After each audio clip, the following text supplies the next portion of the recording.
already have a large order book, both in IT hardware, both in mobile phones.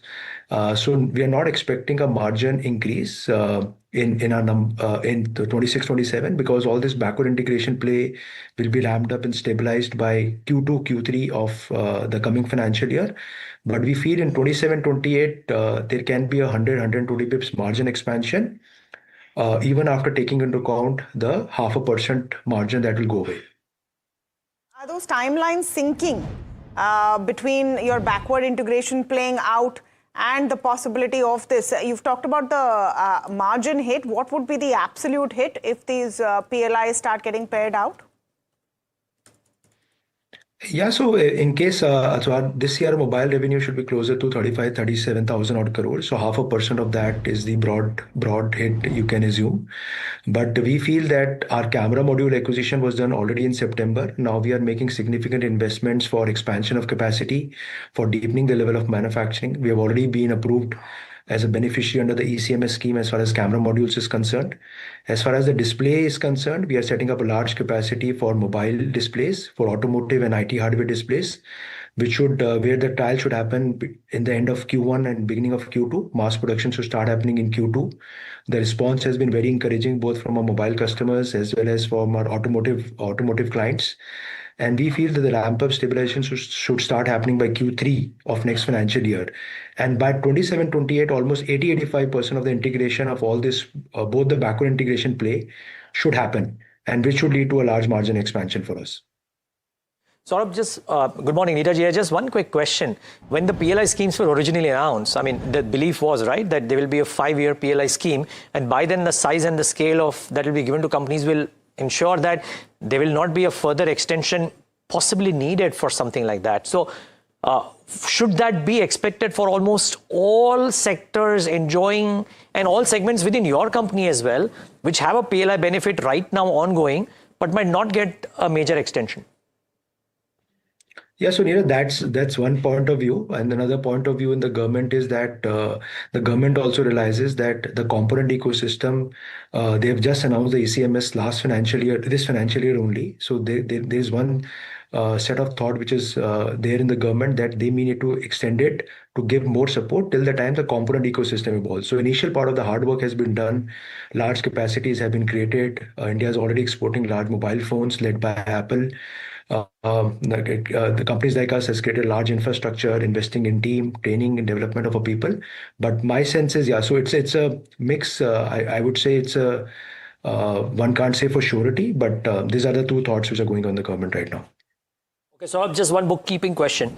For Vivo, if the government approval were to come March, late March, end March, if you will, could it lead to some cut in the guidance for Vivo for FY27? Yeah, Neeraj, that's a possibility, because we would also take at least 45 days to consummate. Exactly, yeah. Yeah, so anytime the approval comes in, you imagine another 45 days for us to start, for the Vivo JV to start getting reflected in the results. So yes, the numbers can potentially be on the lower side to what we had guided for, yeah. Therefore, I mean, just trying to understand, if it, let's say, comes March, and therefore you kind of use 2 months of FY27 for setting this up, from 65 odd million, if I'm not wrong, was the guidance. How much could the potential cut be? Yeah, so we had guided for 60-65 million, taking that also into account, and also we are also in discussions with one more large brand. So combination of our existing brands, Vivo JV, and the new brand that we are talking, new ODM player that we are talking to, we feel that is the kind of numbers that we should be targeting for. Yeah, there can be some numbers lower than 60-65 is what we think, yeah. Depending on what time when do we get the Vivo approval, yeah. All right. Well, we certainly wish it happens sooner rather than later, Saurabh. And interesting point. I mean, we still need to have the component system developed. So some more hand-holding possibly needed. Thanks for sharing that. And all the best for the quarters ahead, Saurabh. Thank you, Neeraj. Thank you so much. Thank you. Right. Guys, what a show. If we thought Sunday was terrific, today was no less. No less. You know what I like about this company is they come and answer questions. And answer all of them very clearly, which not all companies do. So that's appreciated. And then, of course, what happens with the stock price and the company and policy is secondary. All right, so that's all the time we have on this edition of India Market Open. But keep it with us. Ask Profit up next.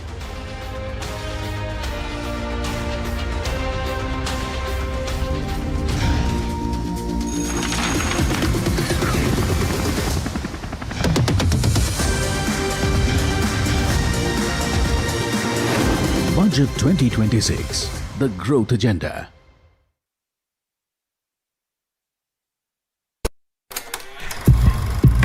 लोग कहते हैं कि जिंदगी एक film की तरह होती है, लेकिन मेरी जिंदगी सिर्फ एक फिल्म नहीं, एक ब्लॉकबस्टर फिल्म है। बचपन से पता था मेरे सपनों में दम है, आगे नहीं सबसे आगे जाना है, स्टार नहीं सुपरस्टार बन के दिखाना है। नाम मिला, फेम मिला, प्यार मिला, I was not just running, I was flying। सबकी जुबां पे बस एक ही नाम, यो हनी सिंगर। लेकिन फिर ब्लॉकबस्टर कहानी में आया एक ट्विस्ट, 7वें आसमान से सीधा गिरा मैं जमीन पर। फिर क्या, खुद पे काम दोबारा शुरू, फैंस ने फिर प्यार दिखाया, फिर स्टार नहीं सुपरस्टार बनाया। है ना मेरी जिंदगी एक ब्लॉकबस्टर फिल्म। शुक्रिया आपकी प्रेयर्स का और आपके प्यार का। कॉन्सर्ट्स तो आपने बहुत देखे होंगे, but this is gonna be concert of a lifetime, क्योंकि मेरे फैंस ही हैं मेरी विक्ट्री, मेरी हिस्ट्री, मेरी glory. So come and witness Yo Honey Singh, this is my story.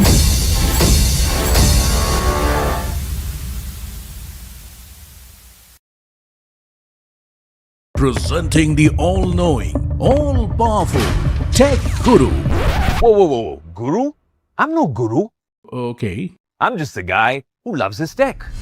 A show where the mysteries of megabytes and motherboards shall be unraveled. Bro, nobody talks like that anymore. This is all about connected ecosystems, EVs and AI that you can use in your daily lives. We aren't talking about time travel yet. Gadgets tested under extreme conditions. But why? I review tech for people like you and me. You know what? Let me take it from here. All right. Tech isn't that complicated. In fact, it's about making our lives simpler, better, and more fun. That's what we do on Tech 360. Real talk, real reviews, tech that you can actually use. Tech has changed. So should your tech show.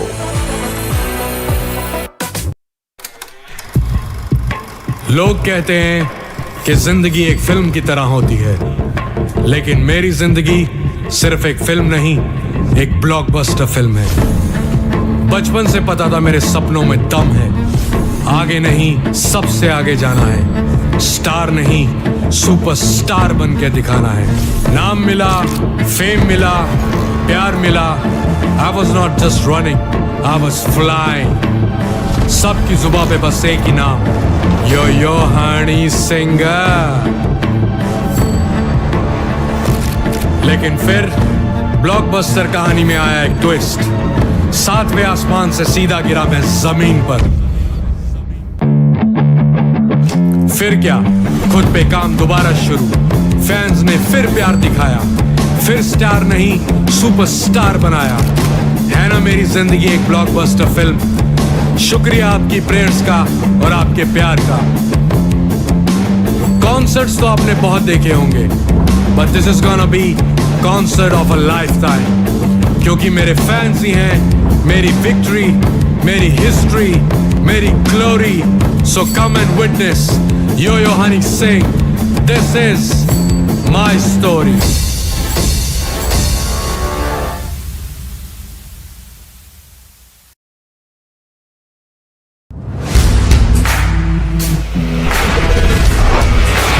All Alright team, our new auto show is ready. Now we need a promo. Something cool, something sharp. Well, I'm sure we'll be having outstanding reviews, solid suggestions, Expert advice. The latest trends. It's a lot simpler. We'll help people make the right auto decisions. It's got the cool stuff, geeky stuff, serious stuff, all of it, so that you can discover, decide and drive. I'm Siddharth Sharma and I am your Automate.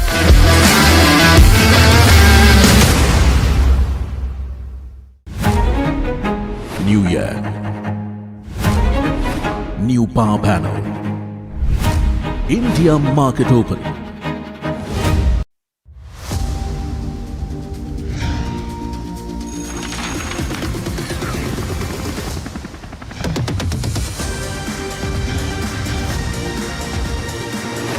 Budget 2026, the growth agenda.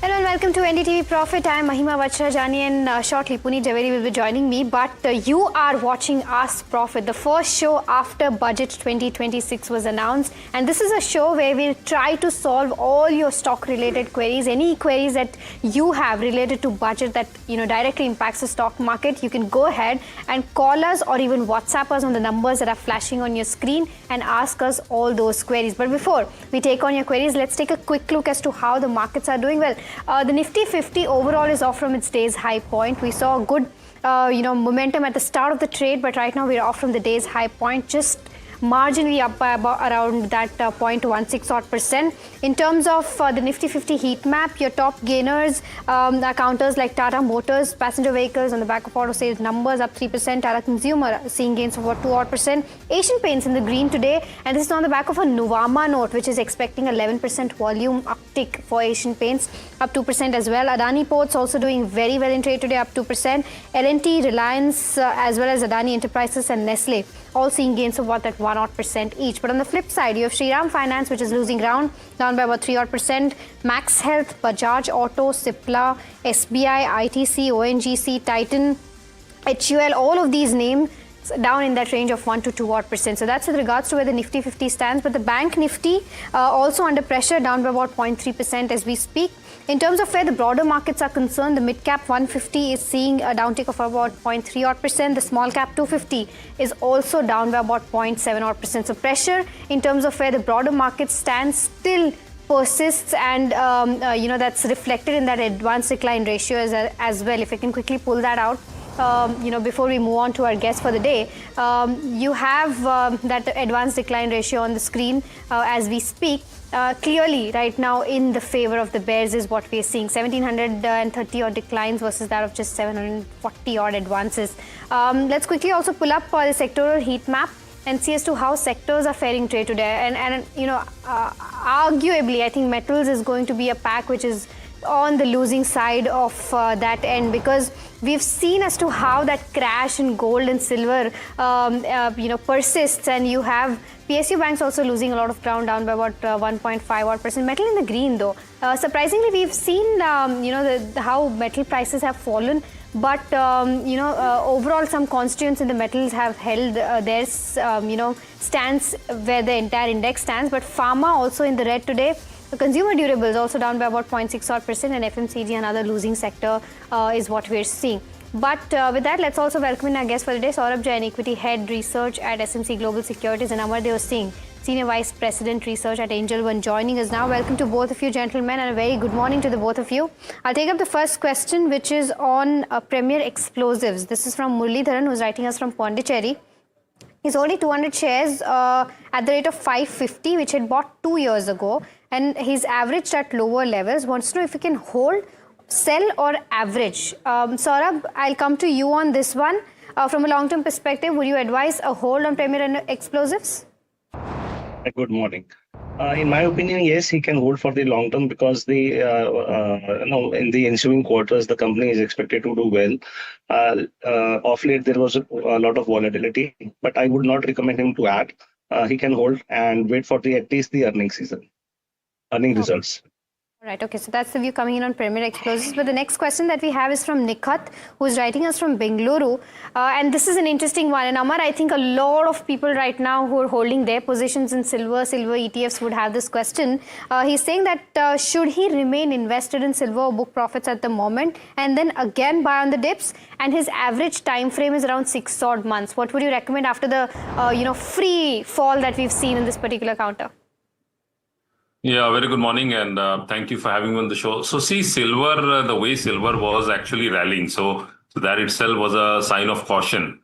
Because if you look in the first week of January, it was somewhere around the same level where it was, where it is right now. So in the first week of January, traded around 235, 236, 236,000, and then from there it rallied all the way towards 420,000. That's on 29 January, and again it's back to 240 levels. So clearly, the fall has been it's more of a, not a fall, I would say it's a carnage which has happened in the metal space, specifically in the bullion and specifically more in the silver. So it clearly shows that the interest which was earlier there, that seems to have waned off very fast, and a lot of it's basically more of profit booking which has happened in silver, because the movement was extremely volatile. So as far as the levels are concerned, I would say somewhere around 230, 240 is a good level to look at silver. But since it is a falling knife, because today also we are seeing the market, our silver price is down by almost 8 to 9%. So clearly that shows that there is still some sort of selling pressure or momentum on the downside. And if you look at internationally, silver, that also has breached, because earlier it breached the $80 per troy ounce. Currently it's below that. So somewhere around 70, 75 is a major support zone. So I would say rather wait it out for a couple of days and let the market settle as far as silver prices are concerned. 230, 240 is definitely a very strong support zone for silver. Okay, all right. So that's the view coming in regards to where silver stands. But you have Hindustan Zinc and Hindustan Copper back in the green today, seeing gains of about 2.5 and 2% each. But moving on to the next caller, Rahul from Bengaluru is calling in. Rahul, hi. A very good morning to you. I believe your question on Transrail Lighting. Hi, ma'am. Good morning. My question is on Transrail Lighting. I have 280 shares at 590 apiece. And I wanted to know if it is, as in, should I average out? Should I wait it out? I can hold it for another 2 years, but I want to know what is the prospect on this. Got it. Okay, Rahul, got your question. I take this up with Saurabh then. Saurabh, what's the view like for Transrail? I think the last quarter was not that great, and it is relatively a new listing. But in my opinion, I think the company is growing at a good pace. If he has a horizon of 2 years, then he should wait for probably this quarter earnings and wait for the management guidance, and then maybe he can wait more. But I would not advise him to buy more. Got your view, Saurabh. But the next question that's coming in is from Satyan, and he is of course a regular viewer as well, asking a question on which is a better option to buy right now. Is it Shriram Pistons or Shakti Pumps? Both counters have done well and seen some correction from the highs. What would you recommend, Saurabh? He's asking from the long term. What's the one particular thing that you're looking at in either of them? Difficult to give a view on both of them, and in my opinion, both are small cap stocks and the high on valuations. I would rather suggest him to go with the if he wishes to go with the buy an auto company, or for that matter an auto ancillary. I would recommend him he can go with the company like Jegetai or C8, or maybe for that matter a company like Hero Moto. All right. The next question that we have is from Ishwar, who is writing us from Kolkata, asking about Reliance, whether this is the right time to make an entry into this counter. Amar, your view on the charts? I would say if you look at Reliance, we are currently seeing some sort of selling pressure definitely there in Reliance, and it has breached an important zone of support. So the support was somewhere around the 1380, 1400 levels. So it has come off those levels, and if further sustains lower, then it could trade towards the 1300 odd levels, which could be a good entry. So I would say that slightly wait it out, because the trend is negative, and I would say somewhere around the 1300, 1320 is ideally a good level for entry. For any significant up move, the stock needs to sustain above the 1400, 1420 level in the short term. Got your view, Amar. But the next question that's coming in. It's from Venkatraman, E. Venkatraman. He is a senior citizen from Bengaluru and has an adventurous question, I'll have to say. He wants to invest 1 lakh rupees in either Yes Bank or Utkarsh Small Finance Bank. And Saurabh, he's asking that will he get 50% appreciation in the next 3 years in either of those counters? What would you recommend? Recommend him either of the two because the both have their own risk associated with their balance sheet, and above all they are not growing at a pace with the industry average also, and the valuations are also high. So in my opinion, if he wishes to park money, maybe he can buy bank ETF or maybe PSU bank ETF, or for that matter a bank in private space bank called Federal, or in the public space maybe Indian Bank. All right, so that's the view coming in on both these banking names. But the next question that we have is on Sterling and Wilson. Srikanth from Hyderabad wants to know if we can go ahead and invest right now at the current levels. Amar, I'll come to you on this one. What's the view like? And this is from a slightly long-term perspective. So do you think the current levels are the right entry point? So if I look at this stock in particular, just 1 second.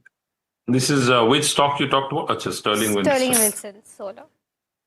Okay, just 1 second. 0.5% today as we speak. And if you can try to pull out the charts for the last 3 months and 6 months as well to see as to how the counter has done. There you go, 3 months down, almost 18%. Amar, what's the view like?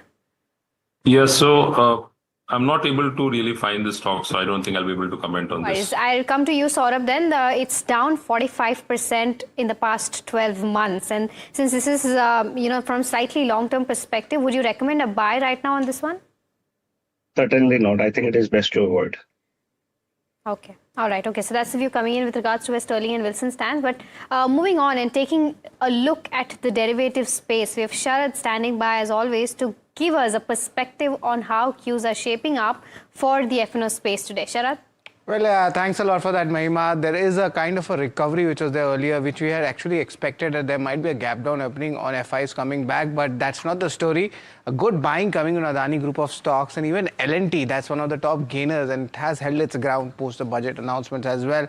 Both the banks holding well, HDFC Bank and ICICI Bank, and that's why the BankX is also in the green. What's not working? Certain IT names are there definitely, but SBI and Titan, that's where the selling has intensified.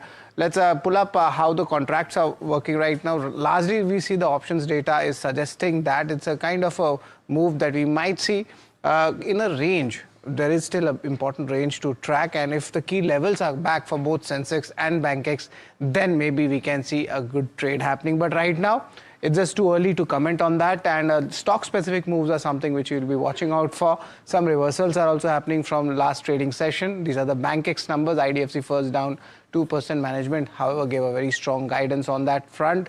And let's pull up the stocks which should be in focus and long build-up. This includes Bosch and Premier Energies and Nalco. These are the two stocks which you'll be focusing on. Apart from this, let's look at the short covering candidates. It includes HPCL and GMR Airports. Interesting names, volume speaking after a long time when it comes to GMR Airports. And a long unwinding, this includes Prestige Estate and Astral. Prestige, definitely the company has increased its guidance also, but nevertheless we are seeing good profit booking. And the last one is the key short build-up, and that is BDL. Bharat Dynamics, are different stocks were buzzing in trade now. Profit booking, and Hudco, that's down 5% almost as well in the trade. So these are the stocks buzzing in the F&O space. All right. Okay, Sharad, thank you so much for bringing us that F&O snapshot. But moving on, we've got our next caller. I think Arvind is calling us from Uttar Pradesh. Arvind, hi. Very good morning to you. कैसे मदद करें आपकी? Hello, good morning ma'am. Ma'am, मेरे पास HDB financial के shares हैं 300. तो अभी NBFC के लिए नेगेटिव न्यूज है क्या? मुझे मतलब होल्ड करना चाहिए? मेरा टाइम व्यू है 1 साल का, ये सिर्फ इसमें. ठीक है. Okay Arvind, got your question. मैं ये सौरभ से लूंगी. सौरभ, आई थिंक जहां बैंकिंग सेक्टर की बात आती है, the only thing that we discuss yesterday कि जो ग्रॉस बोरोइंग्स है वो नंबर मोर देन एक्सपेक्टेड आया है, and probably that's why yields is something जहां पे एक कंसर्न है अभी. तो your overall perspective on this one, and HDB financial के लिए आपका क्या व्यू है? देखिए एचडीबीआई फाइनेंशियल एक नई लिस्टिंग है। मेरे पास हमारी इसमें कवरेज नहीं है, बट जनरली जो मार्केट की उत्सुकता है कि मार्केट का कंसर्न है कि क्रॉस बोरिंग नंबर ज्यादा है जिससे यील्ड बढ़ेंगी, और शायद खासकर पीएसयू बैंकों के जो उनका जो ट्रेजरी डिवीजन होता है, जो उनके पास बॉन्ड्स होते हैं, उसमें मार्क टू मार्क आएगा जिसकी वजह से लॉसेज आएंगे। मैं समझता हूँ कि मार्केट का एक कंसर्न ये काफी शॉर्ट टर्म रहने वाला है। ओवरऑल हम देखेंगे कि हम ऐसा बैंकों को ऐसा देखते हैं कि आने वाले समय में वो अच्छी ग्रोथ देंगे और उनका ट्रेजरी भी ठीक रहेगा। ये भी हो सकता है कि जब हम नए वित्त फाइनेंशियल ईयर में जाएं तो ये बोरोइंग का नंबर सरकार कुछ हो सकता है नीचे भी कर दे, तब ये कंसर्न एलिवेट थोड़े से धीमे हो जाएंगे। हालांकि बॉन्ड यील्ड पहले से ऊपर चल रही थी, तो मुझे लगता है कि एक ये नी जर्क रिएक्शन मार्केट का है। ओवरऑल बैंकिंग क्षेत्र पे हमारा नजरिया पॉजिटिव है। Got your view, Saurabh. And but viewers, it's time for a first round of the rapid fire in this edition of Ask Profit. Saurabh as well as Amar, you know the drill. Keep your answers on buy, sell, or hold, and we'll be able to answer as many queries as possible in the next 3 minutes. But the first question that's coming in is from Aruna. She's holding 300 shares of Bharat Dynamics at 1,500 rupees per share. Amar, she's asking for a short-term target. It's somewhere around the 1250 levels. NHPC is the next one. Purnia is having 1,000 shares at the levels of 79. She's not in a hurry to sell. What should be the course of action for her? Saurabh? May I know the stock name? NHPC. I think hold for long term. The next one's Gail, and Amar, Lalita is actually from Bengaluru, bought this at 183. She's currently sitting on a loss, so asking if there's any view on recovery to that level. Yeah, she can hold only a rally above 165 would take the stock higher. Okay, CG Power is the next one. Kumar from Hyderabad wants to know if he can enter at the current levels. Amar, would you recommend that? Yeah, not at the current levels. Somewhere around the 500, 550 level is a better level. Hitachi Energy bought at 19,000 rupees by Rohan from Bengaluru. Saurabh, yesterday there was some key highlights, on the rail corridor amongst others that could benefit the company. Any view? Hold for long term. Okay, Newgen Software is the next one. This is from Sankar Narayanan, who wants to know if he can continue to hold this counter from a long-term perspective. He's got 25 shares at the levels of 1440. Saurabh, your view? I don't think so. Better to get out. The next question that's coming in is on Suzlon. He wants to, buy into this counter. Amar, what would you recommend a buying price? Somewhere around the 40 levels, 40, 42. Okay, Union Bank is the next one. Nitin from Bengaluru is holding at the levels of 165 and 46,000 shares is what he's holding. Should he continue to hold? Amar, your view? Yes, he should hold on to his position. All right, okay. So that's the view coming on Union Bank. But viewers, with that, it's time to slip into a very, very short break. But we'll be right back answering all your queries on the other side. So do stay tuned.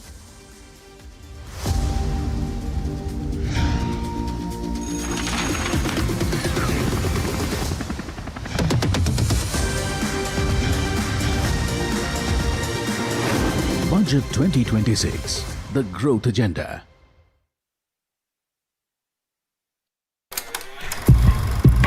लोग कहते हैं कि जिंदगी एक film की तरह होती है, लेकिन मेरी जिंदगी सिर्फ एक फिल्म नहीं, एक ब्लॉकबस्टर फिल्म है। बचपन से पता था मेरे सपनों में दम है, आगे नहीं सबसे आगे जाना है, स्टार नहीं सुपरस्टार बन के दिखाना है। नाम मिला, फेम मिला, प्यार मिला, I was not just running, I was flying। सबकी जुबां पे बस एक ही नाम, यो हनी सिंगर। लेकिन फिर ब्लॉकबस्टर कहानी में आया एक ट्विस्ट, 7वें आसमान से सीधा गिरा मैं जमीन पर। फिर क्या, खुद पे काम दोबारा शुरू, फैंस ने फिर प्यार दिखाया, फिर स्टार नहीं सुपरस्टार बनाया। है ना मेरी जिंदगी एक ब्लॉकबस्टर फिल्म। शुक्रिया आपकी प्रेयर्स का और आपके प्यार का।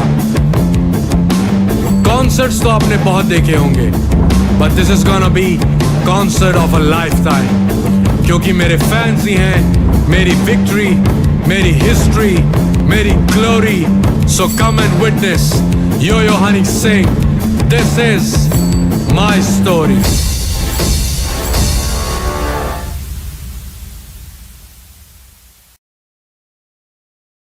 Presenting the all-knowing, all-powerful Tech Guru.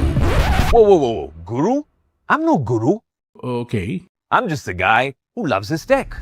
A show where the mysteries of megabytes and motherboards shall be unraveled. Bro, nobody talks like that anymore. This is all about connected ecosystems, EVs and AI that you can use in your daily lives. We aren't talking about time travel yet. Gadgets tested under extreme conditions. But why? I review tech for people like you and me. You know what? Let me take it from here. All right. Tech isn't that complicated. In fact, it's about making our lives simpler, better, and more fun. That's what we do on Tech 360. Real talk, real reviews, tech that you can actually use. Tech has changed. So should your tech show.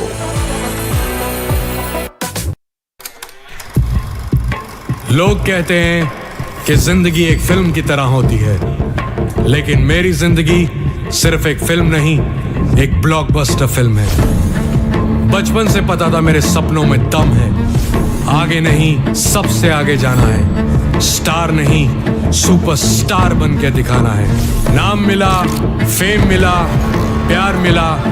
I was not just running, I was flying. सबकी जुबां पे बस एक ही नाम, यो हनी सिंह। लेकिन फिर blockbuster कहानी में आया एक ट्विस्ट। 7वें आसमान से सीधा गिरा मैं जमीन पर। फिर क्या, खुद पे काम दोबारा शुरू। फैंस ने फिर प्यार दिखाया, फिर स्टार नहीं सुपरस्टार बनाया। है ना मेरी जिंदगी एक ब्लॉकबस्टर फिल्म। शुक्रिया आपकी प्रेयर्स का और आपके प्यार का। कॉन्सर्ट्स तो आपने बहुत देखे होंगे, but this is gonna be concert of a lifetime, क्योंकि मेरे फैंस ही हैं मेरी विक्ट्री, मेरी हिस्ट्री, मेरी glory. So come and witness yo Honey Singh, this is my story.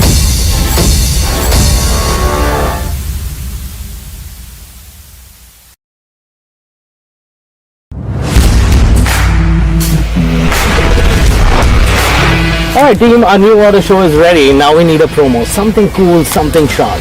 Well, I'm sure we'll be having outstanding reviews, solid suggestions, Expert advice, the latest trends. It's a lot simpler. We'll help people make the right auto decisions. It's got the cool stuff, geeky stuff, serious stuff, all of it, so that you can discover, decide and drive. I'm Siddharth Sharma and I am your Automate.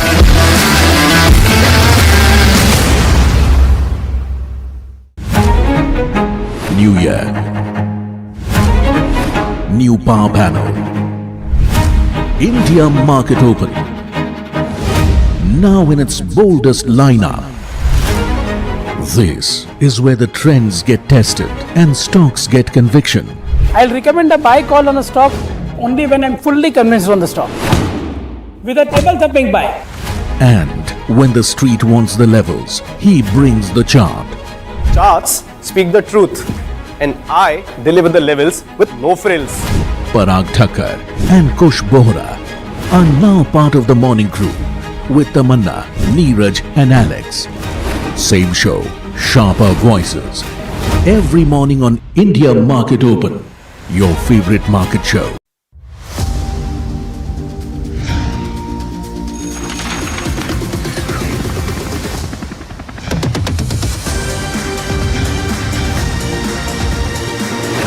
Budget 2026, the growth agenda. Welcome back to Ask Profit right here on NDTV Profit. Last 30 minutes to get your stock related queries answered, so do start sending them if you haven't already. You can also call us on the number that's flashing on the top of your screen as well. But the next question that's coming in is on cartrade.com. Now Cartrade, tech actually has done very well for its investors, and Ellen Parkhe from Hyderabad, who's also a regular viewer, actually is asking this question if it's a good time to enter this stock right now. Saurabh, on the valuation front, it's definitely one which is expensive, but the company's growth has actually been quite phenomenal, right, in the last 4 to 5 quarters. What would you recommend?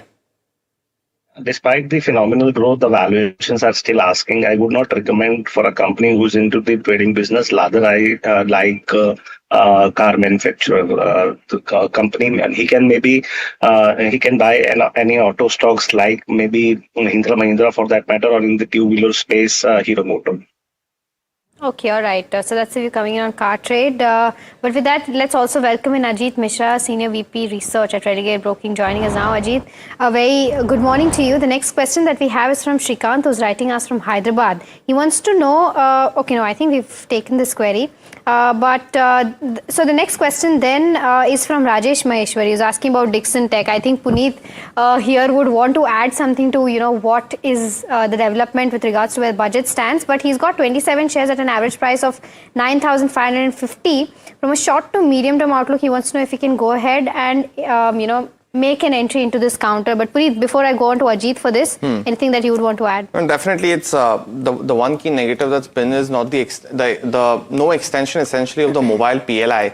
And we actually had a chance to speak to the management just before the show started. So if you haven't, viewers, gotten a chance, do try to catch the conversation, because management does estimate that there would be no margin fall in FY26 compared to FY25, and similar is what they're expecting in FY27 as well. This is important because 50 basis points PLI margin will go away in the next year of FY27. So they will have to, really use the component side of things to come back. But Ajit, good morning. Welcome to the show. On the charts though, it's fallen from the highs of almost 18,000 rupees since October 1st. There has been a free fall.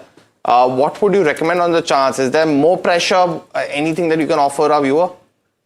Yeah, good morning, Puneet. Good morning, Mahima. So, yes, it's been almost a vertical rise. Means if you see on the week-on-week basis also, almost 9 to 10 weeks, in fact, more than that, I guess, we are seeing a negative closing. So that clearly shows that pressure is severe. Means on every uptick, we are seeing that the selling pressure emerges. Important aspect is that now we are at a very critical juncture, means 9,000 to 10,200, the current area is something where we have multiple support. So in case if the stock fail to hold this area, despite oversold position, then means something is wrong, because, the way, we are seeing that the volumes are also, increasing around the lower end. This is also not very encouraging. So at present, one should not get carried away, because the stock has corrected 8,000 points from the record highs. Let the stock stabilize, form some base, take a breather, at least for a week or two. It should hold or show some positive sign. Then only one should look for fresh entry. Those who have existing position, 9,200, 9,000 zone, that's the major break or make or break area. So with that, they can continue to strip put, but for fresh buying, one should wait. Okay, all right. So that's the view coming in on Dixon Tech. The next question that we have, I think Anjali is calling us from Hyderabad. Anjali, hi, a very good morning to you. I believe you have a question on Canara Bank. Yes. Go ahead, ask your question. Yes. Yeah, I'm holding Canara Bank at the rate of 159,600 shares. So I'm looking for short-term and long-term view. Okay. When you bought Canara Bank, was it the charts that you saw, or did you see the fundamentals of the company while buying it? Sorry, your voice is not audible. Sure. I'm saying, did you buy it while seeing the charts, or did you see the fundamentals of the company before buying the counter? Sorry. Okay, no worries. Okay, Saurabh, I'll take this up with you then. Canara Bank, what's the view like from a slightly long-term perspective? Long-term perspective, we have a positive view on the bank, especially in the PSU ones. Canara Bank, it's a good bank, growing at a nice pace. If you look on the valuation side, trading around 1.3 times to book value, and around close to 3% dividend yield. I think she must stick with her investment for a year or two. Got it, Saurabh. But the next question that's coming in is actually it's similar to the questions we had on PSU Bank. So Navendu is actually holding Canara Bank at 92 and Bank of India at 120, as well as Bank of Maharashtra. All of these he's bought yesterday actually. Post the dropping is what he's mentioning for the post the union budget. But Ajit, on the charts, Canara Bank at 92, Bank of India 120, and Bank of Maharashtra at 64. Should he continue to hold? So I guess he bought it at earlier levels because Canara Bank is putting at 140 and still like, what Saurabh shared, that overall strength is there. It's just that post numbers, we are seeing profit taking, and it might continue in the near future considering that the market bias has changed considerably after the last days of sharp decline below the long-term averages. The short-term pain consolidation that is more likely in across the PSU pack, including Canara Bank, and we feel that closer to around 130, 128 mark, it might find a immediate support. So around that level, in case if you're planning any fresh trade, you can consider. For those who have existing position, they may book at least partial profit in case if they are having sitting on the profits, and wait for any dip to re-enter if the view is short-term. Okay, all right. The next question that we have is from Madhava, who's asking about NSDL. He's bought at the levels of 1180 and 300 is the quantity that he has. Wants to know if he can continue to hold or not. Saurabh, what's the view like? Seems expensive to me. I think it is better to avoid. Okay. Got it. Well, the next caller that we're actually getting is from Ambala, and Ajay is dialing in for a stock query. Ajay, Ask Profit में आपका स्वागत है. कैसे मदद कर सकता हूँ आपकी? Good morning sir, good morning to all the panel. Sir मेरा क्वेश्चन सर गोल्ड ETF पे है. सर जैसे अभी आज एक हफ्ते पहले 173 के आसपास था, आज वो 136 138 पे गोल्ड ETF चल रहा है. सर मेरा आपसे ये क्वेश्चन है कि सर गोल्ड का जो ETF है हमें किस लेवल पे लेना चाहिए? सोना कितना नीचे आ सकता है? ये कौन सा राइट टाइम है कि हमें लेने को स्टार्ट करना चाहिए? और ये कितना गिर सकता है? जैसे अभी इंटरनेशनल जैसे हम देख रहे हैं $4700 के आसपास है, तो आपको क्या लगता है सर कौन सा राइट लेवल होता है कि बस खरीदना शुरू करना चाहिए सर इसको? अजय, आपका सवाल तो काफी सही है, बट लास्ट 4 से 5 दिनों में जो हमने गिरावट देखी है गोल्ड के प्राइसेस में, सिल्वर, कॉपर सब में बहुत गिरावट है. बट अजीत, मैं आपके पास आता हूँ ये स्टॉक क्वेरी के लिए. जनरली हम कमोडिटी वाले क्वेरीज स्टॉक स्पेसिफिक लेता है, बट गोल्ड ETF पे क्या आपको लगता है ये सही टाइम है इन्वेस्ट करने के लिए? पुनीत, बिल्कुल. देखिए, जैसे कि इनका सवाल है, आई एम श्योर बहुत सारे लोगों का ये सवाल होगा कि क्या कमोडिटी मार्केट का जो साइकिल था ये ओवर हो गया है, और जिस तरीके से हमने करेक्शन देखा है पिछले 3-4 दिनों में ग्लोबल प्राइजेस में, और साथ उसका रिफ्लेक्शन अपने को डोमेस्टिक प्राइजेस में नजर आ रहा है. तो सिल्वर में देखिए जिस तरीके का पैराबोलिक मूव था, तो कमोडिटीज इक्विटी की तरह नहीं होते हैं, वहां पैराबोलिक मूव्स ही होते हैं जब भी एक बड़े ट्रेंड अनफोल्ड होते हैं. तो सिल्वर में मुझे लगता है कि थोड़ा सा अवॉइड करना चाहिए अगर आपका व्यू शॉर्टर ड्यूरेशन का है. तो gold on the other hand जिस तरीके का मूव अभी अनफोल्ड हुआ है, मींस आप करीब करीब $5600 के पास पहुंच गए थे, वहां से आप 4600 के पास अभी अपट्रेड कर रहे हैं कॉमिक्स में. मुझे लगता है कि इन्हीं लेवल्स के पास एक रिस्पाइट होना चाहिए, कंसोलिडेशन होना चाहिए. क्या आपको वन गो में बाय करना है, लमसम बाय करना है? जवाब ना है. आपको एक्यूमुलेट करना है, और उसका आपका नजरिया भी कम से कम साल भर या उससे ऊपर का होना चाहिए. तो सिप मोड में डेफिनेटली आप यहाँ पे कंसिडर कर सकते हैं. मेरे हिसाब से करीब $4400 से लेकर $4750 इस ब्रॉडली इसी रेंज में रहना चाहिए अभी नियर टर्म में, और फिर वहां से फिर आपको एक नेक्स्ट लेग अनफोल्ड होते हुए नजर आ सकता है. तो एक्यूमुलेट करिए, वन गो में बाय नहीं करिए, but yes you can start accumulating. That's quite a comprehensive answer. Thank you so much for that, Ajit. I think a lot of viewers would at this point want to know as to what should they do with their gold and silver holdings. But thank you so much for that. The next question that we have is also for you. Sagility India is the counter. And I think Vasu Kashyap wants to know if this is the right time to make an entry into this counter. What would you recommend?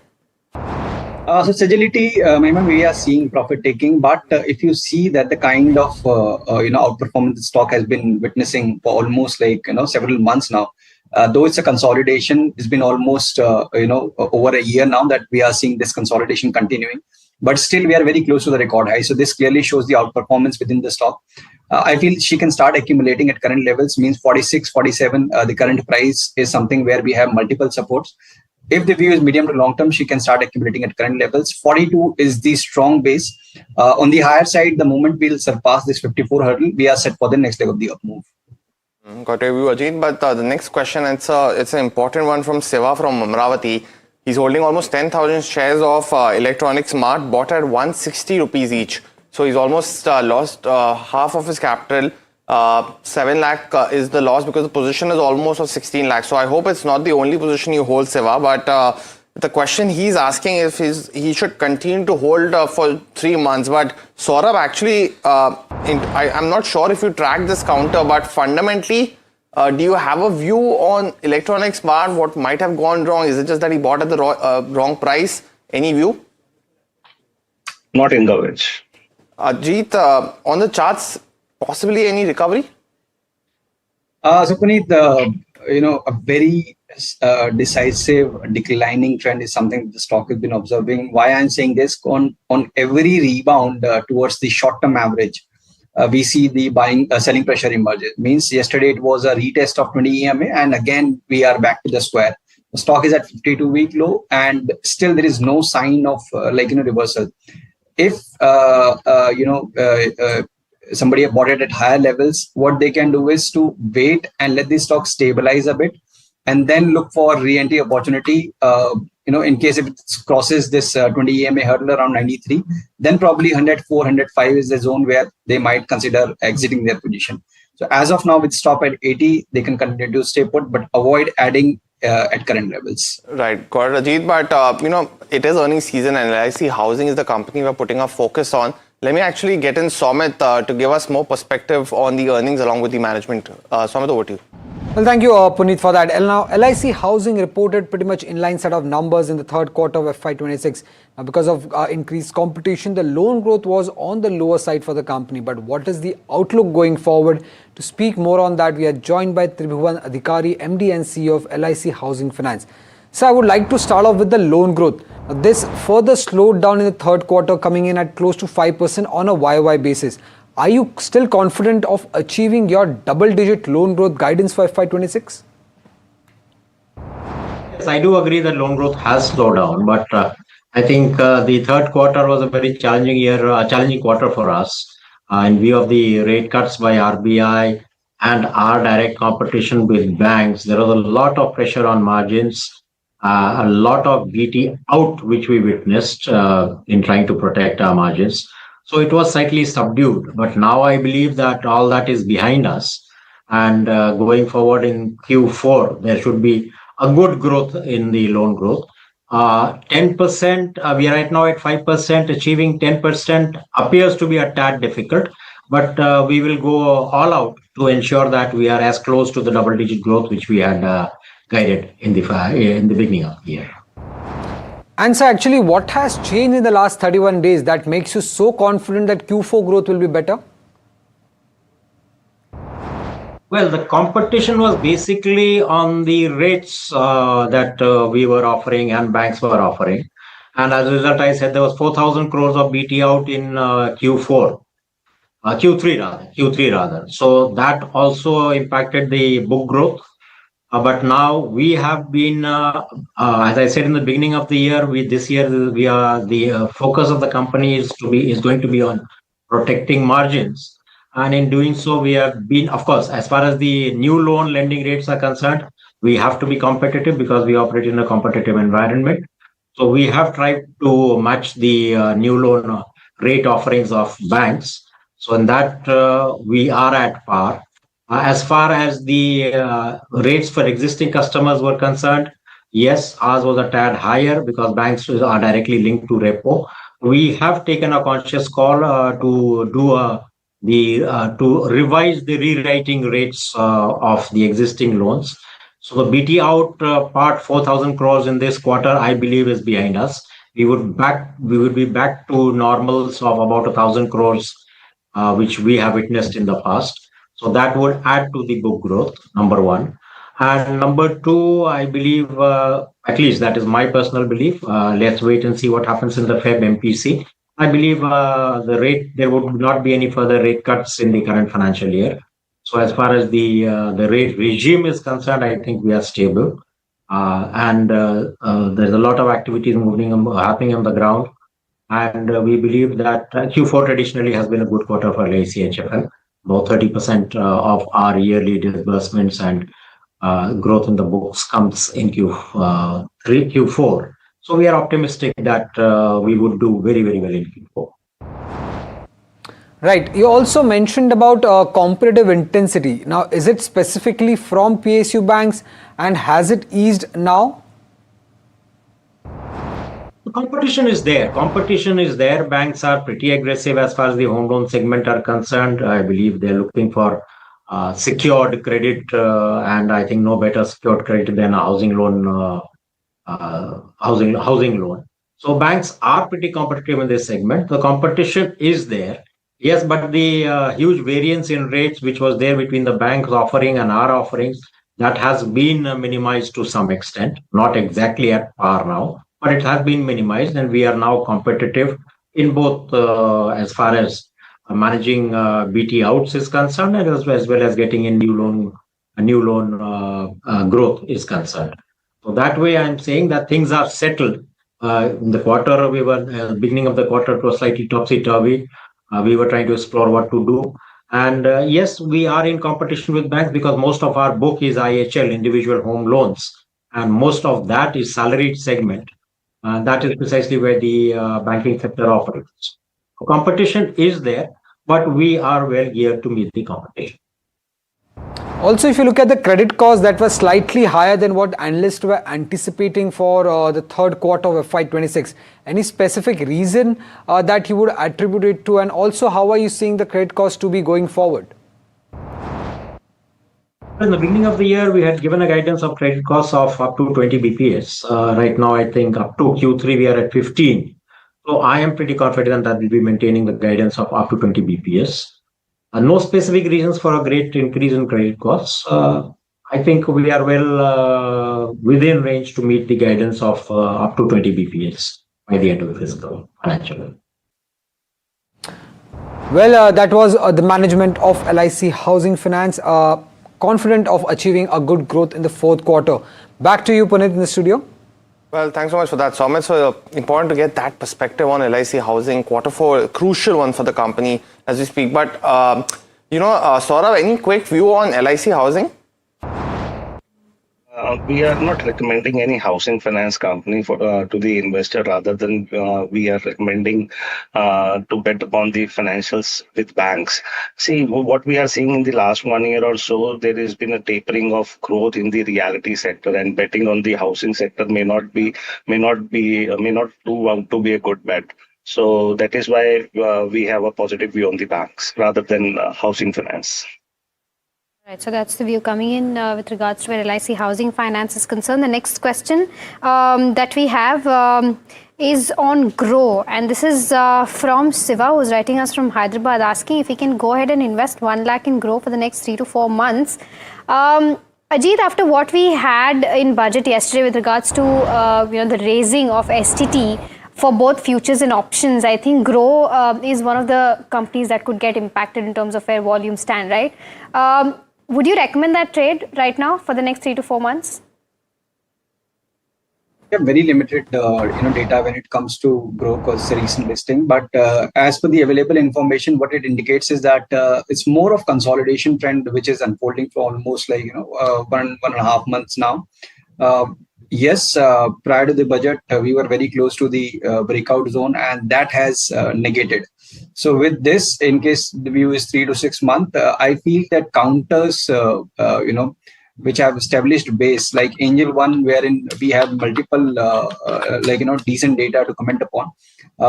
Around 2000, 2100 is a strong base for Angel One. So around that area, I can consider. Or, for Grow, in case if he's, considering only this stock, so maybe close to around 150, 145. That's the strong base that we have for Grow. We're coming in regards to where Grow stands. It's time for our rapid fire round of viewers. As well as Ajit and Saurabh, you both know the drill. Try to keep your answers as short as possible. The next one is on South Indian Bank. I have 1 lakh is what Somnath is saying. Whether he can go ahead and invest 1 lakh right now in South Indian Bank. Saurabh, your view? Avoid, instead choose Bank of Maharashtra. In the semiconductor space, is there a view, Saurabh, the likes of Keynes, CG Power, anything to buy? Avoid. Okay, Sandhar Technologies is the next one. V. Murli wants to know if you can continue to add more of this counter or switch to something like a Bell Rise. Ajit, what would you recommend? Bell Rise look better. National Fertilizer Limited, Ajit, actually our viewer is holding, Vishwanath is ready, holding since 2019 at 32 rupees. It's currently trading at 76. Any view? Better to book profit, likely to witness further correction. Okay, Happiest Minds is the next one. Sutin wants to know if you can continue to hold the 65 shares that is bought at an average price of 345 or not. Saurabh, your view? Book profits. Shriram Finance bought at 993. Saurabh, we've of course seen the big stake sale in the company. Your view? Positive for long term. Okay, Irida is the next one. Mukesh is holding 400 units at the levels of 200. Can he sell right now? Add more? What should be the next course of action for him? Ajit? Reduce. The next one is Swaraj Engines. Actually, it's a stock we don't talk about, Saurabh, but Praveen from Hyderabad is asking if it's a good time to enter for the next 2 years. Enter in a staggered manner. Okay, Hindustan Copper is the next one. A lot of people want to know about this. Sunil from Mumbai wants to know, from a short-term perspective, what's the best level to make an entry? Ajit, your view? Very volatile, accumulate gradually in the range of 525 to 550. Raymond Realty bought at 629, 300 shares. Saurabh, should Kirti continue to hold? Exit. Okay, Balu Forge is the next one. 38 shares bought at the levels of 2020. What should I do now is the question Prasad is asking. Ajit, your view? I guess he's 2020. I can't see the price. So in case if he has let's say bought the higher levels, use recovery to reduce. The next one is BLS International bought at 257. Ajit, should she continue to hold the stock for the next few months? Reduce position and look for re-entry around 200. Okay, ITC, can I enter now? Venkat from Chennai is asking this question. Saurabh, your view? Avoid. The next one's MCX and BSC. Saurabh, any view that you have on the counter if a viewer wants to start investing now? High on valuation, better to avoid.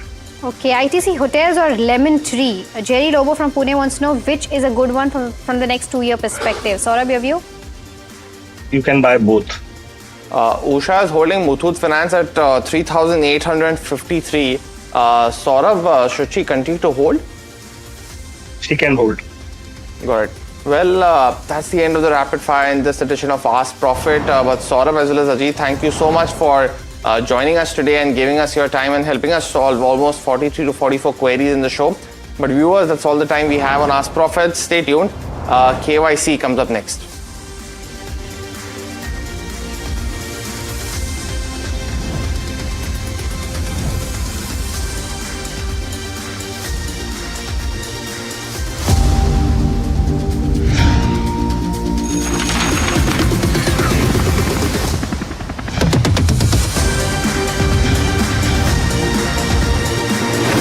Budget 2026, the growth agenda. लोग कहते हैं कि जिंदगी एक film की तरह होती है, लेकिन मेरी जिंदगी सिर्फ एक फिल्म नहीं, एक ब्लॉकबस्टर फिल्म है। बचपन से पता था मेरे सपनों में दम है, आगे नहीं सबसे आगे जाना है, स्टार नहीं सुपरस्टार बन के दिखाना है। नाम मिला, फेम मिला, प्यार मिला, I was not just running, I was flying। सबकी जुबां पे बस एक ही नाम, यो हनी सिंगर। लेकिन फिर ब्लॉकबस्टर कहानी में आया एक ट्विस्ट, 7वें आसमान से सीधा गिरा मैं जमीन पर। फिर क्या, खुद पे काम दोबारा शुरू, फैंस ने फिर प्यार दिखाया, फिर स्टार नहीं सुपरस्टार बनाया। है ना मेरी जिंदगी एक ब्लॉकबस्टर फिल्म। शुक्रिया आपकी प्रेयर्स का और आपके प्यार का। कॉन्सर्ट्स तो आपने बहुत देखे होंगे, but this is gonna be concert of a lifetime, क्योंकि मेरे फैंस ही हैं मेरी विक्ट्री, मेरी हिस्ट्री, मेरी glory. So come and witness Yo Honey Singh, this is my story.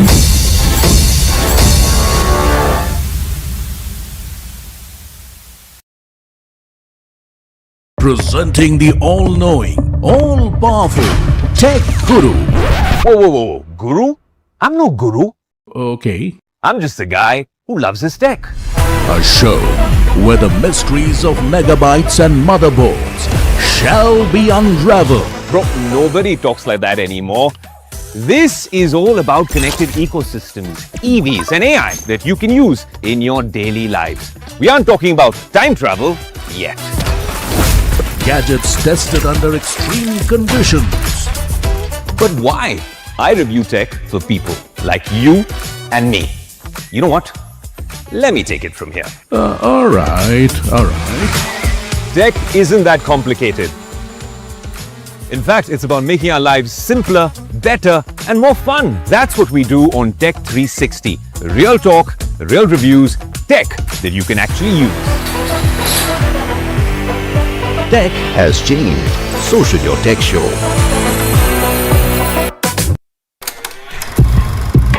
लोग कहते हैं कि जिंदगी एक फिल्म की तरह होती है, लेकिन मेरी जिंदगी सिर्फ एक फिल्म नहीं, एक ब्लॉकबस्टर फिल्म है।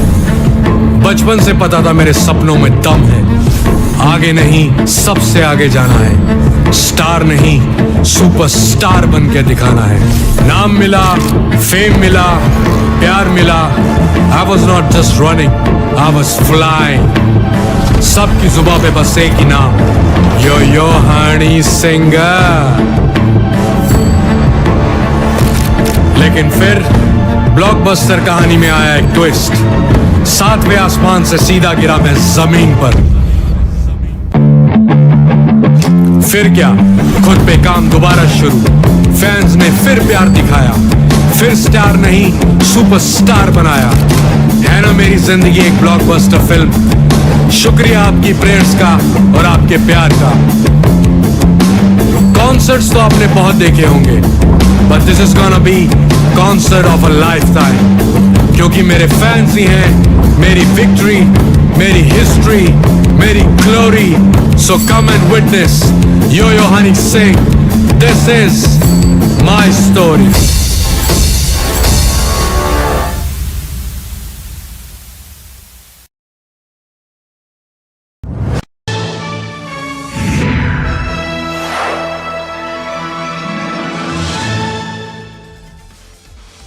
Hello and welcome to KYC. I am Sharad Dubey and you are watching NDTV Profit. Let's start the show, and today I'll be giving you some more hints for the company which will be addressed at KYC. Some hints.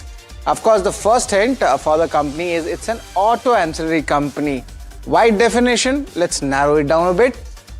Let's look at the second hint, what it is. It is a strategic JV with a Japanese company. This is a big hint I have given you. And you must be wondering, and it's quite easy to guess, but important thing is it's in the wiring harness segment. Now this becomes very easy to guess, it seems. But apart from this also, the company has been in news because of its earnings also. That's what we'll be tracking. And the company in focus is going to be Motherson Sumi Wiring. That's the company I'm talking about. This is the company where it is, which will be in focus. And remember, we'll be asking the management also about the key details, the growth strategies, and also importantly, how the industry is faring when you compare the Indian-European trade deal as well. But why the company? Why are we getting this company? First one is the Q4 sales outlook. After the GST rate cuts, will we see these numbers actually going up? Because remember the Q3 numbers which we spoke about, they have been really good. So will this momentum continue? The second one is the benefits from the Indian-European Union trade deal. The company is already having a strong strategic JV partner. Spoke about it. It is Sumitomo. Now remember, these are companies which are having good supply chain systems in Europe also, and there might be some more benefits coming in. Another is the cost impact on the new plants. The company is undergoing plant expansions also. That means on the balance sheet, we might see some kind of a margin pressure as well. Return on ratios, the company is having a high return on ratios. So that means in that way, these numbers might come on the lower side. But why the volumes have dipped in the Pune plant, that's also a concern. We will be asking the management. And lastly, the progress on the completion of the Navagam plant. Will it get completed in the fourth quarter, or will there be a delay? These are the key queries, which have come in from a lot of investors who keep tracking us KYC in the social media and TV, and that's what the request has come. On the show, we are having two people from the management. There is Gulshan Pahuja, he is the CFO of the company. He will be there. And apart from this, Anurag Gehlot, he's the COO, they will be joining us. So Anurag would be there as well. But let's move on and give you some more details about the company. I've given you largely the entire picture about it. It's a JV, there is Sumitomo involved in it as well. The numbers have also come out, but largely has the company given that benefit to the investors, and that's why we get these companies in KYC to give you much more details about what the company is actually all about. Now they are having a full system wiring solutions and they provide that for the Indian OEMs. India OEMs is original equipment manufacturers, and they have established following the demerger of Samil's India wiring harness business. So there was a demerger earlier from the group itself, and that is where the value creation definitely comes in. But has that actually impacted the stock? That's a query to be asked, and maybe on the lower side is something what the investors have told me. Apart from this, the company operates as a JV between Samil and Sumitomo Wiring. This comes after the demerger. There is a JV has been made, and these are the key details about it. There, one of the core products is the wiring harness systems. There's a lot of bunch of wires which are there, so they actually accumulate them and then they install them in their important, you could say, the engine systems. But how the revenue mix looks like, definitely the passenger vehicle, that takes around 60% of it, and that's what I was talking about. That's the majority of it. But it's nevertheless, it's not just passenger vehicles. There are other smaller segments also which would be in focus. The second biggest is the two-wheeler segment, and apart from that, they are also in commercial vehicle, agri and other segment as well. A very important part of the auto component, and if the auto cycle goes up, there's an indirect beneficiary in this segment as well, and that's what Motherson Sumi wiring is all about. So this is what the entire details which I have given when it comes to the wiring setup, how about the company looks. But our setup is also very much important. The KYC setup, 8 of parameters are there where we'll judge the company. The first one is the income statement. That's roughly, you could say, the last 3 to 4 years CAGR numbers in the balance sheet PL. That's what we'll judge the company. Balance sheet, we'll check whether the debt equity ratio is fine. Is the cash balance good enough? Cash flow, most important thing, is just like a heartbeat of a company. That's what we'll be tracking. Return ratios, ROE and ROA, is it on the higher side? Shareholding, any institutional movement in last 3 years or so? Street cred, has the stock actually made returns for the investors? Valuations, we'll compare them with the peers, and the outlook for the industry and the company. I have combined them both. So these are the 8 parameters where I will judge the company. The first one is the income statement, and remember the Q3 numbers are also involved in this, and largely the incomes has been stable for a company size like that. The revenue 3 years CAGR, that's what you're seeing here, that's around 18% up, and the top all the EBITDA numbers and the PAT numbers, that's decent, 11 to 14%. But yes, investors, they always ask, ye dil mange more. Is it there in Q3 performance? Well, year-on-year basis, whenever we judge a company, that's what you do for an auto ancillary. So sequential numbers are not that important, but the year-on-year numbers are strong. Of course, some kind of a dip is definitely there in the margins, but it's not that relevant. 26% growth coming in top line, and that is something which is coming good. But the margin trajectory over here, it has been changing all around. But in FY24 it was 12.2, 10.7, now 9.1. Now the question arises is the product mix changing, or is there any other reason coming in that we are seeing such a low margin profile? That's where my concern comes. But top line has been good, and that has been stable, and that's what works in the favor. Let's just pull up the Q3 numbers to give you that entire picture that how changes have happened, but year-on-year basis it's decent. So a neutral rating comes in when it comes to the income statement. Now let's move to balance sheet. That's the second one, and largely remember the company is demerged. It's already a lot of DD has been done. It's coming from a very strong parentage. A JV is also from Japanese company. So a lot of big concerns you won't find in a balance sheet like this. Roughly it is stable, and if you look at the numbers, the borrowings is literally negligible. A working capital kind of a numbers is there. And one thing is good is the cash bank balance, that's healthy also, 238 crore rupees. Nothing great about it, nothing bad also about it. So that is why I have given a neutral rating when it comes to the balance sheet. But income statement, balance sheet, we spoke about Both of them have got a neutral rating, but you should be looking out for cash flow. If you are an investor or a student of the markets, that's very much important in any business model. But that's where my concern comes. Look at that. Earlier, this number was a strong one, cash flow to PAT conversion, but that itself has come down. It's around 60% odd. And then cash flows over here, it's down on almost 153 odd crore rupees. We expect to see some good cash flows coming back in the company, and this is the numbers I've taken just till FY25. Of course, the 9-month FY26 numbers will be also much important, but company is coming from restructuring and now they are expanding also.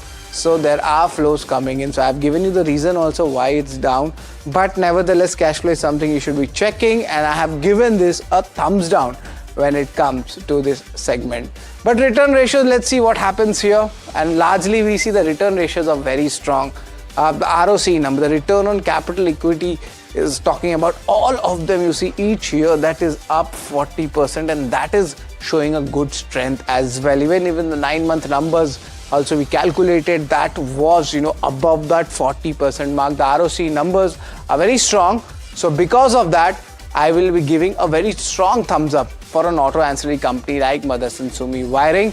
And the same story goes for return on net worth. All of them are comfortably up. A very high return ratio is something which the company is commanding. But let's come back again and let's talk about the shareholding pattern. It's very much important. Let's see how the institutions work, DIs, FIs. Let's pull up the last 2.5 years. Remember how the shareholding pattern has moved. The shareholding segment, the promoters is largely stable, nothing to look at. But over here also FIs, DIs, nothing much has changed. It's looking almost stable. And if you get into the granular details, maybe 1% hike coming in for the DIs as well. But largely a stable balance sheet, a stable shareholding pattern, and that is why I give this a neutral rating when it comes to the shareholding pattern. But let's move on to a very important segment, that's the street cred. When I talk about the street cred, it is nothing but the shareholding returns which you have got, be it a 1-month shareholder, 1 year, or even since its listing, or in this case the demerger. Nothing has happened major. If you are a shareholder, the stock has tested your patience and hasn't given much return at all. 1 year is just 12%. That might be the only silver lining, and that's where the concern comes. Let's pull out since its listing what has happened, and remember this listing data is nothing but the demerger part, and nothing much has happened. It's just 43%, and it's more than 3%. You could say almost 4 years kind of a history is there, and 4 years around this number is dismal. So because of that, I have given this a strong thumbs down when it comes to the street cred. Also, let's talk about the valuations. Auto ancillaries generally command a higher premium when you judge them, but they have corrected the way the cycles work. But there is a kind of auto sector doing well, where auto ancillary comes with a lag. So auto stocks have gone up, their valuations have gone up, auto ancillaries do a catch up, but definitely there are supply chain issues at times as well. But the 12-month forward P ratio, Motherson Sumi is 33 times. You compare that with Uno Minda Bosch, that's on the higher side. Look at that, 40 plus P coming in. But there are 2 more auto ancillaries in my analysis I would like to point out. If you could just show the other 2 as well, and then compare that with Motherson Sumi. Only Endurance Tech is cheaper when I compare that with Motherson Sumi. Sona BLW highest, almost you could say 38 times. Now all of them are auto ancillaries, and auto ancillaries are very different products which come in the car which you drive. But net the valuations are cheaper, and because of the stock correction which we saw, and stock not being a big multi-bagger even after the demerger, value not chasing this stock, and that is where this valuations become attractive. And when valuations become attractive, our KYC ratings also become strong. So we have given this a strong thumbs up. Let's talk about the outlook. Outlook is very much important from the industry perspective and the company perspective as well. Navagam plant, that's expected to be completed by the 4th quarter of FY26. We will be asking the management, is the timeline right or not? Higher copper prices, that impact needs to be seen. Are they hedging it right, or is that going to hit? Because wiring is there, and when a wire comes in, 30 to 35% of the cost of the wire comes from copper segment. The more opportunities after the Indian Union trade deal, will the global trade setup change? You know, China is doing a lot of work. Now, will that benefit India after this India-US trade deal? That's what we'll be watching out for. The Q4 momentum is strong, as we saw in Q3, and the GST cut rate boost revenue is continuing in the industry, and there is a second order effect when it comes to the auto ancillary space. And of course, the capex plans for 2026, 3 or 4 plants are already in the greenfield stage, so we'll be looking at that amount which is there. That's where the focus would be there. So let's give in the numbers. Outlook, of course, is a neutral rating because a lot of developments are happening. And income statement, balance sheet were decent enough, you could say. Cash flow is a big concern for me, but return ratios of such a high, product line, which they have a high value product line, and that is why it's doing well.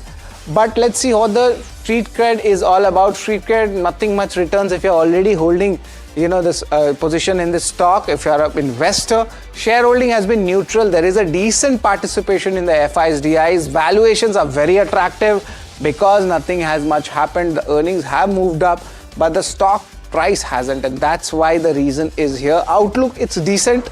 It's work in progress. Let the greenfield initiative start coming in after maybe 1 year, 2 year. The benefits start coming in the balance sheet PL. But yes, it has tested the investors' patience. The total KYC rating for Motherson Sumi Wiring is 4 out of 8.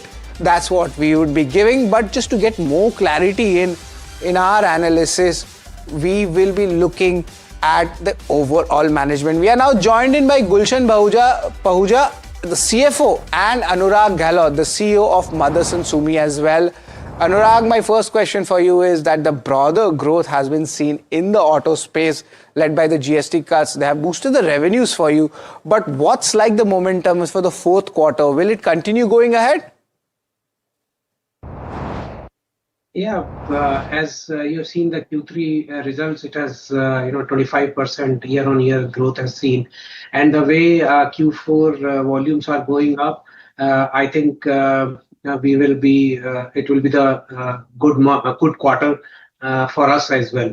I think MSWIL has done highest ever quarterly revenue in Q3, and I think. If everything goes well, I think we'll beat Q3 also in Q4.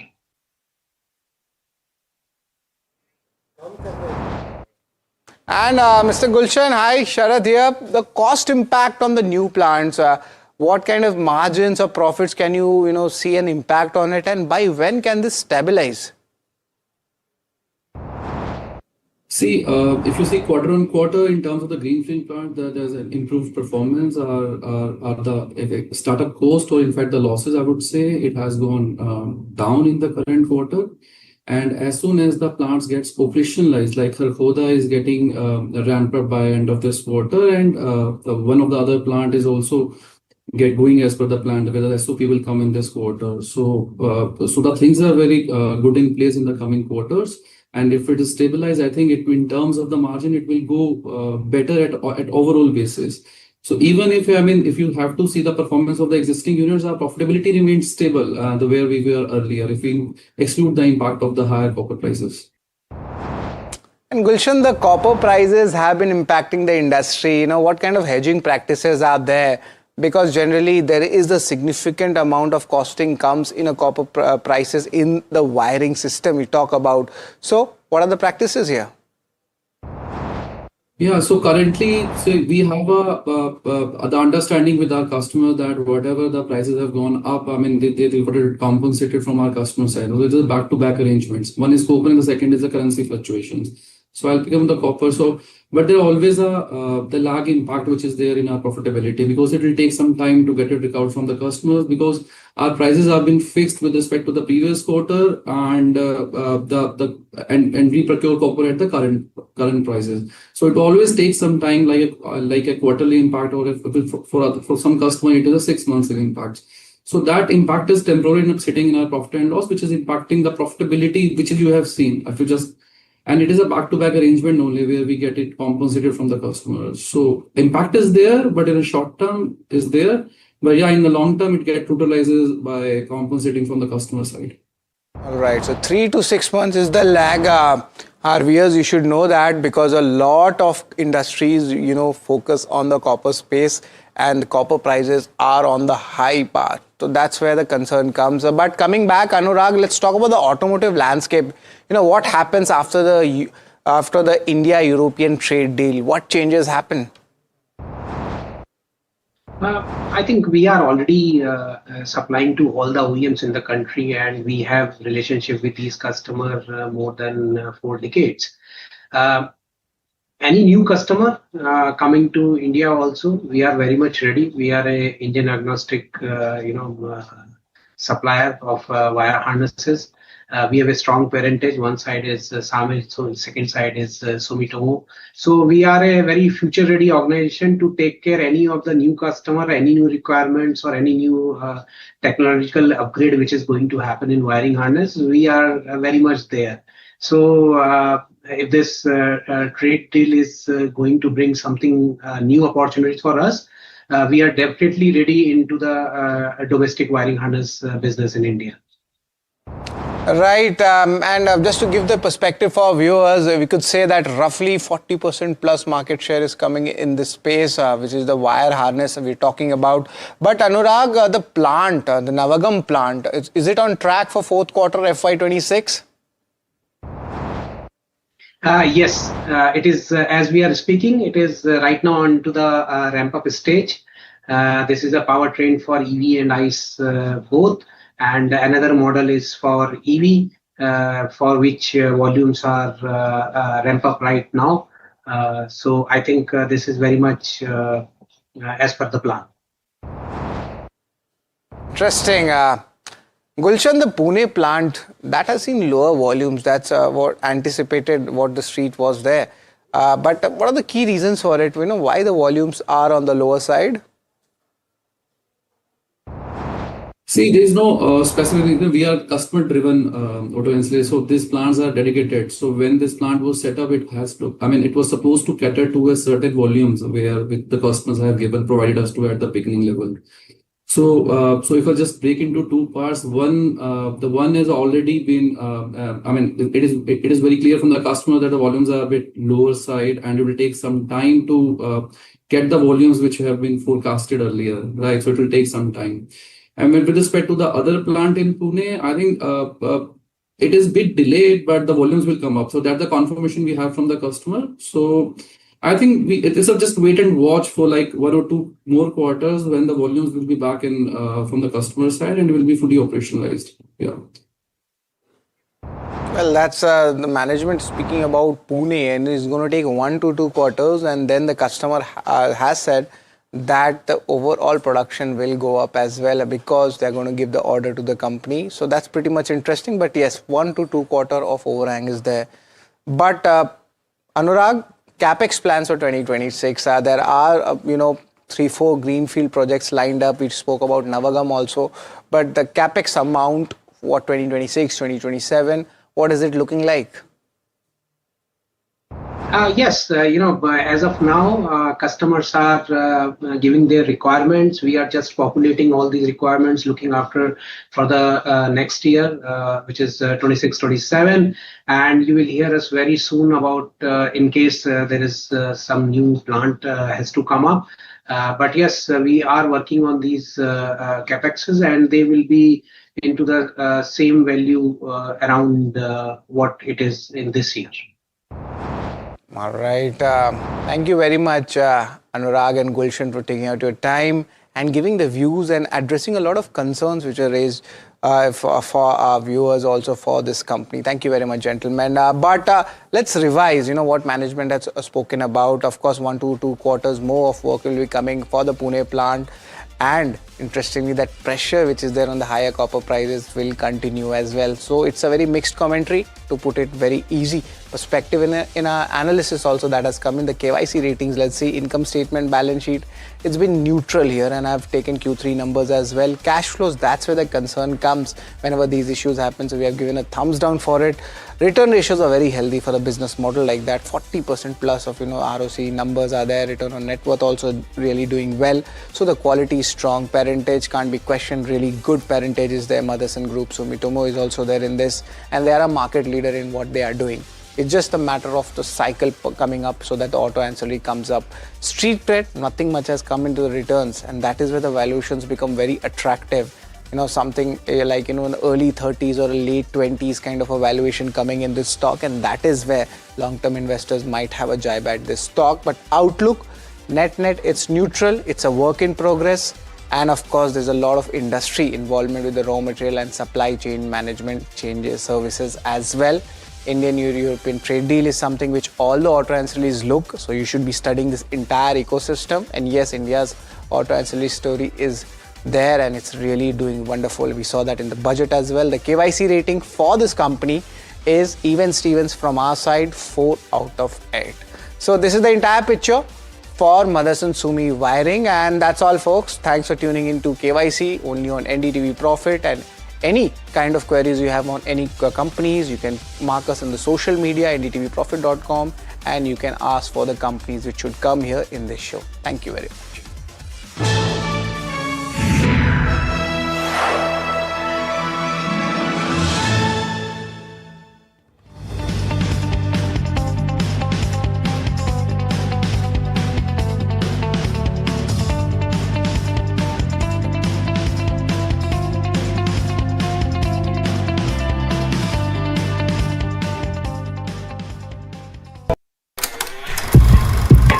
लोग कहते हैं कि जिंदगी एक film की तरह होती है, लेकिन मेरी जिंदगी सिर्फ एक फिल्म नहीं, एक ब्लॉकबस्टर फिल्म है।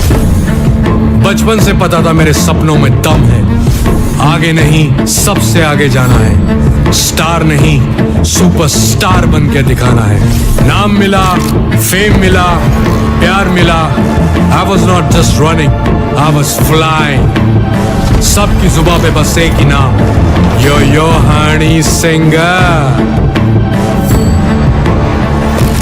लेकिन फिर ब्लॉकबस्टर कहानी में आया एक ट्विस्ट, 7वें आसमान से सीधा गिरा मैं जमीन पर।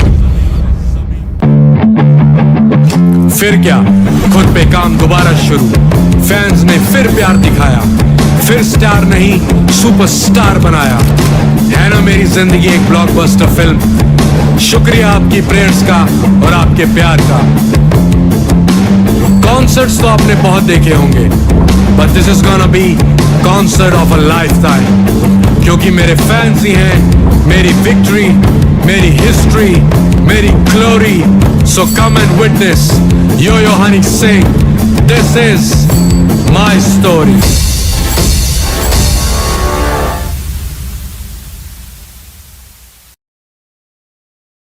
Presenting the all-knowing, all-powerful Tech Guru. Whoa. Guru? I'm no guru. Okay. I'm just a guy who loves his tech. A show where the mysteries of megabytes and motherboards shall be unraveled. Bro, nobody talks like that anymore. This is all about connected ecosystems, EVs and AI that you can use in your daily lives. We aren't talking about time travel yet. Gadgets tested under extreme conditions. But why? I review tech for people like you and me. You know what? Let me take it from here. All right. Tech isn't that complicated. In fact, it's about making our lives simpler, better, and more fun. That's what we do on Tech 360. Real talk, real reviews, tech that you can actually use. Tech has changed. So should your tech show.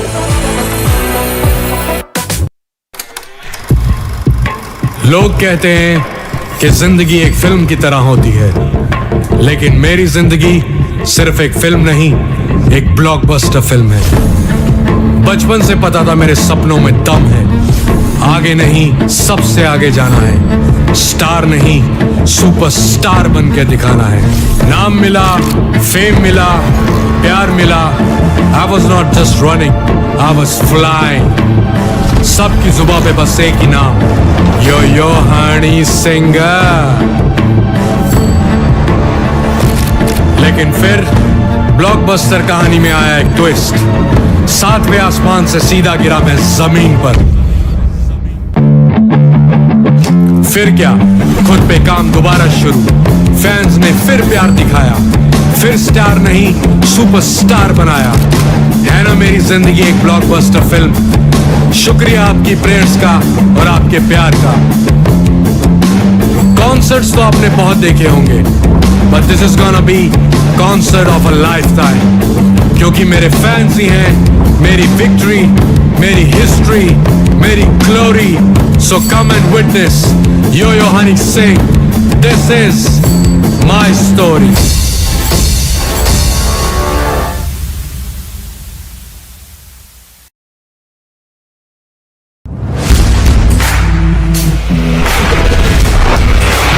Alright team, our new order show is ready. Now we need a promo. Something cool, something sharp. Well, I'm sure we'll be having outstanding reviews, solid suggestions, Expert advice, the latest trends. It's a lot simpler. We'll help people make the right auto decision. It's got the cool stuff, geeky stuff, serious stuff, all of it, so that you can discover, decide and drive. I'm Siddharth Sharma and I am your Automate.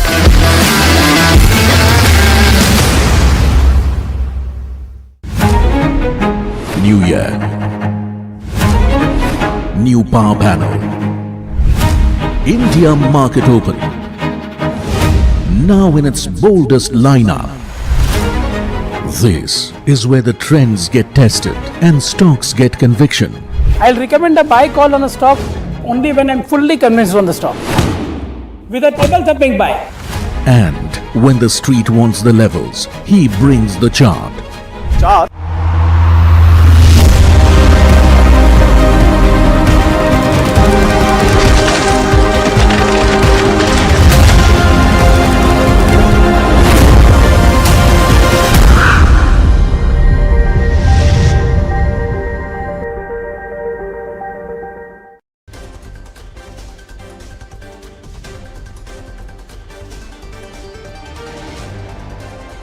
Bears take a breather on Dalal Street. Nifty recovers sharply to trade near day's high and near 24,900. Sensex jumps more than 280 points. Oil and gas, autos in good shape today. PSU banks and pharma key pain points for the market. Switching gears to auto sales numbers that are in the spotlight today. Most companies thus far beat the sales estimates. Aisha's Royal Enfield division falls short of the street expectations. Growth momentum continues with strong growth for the tractor segment. Maruti sees stellar mark. Gold and silver's rally screeches to a halt after running too far too fast. Gold cracks more than 3%, silver plummets more than 11.9%. Concerns over a stronger dollar hike in CME margins drag. Domestic air traffic grows for January in mid-single digit. Meanwhile, passenger load factor could be lower in the fourth quarter. Stay tuned for more details on the show.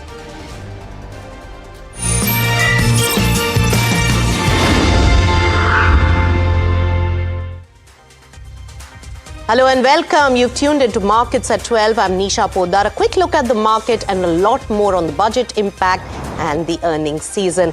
Let's take it straight to Nifty 50 at the moment with minor gain. It has recovered from the low point of the trading session. When we take a look at some of the internals in terms of the contribution chart, take a look at that big boy. Reliance Industries has really come out very strong after the budget and is a key contributor in the market. L&T, ICICI Bank, HDFC Bank also doing well. On the downside are some of the financials.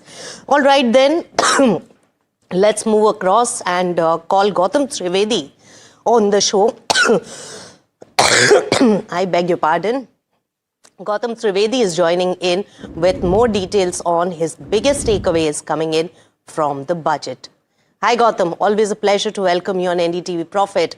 What are the top highlights for you? Yeah, so I think the expectations from the budget this year were high given the state of the economy. The economy is coming out of a slowdown that's been around for the past 24 months. Government's taken significant steps to try and get the economy out of that situation. We're seeing the first signs of that post the GST cuts in late September.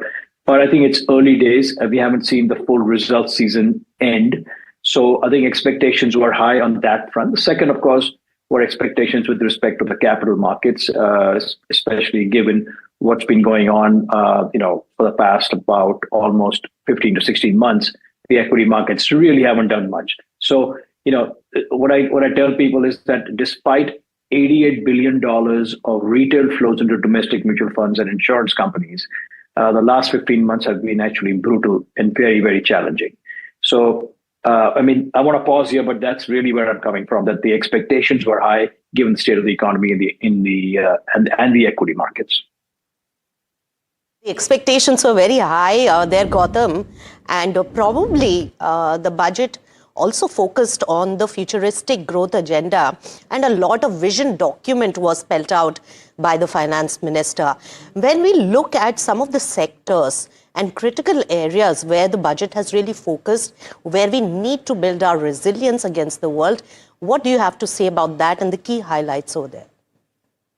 Yeah, I think the evidence of that, to some extent, which the foreigners clearly don't seem to see, is the fact that the FPIs have been selling nonstop. I mean, we saw at 2025 about $18.5 billion of net FI selling, followed by almost $4 billion in the month of January. So, year to date, also it hasn't been very good. So as a result, I think the perception in the outside world, again, I think fiscal consolidation is something which the government is clearly sending a very strong message to the world, and not just the rating agencies, but also to the world. But the fact is, the earnings growth has to come back. And that, when you have a high valuation as high as, we are today the most expensive large equity market in the world at 23 times 1 year forward earnings, you've got to have earnings growth to support that valuation. And when you have others within the Asia region, which are growing at a much faster clip, I mean, I'll tell you for 2026, calendar 2026, consensus earnings growth for Korea is 69%, believe it or not. And this is a market that gave a dollar return last year of 75%. For China, Hong Kong, and Taiwan, it ranges from 14 to 16%. So I'm saying we're not alone with a double-digit expected earnings growth this year. There are other markets which are stronger and are trading at significant discounts to our valuation. That's right, and you spelt out many of those aspects. But here, Gautam, two important aspects. One is what will improve the foreign investors' trust on India. And the second one is also going to be, with the borrowing that has been spelt out, our interest and capital costs are set to also increase. So how are these two aspects and the niggling worries that can be really tackled? Yeah, I think you raise a very good point, Nisha, that yes, as the government ends up borrowing more, will put significant pressure on the debt markets. So yes, that's a reality that we'll have to live with, because the government, for the past several years, unfortunately, has been bearing the burden of doing capex, the private sector capex, outside of the top maybe 5 to 10 large business houses, industrial houses. We haven't seen capex come in, which means the burden of capex, unfortunately, still rests on the shoulders of the government of India. So for that, they have to increase borrowings. And I think that's going to be, unfortunately, a collateral damage, if I can call it that, for the economy. As far as the FII community is concerned, I think the correction of the rupee, I hope, is now behind us, because the fact is, given the sudden fall of the rupee from October onwards, has really spooked a lot of the FIs that I speak to. And the fact is, until the rupee doesn't find a bottom, I don't see FIs coming back necessarily in a hurry. Right. So that's a double whammy, in fact, and also that is more like a vicious circle, Gautam, the point that you raised, because FII outflows is putting pressure on rupee, and rupee, depreciation is also giving a concern about the economy to the FIIs to have enough comfort in investing. So that's a vicious circle, and the RBI is comfortable with rupee falling to at least a certain level. Last we heard was 92 to a dollar. Up to that, they are okay given all the macro factors. All right, so looking at all of this and the various aspects all digested from the budget. Now, Gautam, what are the critical concerns and challenges do you think that the economy is facing, where the government can probably also look at besides budget, because reforms have been actually ongoing. They pushed the consumption with the GST cut in certain categories already. So a large part of work was done outside the budget as well. Yeah. No, I think that's another good point, Anisha, that what else can the government do and what are the pressing issues today?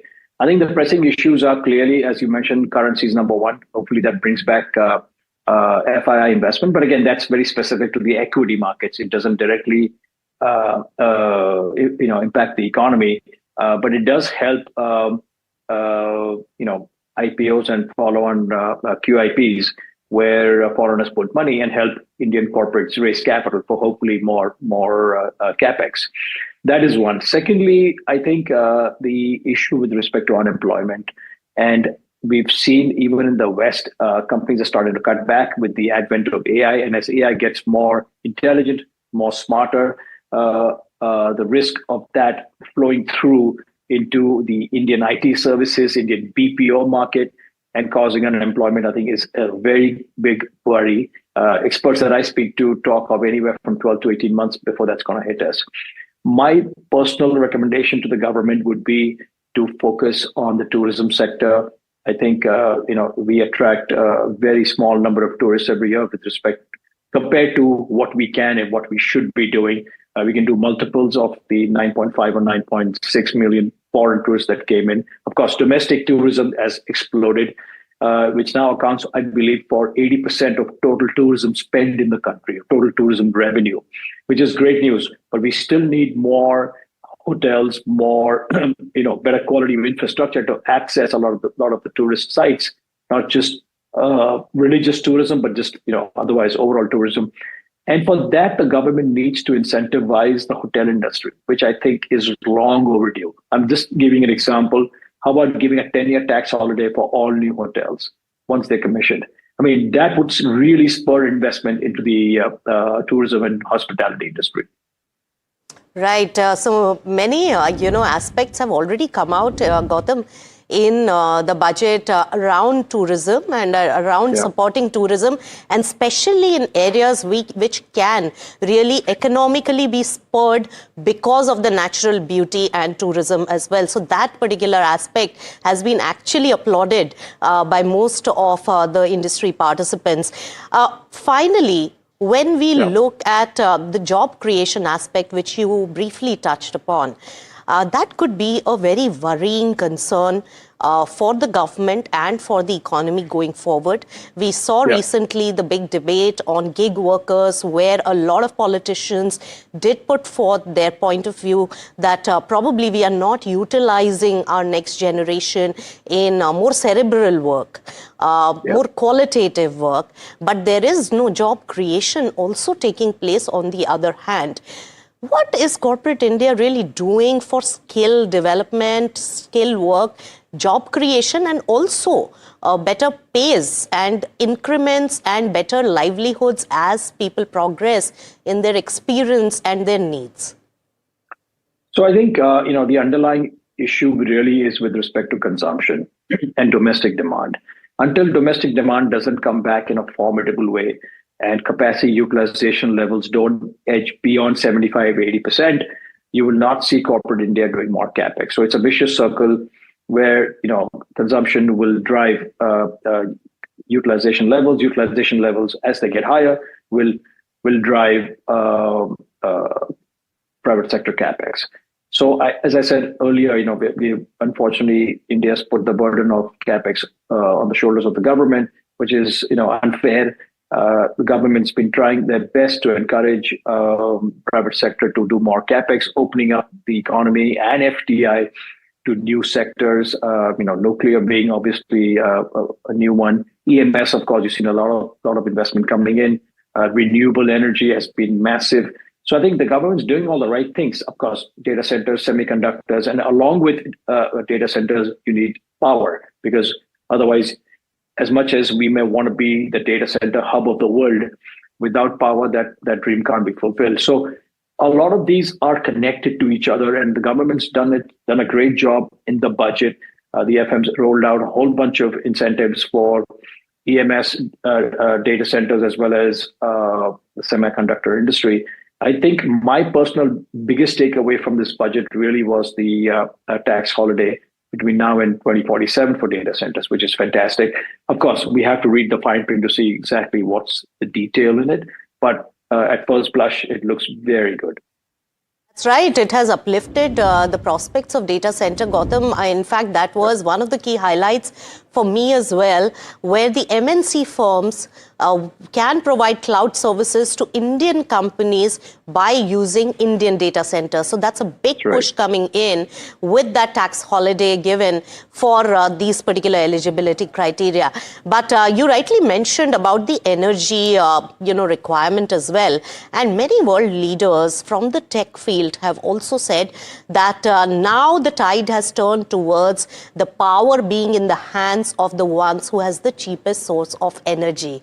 Where are we in energy is going to be my one pivotal question also. A few bits and pieces already there in the budget. Nuclear energy given a lot of heft also in terms of input holiday coming in for this particular space. Overall, energy and energy transmission and also transformation into renewal and the thrust given by the government.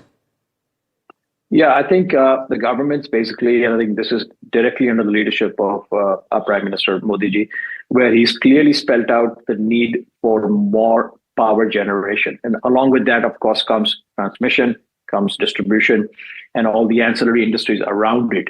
So for you to, it's one thing to give a tax holiday to data centers, but if power is inadequate or not 24/7 and reliable, data center companies, the world's biggest data center companies are going to, skip India, right? So we are at a point where the government has incentivized the renewable energy industry to an extent that 50% of our energy needs are now met by renewables. We're the third largest producer of renewable energy, overtaking Germany as well. So right, your point well taken, Gautam, and all good points. Thank you so much for joining us. Quickly, let's take it to Sun Pharma, and the management is joined by my colleague Varsha. Q3 shows well-rounded growth.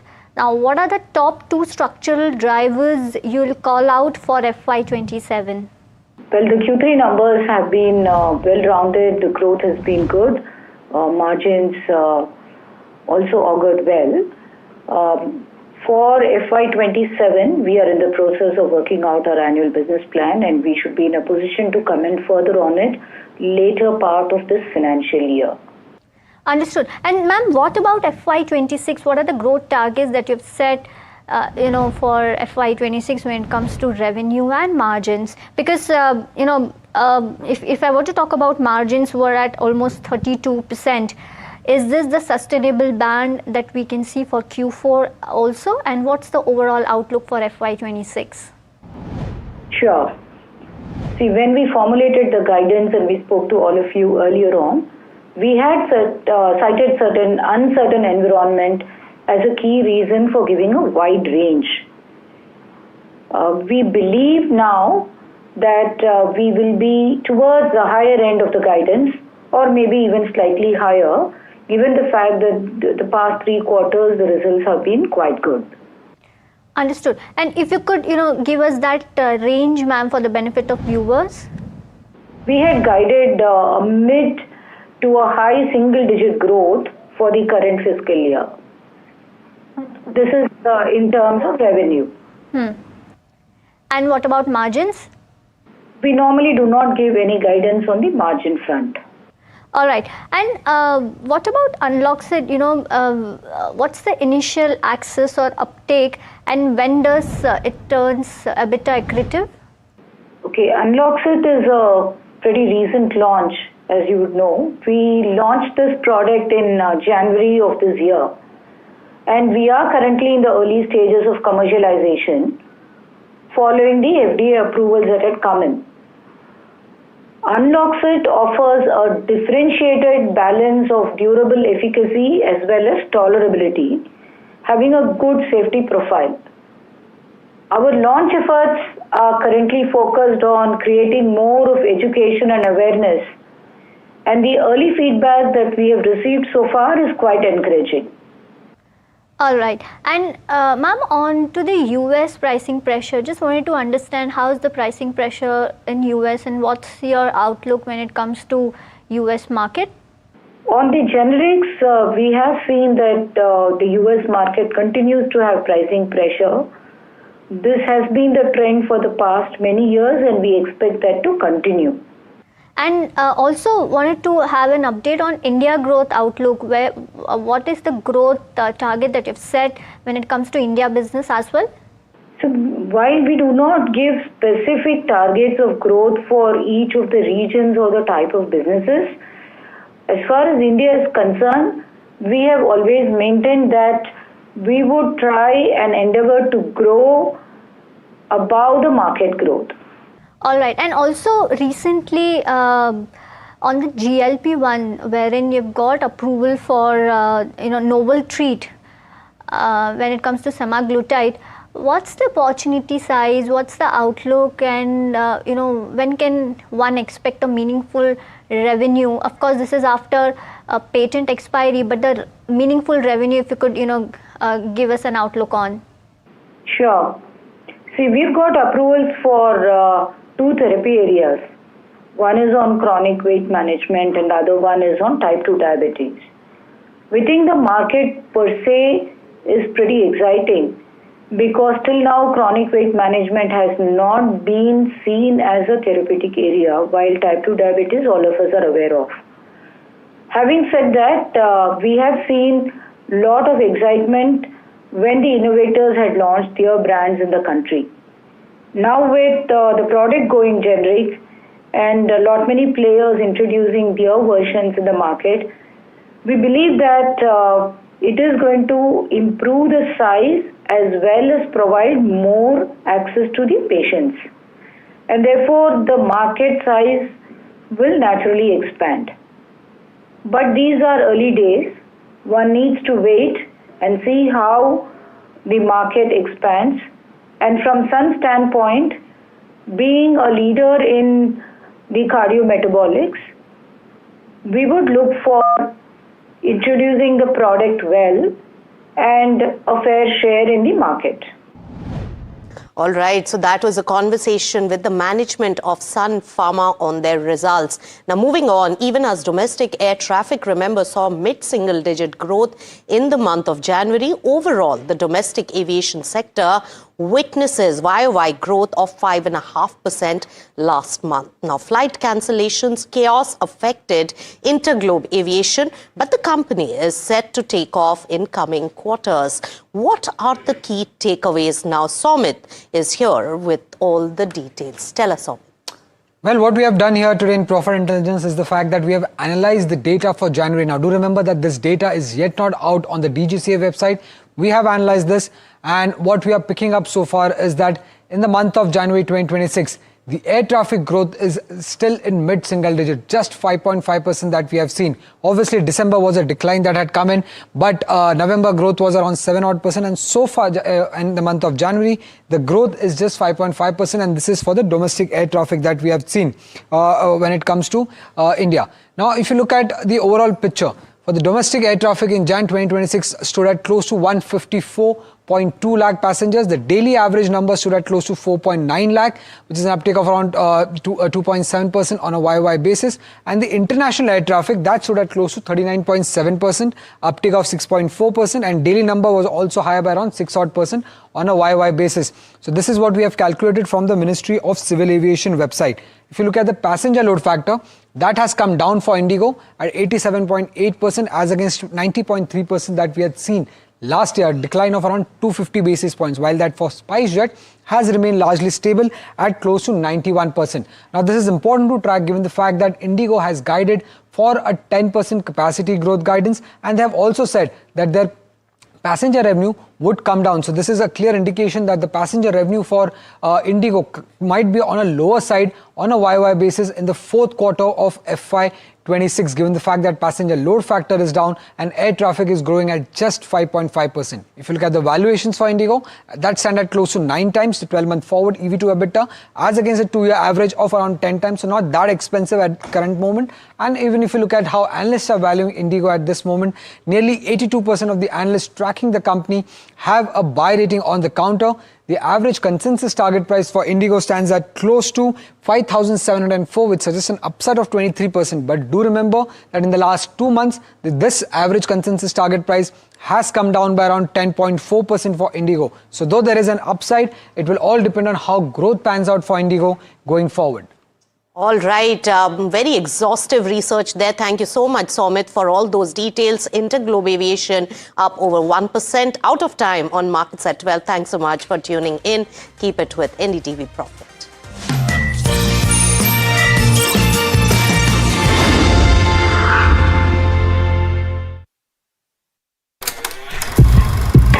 लोग कहते हैं कि जिंदगी एक film की तरह होती है, लेकिन मेरी जिंदगी सिर्फ एक फिल्म नहीं, एक ब्लॉकबस्टर फिल्म है। बचपन से पता था मेरे सपनों में दम है, आगे नहीं सबसे आगे जाना है, स्टार नहीं सुपरस्टार बन के दिखाना है। नाम मिला, फेम मिला, प्यार मिला, I was not just running, I was flying। सबकी जुबां पे बस एक ही नाम, यो हनी सिंगर। लेकिन फिर ब्लॉकबस्टर कहानी में आया एक ट्विस्ट, 7वें आसमान से सीधा गिरा मैं जमीन पर। फिर क्या, खुद पे काम दोबारा शुरू, फैंस ने फिर प्यार दिखाया, फिर स्टार नहीं सुपरस्टार बनाया। है ना मेरी जिंदगी एक ब्लॉकबस्टर फिल्म। शुक्रिया आपकी प्रेयर्स का और आपके प्यार का। कॉन्सर्ट्स तो आपने बहुत देखे होंगे, but this is gonna be concert of a lifetime, क्योंकि मेरे फैंस ही हैं मेरी विक्ट्री, मेरी हिस्ट्री, मेरी glory. So come and witness yo Honey Singh, this is my story.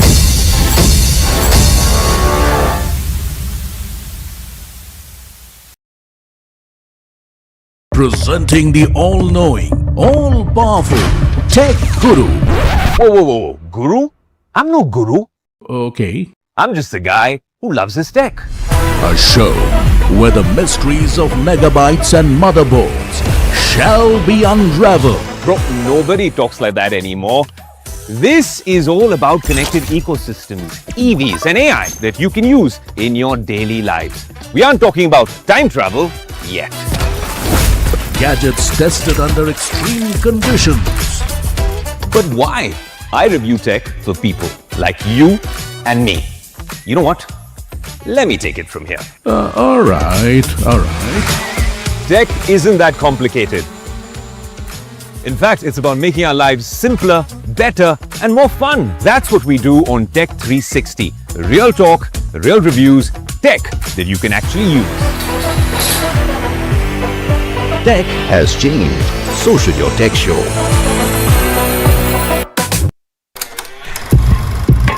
लोग कहते हैं कि जिंदगी एक फिल्म की तरह होती है, लेकिन मेरी जिंदगी सिर्फ एक फिल्म नहीं, एक ब्लॉकबस्टर फिल्म है।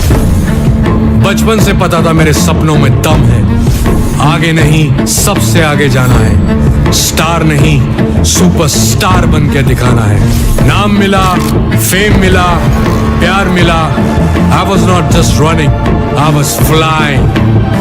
सबकी जुबां पे बस एक ही नाम, यो हनी सिंगर। लेकिन फिर ब्लॉकबस्टर कहानी में आया एक ट्विस्ट, 7वें आसमान से सीधा गिरा मैं जमीन पर। फिर क्या, खुद पे काम दोबारा शुरू, फैंस ने फिर प्यार दिखाया, फिर स्टार नहीं सुपरस्टार बनाया। है ना मेरी जिंदगी एक ब्लॉकबस्टर फिल्म। शुक्रिया आपकी प्रेयर्स का और आपके प्यार का। कॉन्सर्ट्स तो आपने बहुत देखे होंगे, but this is gonna be concert of a lifetime, क्योंकि मेरे फैंस ही हैं मेरी विक्ट्री, मेरी हिस्ट्री, मेरी glory.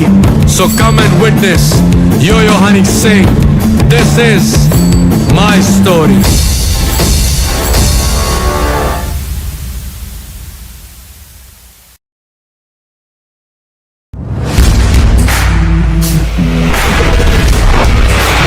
Alright team, our new auto show is ready. Now we need a promo. Something cool, something sharp. Well, I'm sure we'll be having outstanding reviews, solid suggestions, Expert advice, the latest trends. It's a lot simpler. We'll help people make the right auto decision. It's got the cool stuff, geeky stuff, serious stuff, all of it, so that you can discover, decide and drive. I'm Siddharth Sharma and I am your automate.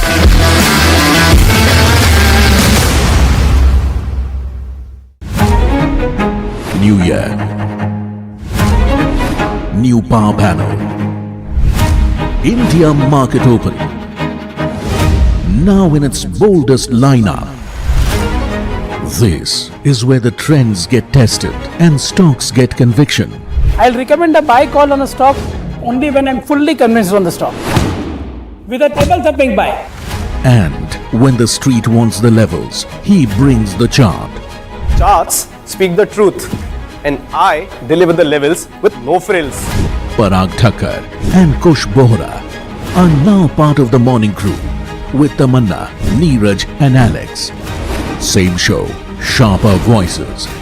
Every morning on India Market Open, your favorite market show just got better.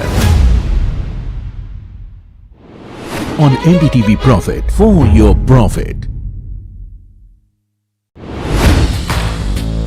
Hi, I'm Tamanna Inamdar. Watch me on NDTV Profit, where I break down the day's biggest business stories. What happened, why it matters, and what it means for your money. Hi, I'm Neeraj Shah. Watch me on NDTV Profit for the most incisive market intelligence and meaningful corporate conversation. And I'm Alex Matthew. Markets, mutual funds, insurance, personal finance. I help you cut through the noise and make smarter financial choices. And here's where you can watch us.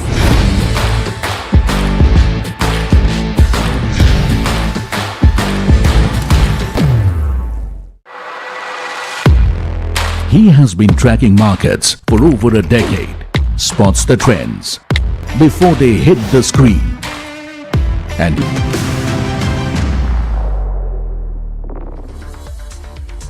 Hello and welcome to NDTV Profit. I'm Hiral Dadia and you're watching Trending Trades, and with me is Sharad Dubey. In fact, one stock that should be in focus is Brigade Enterprises, and this is on the back of the numbers that they've reported. Now, on a consensus basis, it's missed street estimates. The stock is trading under pressure at the day's lowest levels, with cuts a little over 2.5% coming in there. Let me get in Pavitra Shankar, Managing Director at Brigade Enterprises. Pavitra, welcome to the show, and always a pleasure to speak to you here on the side. I don't see the video feed. Yes, Pavitra. Are you able to hear me?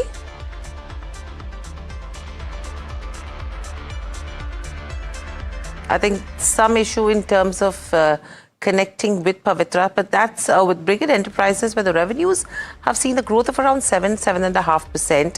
Profits are down 21%. Now, the question over here is the kind of disconnect that's happening, because the sales have hit a quarterly high as well of almost 1,575 odd crores, whereas the consolidated profit has actually dropped by around 21%. Now, the key question over here is, what are the factors that are leading to this kind of a disconnect between the top line growth and the dip in terms of profitability? And when does the management expect this profit growth to align with the revenue growth as well going ahead?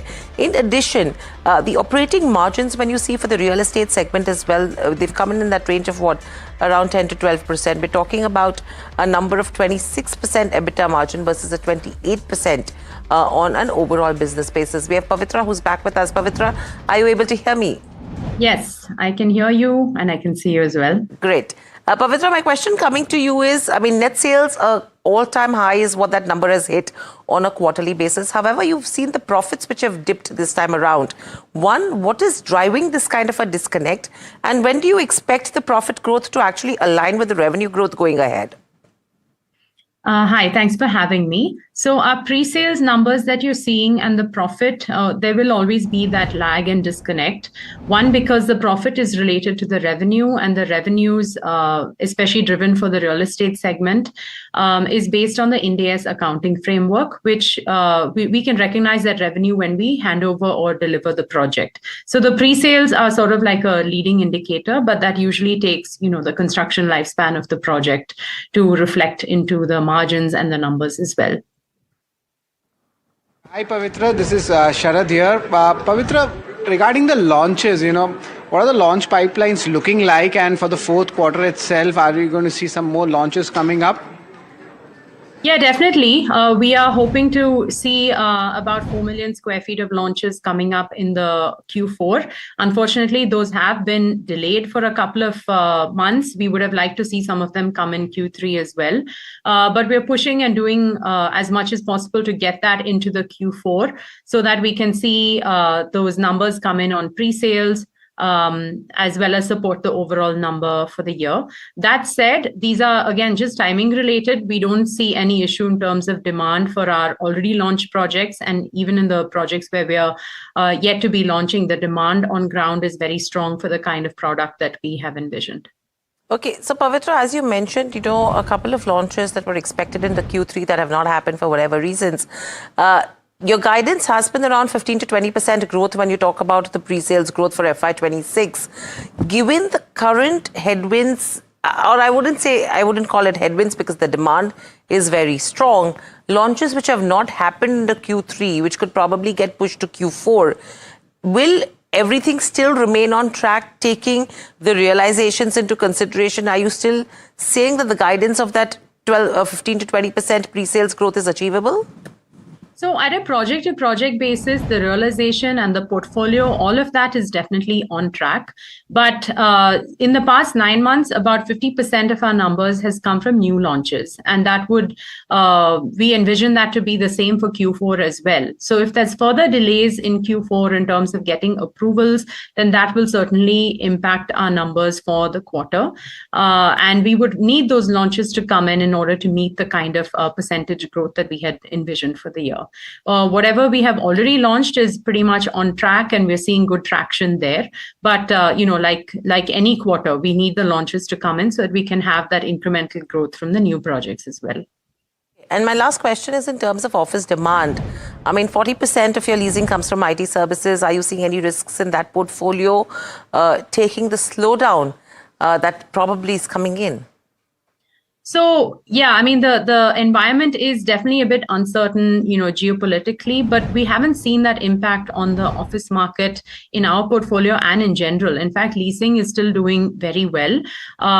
There's a lot of talk about IT services, but the demand is also coming from GCCs and generally, tech-related jobs that tend to be in our core markets of Bangalore, Chennai, and Hyderabad. So we haven't seen that impact in terms of our new leasing efforts or, on the industry in general, but that is something everyone is keeping an eye on. Sure. So everyone's going to look at all of these aspects as well. But thank you, Pavitra. I know it's been a short conversation, but we will love catching up again to have a detailed conversation in terms of what's lined up so far. But moving on, as the budget outlines the government's priorities for growth and investment, let's cut across to a special conversation with Ramdev Agarwal, Chairman and co-founder of Motilal Oswal Financial Services, on the key takeaways and the potential market implications. And he's in conversation with my colleague Neeraj Shah. In terms of liquidity, deposits are not circulating and all kinds of problems are there. Yeah, I mean, maybe a number around the gross borrowing as well is something that they may But that's a small spike. I don't know why market was so touchy. My sense is that market didn't like the STT stuff. Yes. So they started selling. In any case, backdrop was already this gold and silver debacle had already happened, where it was down by 20-25%. Right. So in any case, mood was bad because the guys who are in commodity market and stock market, they're same. It's on the same screen. So clearly, those guys were suffering from that. At our place, guys were short in commodities, just to tell you that. Okay. So But the mood was bad about the commodities, and then on top of it, this STD, this irritant comes. Right. I would call it irritant because it is very small thing, and actually for investors it doesn't matter at all. Right. Agreed. It is only for the speculators which is they have touched it. So, and once market started going down, then nothing looks good. All the commentators, they come, and even I was very peaceful right till that provisions came, and then suddenly this thing came and it spoiled the mood, and I didn't know how much impact it will have, because I'm scared about what's happening in other parts of the world. Today I think Korea is down 5-6%. Yeah. Last week Indonesia was down 10-12%. Yeah. So I said, this is not the time we should be actually taking panga with any of these investors, whether domestic as well as foreigners. Completely. This is the time to stay away from them and don't irritate them. In any case, earnings are not there. There's a big challenge about the earnings growth, and FIs are selling. So this is a time to stay a bit more cautious.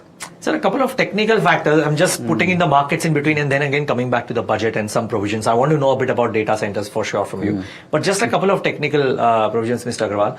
That Korea is down today because the AI trade seems to be just at the margin unraveling a little bit. And everybody is saying that India is the classic anti-AI trade. If the AI trade reverses, India could actually benefit. So the story can change every day. This is the way you are putting the story, because market is up. If market was down 3%, you would have said that we are following the world. That's true. So it's all, the way whether ticker is green or red, that decides how we are commenting. No, but broadly the belief is that if money was chasing AI and if the money stops going towards AI, the non-AI plays might benefit. No, that makes solid sense. That makes sense. Yeah. So if that were to happen, plus maybe the trade deal with the US, if it were to come about, they'll all happen. Neeraj, they will all happen. Just we have to have a little patience. We want everything happened yesterday. No, it will take its own time. Maybe week, maybe few months. So you have to have that patience while economy is doing well. See, economy is rocking at about 7.5%, 8%. So how does it matter? This agreement is not signed or that agreement is not signed. If it comes, it will be yet another tailwind.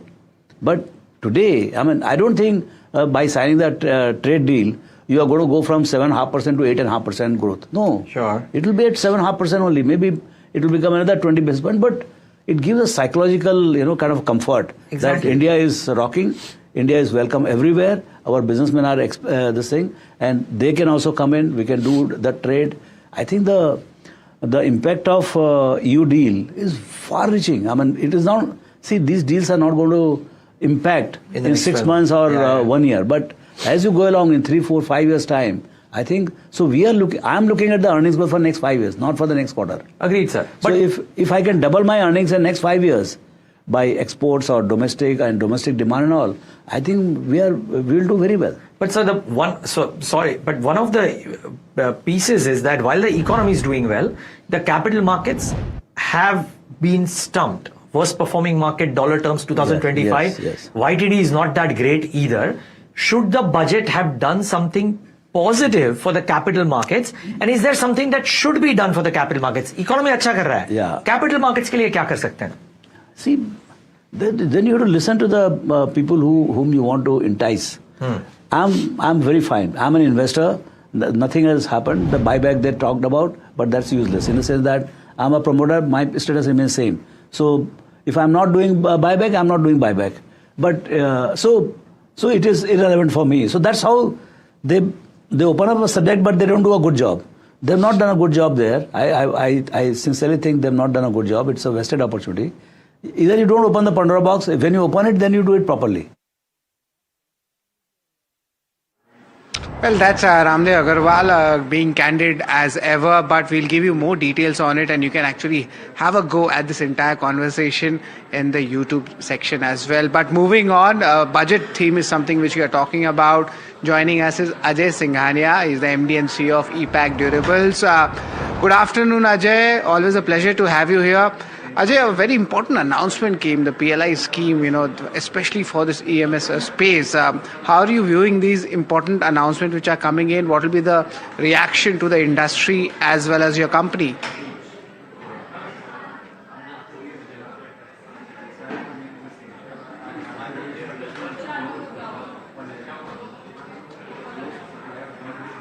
Well, there seems to be a kind of a technical error. We'll be joining in with the management of EPAC Durables. But Hiral, just to put that in perspective, the PLI scheme announcement was strong. Even the outlay, if you talk about it, that went up 3 times.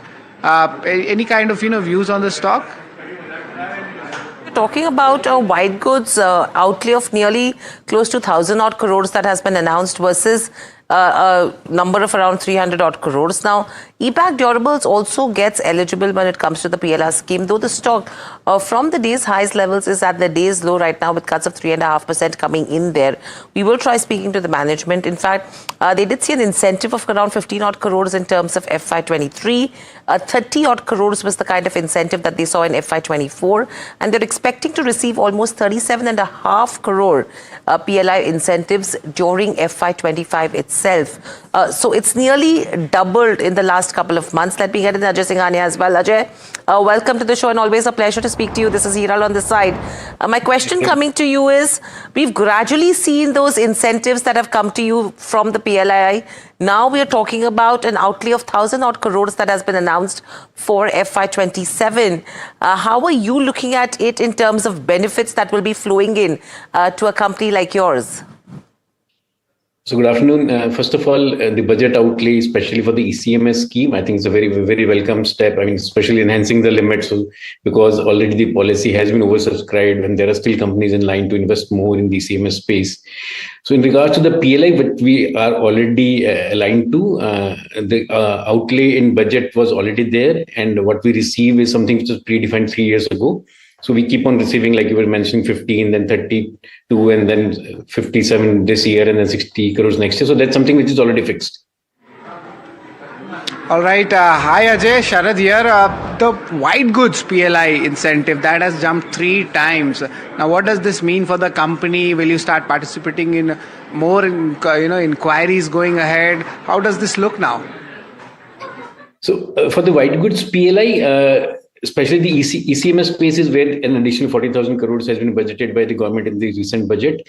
And that definitely helps us participate more aggressively now. We had already applied for one scheme in the ECMS, and now definitely we'll be considering to expand our horizon and look at newer product categories. So this definitely is a welcome step.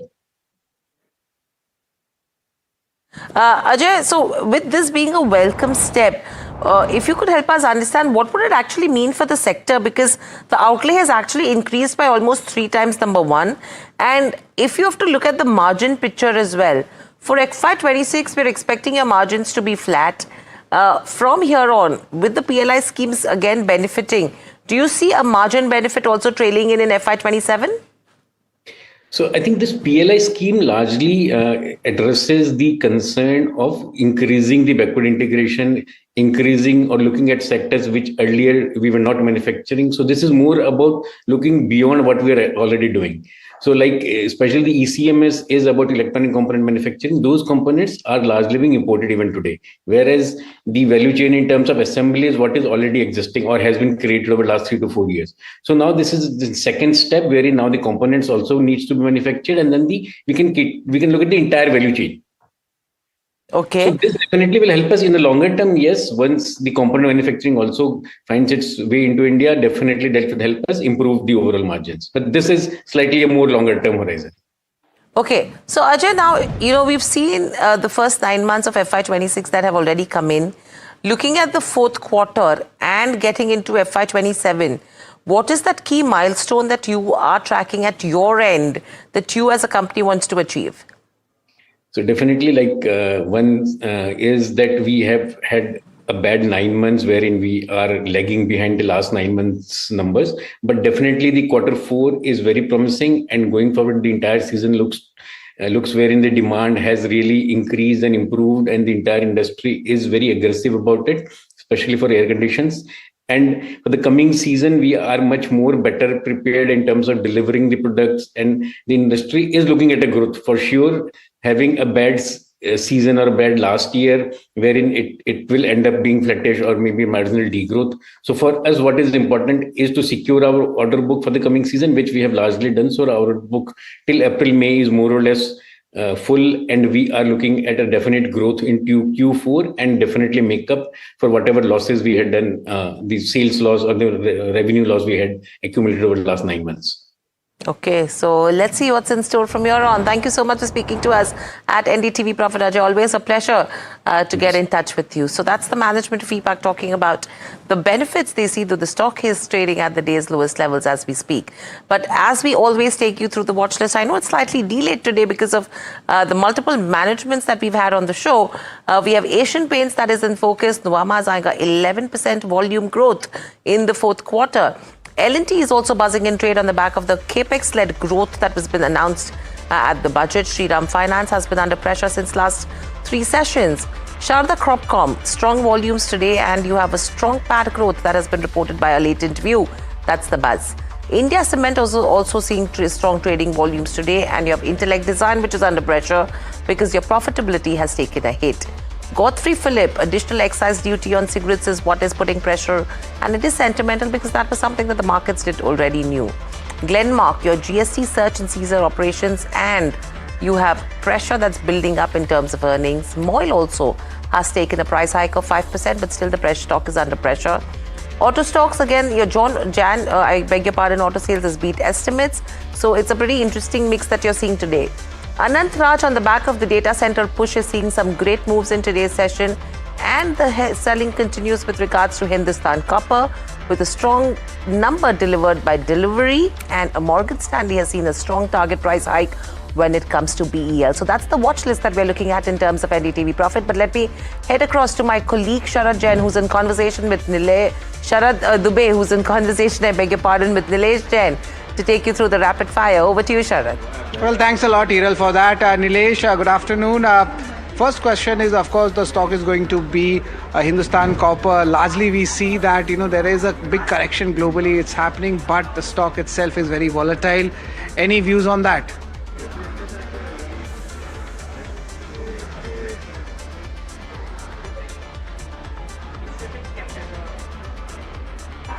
Nilesh? Yeah, Hindustan Copper.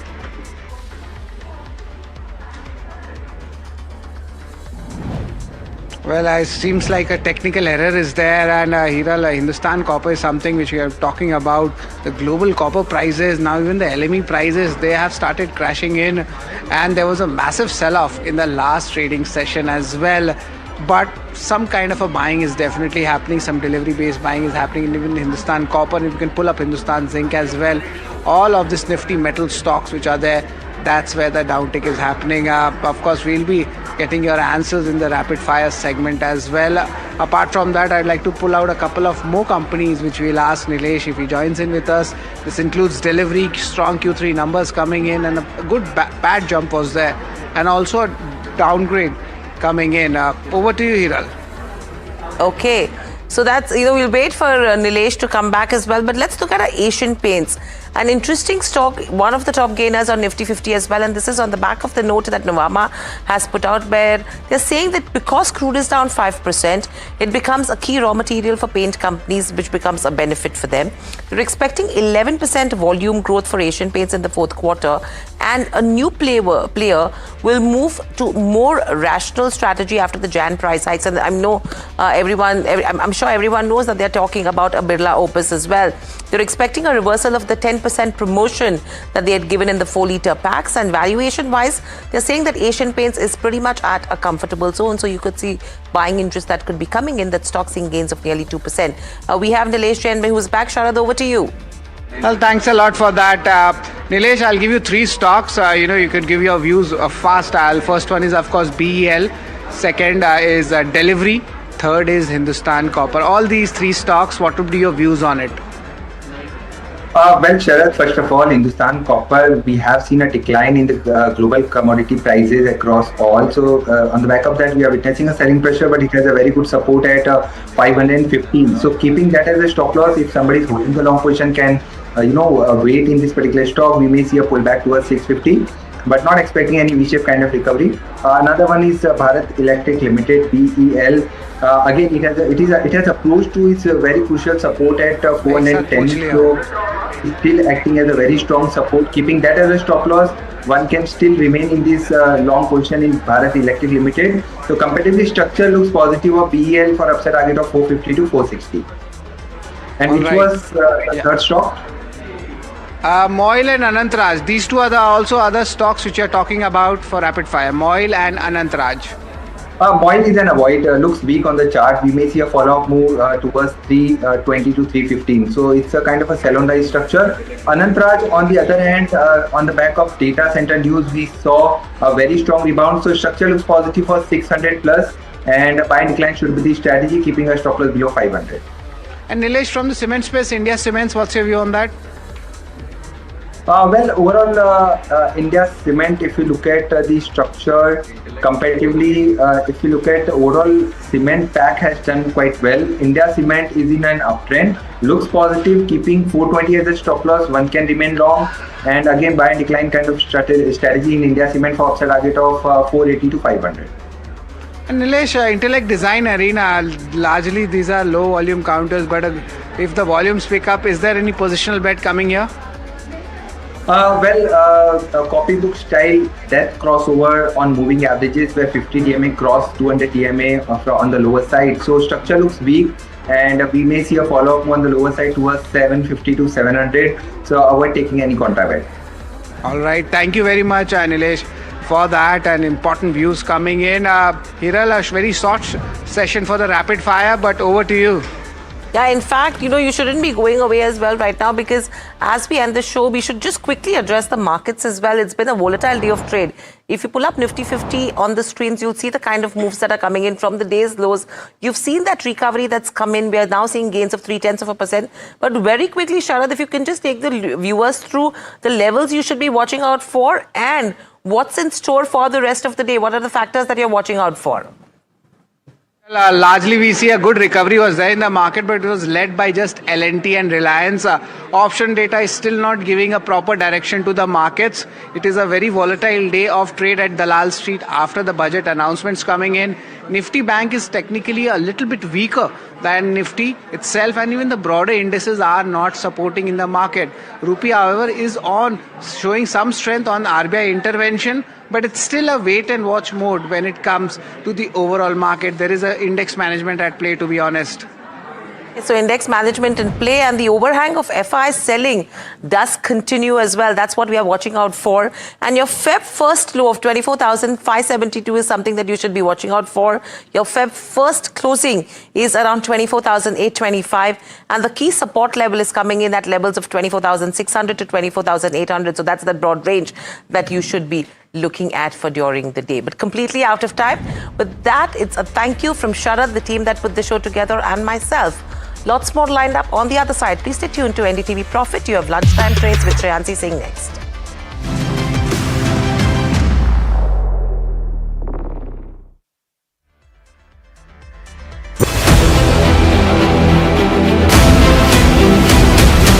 I propose to raise the STT on futures to 0.05% from the present 0.02%. There's a buzz of a potential hike that could happen when it comes to options STT, and this could be major negative coming in.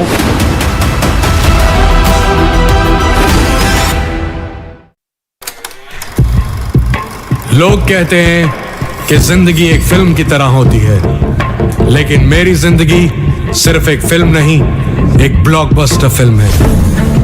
बचपन से पता था मेरे सपनों में दम है, आगे नहीं सबसे आगे जाना है, स्टार नहीं सुपरस्टार बन के दिखाना है। नाम मिला, फेम मिला, प्यार मिला। I was not just running, I was flying. सबकी जुबां पे बस एक ही नाम, यो हनी सिंह। लेकिन फिर ब्लॉकबस्टर कहानी में आया एक ट्विस्ट। 7वें आसमान से सीधा गिरा मैं जमीन पर। फिर क्या, खुद पे काम दोबारा शुरू। फैंस ने फिर प्यार दिखाया, फिर स्टार नहीं सुपरस्टार बनाया। है ना मेरी जिंदगी एक ब्लॉकबस्टर फिल्म।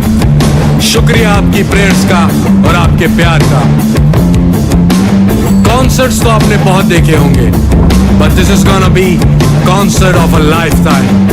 क्योंकि मेरे fans ही हैं मेरी victory, मेरी history, मेरी glory. So come and witness Yo-Yo Honey sing. This is my story.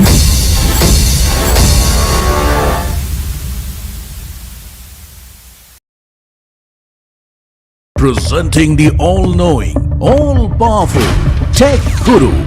Whoa. Guru? I'm no guru. Okay. I'm just a guy who loves his tech. A show where the mysteries of megabytes and motherboards shall be unraveled. Bro, nobody talks like that anymore.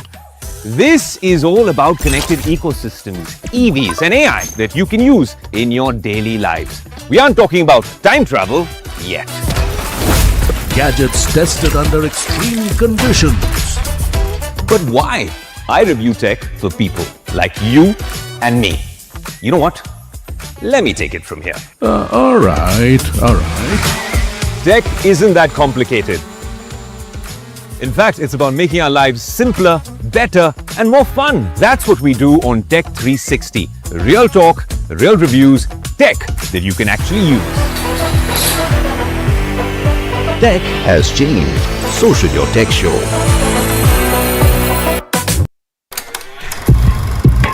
लोग कहते हैं कि जिंदगी एक film की तरह होती है, लेकिन मेरी जिंदगी सिर्फ एक फिल्म नहीं, एक ब्लॉकबस्टर फिल्म है। बचपन से पता था मेरे सपनों में दम है, आगे नहीं सबसे आगे जाना है, स्टार नहीं सुपरस्टार बन के दिखाना है। नाम मिला, फेम मिला, प्यार मिला। I was not just running, I was flying. सबकी जुबां पे बस एक ही नाम, यो हनी सिंगर। लेकिन फिर ब्लॉकबस्टर कहानी में आया एक ट्विस्ट। 7वें आसमान से सीधा गिरा मैं जमीन पर। फिर क्या, खुद पे काम दोबारा शुरू। फैंस ने फिर प्यार दिखाया, फिर स्टार नहीं सुपरस्टार बनाया। है ना मेरी जिंदगी एक ब्लॉकबस्टर फिल्म। शुक्रिया आपकी प्रेयर्स का और आपके प्यार का।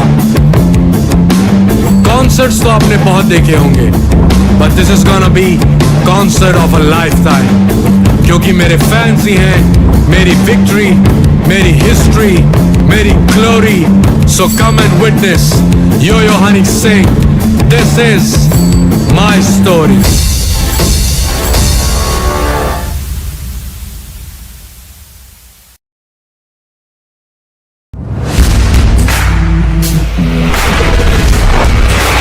Alright team, our new order show is ready. Now we need a promo. Something cool.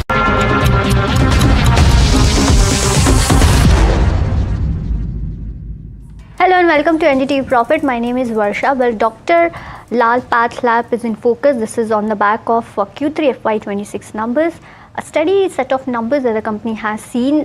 The growth was led by volume expansion and deeper tier 3 and 4 penetration. Swasthfit, contributed almost 26% in year-to-date FY26 sales. EBITDA was led by volume growth, network expansion, and favorable mix. Well, to speak more about numbers and what lies ahead, I'm here joined by Mr. Shankha Banerjee, who is the CEO at Dr. Lal Path Labs. Well, Mr. Banerjee, welcome at NDTV Profit. Always pleasure to have you. The more focus today for Dr. Dr. Lal Path Lab is on volume growth over price hikes.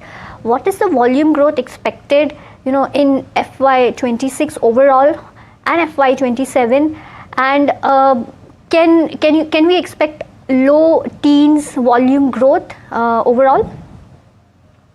Yeah, hi Varsha, thanks for having me.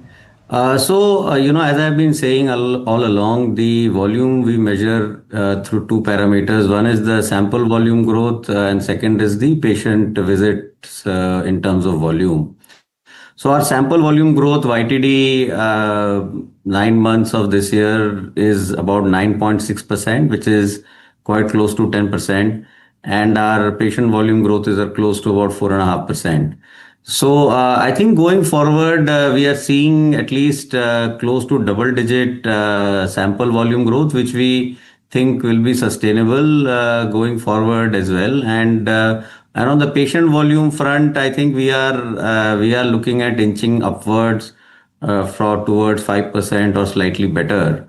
I think that's the volume part of the story, because all the revenue growth that we see is still primarily driven by volumes.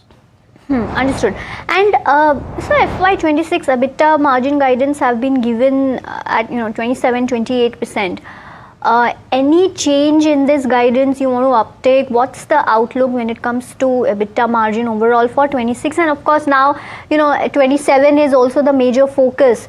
What about margins in 27 as well? So FY26, our margin guidance of 27 to 28% remains, but that will be, let's say, after the exceptional cost that we've taken due to the new labor codes. That's it's slightly maybe better than what we had envisaged at the beginning of the year, but more or less in line. And for next year, we still haven't worked out the full numbers. Maybe during our next conversation, I'll be able to share more light on the next year numbers. Got it. And Mr. Banerjee, when it comes to Swasthfit, which contributes 26% of the total revenues, where do you see this stabilizing in the long term? What's the target that you have set for the overall contribution when it comes to Swasthfit? So we don't set a target for Swasthfit contribution. Actually, it's again a part of our organic growth strategy. And the good thing we see is that, even in smaller towns, we see traction building around Swasthfit. And as we continue to increase our geographic access, whether it is through the new labs we are opening or the collection network expansion that we see building up, the traction is continuing. I think at an overall level, if preventive health, as we see, is kind of becoming more common, and the and usage of health packages is increasing, which we see across the industry, I think there is still quite a lot of headroom available for this contribution to grow. Understood. And on that note, sir, how do you defend Swasthfit, from aggressive pricing by new age digital players? So we have consistently stayed away from, running it as a pricing-led initiative. I think it is more of a bundle testing, offering that we say. And, given the kind of quality and the distribution that we aim to achieve, and we are also looking at it at a very sustainable level. And if we need to keep a sustainable growth with the right margin mix, I think, we are quite well placed in terms of the pricing that we are offering. It is at a discount to the individual tests anyway within our portfolio. But we are not right now looking at,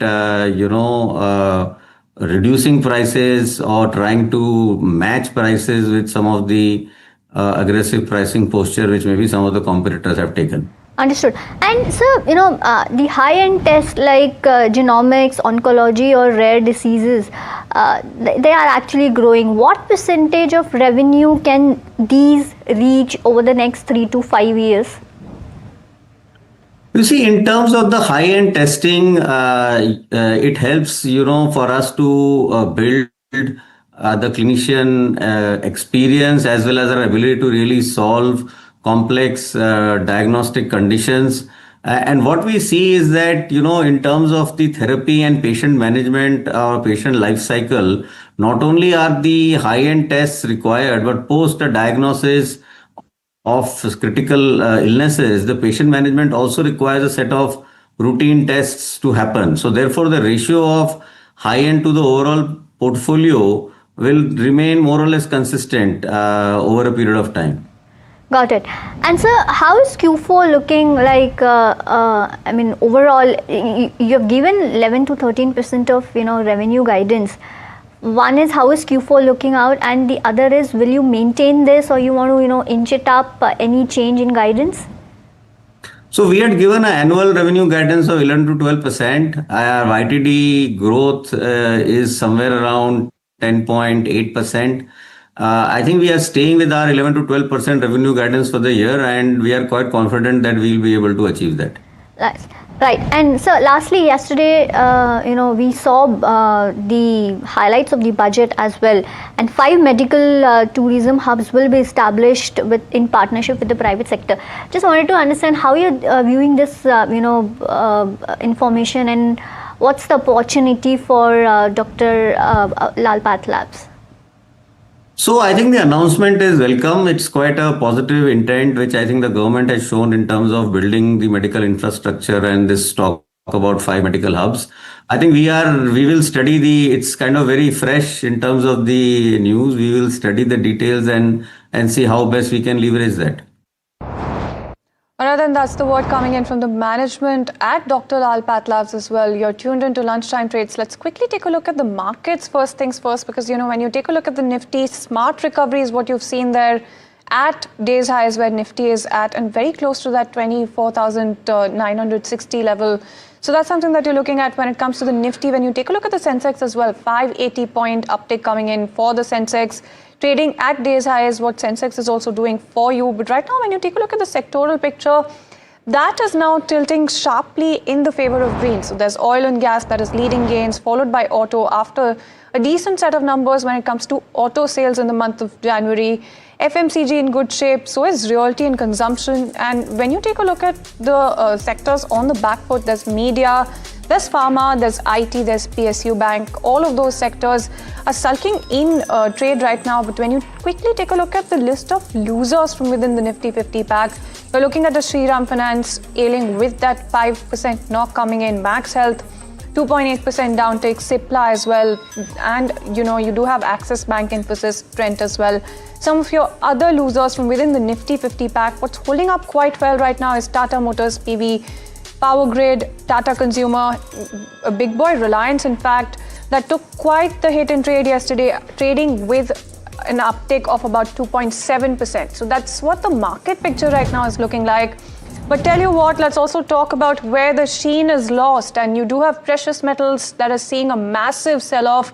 And I say massive because you've already seen the worst day since 1980 coming in for gold as well. For silver, the worst intraday record coming in for this particular metal. But let's also talk about the levels that you're looking at right now, because you're looking at gold extending losses, falling as much as 8%. Now, when you talk about silver, there's a double-digit loss that you're looking at there, as much as 14.6% in terms of the downtick there as well.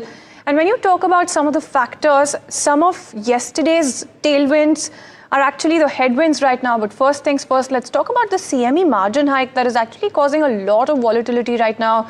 You do have CME Group that has raised margins when it comes to COMEX, gold and silver futures. Traders are required to pump in more money essentially to hold existing positions, and that's something that you're looking at adding to that little bit of volatility in an already historically volatile market. Now you're looking at de-dollarization. Like I said, it was a key tailwind previously.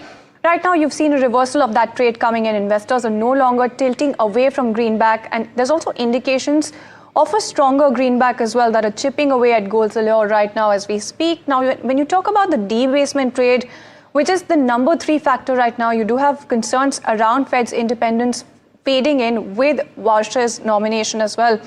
And, that's something that you're looking at as a factor.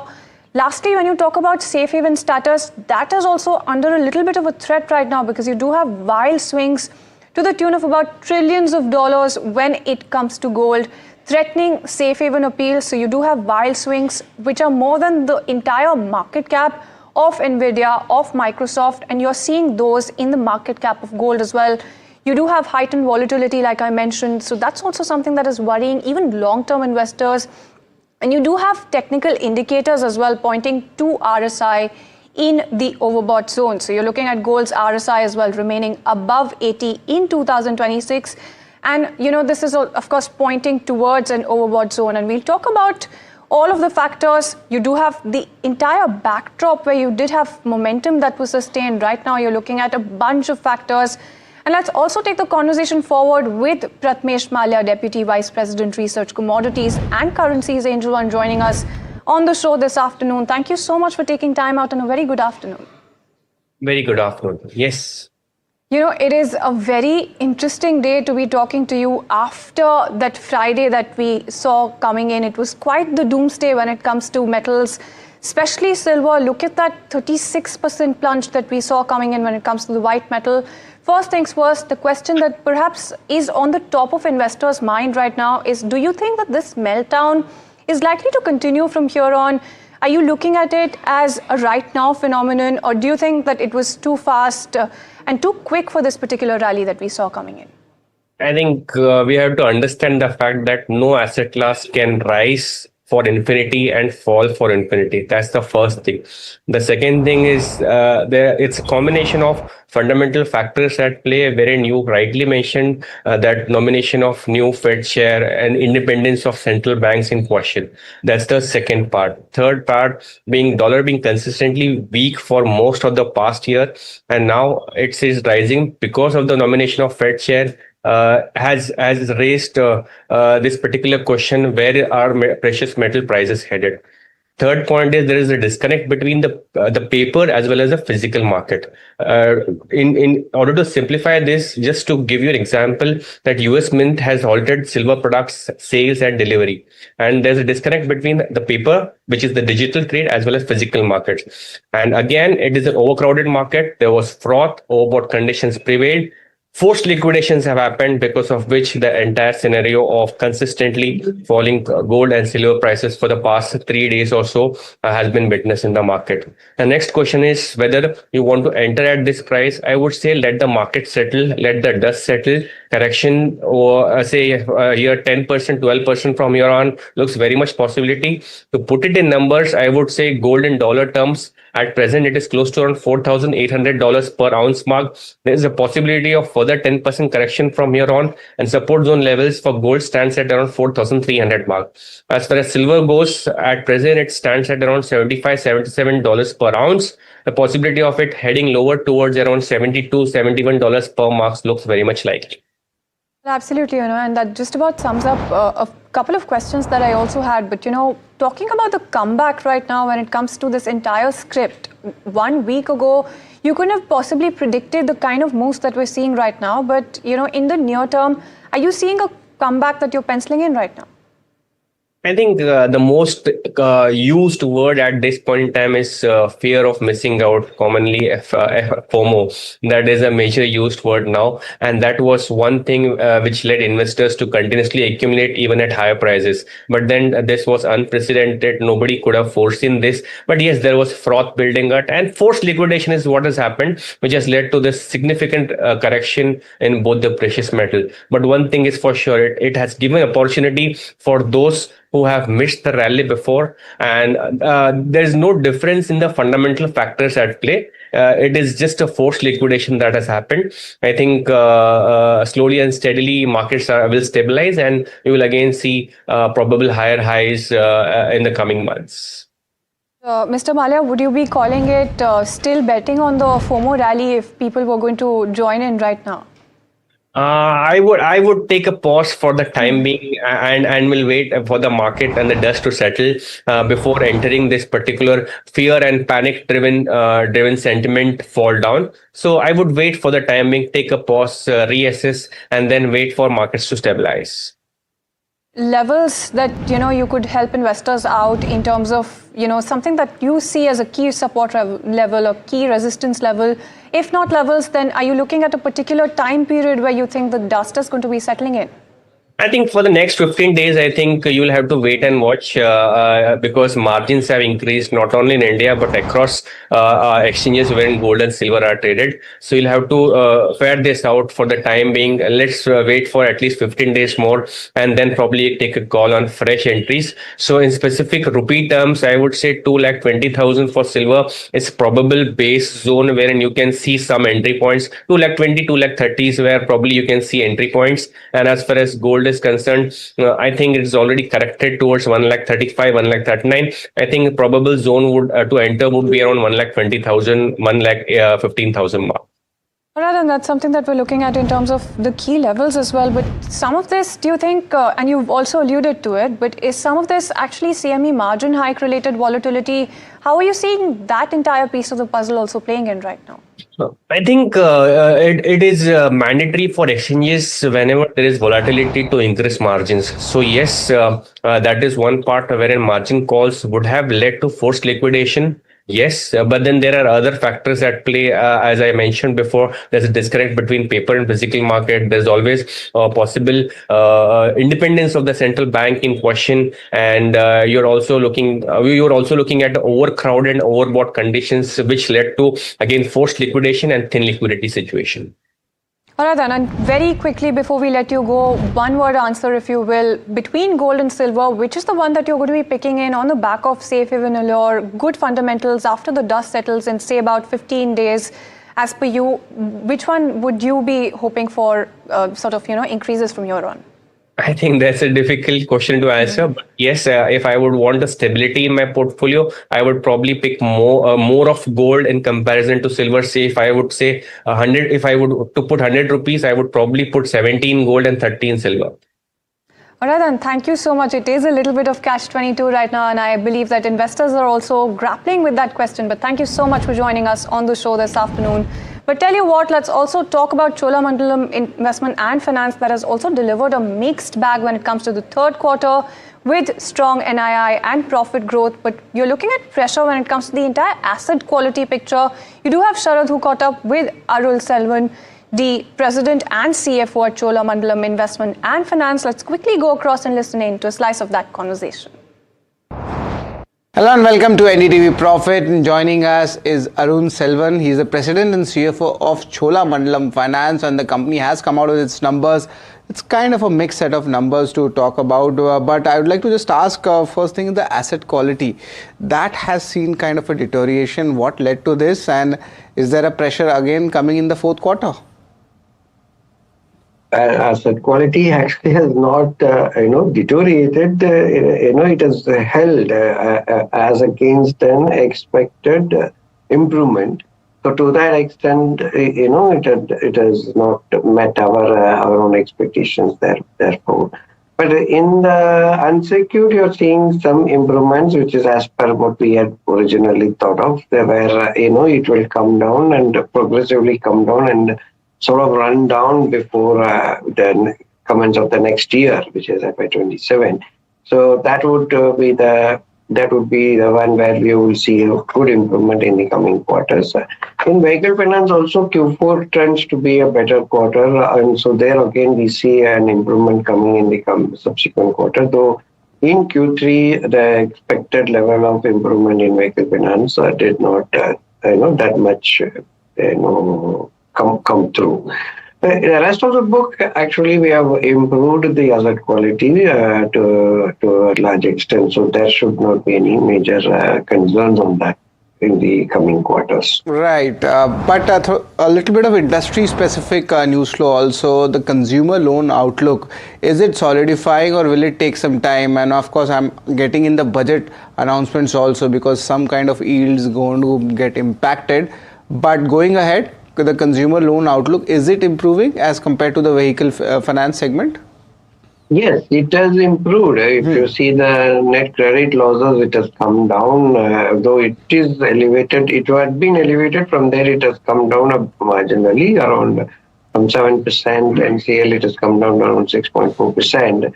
So we should see that progressively coming down as we completely run down the fintech originated book, as you know, which we had exited a year back. So that the last quarter of where the residual book will run off will be in Q4.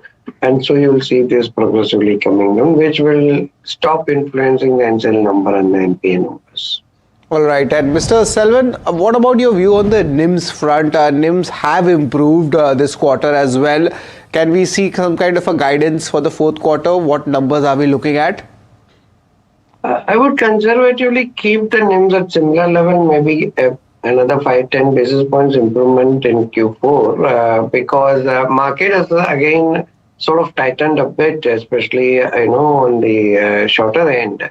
So we may see some pressure coming through, but I think it will certainly not be adverse, but it will not improve that much as what we originally thought of.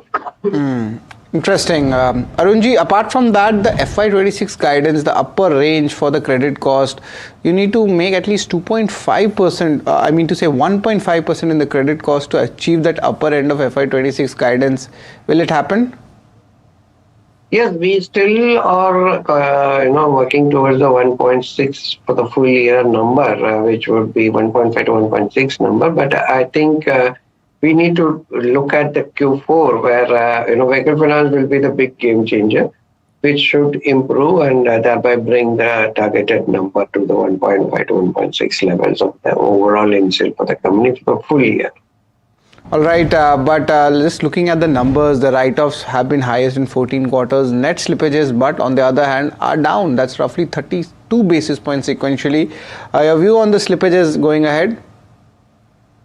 Yes, see, the current quarter, we did asset sale to an ARC on the home loan front because we do not have the SARFAESI eligibility on the loans under the HL. So we had to use or sell it to an ARC to leverage the SARFAESI which they have. So from that context, the write-off may seem higher, but the revenue that coming therefrom has come into the income line. So that's where it looks elevated on that front. Otherwise, actually, it's not an out of turn write-off that is happening out there. And the AUM in the disbursements front, they have grown between 16 to 21 odd percent. Mr. Selvan, if you could give us the AUM guidance, like maybe for FY26, how much will we be closing? We still want to keep the same or similar levels of between 20 to 22% of the AUM growth. As you could see, the disbursements have started picking up from what it was by TT of 6%. It has now moved on to by TT of 6%. It has moved on from almost practically no growth scenario.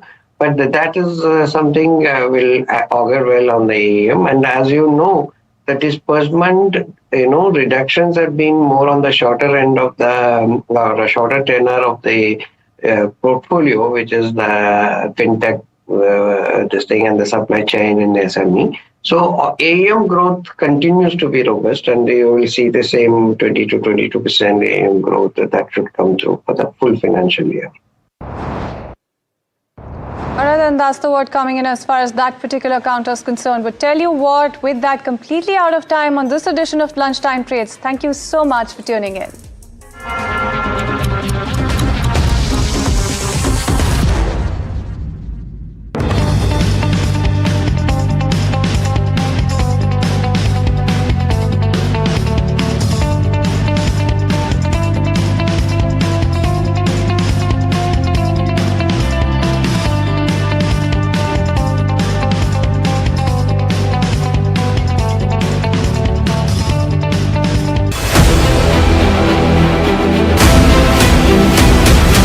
I propose to raise the STT on futures to 0.05% from the present 0.02%. There's a buzz of a potential hike that could happen when it comes to options STT, and this could be major negative coming in.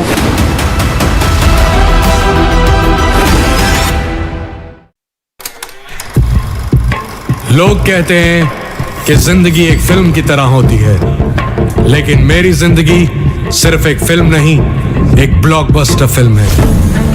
बचपन से पता था मेरे सपनों में दम है, आगे नहीं सबसे आगे जाना है, स्टार नहीं सुपरस्टार बन के दिखाना है। नाम मिला, फेम मिला, प्यार मिला, I was not just running, I was flying। सबकी जुबां पे बस एक ही नाम, यो हनी सिंगर। लेकिन फिर ब्लॉकबस्टर कहानी में आया एक ट्विस्ट, 7वें आसमान से सीधा गिरा मैं जमीन पर। फिर क्या, खुद पे काम दोबारा शुरू, फैंस ने फिर प्यार दिखाया, फिर स्टार नहीं सुपरस्टार बनाया। है ना मेरी जिंदगी एक ब्लॉकबस्टर फिल्म। शुक्रिया आपकी प्रेयर्स का और आपके प्यार का। कॉन्सर्ट्स तो आपने बहुत देखे होंगे, but this is gonna be concert of a lifetime. क्योंकि मेरे fans ही हैं, मेरी victory, मेरी history, मेरी glory. So come and witness Yo-Yo Honey sing. This is my story.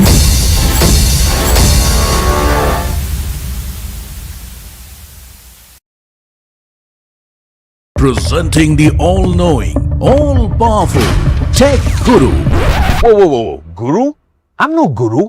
Okay. I'm just a guy who loves his tech.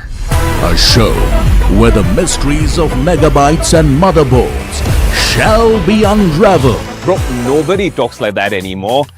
This is all about connected ecosystems, EVs and AI that you can use in your daily lives. We aren't talking about time travel yet. Gadgets tested under extreme conditions. But why? I review tech for people like you and me. You know what? Let me take it from here. All right. Tech isn't that complicated. In fact, it's about making our lives simpler, better, and more fun. That's what we do on Tech 360. Real talk, real reviews, tech that you can actually use. Tech has changed. So should your tech show.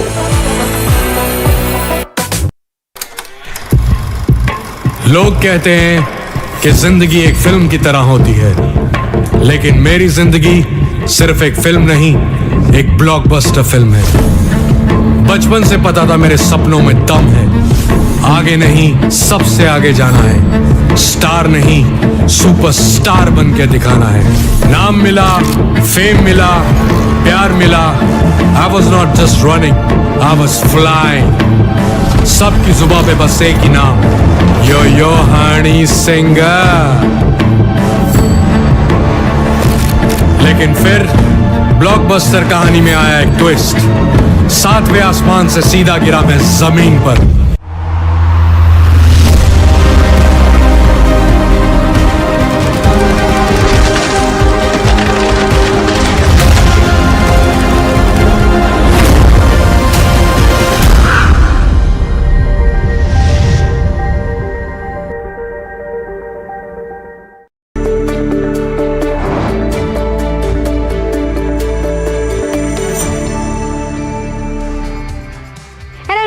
Watching Small Cap Buzzers here at NDTV Profit. I am Mahima Vachajani and with me is Varsha.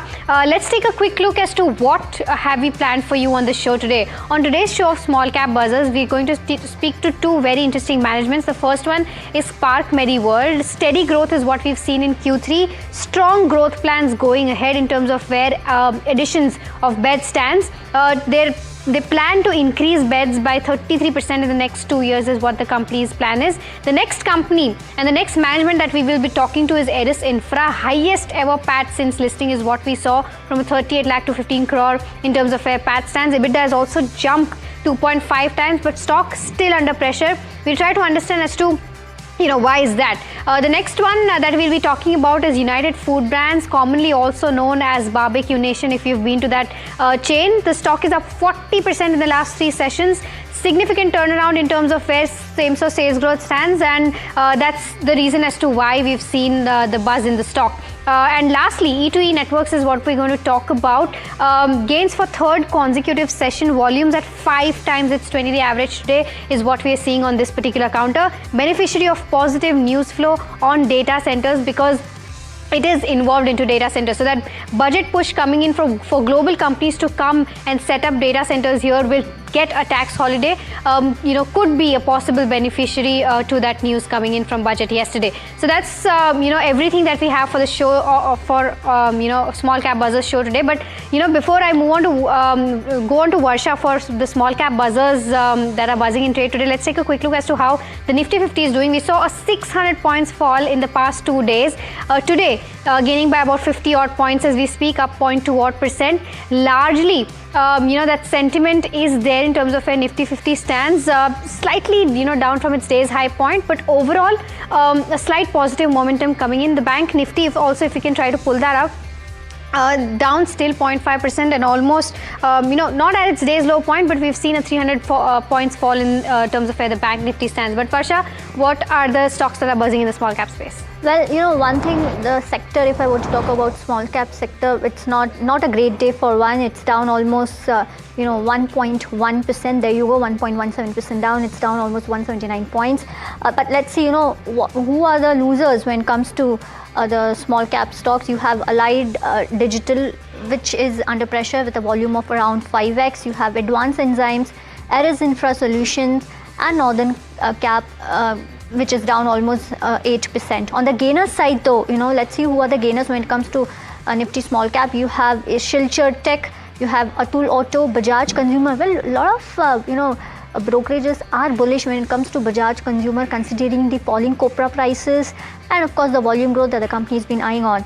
Even KNR Construction is also buzzing. Sajal Glass is buzzing, should do 400 crore plus of revenue for FY26. So overall, Mahima, these are all the stocks which are gaining and losing when it comes to small cap, but not a good day when it comes to overall the broader markets. Absolutely, and I think that's reflected in the way the broader markets are performing right now. The small cap index is down by about 1% and so is the mid cap 150 as well, because that is also seeing pressure and down by about 0.6%. Actually, not a good day for broader markets. Let's see what happens, in next 2 to 3 days when it comes to overall sector. But moving on.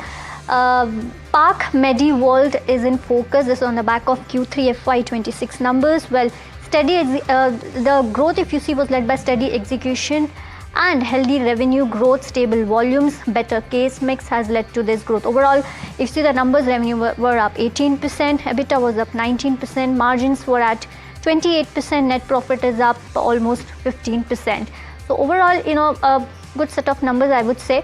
But to speak more about the numbers and what lies ahead, we are here joined by the management, who will be speaking us on the what lies ahead when it comes to overall growth prospect for the company. We are here joined by Mr. Sudesh Sharma, who is the Chief Strategy Officer at Park Medi World. Well, Mr. Sharma, welcome at NDTV Profit, and always pleasure to have you. I would start this conversation with two biggest drivers that you expect, to sustain in Q4 and FY27. Will it be volume, case mix, or network ramp up? It's going to be a mix of several things. You see, Park's business model is somewhat differentiated. We derive our growth and profitability from a number of factors simultaneously coming together. ARPOB is one of the drivers, but it is not the whole sole driver. We rely on increase in percentage volume, increase in the mix of healthcare service offerings that different hospitals offer. So it's different things coming together. But what is certain is that this is a fantastic, very exciting phase of growth for Park.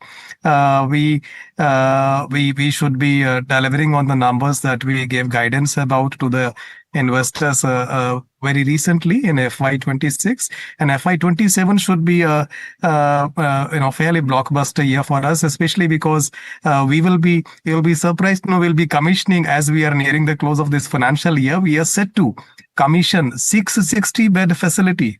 Nearly 20% of our operational bed capacity as of now, 20% on top of that within 2 months' time, February and March, which includes a 360-bed facility in Agra and a 300-bed facility in Panchkula. And then in FY27, again, we have two very exciting launches lying ahead of us. We will be commissioning a facility in Kanpur, 300-bedded facility in the month of May. And then we will be commissioning another 200-bedded facility in Delhi, north of Delhi, in Narela, in the month of August. This is an asset that we recently acquired under the provisions of IBC. So 660 within next 2 months' time, then 500-bed facility within FY27.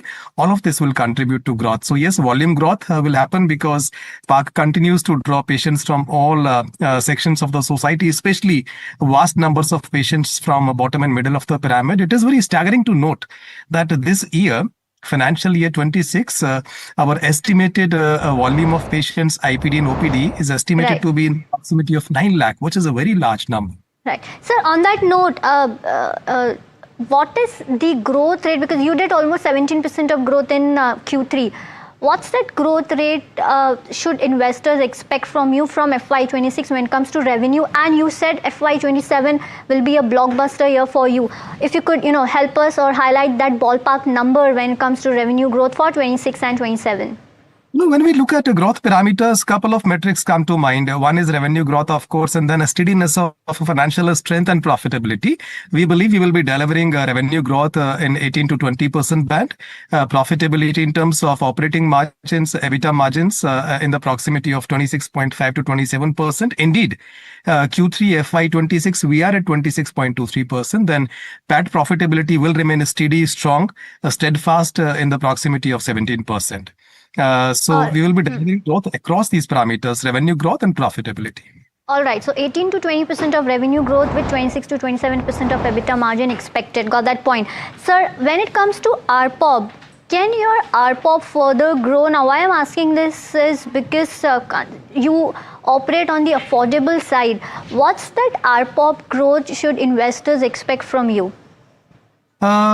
Investors do not expect. There is an element. There is an important element called ARPOB, which is relevant to the business. Our ARPOB as of Q3 FY26 is in the proximity of 27,500. It is about 7.5% growth from same period last year. That said, what investors increasingly understand as they are getting more and more clear understanding of our business is that ARPOB is one of the contributors to our profitability. A lot of our profitability comes from several elements that collectively comprise our operationally efficient business model. It is our operational efficiency across procurement, across HR systems, across our cluster format of expansion. We also own 100% of our assets, so 100% of our revenues belong to us. This is also a contributor to profitability.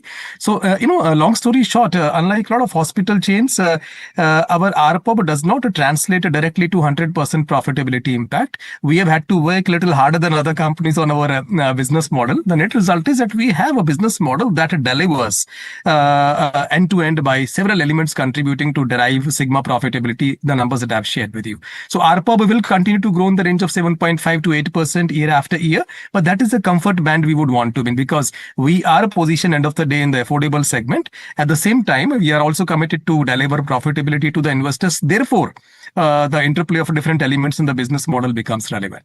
Got it. Mr. Sharma, hi. Mahima also joining in. Just want to understand as to, with the tall plans that you have in terms of adding your, bed capacity, what is the kind of capex amount that you're looking at going forward? Just want to understand that.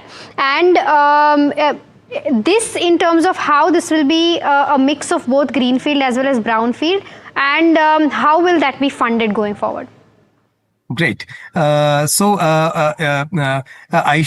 think as a preamble tell you that by FY28, 24 months period from now till FY28, we will be adding 2010 operational bed capacity to our current operational bed capacity of 3250. So we will be having a bed capacity of 5260 within the next 24 months time.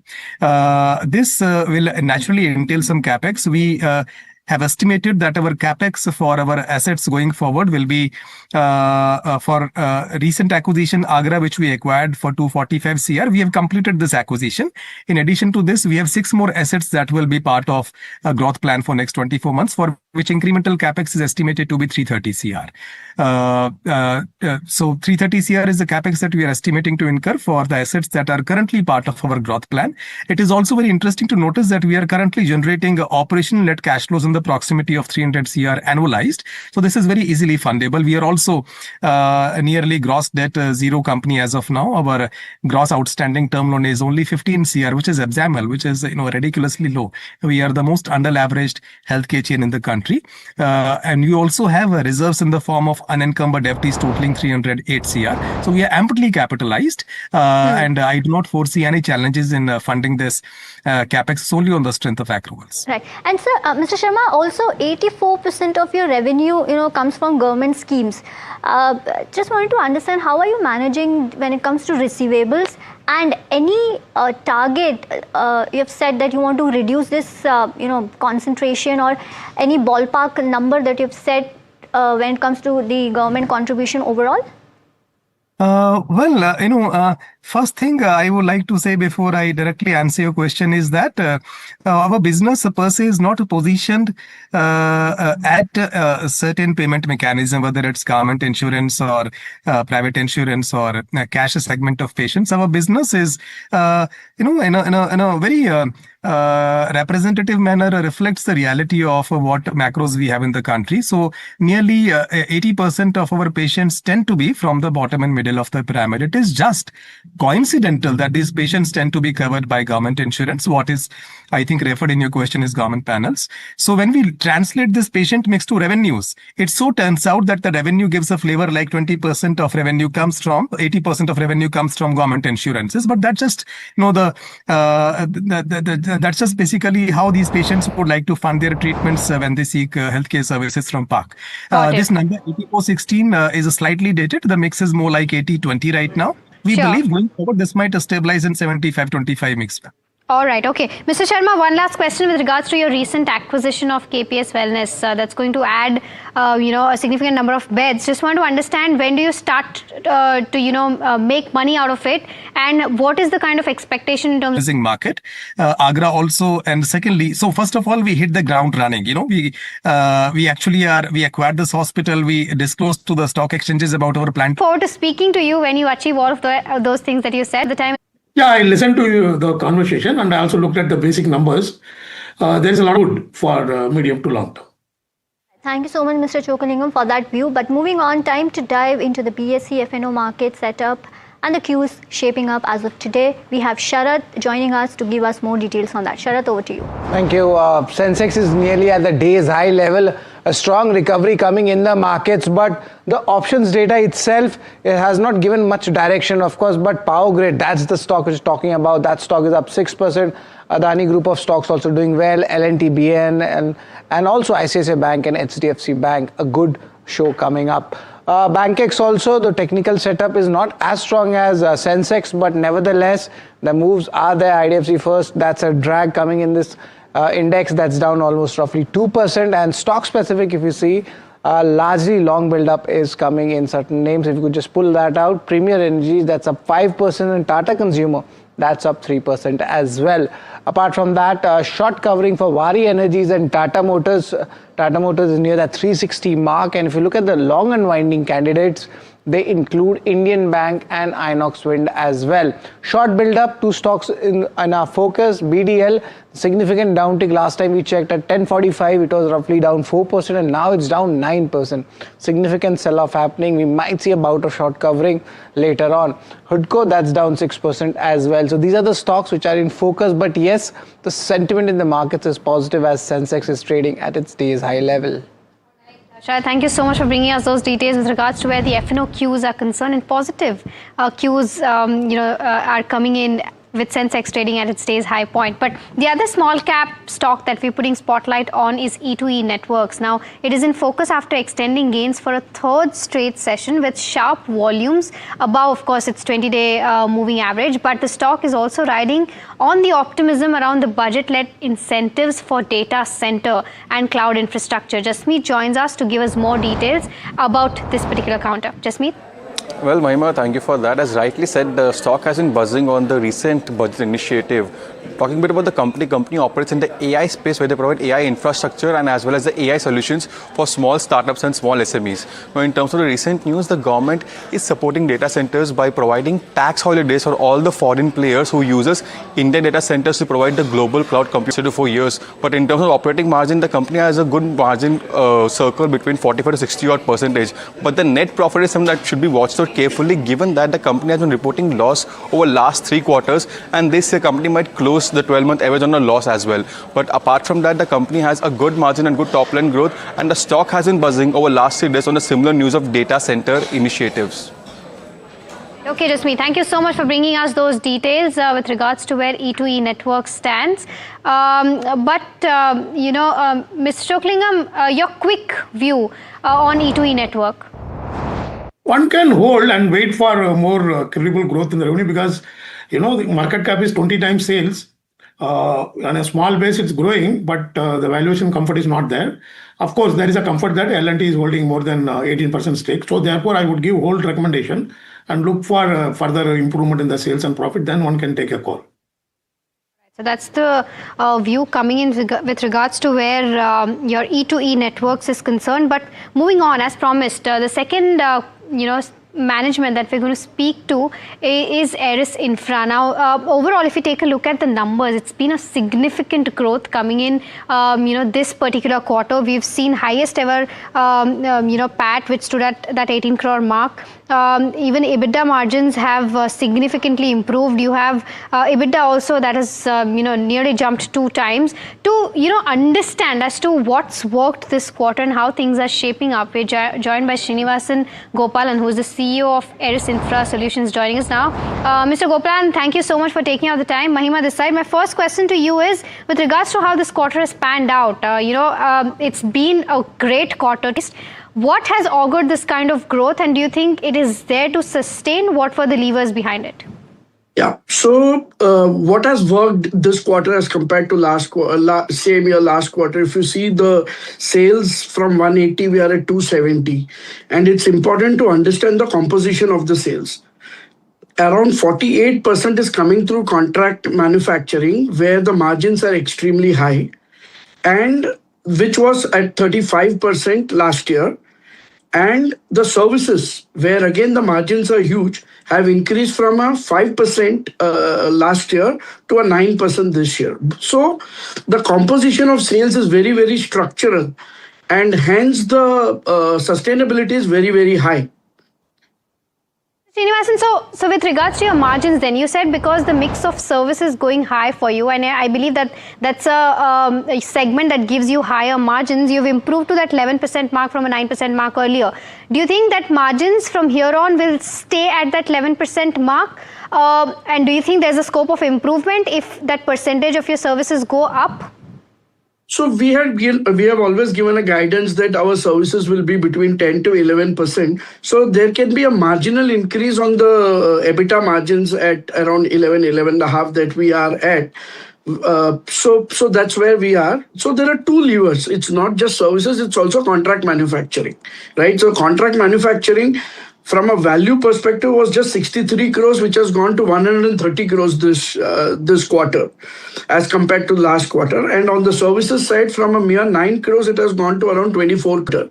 So the composition definitely, if there is an improvement, will increase. But we see somewhere stability of around 10 to 11% on the services side, and the contract manufacturing will be around between 55 to 60% at a steady state. So that will have marginal improvement of say 100 basis points could be on the EBITDA margin level. What is the order book position looking like at the end of 9 months FY26, and what is the pipeline conversion rate generally? So generally, see, as you see, there is infinite demand for a company of, say, 1,000 crore size. The demand is just infinite, and you must have seen the push that we got from the budget as well. So there is significant amount of sales that can happen. We are extremely selective on our choice of customers. So our current strategy is going to be to increase the wallet size from these large listed contractors. And that's where we are. So as far as our rolling contracts are concerned, or rolling demand is concerned, we are at a steady state of around 75 to 80 crores, and the order book is approximately between 850 to 1,000 crores. So we are extremely bullish, and the threads that the government has brought in this budget to the MSME and SME, a big push for Eris. Okay, Mr. Gopalan, thank you so much for helping us with all those answers, and all the best for Q4 as well. We look forward to speaking to you then. But with that, we're completely out of time on this edition of Small Cap Buzzers. But viewers, do stay tuned. And if you have any queries related to your stocks, you can ask us on Ask Profit Afternoon Edition, which comes up next.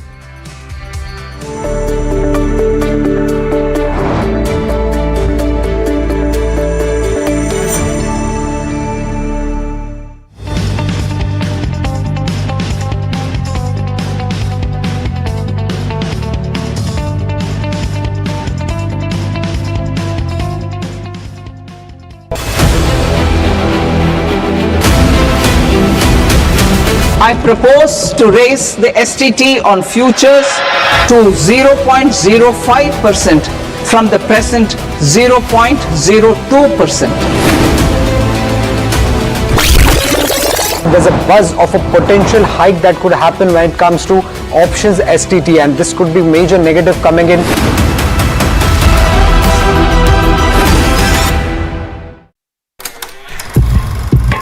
लोग कहते हैं कि जिंदगी एक film की तरह होती है, लेकिन मेरी जिंदगी सिर्फ एक फिल्म नहीं, एक ब्लॉकबस्टर फिल्म है। बचपन से पता था मेरे सपनों में दम है, आगे नहीं सबसे आगे जाना है, स्टार नहीं सुपरस्टार बन के दिखाना है। नाम मिला, फेम मिला, प्यार मिला, I was not just running, I was flying। सबकी जुबां पे बस एक ही नाम, यो हनी सिंगर। लेकिन फिर ब्लॉकबस्टर कहानी में आया एक ट्विस्ट, 7वें आसमान से सीधा। फिर क्या, खुद पे काम दोबारा शुरू, फैंस ने फिर प्यार दिखाया, फिर स्टार नहीं सुपरस्टार बनाया। है ना मेरी जिंदगी एक ब्लॉकबस्टर फिल्म। शुक्रिया आपकी प्रेयर्स का और आपके प्यार का। कॉन्सर्ट्स तो आपने बहुत देखे होंगे, but this is gonna be concert of a life time, क्योंकि मेरे फैंस ही हैं मेरी विक्ट्री, मेरी हिस्ट्री, मेरी glory. So come and witness yo Honey Singh, this is my story.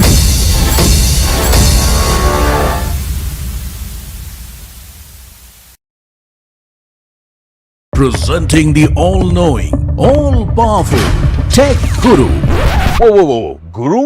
I'm no guru. Okay. I'm just a guy who loves his tech. A show where the mysteries of megabytes and motherboards shall be unraveled. Bro, nobody talks like that anymore. This is all about connected ecosystems, EVs and AI that you can use in your daily lives. We aren't talking about time travel yet.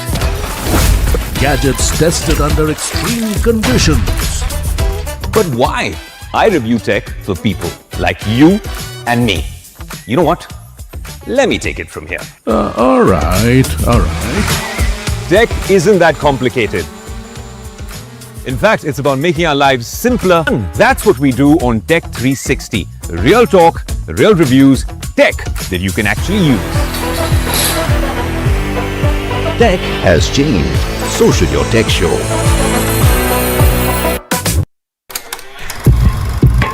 लोग कहते हैं कि जिंदगी एक film की तरह होती है, लेकिन मेरी जिंदगी सिर्फ एक फिल्म नहीं, एक ब्लॉकबस्टर फिल्म है। बचपन से पता था मेरे सपनों में दम है, आगे नहीं सबसे आगे जाना है, स्टार नहीं सुपरस्टार बन के दिखाना है। नाम मिला, फेम मिला, प्यार मिला, I was not just running, I was flying। सबकी जुबां पे बस एक ही नाम, यो Honey singer.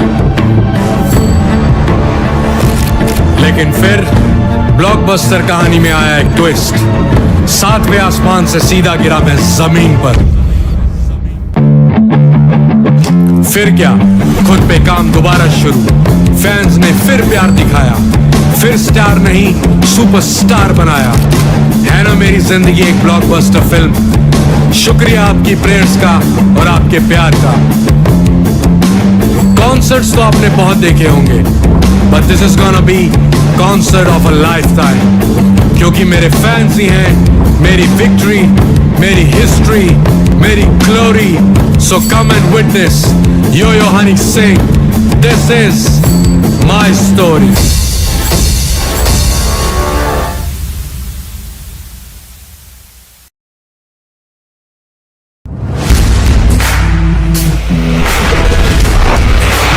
Alright team, our new order show is ready. Now we need a promo. Something cool, something sharp. We'll be having outstanding reviews, solid suggestions, Expert advice, the latest trends. It's a lot simpler. We'll help people make the right auto decision. It's got the cool stuff, geeky stuff, serious stuff, all of it, so that you can discover, decide and drive. I'm Siddharth Sharma and I am your Automate.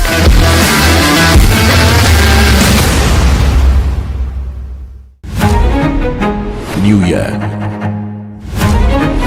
New power panel. India Market Open. Now in its boldest lineup. This is where the trends get tested and stocks get conviction. I'll recommend a buy call on a stock only when I'm fully convinced on the stock. With a table thumping buy. And when the street wants the levels, he brings the chart. Charts speak the truth, and I deliver the levels with no frills. Parag Thakkar and Kush Bohra are now part of the morning crew with Tamanna, Neeraj and Alex. Same show, sharper voices. Every morning on India Market Open. Your favorite market show just got better. On NDTV Profit, for your profit.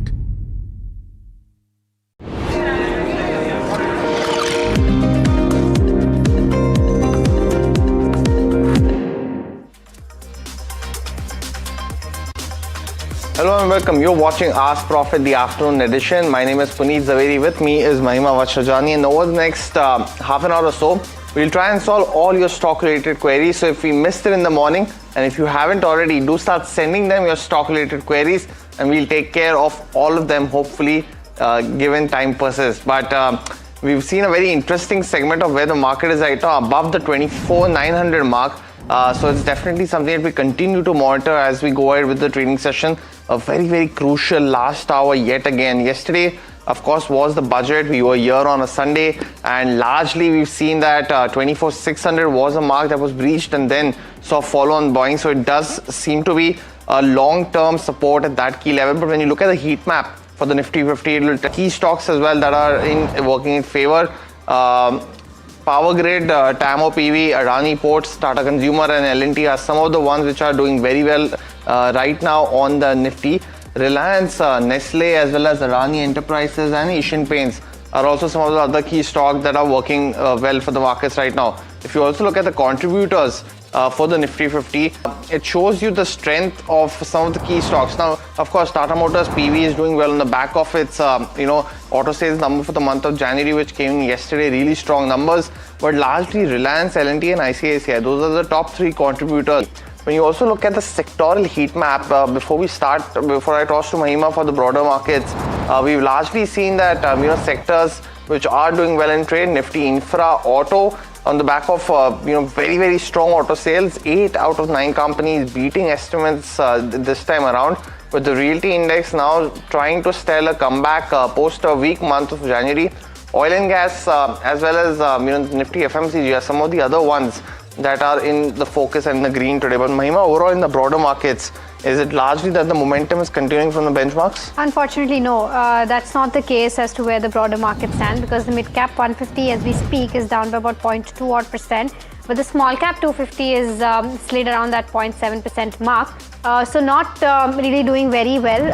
Of course, off from its day's low point, both of these indexes, but still, the enthusiasm is not as good as, at least what we've seen in the benchmark indices. With regards to where, the BSE 500 is concerned, a lot of action happening with regards to news flow, some action with regards to handout with regards to where the budget stands. But overall, latent fee on the back of its earnings, the only company to come out with its earnings yesterday, is up 9%. Power Grid up 6.4%, followed by something like a KNR Construction, MRPL and Godrej Agrovet also seeing gains of about that 5 odd percent.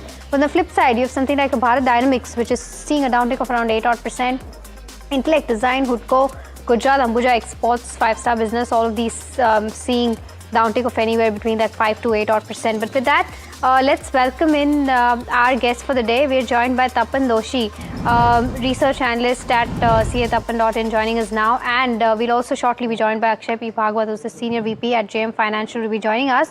But before that, let's start taking your queries. Prashant is asking the first question about ITC. Wants to know if, he's holding around 446 shares at the levels of 342. Should he average at the current price for the next 1 year is his question. Tapan, what would your answer be?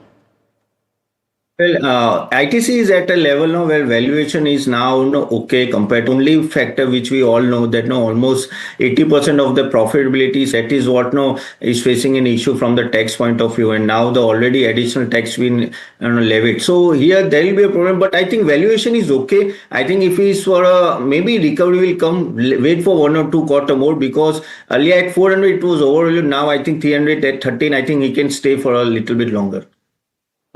Got the view, Tapan, and welcome to the show. The next one, it's a very interesting query because Sriram Raghuram from Chennai, who is a regular viewer, has sent across his query on Bharti Airtel, and I hope this isn't a mistake because he's bought it at 590 rupees per share. Stock's trading just a tad below 2,000 rupees, so he might have bought it roughly around 2 to 3 years ago. 25 share is what he holds. So currently he's sitting on a very decent profit of almost 34,000 rupees. He's 3x on his original investment. So good on you, Sriram.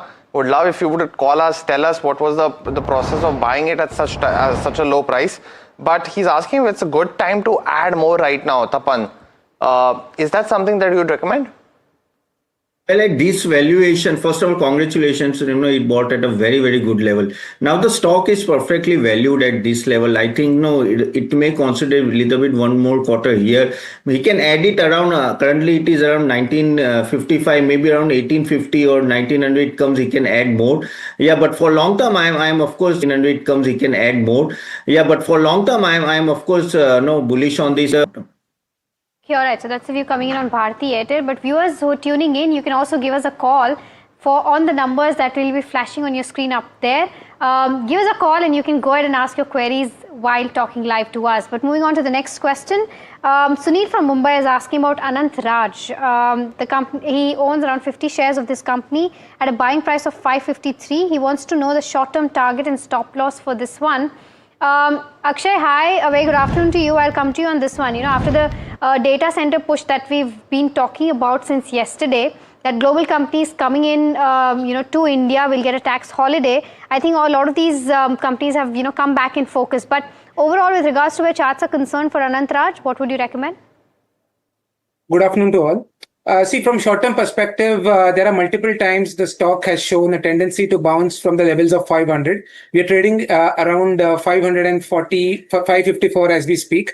So it's a good support from which on the weekly charts, the stock has rebounded again. And the way the prices are setting up, again, I believe 625, 650 can be the possible upsides with a time horizon of 1.5 to 2 months. So the suggestion is continue to hold, maintain a strict stop loss below 500 in case things don't go as expected. But 625 approximately is the upside one can look forward to, where you may book out your profits. Got that view, Akshay, and welcome to the show. The next question that's coming in is, on a bunch of stock that Siva Prasad is actually, so I'm going to choose and pick a couple of them. He has a query regarding Trent, IRCTC, Tata Motors PV, as well as Power Grid. He's asking if he can enter either of these stocks, but Tapan, really strong commentary actually came in from Power Grid's management today. They held the conference call in the morning. I hope you had a chance to look at it. Any view by any chance that on Power Grid, if he can enter right now, because we've spoken quite a bit about Trent amongst others, but Power Grid, any view? Power Grid, even I am quite bullish. The reason is there on the power segment and transmission business and all that, and lot of grid segment need to be developed in future, and that is where Power Grid come into picture. They have a very good order book, and again now execution is improving. Even if I talk about the valuation point of view, I think at 16 PE it is available. I think this is a decent stock and available at a good valuation. Of course, he should get in and I stay for long. I think from next 1 or 2 year focus will be on power segment. That this company will be benefited a lot. Okay, all right. So that's the view coming in on Power Grid. The next question that we have is from Selva Raju, who is asking about Bharat Dynamics. Wants to know if this is the right time to invest from a medium-term perspective. Akshay, I'll come to you. It's on a free fall today, is what we've seen. Almost at its day's low point as we speak, down 7.5%. Would you be a buyer right now?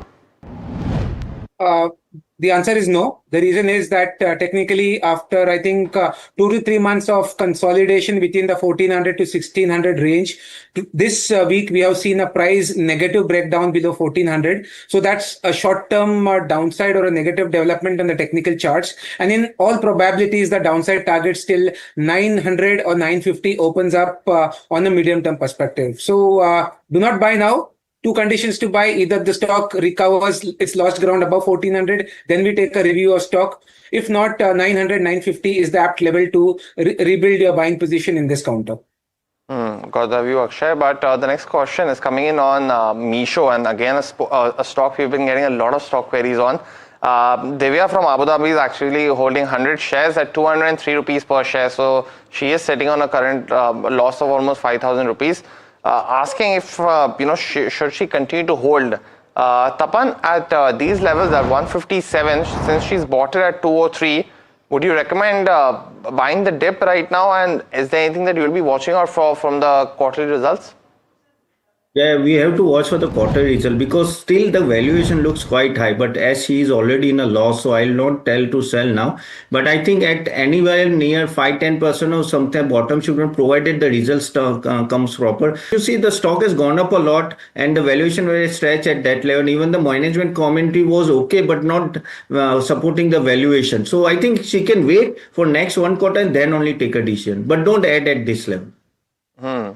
Got it. And definitely in quarter three, while their placed order did rise by almost 36% for quarter three, and there was some increase in the annual transacting order also, but so the losses expanded, and hence something that didn't enthuse the street as. So that's on Meesho. Another query that's coming in on BEL or HAL. Now, Ekambara actually from Hyderabad is asking us this question.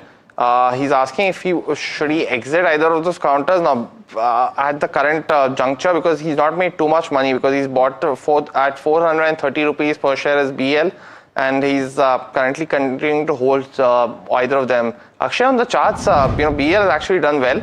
Either if you have a view on BL or HAL.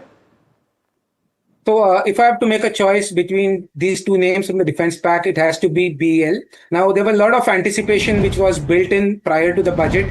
Well, there have been SOPs been announced, but the reaction is not so great post-budget on the SOPs announced for the defense. I think BEL still has a positive traction, considering the fact that on the technical charts, we saw a positive price volume breakout at the levels of 420, 425.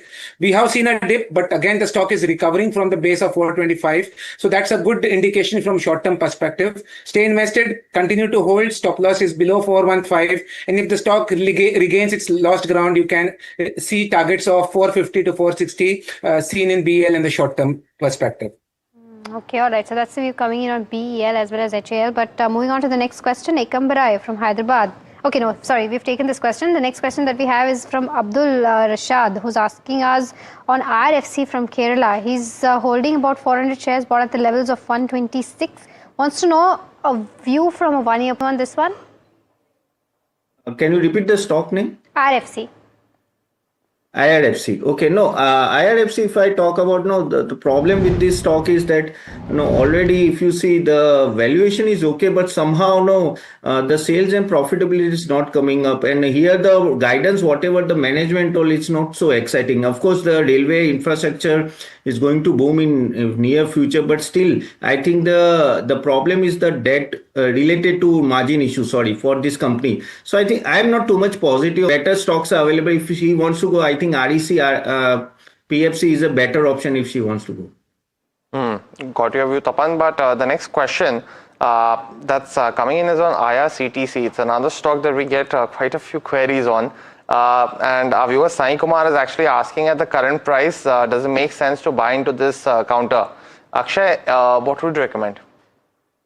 No, the answer is no. The reason is, again, these are names which are associated with the budget. A lot of speculative action builds pre-budget. Post-budget moves clears out a lot of things. Clearly, the price volume traction in this counters, be it defense, be it the budget names, are not so great post the event. Technically, if I were to see this, there is a support at 550, and that's an important support zone for the stock. And clearly, the trend is negative going by the last 4 months of price action. So the suggestion is do not add at the current levels. At 550, there is a good chance there might be some uptick or a bounce, because that's an important support. That's the point where you consider buying the stock. That's the level of 550. Okay, all right. So that's the view coming on ICTC. The next question that we have is from Astha, who's writing us from Delhi, asking about Hindustan Copper, and she wants to know whether what should be the next course of action. Akshay, I think for everybody who was a part of this rally or anybody who was not a part of this rally now wants to know if the person can still be a part of rally if there is any. It's come off from its day's high point today, Hindustan Copper. But do you think there's still a chance that somebody can get into and make some profits? See, the stock has shown exceeding gains in a very short span of times. On technical parameters, it is highly overbought. It has come to a point where price fluctuations for the next 1 week or so will be high. You will get both opportunities on the buy side and the sell side, but clearly gone are those days where you buy it at the current rate and you're expecting 15-20% returns in a short time frame. So technically, the longer term picture doesn't change, but now we are getting into that choppy zone where things are rough from here. So the suggestion is that technically the support is around 540. You can anticipate some temporary rebound back again till levels of 600, 650 odd levels. But around 650, my suggestion is better to take an exit in the stock because I believe the share of its run and things may cool off from here or get into a range from a medium term perspective. All right, okay. So that's the view coming in on Hindustan Copper. We've got our next caller. Venkat is calling us from Mumbai. Venkat, hi. Very good afternoon to you. How can we help you today? Hi, good afternoon. Good afternoon to the panel. I had a query regarding a couple of discom companies enter into, whether it will be KEI or Adani Green. Which of these two companies are more prospective, or if there is a third one which I have not mentioned, please do let me know. Sure, okay. I'll take this up with Tapan then. Tapan, your view with regards to which of these companies he can enter into, with regards to a fundamental stand? Well, I think KEI is a better option here, no, because Adani Green still that court case is going on. We don't know what is going to happen. Of course, and again, renewables in that, Adani Green already valuation is little bit on a higher side. I think KEI, is giving a good profitability and, even the prospects are good. Even the management commentary is good. And at this level, I think KEI is a better option. You can go for KEI. Well, standard disclaimer, viewers, the channel that you're watching is part of the Adani Group, and so is the discussion on Adani Green as well. But viewers, time for the rapid fire round in this edition of Ask Profit. Akshay as well as Tapan, you know the drill. Keep your answers on buy, sell and hold so we can take as many queries as possible. The first one is coming in on South Indian Bank. Now, our viewer has bought it at 42 rupees per share. Stock's been in a downfall since then, trading at 37. But Tapan, change in management, any view? Hold currently. Okay, this is on Coal India. Hemant from Hyderabad is bought at the levels of 485 to 07 is the quantity. Can he hold or sell, Akshay? The suggestion is to hold. Regal Resources, a recent listing, Tapan. Our viewer Hari from Chennai is holding 80 shares at 132. Do you track this counter by any chance? Yes, I think he can hold at this level.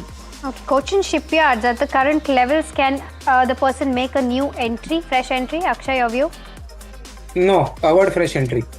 Okay, got it. The next one is from Lavanya from Vijayawada, and she's holding Endurance Tech at 2,600 rupees per share. Stock's seen some correction in the last few weeks. Tapan, is it still a good buy?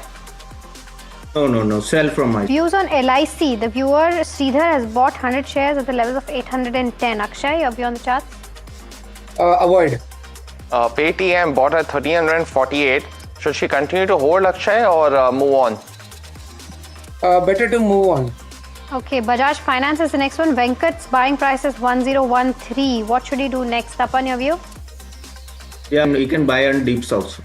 NCC, Tapan, stocks last few weeks. Your view, that's a question from Shivam.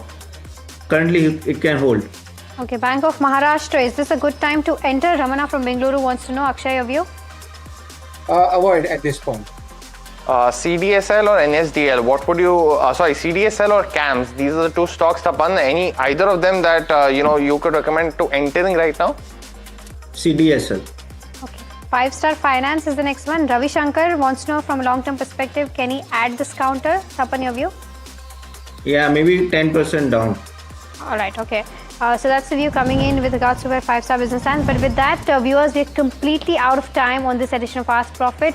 Akshay as well as Tapan, thank you so much for helping us answer all those queries. But India market close up next, so do stay tuned.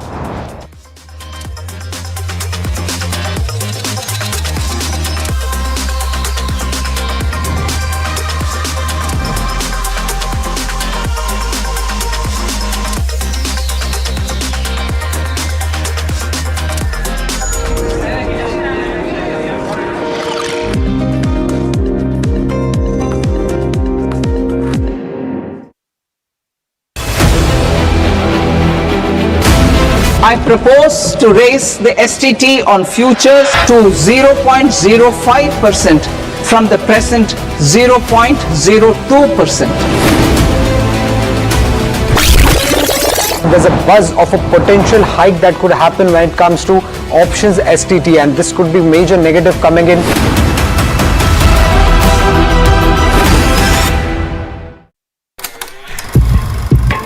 लोग कहते हैं कि जिंदगी एक film की तरह होती है, लेकिन मेरी जिंदगी सिर्फ एक फिल्म नहीं, एक ब्लॉकबस्टर फिल्म है। बचपन से पता था मेरे सपनों में दम है, आगे नहीं सबसे आगे जाना है, स्टार नहीं सुपरस्टार बन के दिखाना है। नाम मिला, फेम मिला, प्यार मिला, I was not just running, I was flying। सबकी जुबां पे बस एक ही नाम, यो हनी सिंगर। लेकिन ब्लॉकबस्टर कहानी में आया एक ट्विस्ट, 7वें आसमान से सीधा गिरा मैं जमीन पर। फिर क्या, खुद पे काम दोबारा शुरू, फैंस ने फिर प्यार दिखाया, फिर स्टार नहीं सुपरस्टार बनाया। है ना मेरी जिंदगी एक ब्लॉकबस्टर फिल्म। शुक्रिया आपकी प्रेयर्स का और आपके प्यार का। कॉन्सर्ट्स तो आपने बहुत देखे होंगे, but this is gonna be concert of a lifetime, क्योंकि मेरे फैंस ही हैं मेरी विक्ट्री, मेरी हिस्ट्री, मेरी glory. So come and witness Yo Honey Singh, this is my story.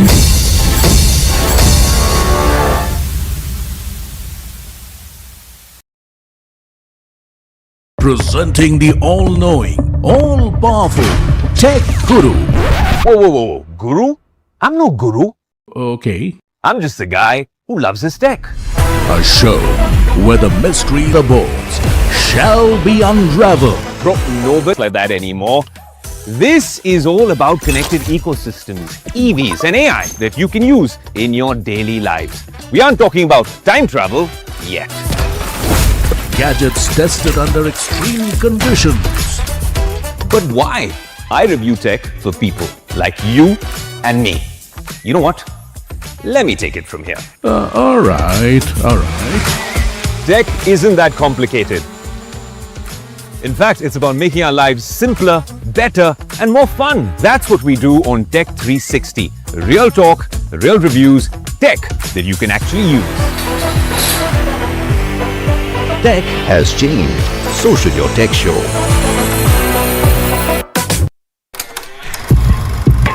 लोग कहते हैं कि जिंदगी एक फिल्म की तरह होती है, लेकिन मेरी जिंदगी सिर्फ एक फिल्म नहीं, एक ब्लॉकबस्टर फिल्म है। बचपन से पता था मेरे सपनों में दम है, आगे नहीं सबसे आगे जाना है, स्टार नहीं सुपरस्टार बन के दिखाना है। नाम मिला, फेम मिला, प्यार मिला, I was not just running, I was flying। सबकी जुबां पे बस एक ही नाम, यो हनी सिंगर। लेकिन फिर ब्लॉकबस्टर कहानी में आया एक ट्विस्ट, 7वें आसमान से सीधा गिरा मैं जमीन पर।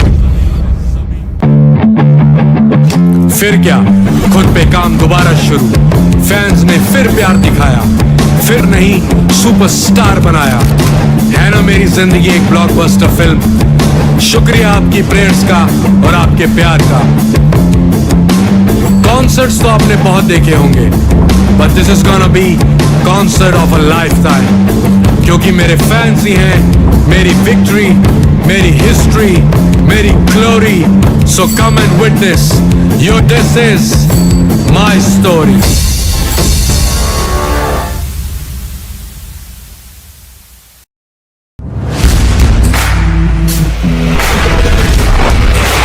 Alright team, our new order show is ready. Now we need a promo. Something cool, something sharp. Well, I'm sure we'll be having outstanding reviews, solid suggestions. Expert advice. The latest trends.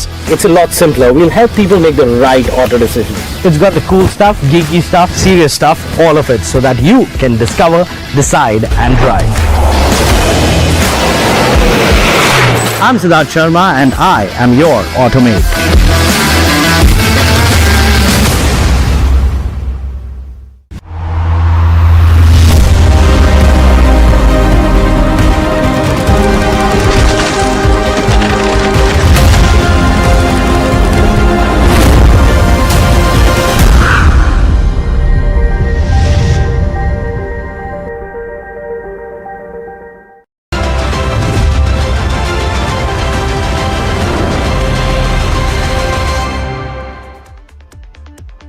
Hello and welcome to India Market Close on NDTV Profit. I'm Hiral Dadia and with me is my colleague Sharad Dubey. An interesting day of trade because you've seen that rebound that's come in today's session after the sell-off that we saw yesterday after the finance minister's speech. In fact, we've retraced back to those 24,950 mark kind of levels as well. Gains of 0.5% coming in there. We're nearly trading at the day's highest levels, probably 20-30 points away from that if you see the intraday chart. Let's pull up Bank Nifty on the screens as well. There you go, 0.2% lower. There is pressure there, but that's mainly coming in from the PSU banking space. If you pull up the PSU banking chart also, that'll tell you what's happening on that front. Advanced decline ratio, again, it is in favor of the declines. You have 1750 declines versus a 750 advances that is coming in there. So clearly the breadth is that underlying weakness that has continued, but some momentum that's coming in terms of Nifty 50 as well. Let's quickly look at the heat map of Nifty 50 and then we'll look at the sectoral space as well. In terms of the heat map, the breadth again is in favor of the bulls if you see in terms of Nifty 50 counters. Weakness mainly on a Shriram Finance, Max Health, Axis Bank, Cipla. Again, TCS, Infosys are a few of the other names from the IT pack which are under pressure, but good support coming in from a power grid. You have Tata Motors PV, which is seeing a strong move in trade. Adani Ports. You have M&M again on the back of auto sales numbers, which is doing pretty. On that Nuvama note is seeing some good support in today's session. Likewise, BEL, where you've seen a good target price increase coming in from one of the brokerage houses, is seeing good moves there. If you just quickly look at what's happening in terms of contributors of Nifty 50 as well, that will tell you what is actually holding up. RIL, L&T again on the back of the Capex announcement is what is seeing support there. ICICI Bank, Power Grid are the ones supporting, but Axis Bank, Shriram Finance, TCS, Titan are the ones which are trying to pull a Nifty lower. Let's quickly look at the sectoral heat map and then we'll look at the broader markets as well very quickly. In terms of the sectors, infra again on the back of the budget. Auto in terms of sales numbers is doing well. Oil and gas, in fact, that is going to be one of the pieces that we're going to do as well as a sector of the day, and that sector is up nearly almost over 1%. Media pressure, IT again pressure, healthcare, pharma down in trade, private banks under pressure. Defense, no major pickup coming in terms of the union budget commentary, and that's the reason why you're not seeing any sparks coming in terms of defense as a sector as well. Let's look at the mid cap and the small cap index on the screens and you'll see what's happening there. Mid cap, pretty flat in trade. If you look at small cap 250 as well right now, that is seeing mild pressure to the tune of around 0.4%, but clearly underperformance as compared to the benchmarks. And let's pull up NSE 500 to see the individual stocks. Latent view, earnings reaction, KNR Construction, GMR Airports, Hinzink, a few of the gainers. What's losing out? Intellect Design, Bharat Dynamics, you have TCI Express down in trade. Godfrey Phillip, again, this is on the back of the excise duty hike that you have that stock trading under pressure. So an interesting market right now. The participation from DIIs is what we are already seeing what they are doing, but participation from FIs is something that we will know today, and that will tell you what direction probably the markets are going to take as well, Sharad. That's right, Hiral. We'll be looking at the FI short covering if it's happening or not. Yes, of course, the recovery is underway, and that's one of the key reasons. There is a kind of a short covering coming in, but how much will it sustain? That's something to look out for. But Hiral pointed out the broader indices. They are still weaker than benchmark indices. Going ahead, the Nifty Bank technical setup is becoming weaker as compared to Nifty. Options data is still suggesting there's a lack of direction in the market. Despite the recovery we saw, RBI intervention strengthened the rupee, and the European markets have opened in the red as well. There are key Nifty levels to track. February 1st low was 24,500. Intraday high today is near that 24,000 support level range is still between 24,600 to 24,800, and the very important 100 DMA level is being tested for Nifty Bank 5031. That's the key level you should be watching out for. Important numbers coming in and a recovery after what we saw on Sunday, Hiral, and largely we see it's an index management at play. Yeah, I mean, it's an index-led move that we are seeing right now as we speak. How sustainable is this going to be is the key question. That's why the FI numbers, as we pointed out, becomes absolutely crucial, because they will somewhere provide you that one kind of direction that comes in. Secondly, there is that psychological roadblock when it comes to the US-India trade deal as well. That's a big overhang. It's an overhang which is more of a psychological overhang, because when you see in terms of where the numbers are panning out, if you talk about the India-US trade data as well, it's not really had a major impact in terms of trade, right? So even if that happens in terms of the trade deal, it's going to be a psychological overhang that goes away, and that's what the key is going to be from here on. But the growth in terms of the budget is what everyone is talking about, because the finance ministry has stuck to fiscal prudence. They're looking at continuity from here on, and how much, Philip, will that growth continuity provide to India Inc. and provide to markets is the key question that we're talking about right now. In fact, let's get in Navneet Munot, Managing Director and CEO at HDFC AMC. Navneet, welcome to the show, and always a pleasure to speak to you. This is Hiral on this side. My question coming to you, and in fact, the discussion that Sharad and I were having right now is the kind of fillip that could be coming in for the markets on the back of the commentary that all of us have heard from, Finance Minister. Everyone's talking about a budget that has been of continuity. They have stuck to fiscal prudence as well in terms of FY27. Your key takeaways? Sure. So you use the word continuity. I can add two more words. One is the credibility in terms of numbers, and conviction in terms of reforms, and continuity of policies, of course.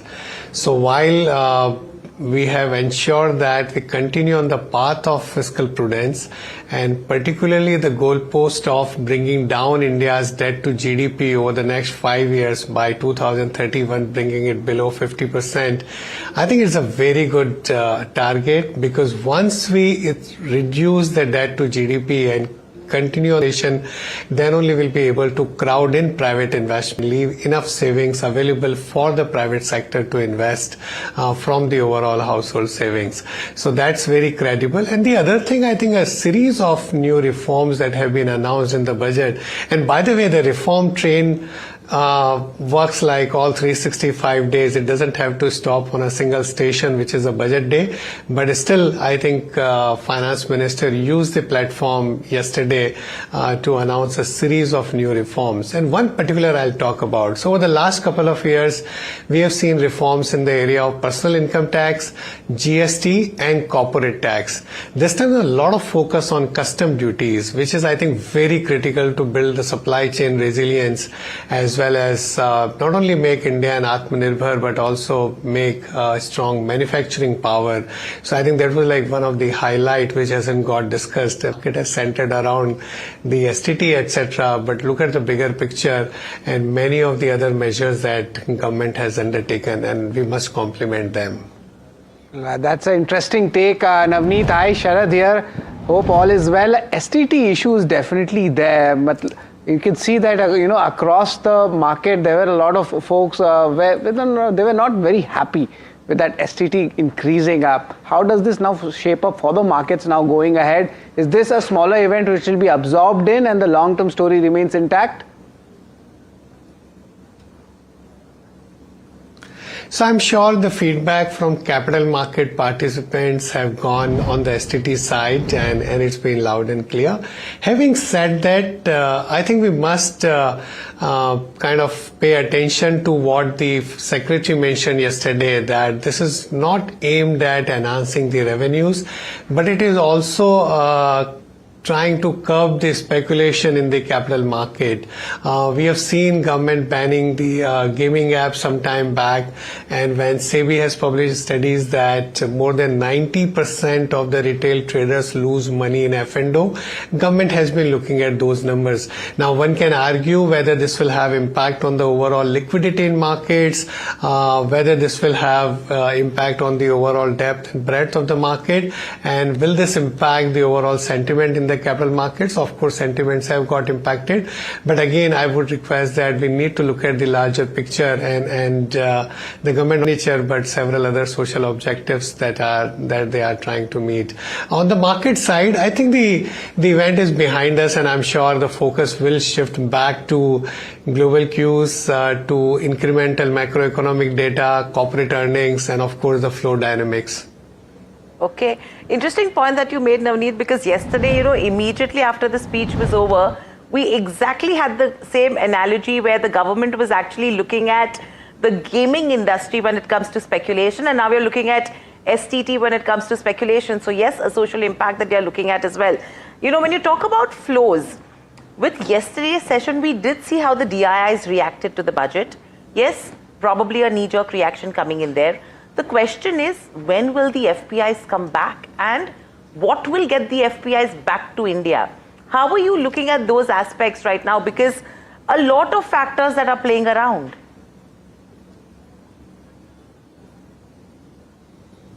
So two things. One, I think on the flow side, over the last couple of years, the domestic flows have been strong. A large part of mutual fund flows are coming in the form of SIP, which is like small savings, over 10 crore accounts contributing 31,000 crores, which is like 3,000 rupees ticket size. And so they are very healthy, and I don't see any reason for any change in the views of individual investors putting money into equity market in a disciplined manner. I think that continues, and over a period of time, we expect that number to keep increasing. On the foreign flow side, over the last couple of years, we have seen foreign portfolio investors have been a net seller in the Indian market, while they have seen good interest from the global investors. A lot of time people just think that it is a homogeneous segment, but there are different kinds of foreign portfolio investors. There are some who would be taking a long-term view on India, and I'm sure at some point in time, as earnings trajectory improve and valuations look reasonable, we would expect foreign portfolio investors to come back. Over the last couple of quarters, the momentum in some of the markets, particularly the AI-driven story, whether it's US, Taiwan, Korea, China, Japan, some of these markets have attracted exceptional amount of flows, while India, which used to be a darling of global investors, has not attracted flows. I think at some point in time this year, we are going to see a change in that trend as some of those AI related themes become overvalued, and on a relative basis, India's valuations have become reasonable. Our premium relative to other emerging markets has come down. Now it's in line with the long run average, and as fundamentals improve that have been undertaken, and second, as the overall earnings trajectory improve, I expect foreign portfolio investors to be a net buyer at some point in time this year. The expectations is definitely there, and hopefully they will come back. Navneet, apart from this, the yields front, that has also spiked up, which recently we saw after the budget coming in, the rupee near its record lows, RBI making its timely interventions also. How do you see the yield and the rupee going front? So rupee has depreciated, RBI has allowed rupee to depreciate. We must keep in mind we are a capital deficient country, we are a saving deficient country. We run a current account deficit which has to be funded through foreign flows. They can be in the form of FDI, they can be in the form of FPI flows, FPI both in the debt and equity. For a variety of reasons, we have seen balance of payment in negative for second consecutive years. So when you have to fund the current account deficit, then the only way is that RBI sells dollars in the market, which we have witnessed over the last couple of quarters. Now, on the FDI front, interesting part is that while the gross FDI has been decent, is the net FDI flows have been negative because some of the Indian companies investing offshore to build global capabilities, and also a lot of private equity or venture capital or some of the MNC overseas, selling a stake in the secondary market, and that money has got repatriated. My sense is that several of these private equity and venture funds who've been able to return capital to their limited partners over a period of time, they enhance the appeal of Indian markets, that this is where there is a robust primary market and one get an exit for their investments which is made at the early stage. And this should actually increase the appeal of the Indian market over a period of time. As I mentioned earlier, in this year, I feel optimistic on FPI flows. I also feel optimistic on the FDI flows, particularly the announcement on the data center, the tax holiday announced till 2047. India is a place where you get the land, you have the power, that's energy, you get the water, you get talent to run these centers. I think we have everything, and several of the state governments have been working very hard. We have seen few large global companies announcing setup of data centers. I think that will gather more steam, and once we get some of these large ticket FDIs and FPIs returned, I think rupee has got undervalued. In a way, it helps exporters, but over a period of time, I think that the currency, recently the currency has got undervalued, and I think that should also help in attracting flows as well as helping on the export side. The interesting point that you made when it comes to the data center side of business with the tax holiday, we're talking about fiscal credibility already over here. Now, when it comes to FDI, the push for asset monetization as well, we're talking about what, 80,000 odd crores is what they're talking about, because I don't want to use the word divestment or disinvestment or any of that, because it's the most abused word right now over the last couple of years, right? So when you talk about asset monetization as well, will that somewhere help to impact the capital flows? Talking about 137% increase in disinvestment projections, the proposals for PSUs, land monetization has come in. We're talking about REITs. All of these levers also come in play when it comes to, attracting capital flows. And to the new Direct Tax Act also, which starts in, how does this... So you rightly picked up, this is one of the big highlight of the budget I mentioned yesterday, that over the last couple of years, we have seen the 3D firing for us as far as the fiscal improvement is concerned. Number one is the digitalization leading to better tax compliance, a wider tax net, formalization of the economy, enhancing the tax revenues. The second D is the direct benefit transfer, which has reduced leakages in government expenditure, as well as improving the last mile delivery. The third D is the higher dividend from RBI and PSUs. The fourth D is the disinvestment stroke monetization, which this year's budget has targeted a larger number. I think over the next several years, this would be one of the big lever for giving more money to the government to spend on capital expenditure or on the social spending. You rightly picked up a substantial increase in the divestment target of this year, and also the feature in the budget was a talk about land monetization by PSUs in the form of REITs. I think together these two over a period of time can become a significant a source of money for the government, which can be used for supporting the growth momentum. That's right. But Navneet, another volatile asset class is the gold, silver, the precious metal segment. What will be your advice to the investors, who had exposure maybe in mutual funds or maybe direct? What's your view or your advice to the investors? So I remember a few years back when we launched our silver ETF and silver fund of fund, we talked about everything, the industrial usage of silver, the demand supply dynamics of silver, and maybe I think investors should have a small amount allocated to silver, but that time most of the investors were not willing to hear.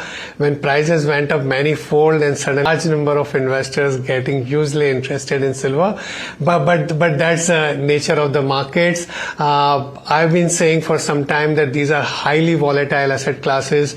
In fact, in last couple of days, we have seen significant volatility.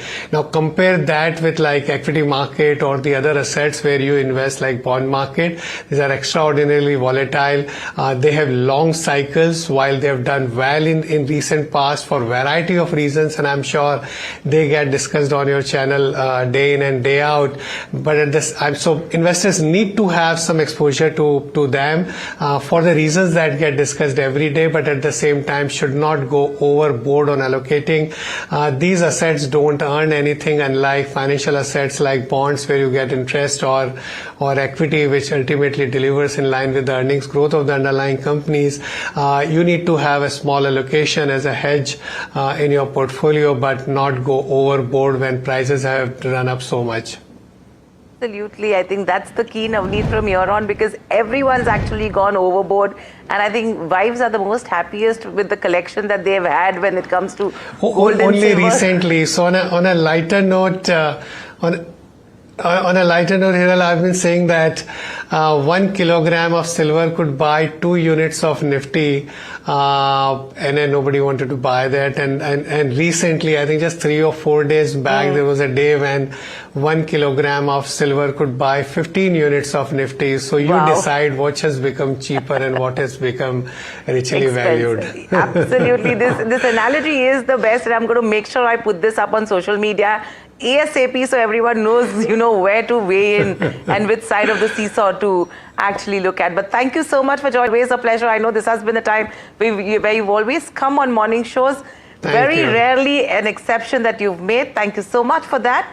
And looking forward to speaking to you more often as well. So that's Navneet Manot from HDFC AMC as well, with a candid conversation that we've had so far. And as the conversation continues with regards to the budget, we have Anurag Mittal, Senior Executive Vice President and Head Fixed Income at UTI Asset Management Company, joining us in the studio itself. Welcome to the show, Anurag. Always a pleasure to speak to you as well. Our first question to you is, how would you rate the budget speech yesterday with the kind of reactions that have come in so far as well? Thanks a lot for inviting us. So budget, I think, was quite focused, and it was largely a continuation of previous budgets, if you see. So in the last couple of years, the government has been focusing on improving the manufacturing capacity, focusing on data centers. This budget, they also talked about rare earths, etc. So despite them expecting growth at 6.5% to 7%, they had a chance to consolidate much more meaningfully on fiscal. But they continued, the focus on public capex. And that's why we saw the 12 lakh crores capex announcement as well. And so I think overall, I would say the budget was quite growth oriented, and it's taking into account the external, vulnerabilities that we are facing right now. So it's trying to bulletproof the economy with those regards. Well, hi Anurag, Sharad here, and of course RBI is also trying its best to, bulletproof the economy, especially with the volatility we are seeing in the fixed income market. But yields, there was a sharp spike today after the budget reaction coming in, of course the borrowing. What's your take on that? Right. So like I said, given that growth expected to be quite strong in next fiscal year, the market was expecting a much more meaningful fiscal consolidation. So they were expecting the debt to GDP to go to 55% and probably fiscal deficit to be somewhere close to 4.1, 4.2%. So the gross borrowing number that the market got, which was 17.2 lakh crores, was a tad, I would say higher than what we were expecting, probably close to 16 to 16.5 lakh crores. And that's why we are seeing the sell-off.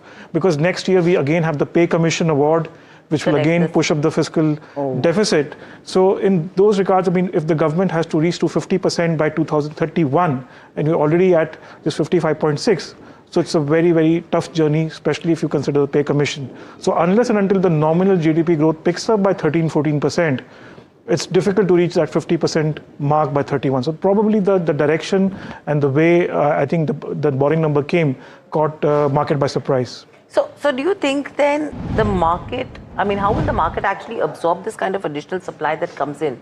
Or, will the RBI need to step in with regards to OMOs as well to come and anchor these yields then? Absolutely. We think even next year, RBI has already done more than 6 lakh crores of OMO this year.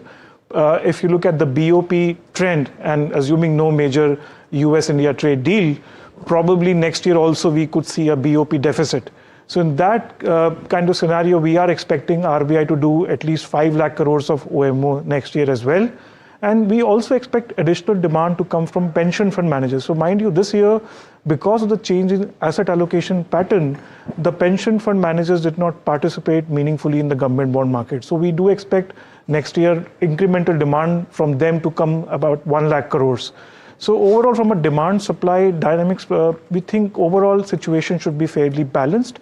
If you look at the bank's demand also this year, it was very, very muted because they were focusing a lot on credit growth. But if you look here, now it has been at the lowest it has been in the last 5 years. We think even bank demand on government bonds should come quite meaningfully next year. And Anurag, just to put that in perspective, there has been a lot of rating upgrades also coming in, and the entire community was waiting for some big flows coming from outside as well. Will that start happening in? There's going to be some kind of index management as well? So a lot would depend on the direction of INR, because foreign investors, when they come typically into bonds, they come unhedged. So assuming a 3.5% depreciation, our spread compared to the US or the risk-free rate is not really material right now. So they need to see some stability on the currency front, which will probably come once we start seeing some positive direction on India-US trade deal perhaps. So okay. With all of this said and done, how are you looking at the liquidity management from here on? Because we're looking at strong credit growth. There is a heavy government redemption calendar of what, 5.5 lakh crores as well. Will it impact your banking system liquidity if you have to look at from a FY27 perspective then? So as per our estimate, we should end the year with 3 lakh crores of surplus liquidity. And if you look at next year, typical currency leakage in an annual year is about 4 lakh crores. If you add in, probably because of FX outflows, again 2.5 to 3 lakh crores and some CRR leakage. So probably we are, like I said, we are, estimating about 5 lakh crores of intervention from RBI just on the bond side, on the bond buyback. And probably we expect RBI to continue to do VRRs to provide temporary liquidity to banking system. So I think RBI has been quite serious that it wants to maintain liquidity at a positive 1% of NDTL, which is about 2.5 lakh crores. So we expect that RBI will continue to maintain that in next year as well. And the last one is the RBI MPC meet is also coming, and just like to take your views on it, because inflation is also there. It's benign right now, and there's a change happening in the food constituent as well. So how do you see these factors moving, especially for the RBI MPC meet? So if you look at broad picture next year, and I think if you look at RBI, they always look at forward-looking inflation. Next year, inflation is likely to average around 4.5%, even after the new CPI. So it remains in that band? It largely remains in that band. So unless and until it really changes materially, we expect RBI to stay put, and we expect policy rates to remain lower for longer. It's largely like a post-COVID scenario. So if you remember, in 2021, RBI kept the rates at a lower rates for longer and kept liquidity. So that's the kind of scenario we see it playing out this year as well.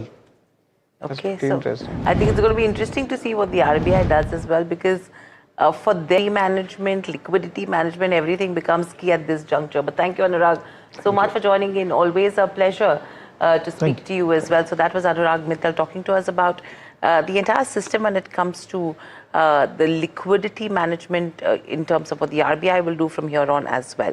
We'll quickly slip into a short break. On the other side, we'll get you the management of Yatra, who will be speaking to us on the impact of the announcements in the union budget. Please stay tuned.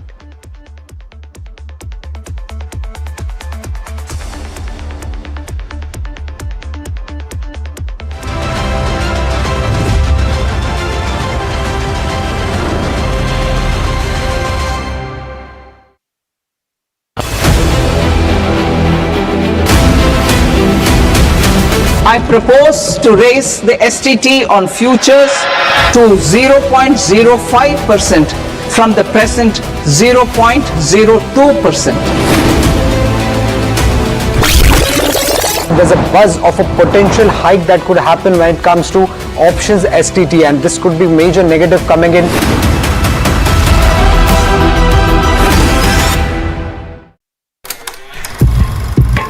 लोग कहते हैं कि जिंदगी एक film की तरह होती है, लेकिन मेरी जिंदगी सिर्फ एक फिल्म नहीं, एक ब्लॉकबस्टर फिल्म है। बचपन से पता था मेरे सपनों में दम है, आगे नहीं सबसे आगे जाना है, स्टार नहीं सुपरस्टार बन के दिखाना है। नाम मिला, फेम मिला, प्यार मिला, I was not just running, I was flying। सबकी जुबां पे बस एक ही नाम, यो हनी सिंगर। लेकिन फिर ब्लॉकबस्टर कहानी में आया एक ट्विस्ट, 7वें आसमान से सीधा गिरा मैं जमीन पर। फिर क्या, खुद पे काम दोबारा शुरू, फैंस ने फिर प्यार दिखाया, फिर स्टार नहीं सुपरस्टार। है ना मेरी जिंदगी एक ब्लॉकबस्टर फिल्म। शुक्रिया आपकी प्रेयर्स का और आपके प्यार का। कॉन्सर्ट्स तो आपने बहुत देखे होंगे, but this is gonna be concert of a lifetime, क्योंकि मेरे फैंस ही हैं मेरी विक्ट्री, मेरी हिस्ट्री, मेरी glory. So come and witness yo Honey Singh, this is my story.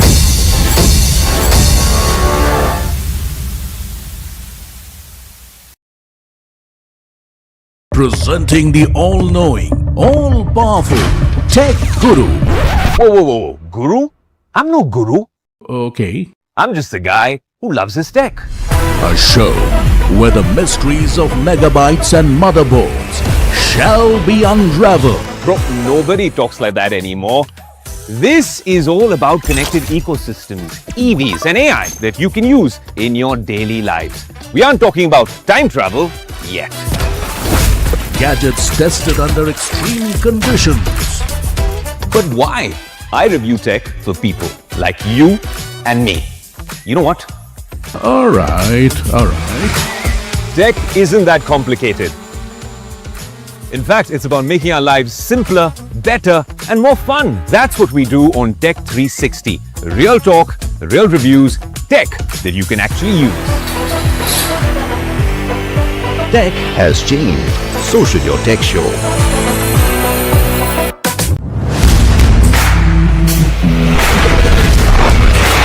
Alright team, our new order show is ready. Now we need a promo. Something cool, something sharp. Well, I'm sure we'll be having outstanding reviews, solid suggestions, Expert advice, the latest trends.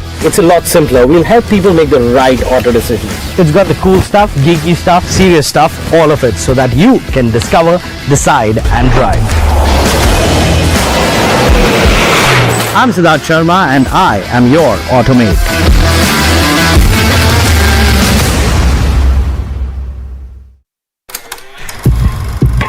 लोग कहते हैं कि जिंदगी एक film की तरह होती है, लेकिन मेरी जिंदगी सिर्फ एक फिल्म नहीं, एक ब्लॉकबस्टर फिल्म है। बचपन से पता था मेरे सपनों में दम है, आगे नहीं सबसे आगे जाना है, स्टार नहीं सुपरस्टार बन के दिखाना है। नाम मिला, फेम मिला, प्यार। I was not just running, I was flying। सबकी जुबां पे बस एक ही नाम, यो हनी सिंगर। लेकिन फिर ब्लॉकबस्टर कहानी में आया एक ट्विस्ट, 7वें आसमान से सीधा गिरा मैं जमीन पर।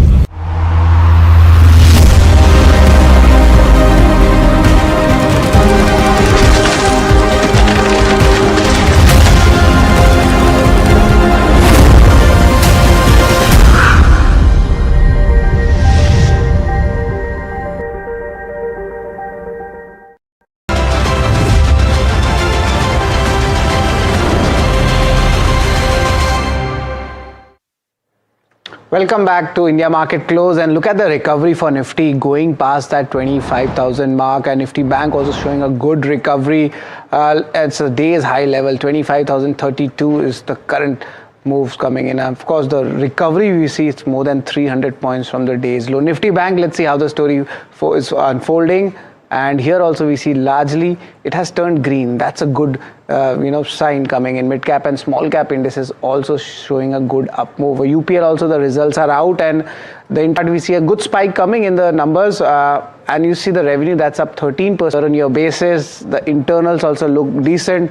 Companies, of course, on a debt reduction path, and we will be looking at the con call, what the company is suggesting. But the stock itself is at its day's high level. The stock is up 4%, and we will get you more details as well on that. But moving on, we are talking about the budget and the tourism industry, and joining us is Siddharth Gupta. He's a CEO at yatraonline.com. Good afternoon, Siddharth. Always a pleasure to talk with you. Siddharth, good announcements coming in the budget, especially the TCS being reduced on the overseas packages, and a focus, of course, there on travel tourism, especially from the spirituality side. How do you see these key budget announcements for the sector? I think, thank you so much, first of all, to have me here. It's always great to be on this forum and with you. I think budget continues to build on the solid momentum that we've got from the last budget. I think government has continued its focus on improving connectivity, developing temple towns and other tourism sites. And I think the TCS reduction from 20% to 2% is going to be a big boost for everybody. I think what all audience should know that this initiative of TCS was primarily to be an indicator or a marker for government and not to earn money from TCS. And I think this change from 20 to 2% gives more money in the hands of tourists, and it will boost the entire sector as well. But building on that, corridors being announced, it helps further improve connectivity, and I think regional tourism would hugely benefit from that. I think focus on skill development, which was announced by the Honorable Finance Minister, that would add to the overall boost that the industry is seen over from a demand perspective. So overall, a very, very positive budget for us. A very positive budget when it comes to tourism, Siddharth Hiral, on this side. If you could help us understand the unit economics as well of reduction of the TCS rate on sale of overseas tour packages to 2%. How does that work? So frankly, if you look at how TCS was first introduced, it was primarily government trying to keep a marker on where our foreign reserves were getting used. And you can always claim it back at the end of the year when you're filing your returns. So it's like a capital which is stuck with the government. Government doesn't know what to do with it. And you have to wait for 12 months to claim that back. So I think getting it down to 2% gets that additional 18% out back into the pockets of the traveler. So it helps them plan and few more travels hopefully in the year.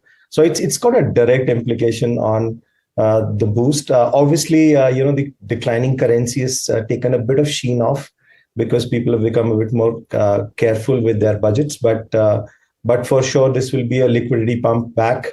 Very difficult in exact unit economics of how it's going to impact the sector, but it would make you plan for a few more trips in the year. That's pretty interesting on that. And just have a query on that, Siddharth.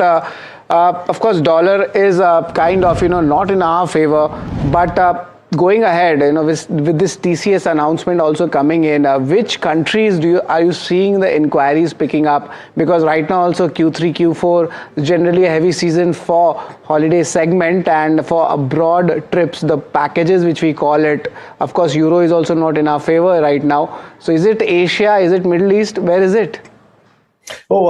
I think it is spread beyond the traditional routes that we have seen in the past. We've got a significant traffic move to locations like Japan. We've got a lot of traffic going towards Southeast Asia, Vietnam. Some of the locations have picked up, but we also have a strong momentum towards the GCC countries. So Dubai being the pearl of it all, so there's a huge amount of traffic going there as well. So overall, people want to go in for newer experiences where, they want to explore new parts of the world. I think Indians are tourists by heart.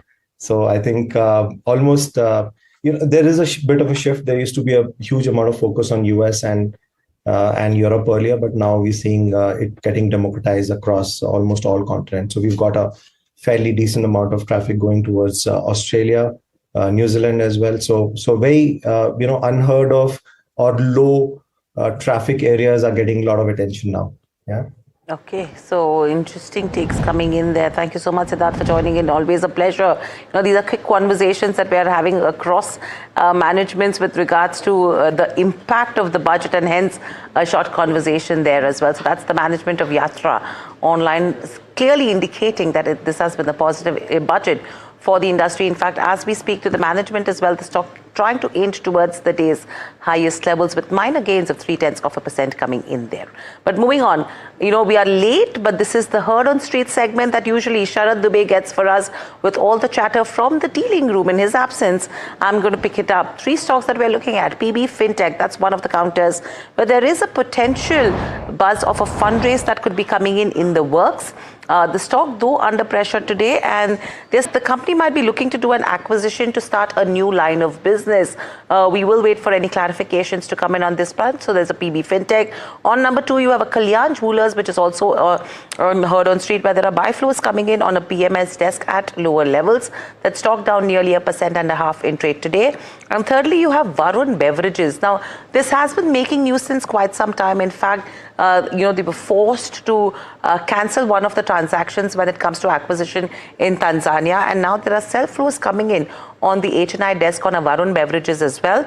But dealers are indicating weak December-ended quarter earnings because the quarter has been absolutely weak for all beverage companies, taking the weather into consideration, and that's what has had an impact on all beverage companies, and that's what probably is being looked at for a Varun Beverages as well. Let's see what the earnings come in. So that's the Heard on Street segment that we're looking at, but time for a quick rapid fire again, Sharad. Well, yes, that's pretty much interesting list you have got. But joining us is Amit Goel. He's a partner and co-founder at Blue Oak Wealth. Good afternoon, Amit. We'll start our rapid fire segment, and I'll be giving you the company's important levels, and we go very fast on that. First one is Latent View, strong set of Q3 numbers. What's your view on that? Latent View, a very strong move, and a stop loss below 400 is a good entry point. We could enter at these levels for targets of about 500. There's Intellect Design, it's down almost 35% from 52-week high levels. Intellect Design, it continues to show weakness, and I don't see any entry point here. The nearest entry point that I can see on Intellect Design is around 400 levels, 700 levels. And Bharat Dynamics, a weak set of quarterly numbers? Let me check that. Yeah, a weak set of quarterly numbers leading to this downfall. It continues to slide on the downside, has broken important levels, and the 1,000, 1,100, nothing before that. The agrochemical space is buzzing. Sharda Cropchem, margins have expanded here. Yeah, Sharda Cropchem has given a very strong move, and it looks like it is going to break out from the 1,100 levels. So any sustained move here is a good opportunity to enter. However, the stop loss on this is a little risky. It's a little big. So maybe a percentage stop loss of about 3% or 5% would be advisable for a trader. And Power Grid, they have hiked their FY26 capex also. Let me just see that. Yeah, I would avoid Power Grid because it's been in the news. They have done some good things, and the positive, very sharp move. It's already up by 7.5%. So I'd probably wait for a small dip because the trend is down. So any dips towards 250 to 60 levels would be a good entry. And the last one, Northern Arc Capital stock has tanked post Q3 numbers. What's your view on that? Northern Arc, right? Yes. No. So it has been in a sideways trajectory for some time, since about 6 to 8 months, and has now broken through that level. So it is forming new lows, and I would avoid getting into longs here. Support levels on this stock happen to be around the 220 levels. So if there is a retest at 220, one could possibly consider going long here. All right. Thanks a lot for that. And now joining us is Gurmeet Chadda. He's the managing partner and CIO at Complete Circle. Good afternoon, Gurmeet. markets are rejoicing, and just as we have come, the markets are at the day's high level as well. Seems like market was discounting something in the last trading session. Now the long-term picture, what is there now? No, Sharad, I think there's some reprieve, but the breadth still remains level. Obviously, it's picked up in last half an hour or so. Also, apparently, some margins call got triggered because of the commodity meltdown as well as the metal meltdown as well. And then you had the STT news. So too many things happened in quick succession. And I think now the market would digest news in terms of earnings, in terms of capital expenditure, which are the sectors which are getting more priority in budget, and it will eventually be business as usual. But I think from a sentiment point of view, market was actually expecting some kind of relief, and actually turned out the other way. And that's why we saw a bit of a reaction we saw yesterday, along with, the metal meltdown. Gurmeet, good afternoon. Hiral on this side. You're talking about the metal meltdown which is happening, which has continued as well. The bigger issue right now that everyone is talking about from the budget is STT, which has really spooked. Everyone is saying the traders, not the investors. Do you think this is a right decision from here on? I mean, how are you looking at it? Or do you think it's just a knee-jerk reaction, markets will absorb it? Yeah, I personally think it wasn't needed, but government obviously will have its own thought process in terms of how to protect the retail traders. But what we have seen is very high activity levels by a few HFTs, which is creating some bit of, if I can use the word, disorderly movement in markets, especially during expiry. So, I mean, there must be some thought process to it. But, when sentiment is low, when you are actually having capital outflows, I think the timing could have been a little better. But as I said, I think it really doesn't impact people on the long side like us, who actually are in the cash segment and believe in more buy and hold kind of a strategy. So there will be opportunities, I think, very, very sharp correction. Some of them are actually at, if I can use COVID kind of valuations in a lot of spaces. And, so this is a great time actually to do some stock picking. I know it's not easy. You need a bit of a strong stomach for this kind of volatility. But I think things looked oversold in a lot of pockets to us. And I think there are a lot of opportunities which are emerging. So if somebody is patient, I think the next few quarters could actually be very good for stock picking. Okay, so, Gurmeet, when you say this is the best time to do stock picking, with that, if I have to attach a couple of announcements from the budget, specifically when it comes to on the customs duty side as well, because that is one side of the positive announcements that have come in. Which sectors would you advise are ripe to actually look at? So I think the banking numbers have been very good. I've not seen credit growth at 14.5% for a long time. And this coupled with one of the best asset quality metrics, I think there were initially NIM pressures as well. I think gradually that will ease out. And we are seeing even some of the tier 2 banks doing very healthy credit growth of 15-18%. So, so we like the larger ones like SGFC, ICICI. We have Federal, RBL in the portfolio. Some of the NBFCs have reported very good set of numbers. So financial space we like. We also think some of the capital market plays have been impacted and will get probably. So probably the AMCs will do better versus, let's say, the pure broking kind of names. So I think that's something we are looking at. Auto numbers were very good. I think the market actually missed, including Tata. M&M had, again, another very good month. Maruti reported decent numbers. So I think a lot of auto ancillaries have seen sharp correction. Some of them are at 50, it looks good. And from a budget point of view, I think defense, semiconductors and data center related areas is what now we are tracking and trying to figure out more, because we don't have pure, let's say, semiconductor or data center plays. We more have ancillaries and more the ecosystem plays. So that's something we are also looking at. All right.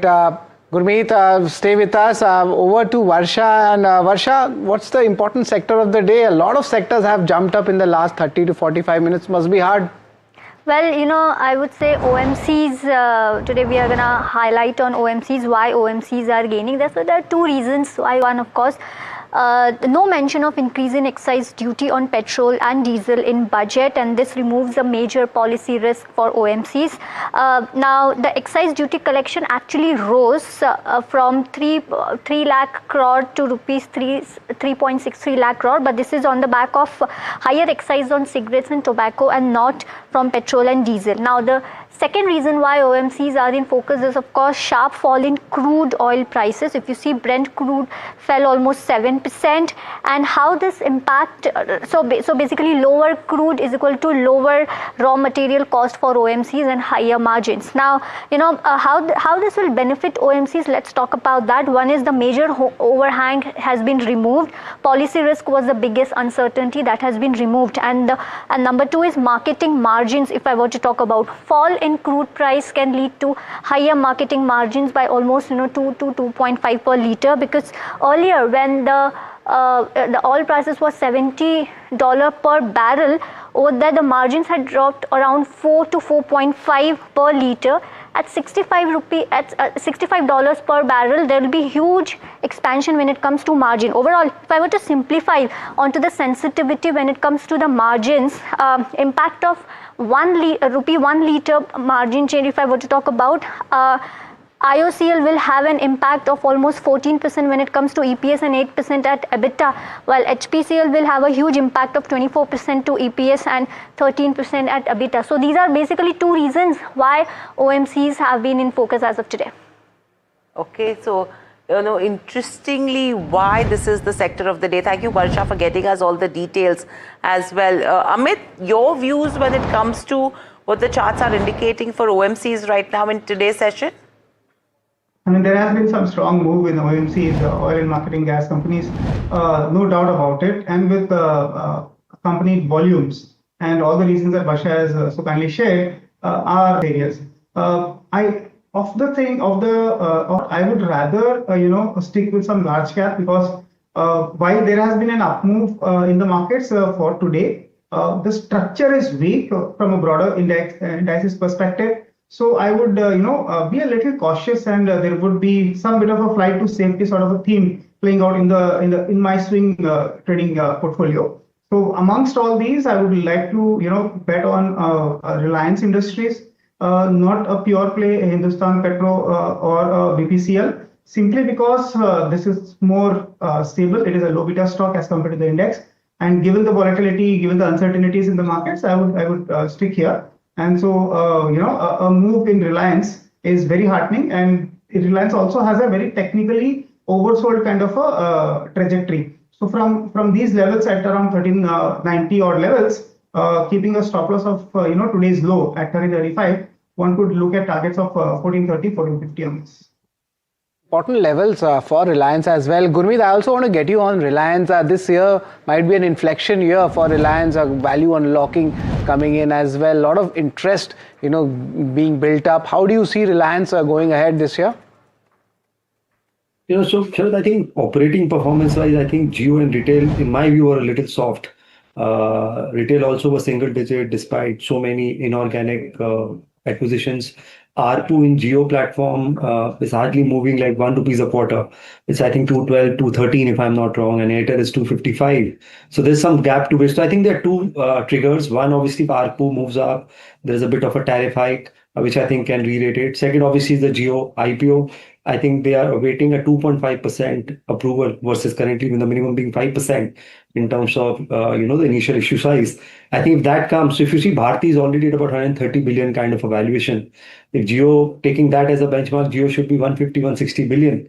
And at current market cap, Reliance is hardly 200, 210 billion if I'm not. Alone is probably 150, 160. So I think if you do the SOTP basis, there could be some, I think it's at a very high holding company discount. So I think that those two triggers to me, which is, ARPU pickup and Jio IPO would be two major triggers for Reliance. Also some more strength. You want to see the new age business now doing more heavy lifting. On let's say they do 23,000 crore PAT every quarter, you want incrementally new age business to contribute more. So I think these two things, when they play out, I think it looks pretty good. That's with Reliance Industries. Let me just quickly address the commentary that's coming in from Finance Minister when it comes to gold, silver price surge. And the reason I want to mention this is because we've seen a major bounce back right now as well in gold and silver. But the FMS said that the gold volatility is mainly on the back of the global uncertainties, and they're seeing a natural tendency to rush to gold as there's not enough trust in one currency. In fact, globally, central banks are investing in gold and silver right now. When it comes to other aspects in terms of the rupee as well, clearly addressing it that she knows that rupee is a concern at the moment, and the RBI Finmin is constantly in when it comes to the rupee movement so far. So there is something that is brewing on that front as well. In addition to this, in terms of the roadmap in banking, banks today are in a position of strength. Quality of assets are high. There is a high-level committee that they will be looking at in terms of bank consolidation and the blueprint for what banks can be like by 2047 is what they're looking at. So that's the commentary that we're picking up so far. And secondly, you have S&P, which has come out and said that the India budget is actually balancing the fiscal consolidation with infra and the manufacturing push. And it balances, they're expecting the government to meet the FY27 fiscal deficit aim despite the lower GST revenues. Those are key comments that we're picking up so far. And keeping the budget theme in focus, we had a big market voices to share their insights of what they make of the fiscal policy. It reflected that what has been happening in the stock market in the sense of massive underperformance and currency underperformance, that in that environment to do this just looks more like a priority of the government is not there or something like that rather than later. But you see all these big mutual fund guys in India come on your channel and say that it was all good. So who am I? I'm the smallest mutual fund in the country. If they can handle liquidity, we can handle it. And I don't think that instantly people will make that as a negative. But I think it was more to show that anyway we are underperforming on both currency and this thing. To do this to the same sector in that sense, I felt was a negative. If I was to highlight a concern that emerged, which is where I think the conservativeness that the government has used in projecting a nominal GDP number or the tax projections, I think the extension of that on the financing of the deficit. So if say 17 lakh crores is your deficit, how do you finance that? And I think the assumptions made in that are at risk of undoing the remarkable fiscal discipline that we have seen. So there are some assumptions made which actually make no sense to me, or very little sense to me. And as a result of that, the gross borrowing target has turned out to be higher than what the bond markets expected, and yields have actually gone up when they should have been going down. Brilliant job, but communicated very badly. Okay. I mean, particularly the stock market guys. By doing that, 10, 12,000 crores is nothing in this size of the budget. 50, 60 lakh crores you're talking about. You're talking about Viksit Bharat. You're talking about tax break for 22 years. I mean, such big things are there in that. And suddenly you do that small thing, spooky thing, STT, this. I think that was mindless, but otherwise it's a brilliant budget. Budget is, we should not see it only arena where big bang announcements are going to be made. Look at the last year example, be it the announcement on the GST, be it on the measure of reforms on the labor side, that were all done even outside the budget. Budget, you have to take into account, it's also like an accounting exercise where you will get the big picture over there rather than just for one fiscal year only. The good news on the one fiscal year, which is getting overshadowed by this STT hike, is nominal GDP growth forecast is being given at a double-digit handle. Remember, for this ongoing fiscal year, it's a stretch even to hit a 9 mark, and that shows up in your revenue growth and earning growth also. If double-digit nominal growth is making a comeback, then your revenue growth, which is also following your nominal growth, will also follow that particular mark. That keeps you in a safer terrain, like earnings will follow. The important voices, we are covering at NDTV Profit, but there is a recovery not only in markets but also in silver and gold. That's what we have been getting the data from silver, almost a 14% recovery. Nifty Metal Index, that's up 2% as well. Gurmeet, again, it's the story repeating itself after a massive volatility last 6 or 7 trading session. And now again there is an up move coming in. What will be your advice to the investors, if they have exposure via direct stock or maybe via ETFs or silver Bs? I think the message is stick to asset allocation. The assumption that gold cannot correct 20% or silver cannot crack 40-50% can happen in 1 or 2 days. And I think we are in this kind of environment. I think the best thing is to be more, maybe at our level, we think gold, is more a hedge or a portfolio insurance to what is happening geopolitically. So maybe 5-7% exposure to precious metals from a strategic asset allocation may not be a bad idea, but don't go overboard. I think, people have forgotten in 2022, similar stories were made on cobalt, nickel, lithium, being the new EV play and being the new gold. And then that cracked 50-60%. So I'm just saying, just don't go overboard. This is a market where you stick to basics, stick to asset allocation, and any dip in gold for not up to 5-7% in the portfolio as far as precious metals go. So that's with regards to where, your metal side of the story goes. Amit, in these last 5 minutes of trade, anything that comes to your radar? Because we've climbed to the day's highest levels across parameters right now. Anything that you're spotting? Like ICICI Bank, because I maintain my bias towards flight to safety and the larger names because they offer me a little more stability in terms of the price volatility. So ICICI Bank, if you see the up move in ICICI Bank with a 1.5% up move, it has also taken support at the previous technical trending uptrending slope at around 1328, which will be my technical stop for targets of about 1380 and 1400 onwards. So the targets are actually open on ICICI Bank because it is trying to move up from a technical bounce, from a technically oversold territory, and hence it could move up to 1400 and beyond. Okay, so that's an ICICI Bank that comes in on this Amit's radar right now. But thank you, Gurmeet. Thank you, Amit, so much for joining us on the show. It's always a pleasure to speak to you as well. And clearly, you have the markets which are now at the day's highest levels. Interesting moves that are coming in there.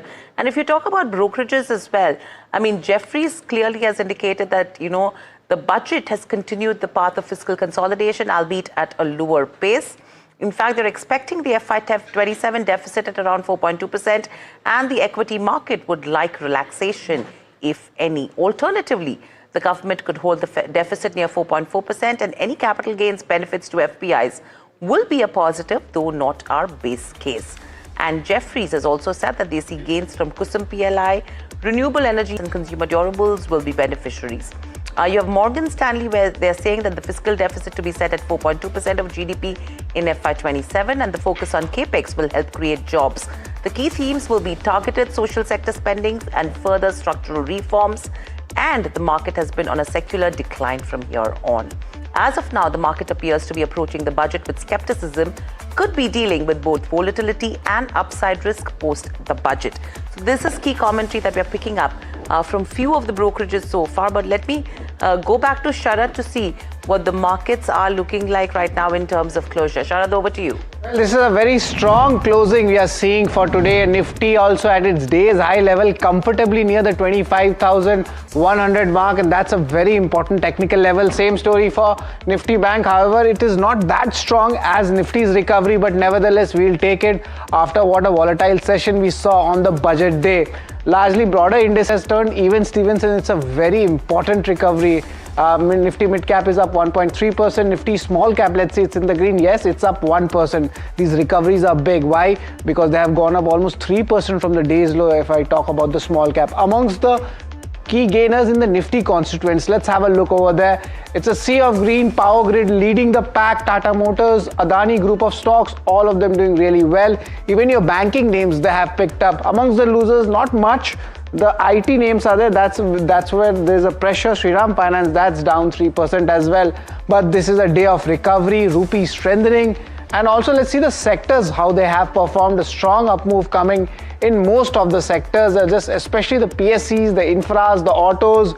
Good set of contribution coming in. And remember, January auto sales numbers are also on the good side. What's not working is the IT space. That's only down almost 0.5% in the day's trade. Let's look at the advanced decline ratio to show you how the breadth of the market has changed. And look at that, just in the last moment, we are seeing that advances have crossed the decline. So this is a very important trigger for the value buying for the next trading session, at least in the small caps.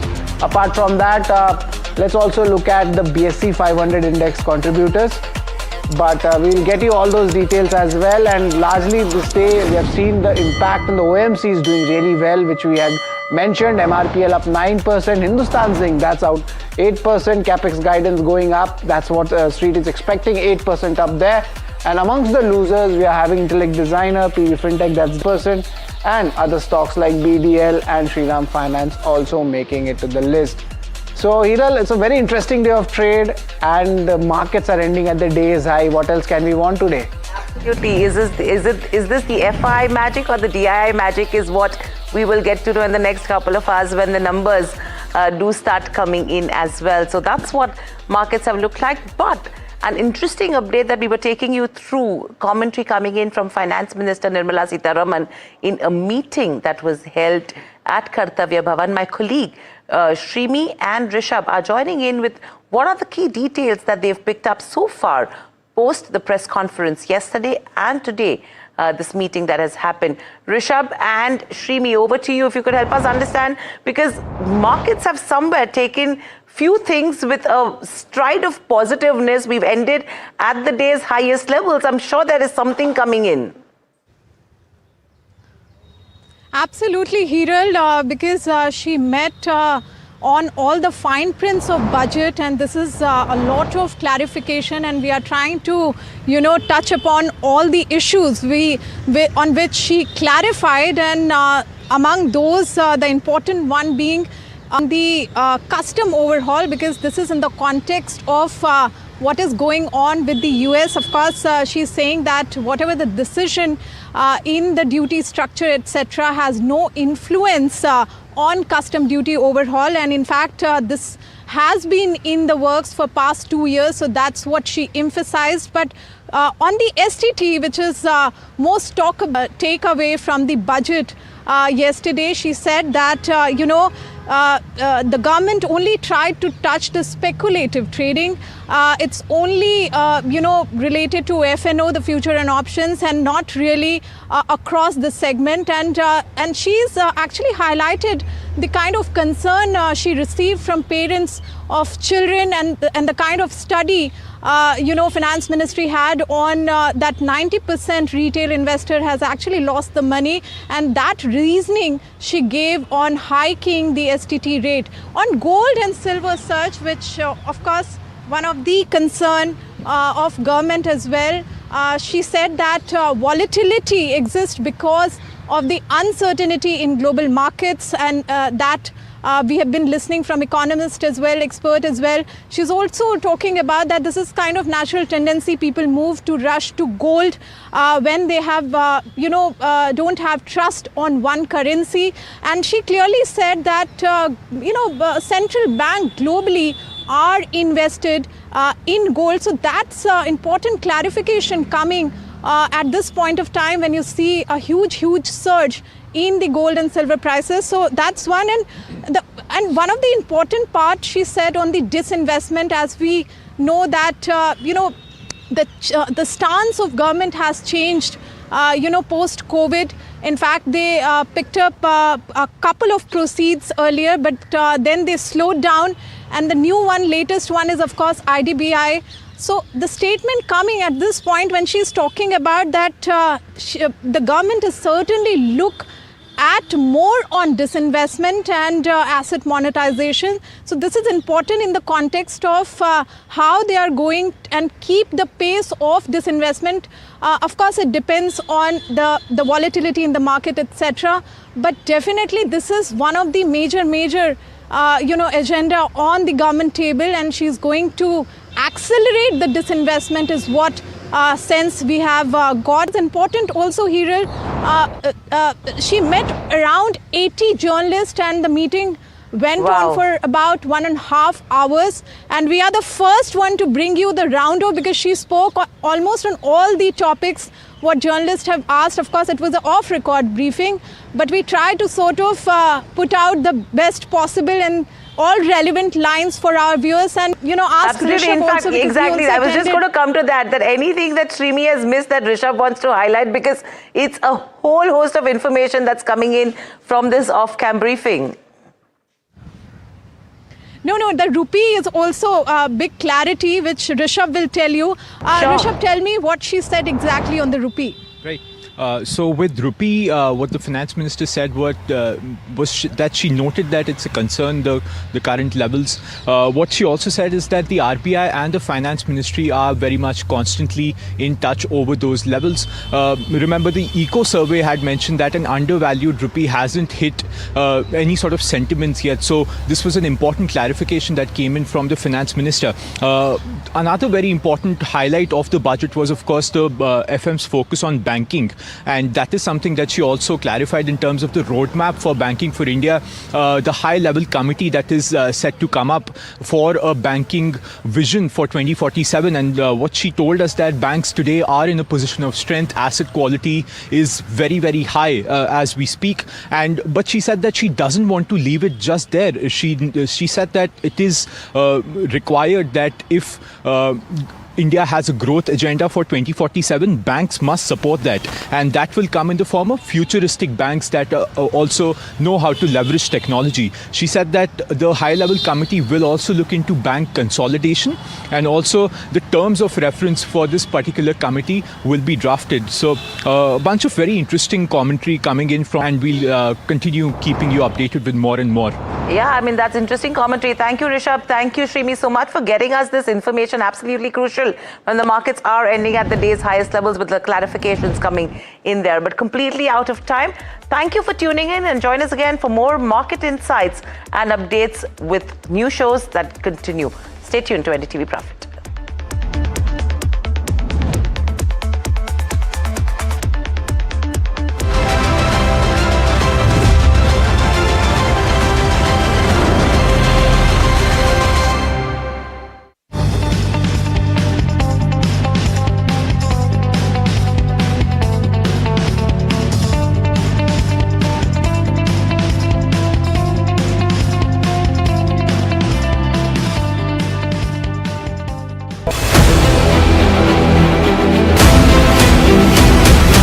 I propose to raise the STT on futures to 0.05% from the present 0.02%. There's a buzz of a potential hike that could happen when it comes to options STT, and this could be major negative coming in.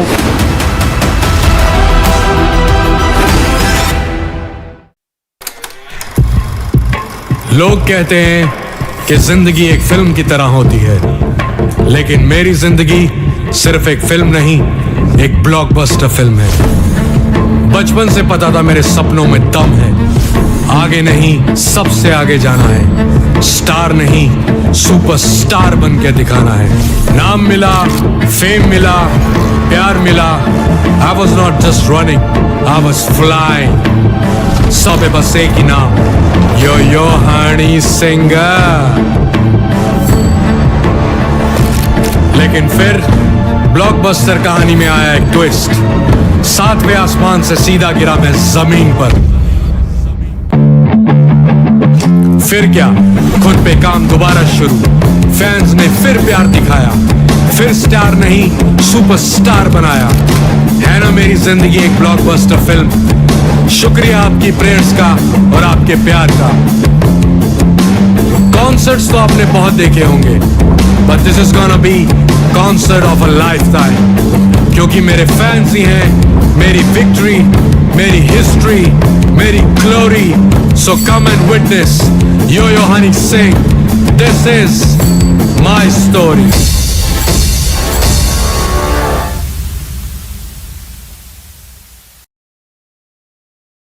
Presenting the all-knowing, all-powerful Tech Guru.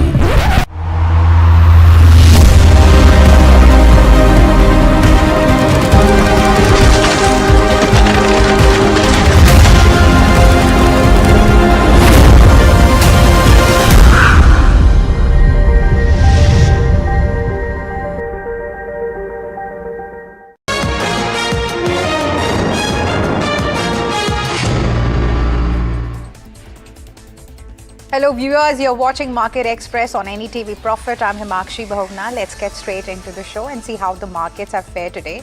So the Lal Streets has shirked off the budget, skepticism as benchmarks posted a sharp recovery after Sunday's fall.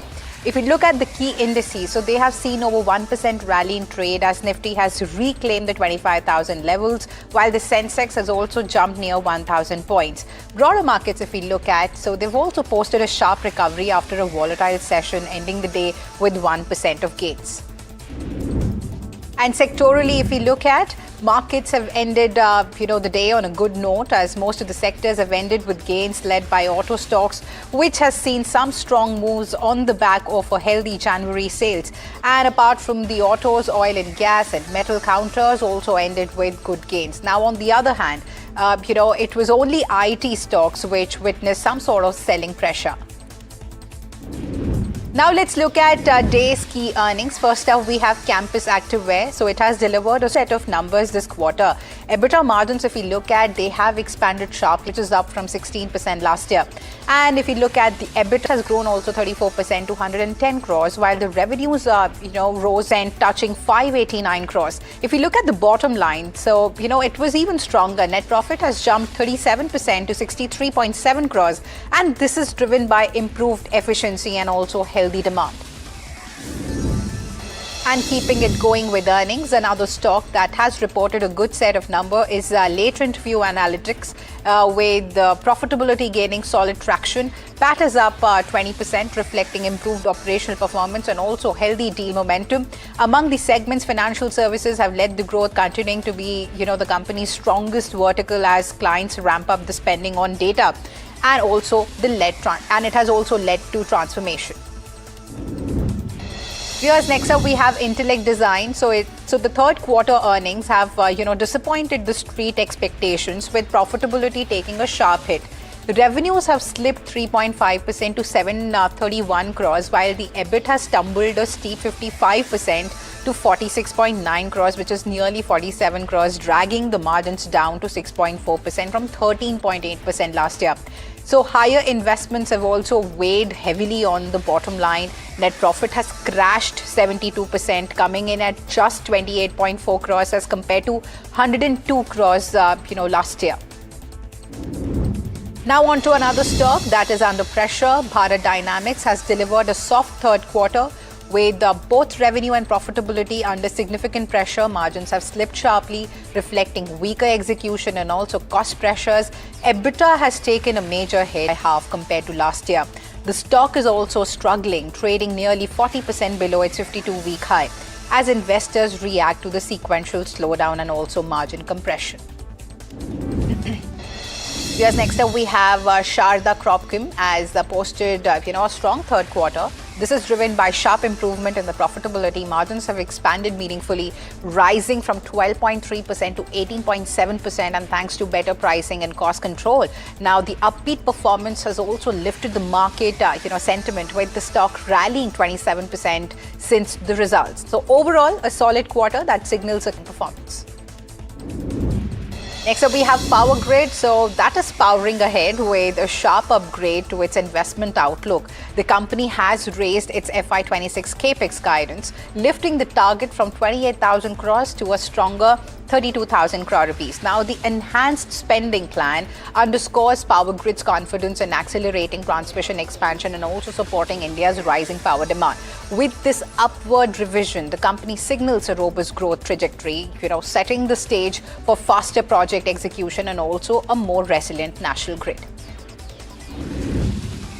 Next up, we have Agrochem Major UPL that has posted a strong third quarter, with profit before tax jumping 90%. Net profit, however, came in at 52.2%, which is D96 crores versus 828 crores as the company had a tax credit in the same quarter last year. And if you look at the revenue, so they have risen 12.5% to 12,269 crores, and this is driven higher by the higher volumes and also supported by favorable forex. So EBITDA grew 18.5% to 2,317 crores, and margins have improved to 18.9%, which is nearly 19% from 17.9%. And a steady set in quarter three failed to cheer the investors when it comes to Hyundai Motor. Now, the company's quarter three net profit rose 6.3% to 1,195 crores as compared to 1,124 crores last year. Revenue was also higher, which is up 7.5% to 17,453 crores, and this is driven by continued demand across the key models. Operationally, if we look at, Hyundai has maintained its footing with EBITDA up 7.4% at 1,960 crores, while the margins have stayed flat at 11.2%, and this is reflecting stable cost structures despite market pressures. So overall, a quarter of steady growth for a Hyundai, for both top line and bottom line inching ahead. Yes, next up we have Nuvama that has turned positive on Asian Paints as crude prices slide, easing raw material pressure. The brokerage is seeing some strong double-digit volume growth this quarter, helped by a more disciplined pricing environment and a rival player shifts to a rational strategy. Promotions are rolled back, and also the new CEO focuses on healthier pricing. Valuations now look comfortable. In fact, the automakers have started the year on a strong note as January sales beat the expectations across most of the segments. Passenger vehicles gain momentum on the back of new launches, while trucks and tractors delivered a solid performance. Two-wheelers, if we look at, they remain mixed, with Royal Enfield falling short. Overall, the demand trends stay healthy, and this is led by commercial vehicles and also rural markets. Here's next up we have domestic air traffic. If we look at, so it stays on a steady climb with January some healthy year-on-year growth after a mixed run through last year. Passenger numbers have improved, both month-on-month and also annually. And this is led by domestic travel, while the international traffic has also picked up the pace. And if you look at the load factor, so they've remained strong even as capacity have, it has risen. And for Indigo, valuations continue to look reasonable versus long-term averages. Viewers, Bernstein maintains an outperform call on Bajaj Auto, raising its target slightly. The brokerage highlights strength in core business drivers, with weak areas being addressed. Exports remain a key bright spot, supported by recovery and also strong near-term momentum. Domestic three-wheeler sales are rebounding, while the electric scooters continue robust growth. Overall, a favorable valuations are providing room for further upside. And the oil marketing companies are gaining in trade as two key headwinds have eased. The union budget avoids any sort of hike in the petrol and diesel excise, removing a major policy worry.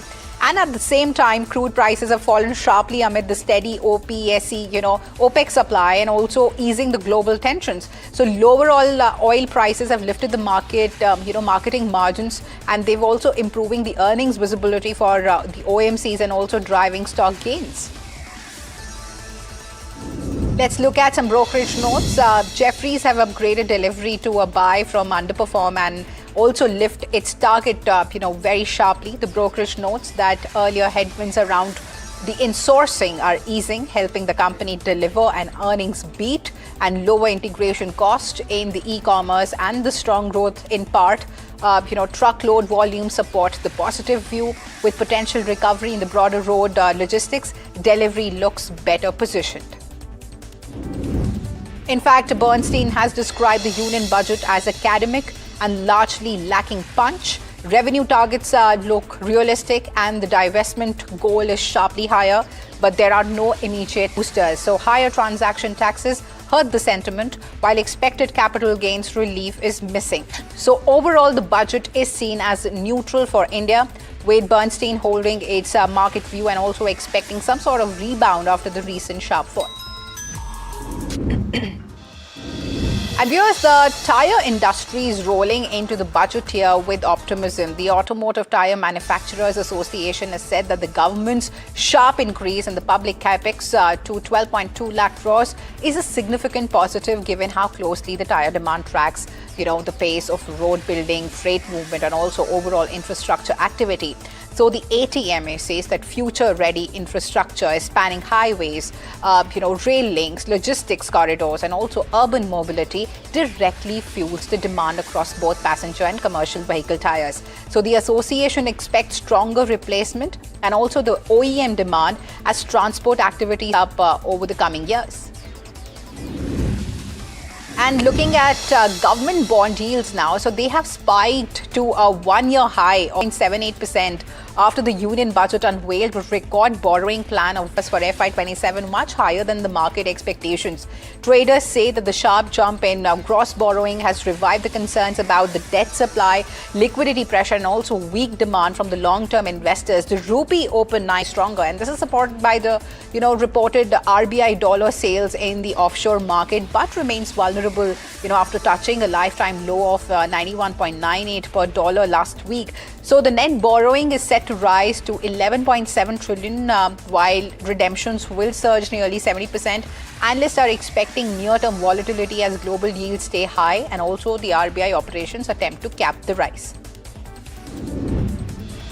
There's a sharp recovery was seen in the precious metal prices after gold and silver rally, screeched to a halt after running too far and too fast. So gold has cracked more than 10%. Silver has plummeted more than 16% earlier today only to recover sharply.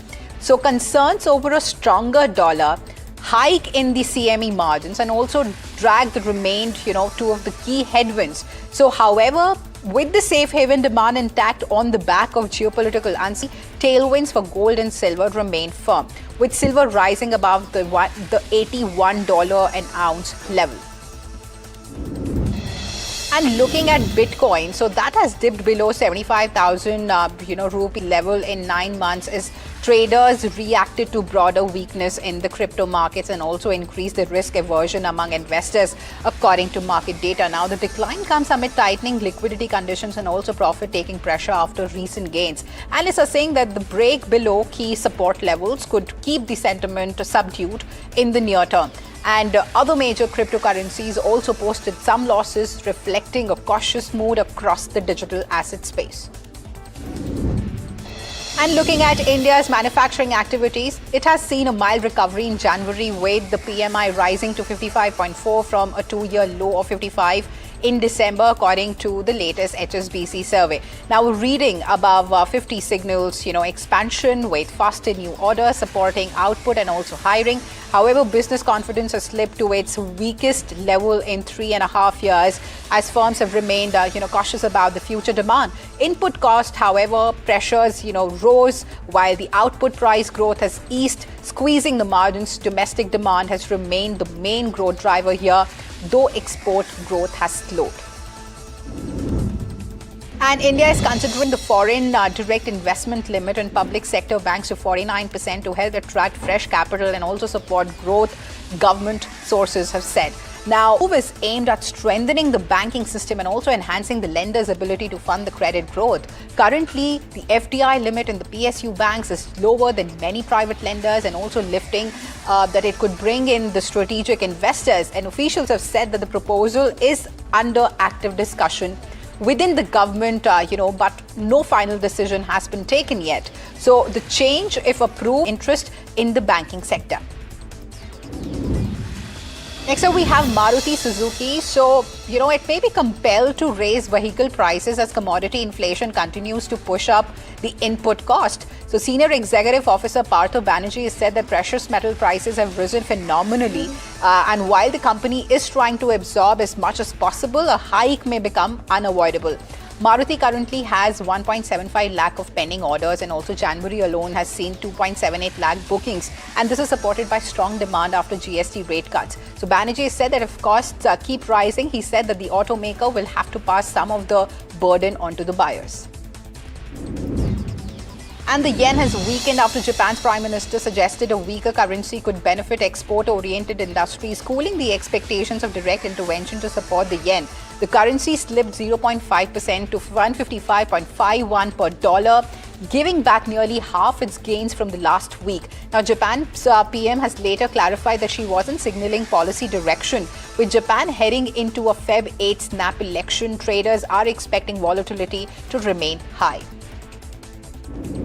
Moving on to some national news now, External Affairs Minister S. Jaishankar has embarked to the United States, a trip seen as crucial to stabilize India-US ties after months of strain.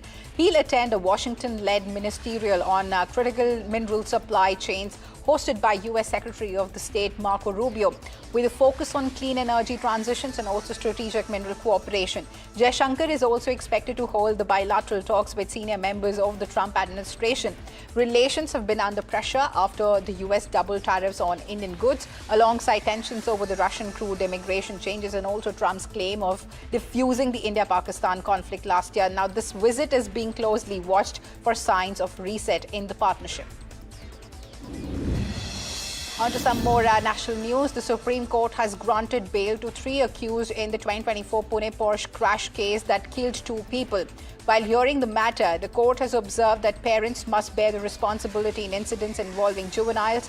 The bench has noted the broader issue of accountability in the cases of reckless driving by minors. The accident had triggered nationwide debate on juvenile justice and also parental liability. The case will continue to be heard on the lower courts.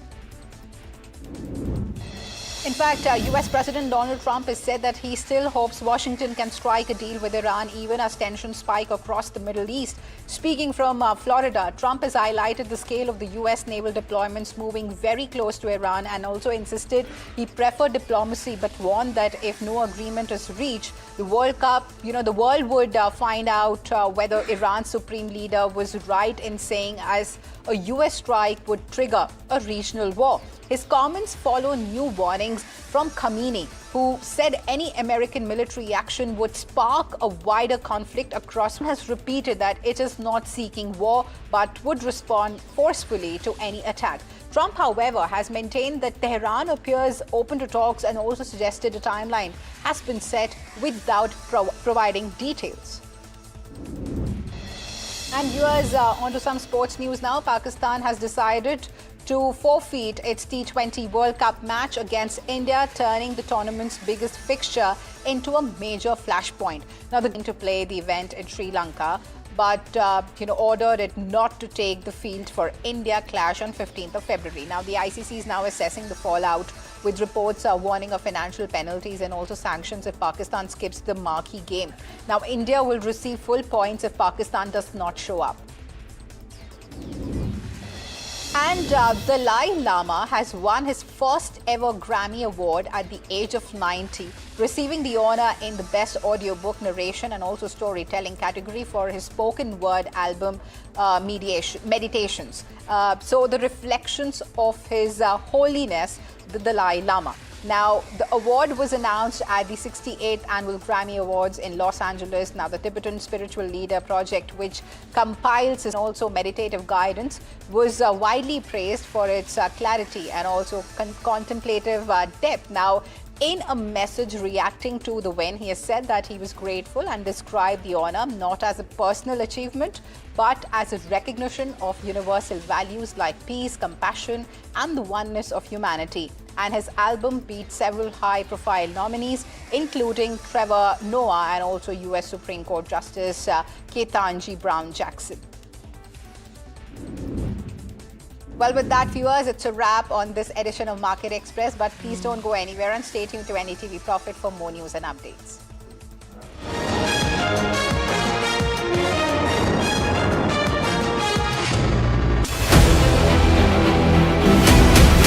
I propose to raise the STT on futures to 0.05% from the present 0.02%.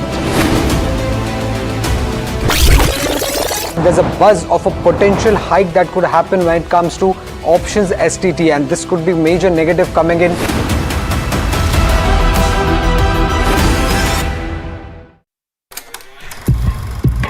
लोग कहते हैं कि जिंदगी एक film की तरह होती है, लेकिन मेरी जिंदगी सिर्फ एक फिल्म नहीं, एक ब्लॉकबस्टर फिल्म है। बचपन से पता था मेरे सपनों में दम है, आगे नहीं सबसे आगे जाना है, स्टार नहीं सुपरस्टार बन के दिखाना है। नाम मिला, फेम मिला, प्यार मिला, I was not just running, I was flying। सबकी जुबां पे बस एक ही नाम, यो हनी सिंगर। लेकिन फिर ब्लॉकबस्टर कहानी में आया एक ट्विस्ट, 7वें आसमान से सीधा गिरा मैं जमीन पर। फिर क्या, खुद पे काम दोबारा शुरू, फैंस ने फिर प्यार दिखाया, फिर स्टार नहीं सुपरस्टार बनाया। है ना मेरी जिंदगी एक ब्लॉकबस्टर फिल्म। शुक्रिया आपकी प्रेयर्स का और आपके प्यार का। कॉन्सर्ट्स तो आपने बहुत देखे होंगे, but this is gonna be concert of a lifetime, क्योंकि मेरे फैंस ही हैं मेरी विक्ट्री, मेरी हिस्ट्री, मेरी glory. So come and witness Yo-Yo Honey Singh. This is my story.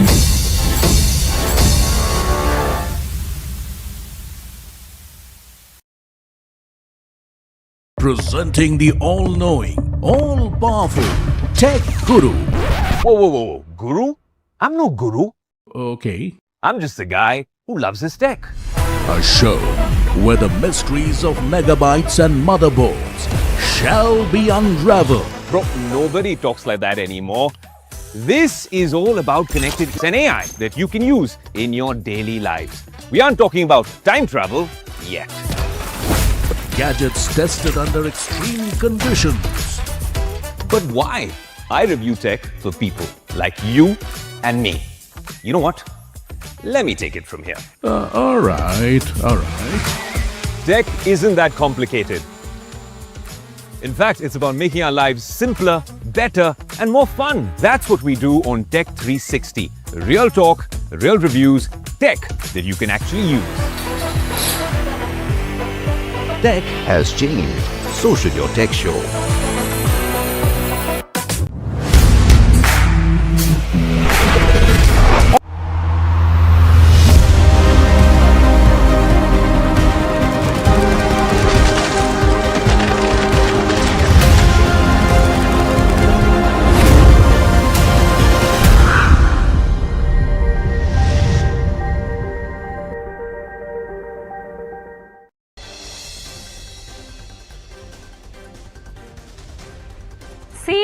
Nageswaran clarifies on FNO STT hike, and the budget says the purpose of increase in tax is to ensure that savings money is used, maximized wealth in households. Cites SEBI paper that pointed out how people lose money through FNO. Ramdev Agarwal believes the STT hike on FNO transactions was a disappointment, says the timing for this increase may not have been good. Market ends over 1% higher as it paired the opening losses as Nifty closes above 25,000 while the Sensex gains more than 900 points. All sectors barring Nifty IT finish in the red.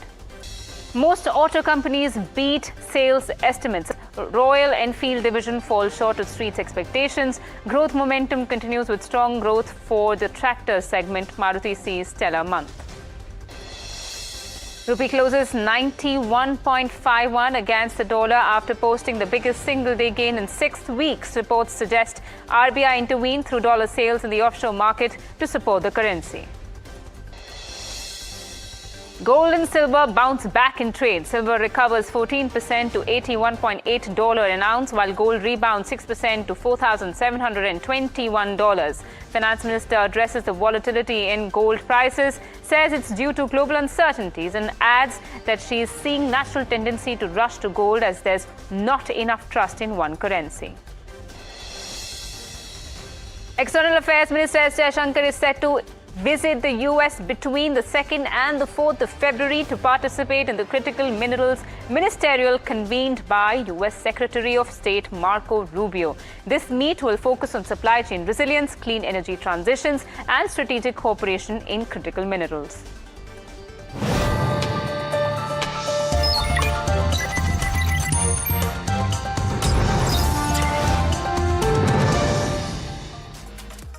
Hello and welcome. A warm good evening. This is Profit 360 on NDTV Profit and I am Malika Mishra. Along the next half an hour, we'll be taking you through some of the latest updates as well as international news, along with national stories as well. Let's begin with focusing on Finance Minister Nirmala Sitharaman's comment as she clarifies on some of yesterday's budget announcements. While speaking at a briefing, she said that STT hike only applies to FNO, which are highly speculative. She added that studies say FNO losses have impacted children. On the volatility front in gold prices, she said that it is due to global uncertainties that this has happened. So let's go across to my colleague Shrimi Chaudhary as well as Rishabh Bhatnagar for what transpired in this briefing. Shrimi and Rishabh, over to both of you. Well, absolutely a very important briefing post-budget, and she clarified, FM has clarified a host of issues, and of course she also addresses the elephant in the room, which is STT hike, the most talk about, key takeaway from the budget. And on that, as you rightly mentioned, she said that, the government has only touched upon future and options and not across the segment. So that's one. And the kind of complaint she was receiving from parents about how children are getting involved in FNO trading and how, the 90% money in FNO. So these are the concern. Actually, she was giving the reasoning behind hiking the FNO, STT on FNO. Then moving on to subject like disinvestment. Again, disinvestment exercise has been taken by government. In fact, we have seen approvals from cabinet on some of the proceeds, important proceeds like IDBI Bank, which is, in progress. And she talked about on those aspects, and she said that the pace and direction of disinvestment will set the tone of revenue generation, and she will certainly look at more on the disinvestment as and also asset monetization, and looking at more public float by central public enterprises. So that's important one coming in at a time when there are a lot of chatter around, government changing stance on the privatization. Then she also spoke on the custom duty overhaul, because all those changes in the rates on host of item, duty exemption being given to, textile, leather, etc., and also to nuclear power project. The talks have been that it's been given to have greater access to US market. On that, she said that the decision has no influence, on the US steep tariff. And in fact, this has been in work for past 2 years. On gold and silver, she clearly said that it's the gold volatility is due to the global uncertainties, and people are, not kind of trusting on one currency. And in fact, all globally, central banks are investing into gold and silver. And the consolidation part, because as the consolidation path has been where she tries to be on course, 4.5% is what the target, and she managed below that, which is 4.4% for the current financial year. She said that it's moving in a right direction. And in fact, on the expenditure tightening, this time it's kept at 53 lakh odd crore, 6% hike, which is a slightly unusual, because every year expenditure target is always raised by at least 10%. So this was somewhere a constraint, but on that she said that it's not been compressed. So that's also important clarification, path, as well as the expenditure. Now I'm tossing to my colleague Rishabh. He is going to tell you more on other issues as well, rupee as well as the IBC amendments. Rishabh. Absolutely, Shrimi, what we picked up on the rupee from the finance minister was that she acknowledged that it's been a concern, and that the finance ministry and the RBI are in constant touch for in terms of monitoring the levels of the rupee. So an important sort of, I think the first time she's speaking post-budget on rupee levels. What we also saw was banking. I think that was a major feature in the budget, and what she said on the roadmap for banking was that banks are at a all-time sort of high in terms of quality assets. That needs to not be left there and continued. So that's why there's a high-level committee that's been set up, and they will sort of look into bank consolidation as well. Very important clarification that. On buyback taxation, the FM was very clear that it is the minority shareholders that needed justice, and that's what they've sought to do with this particular regulation. On the IBC, again, the select committee report on the IBC amendments has been reviewed, and the hope is that it will be moved in the second half of this current ongoing budget session. So another very interesting thing to look forward to. This is the second half would actually be around the 19th. Then there's also, she was asked whether, given the fact that there's so many many high-level committees that the government wants to start off. Is that a question on the confidence levels within the government? To that, she said no. It has nothing to do with the sort of levels of confidence within the government on how it is functioning, and all these policy decisions are taken very much basis stakeholder consultation, and this is a part of that process. Lastly, she also said the new financial instruments for asset monetization. Very interestingly, she mentioned REITs and InvITs. She said that these are tried and tested methods, and they will continue to bank on these. India's sovereign fund NIIF has also backed REITs and InvITs into believing that these are solid investment methods that even foreign investors trust in. So an important set of clarifications and a lot of new points coming in from the finance minister post-budget, and we'll continue tracking as we keep sort of unlocking more and more from this budget. Much, Shrimi and Rishabh, for giving us those highlights from Finance Minister's briefing on many aspects such as STT tax, F&O trading, buyback taxation, and a lot more. So much needed clarity on that front. But viewers, there's no doubt that STT hike on F&O has grabbed a lot of attention since its announcement in the budget speech yesterday. Hence, it's important to understand what the government's intention really is behind the move. And it turns out that in CII's post-budget interactive session, Anant Nageswaran, Chief Economic Advisor, clearly drew the line between revenue generation and saving hard-earned money of Indian households. He said this step is in fact directed to maximize household savings and wealth. Listen in to his explanation of the same. On the STT, it's important to look at it not as on the short-term transaction tax on futures and options. It is important not to look at it as a revenue generation measure.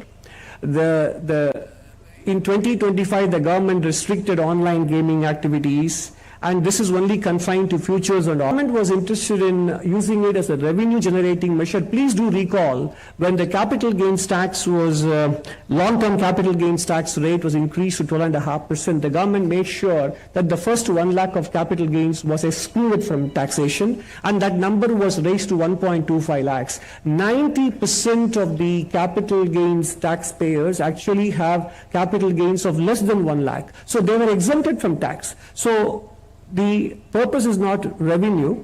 The purpose is to make sure that the hard-earned savings of households do stay with them. And it's not just the CA who spoke on F&O. In an interview with NDTV Profit, Ravi Agarwal, the chairperson of the Central Board of Direct Taxes, spoke on the fundamental issue of derivatives trading. He said that retail investors lose money due to the speculative nature of trading in these securities. We have discussed various options that could be there to address this issue, but the fundamental issue on which the proposals rest is one, steep exponential rise in the volumes. This is okay. But at the same time, the transaction being speculative in nature and the retail investor largely losing money in this exercise, that is a cause of concern.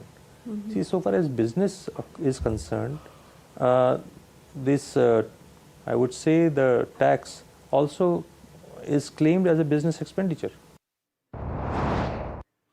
And now shifting gears to the Indian market action, the Sensex and Nifty rebounded after early losses a day after the budget rout triggered by higher STT on futures and options. The Nifty 50 crossed the important 25,000 mark and gained over 1% for the day. Broader markets joined the rally with Nifty Mid Cap 150 rising over 1% as well, while Nifty Small Cap 250 gained over 0.5%. And almost all sectors ended positive, barring Nifty IT. So to get us insights on what pumped up the market's overall sentiment and the intricate details on the biggest losers and winners, let's head over to my colleague Varsha. Well, yes, Nifty crosses the 25,000 mark. Broader markets gain in trade along with Nifty. Nifty Mid Cap 150 gain over 1.5%. Well, Power Grid and Tata Motor PV gained the most when it comes to Nifty 50. Power Grid leads the gain, up 7% in trade today. All sectors and in green, barring IT. Infosys and LTI Mind Nifty IT, Nifty Auto gains the most. Nifty Auto, Nifty Oil and Gas, Nifty Metal up over 2%. Tata Motor Passenger Vehicles and Minda gain the most when it comes to Nifty Auto. Thanks so much for that, Varsha. And keeping our focus studded on the union budget, we spoke to some prominent market voices on the government's fiscal policy. While Sameer Arora of Helios Capital believes that rupee depreciation called for a different approach to certain decisions, Neelkant Mishra of Axis Bank expressed skepticism on financing the fiscal deficit. Ramdev Agarwal of Motilal Oswal in the interim, in fact, went all out and said that STT hike made no sense. But Rajiv Batra complimented the comeback of double-digit nominal GDP growth, signaling that it reflects a secure economy. Listen in to all their remarks.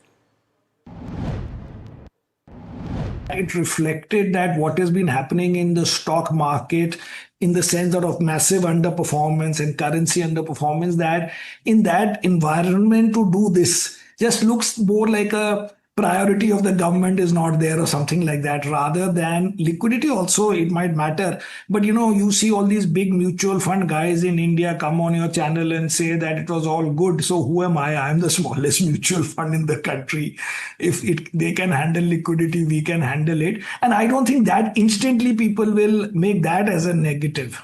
But I think it was more to show that in an environment where anyway we are underperforming on both currency and this thing, to do this to the same sector in that sense, I felt was a negative. If I was to highlight a concern that emerged, which is where I think the conservativeness that the government has used in projecting a nominal GDP number or the tax projections, I think the extension of that on the financing of the deficit. So if say 17 lakh deficit, how do you finance that? And I think the assumptions made are at risk of undoing the remarkable fiscal discipline that we have seen.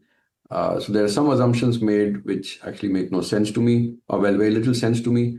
And as a result of that, the gross market has turned out to be higher than what the bond markets expected. And yields have actually gone up when they should have been going down. Brilliant job, but communicated very badly. Okay. Particularly the stock market guys. By doing that, 10,000-12,000 crores is nothing in this size of the budget. 50-60 lakh crores you're talking about. You're talking about Viksit Bharat. You're talking about tax break for 22 years.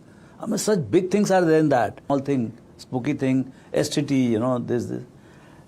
I think that was mindless, but otherwise it's a brilliant budget. Budget is, we should not see it only arena where big bang announcements are going to be made. Look at the last year example, be it the announcement on the GST, be it on the measure of reforms on the labor side, that were all done even outside the budget. Budget, you have to take into account, it's also like an accounting exercise where you will get the big picture over there rather than just for one fiscal year only. The good news on the one fiscal year, which is getting overshadowed by this STT hike, is nominal GDP growth forecast is being given at a double-digit handle. Remember, for this ongoing fiscal year, it's a stretch even to hit a 9 mark, and that shows up in your revenue growth and earning growth also. If double-digit nominal growth is making a comeback, then your revenue growth, which is also following your nominal growth, will also follow that particular mark. That keeps you in a safer terrain, like earnings will follow.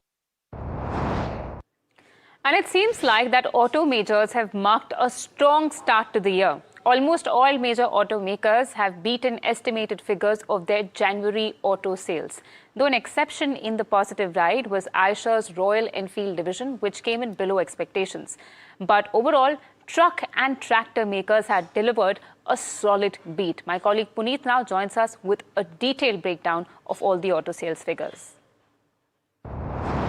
Well, it was a very strong month for the month of January in terms of auto sales data, and that largely reflects in you have followed through. Largely a month where estimates were beaten, especially in the passenger vehicle and the car market. But let's start with the two-wheeler space there. While Aisha Motors was one of the companies which missed estimates, they reported roughly 1.04 lakh units versus estimates of 1.07. It's still a 14% growth that they've shown, but a 29% growth for TVS Motors is one of the most shining stars in that two-wheeler space. They reported sales of 5.1 lakh units versus estimates of almost 4 lakh 91. So shows you the strength. In terms of Hero MotoCorp as well, another strong month, a big beneficiary of the GST rate cuts. At 26% growth is what they've shown, and you can compare with the estimates as well, very visible on your screen right now. In terms of the passenger vehicle space, while Tata Motors was one of the companies which was expected to have a very strong show, we are working with a number of almost 61,000 units. The company has come out with a 47% growth, showing 71,000 units. A big beneficiary of the Tata Sierra and the units which are benefiting the company in this aspect. But even Mahindra and Mahindra, we were expecting a growth of 10%. They reported a 25% YOY growth at 63,000 units. Maruti as well has done well, beaten estimates by almost 10,000 additional units. The Victor is crossing 50,000 units, shows the strength of the car market post the GST rate cuts. On the other hand though, there is the tractor space and the commercial vehicle space. In trucks specifically, it's been another strong month for the almost a 20% growth for all three companies, Tata, Ashok Leyland as well as VECV. In tractors, the momentum just refuses to stop with over a 45 to 47% growth for Escorts and Mahindra & Mahindra, continuing that momentum. So overall, a beat across metrics. 8 out of 9 companies that have come out with numbers have done so well in this particular month, and the continuation going into quarter 4 suggests that the momentum is here to stay. Thanks so much for that, Puneet. And let's now put the spotlight on the Indian currency that appears to have taken a bit of a breather from its consistent fall.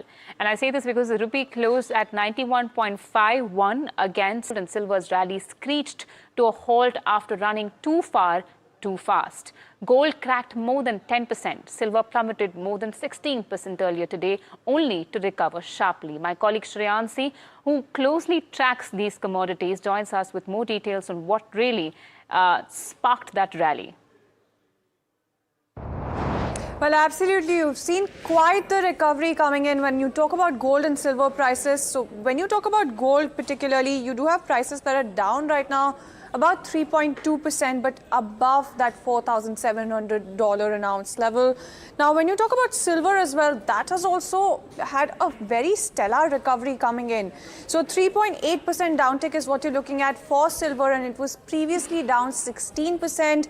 Gold was previously down 10%. So you can totally make out the magnitude of the kind of recovery that you've seen coming in when it comes to both of these metals. When you talk about the triggers, though, you do have a lot of volatility that is still persisting in the market on the back of the CME margin hike. Let's talk about that as well, because that's the number one trigger why you've seen such a choppy session in trade coming in when it comes to gold and silver. You do have CME Group that has raised margins when it comes to COMEX gold and silver futures, and that is something that you saw being reflected very clearly in the prices. Now, when you talk about some of the other factors as well, yesterday's key tailwinds, in fact, are the headwinds right now. You do have de-dollarization, number 2 on the list. In terms of triggers, you do have a stronger dollar and also an indication of a stronger dollar that has actually weighed on prices quite heavily. Now, when you talk about the third factor, you do have debasement trade, and that reversal, that unwinding, in fact, is something that you're seeing very clearly being reflected in prices, because those concerns about Fed independence are pretty much no longer there, and you can see that being reflected in prices as well.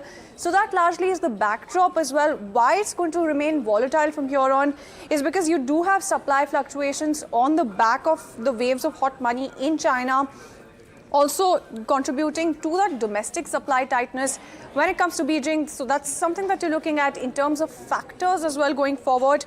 And there's also speculation around higher premiums versus spot prices. So do keep an eye on the entire precious metals complex. Thank you so much for explaining those triggers to us, Shreyansi. But on that note, viewers, we've reached the end of this edition of Profit 360. But I do urge you to continue watching NDTV Profit to stay ahead of all the news and updates. Thanks for watching.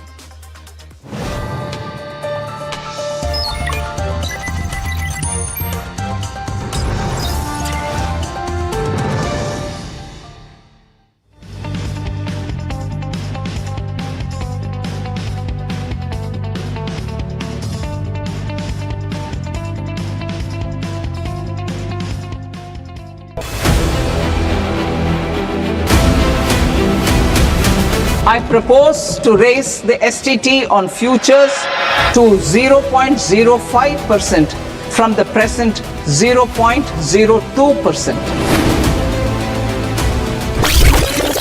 There's a buzz of a potential hike that could happen when it comes to options STT, and this could be major negative coming in.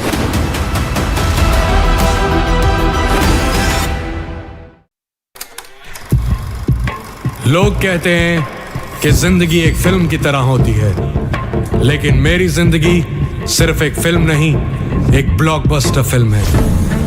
बचपन से पता था मेरे सपनों में दम है, आगे नहीं सबसे आगे जाना है, स्टार नहीं सुपरस्टार बन के दिखाना है। नाम मिला, फेम मिला, प्यार मिला, I was not just running, I was flying। सबकी जुबां पे बस एक ही नाम, यो हनी सिंगर। लेकिन फिर ब्लॉकबस्टर कहानी में आया एक ट्विस्ट, 7वें आसमान से सीधा गिरा मैं जमीन पर। फिर क्या, खुद पे काम दोबारा शुरू, फैंस ने फिर प्यार दिखाया, फिर स्टार नहीं सुपरस्टार बनाया। है ना मेरी जिंदगी एक ब्लॉकबस्टर फिल्म। शुक्रिया आपकी प्रेयर्स का और आपके प्यार का। कॉन्सर्ट्स तो आपने बहुत देखे होंगे, but this is gonna be concert of a lifetime, क्योंकि मेरे फैंस ही हैं मेरी विक्ट्री, मेरी हिस्ट्री, मेरी glory. So come and witness Yo Honey Singh, this is my story.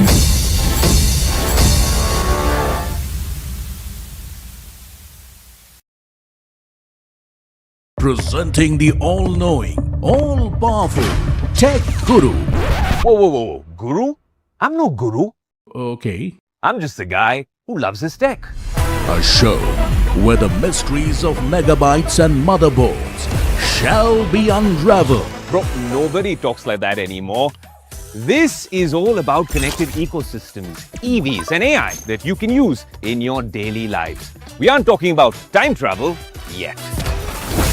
Gadgets tested under extreme conditions. But why? I review tech for people like you and me. You know what? Let me take it from here. All right. Tech isn't that complicated. In fact, it's about making our lives simpler, better, and more fun. That's what we do on Tech 360. Real talk, real reviews, tech that you can actually use.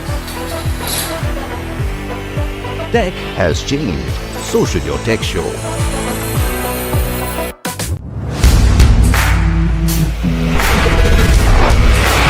Alright team, our new order show is ready. Now we need a promo. Something cool, something sharp. Well, I'm sure we'll be having outstanding reviews, solid suggestions, Expert advice, the latest trends. It's a lot simpler. We'll help people make the right auto decision. It's got the cool stuff, geeky stuff, serious stuff, all of it, so that you can discover, decide and drive. I'm Siddharth Sharma and I am your Automate.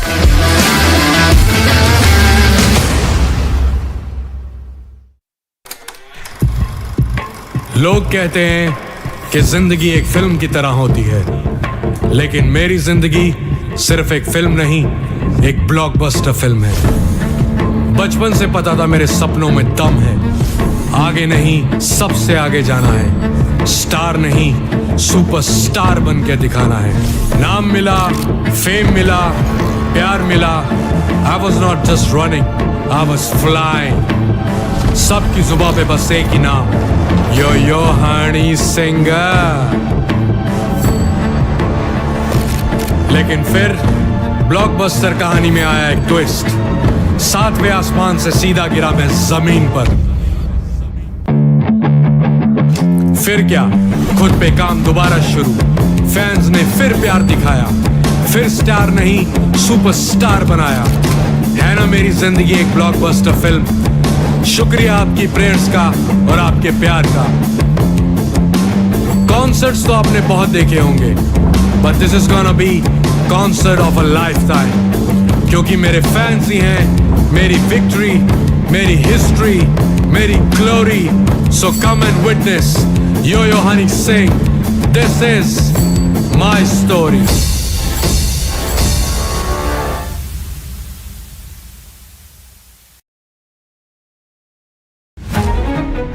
New year. New power panel. India market open. Now in its boldest lineup. This is where the trends get tested and stocks get conviction. I'll recommend a buy call on a stock only when I'm fully convinced on the stock. With a table thumping buy.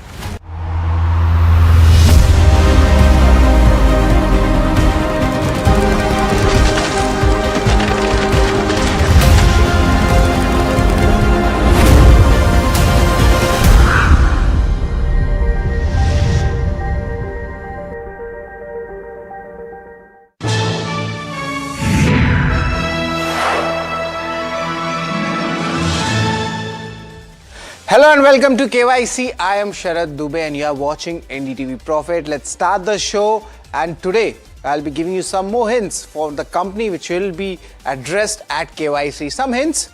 Of course, the first hint for the company is it's an auto ancillary company. Wide definition, let's narrow it down a bit. Let's look at the second hint, what it is. It is a strategic JV with a Japanese company. This is a big hint I have given you. And you must be wondering, and it's quite easy to guess, but important thing is it's in the wiring harness segment. Now this becomes very easy to guess, it seems. But apart from this also, the company has been in news because of its earnings also. That's what we will be tracking. And the company in focus is going to be Motherson Sumi Wiring. That's the company I'm talking about. This is the company which will be in focus. And remember, we will be asking the management also about the key details, the growth strategies, and also importantly, how the industry is faring when you compare the Indian-European trade deal as well. But why the company? Why are we getting this company? First one is the Q4 sales outlook. After the GST rate cuts, will we see these numbers actually going up? Because remember the Q3 numbers which we spoke about, they have been really good. So will this momentum continue? The second one is the benefits from the Indian-European Union trade deal. The company is already having a strong strategic JV partner. Spoke about it. It is Sumitomo. Now remember, these are companies which are having good supply chain systems in Europe also, and there might be some more benefits coming in. Another is the cost impact on the new plants. The company is undergoing plant expansions also. That means on the balance sheet, we might see some kind of a margin pressure as well. Return on ratios, the company is having a high return on ratios. So that means in that way, these numbers might come on the lower side. But why the volumes have dipped in the Pune plant, that's also a concern. We will be asking the management. And lastly, the progress on the completion of the Navagam plant. Will it get completed in the fourth quarter, or will there be a delay? These are the key queries, which have come in from a lot of investors who keep tracking us KYC in the social media and TV, and that's what the request has come. On the show, we are having two people from the management. There is Gulshan Pahuja, he is the CFO of the company. He will be there. And apart from this, Anurag Gehlot, he's the COO. They will be joining us. So Anurag would be there as well. But let's move on and give you some more details about the company. I've given you largely the entire picture about it. It's a JV. There is Sumitomo involved in it as well. The numbers have also come out, but largely has the company given that benefit to the investors, and that's why we get these companies in KYC to give you much more details about what the company is actually all about.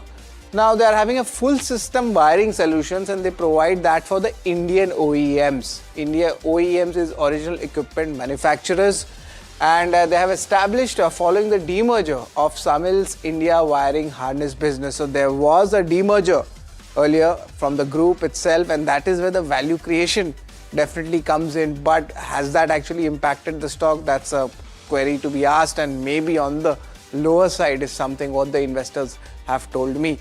Apart from this, the company operates as a JV between Samil and Sumitomo Wiring. This comes after the demerger. There is a JV has been made, and these are the key details about it. There, one of the core products is the wiring harness systems. A lot of bunch of wires which are there. So they actually accumulate them and then they install them in their important, you could say, the engine systems. But how the revenue mix looks like, definitely the passenger vehicle, that takes around 60% of it, and that's what I was talking about. That's the majority of it.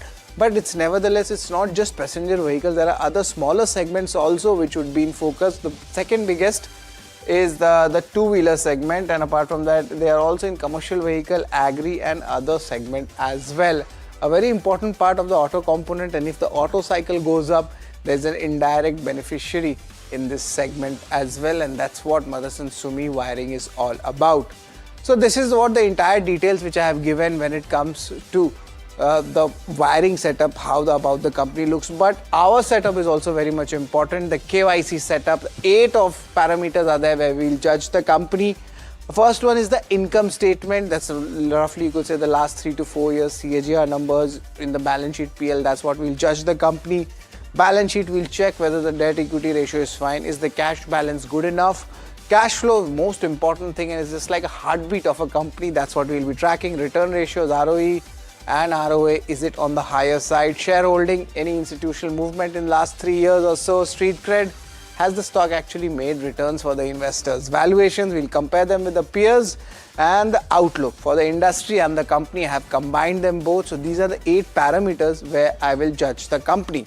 The first one is the income statement, and remember the Q3 numbers are also involved in this, and largely the incomes has been stable for a company size like that. The revenue 3-year CAGR, that's what you're seeing here, that's around 18% up, and the top all the EBITDA numbers and the PAT numbers, that's decent, 11 to 14%. But yes, investors, they always ask, ye dil mange more.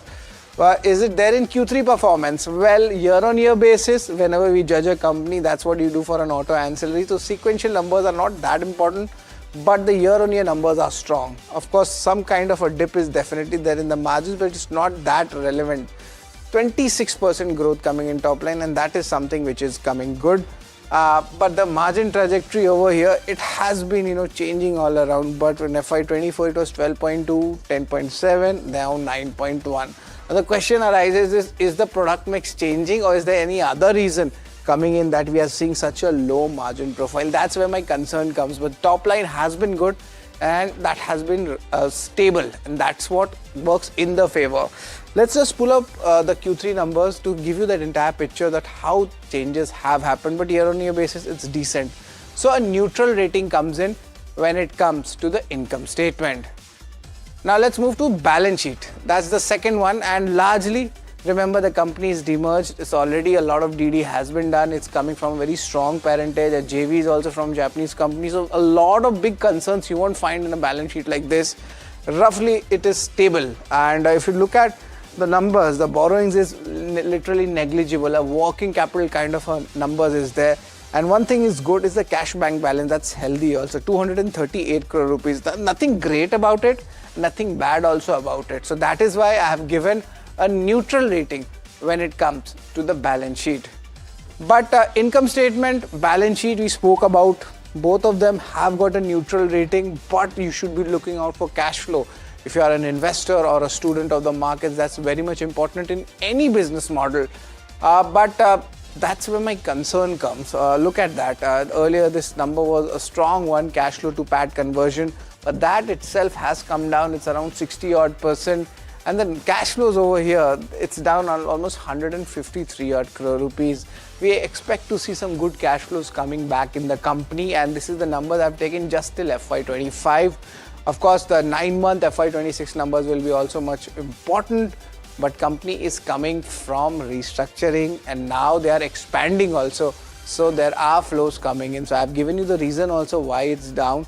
But nevertheless, cash flow is something you should be checking, and I have given this a thumbs down when it comes to this segment.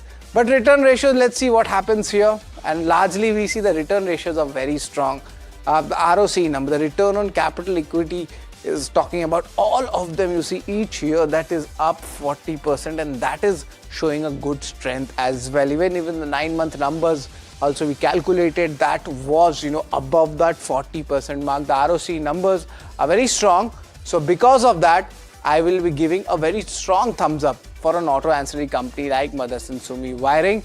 And the same story goes for return on net worth. All of them are comfortably up. A very high return ratio is something which the company is commanding. But let's come back again and let's talk about the shareholding pattern. It's very much important. Let's see how the institutions work, DIs, FIs. Let's pull up the last 2.5 years. Remember how the shareholding pattern has moved. The shareholding segment, the promoters is largely stable, nothing to look at. But over here also FIs, DIs, nothing much has changed. It's looking almost stable.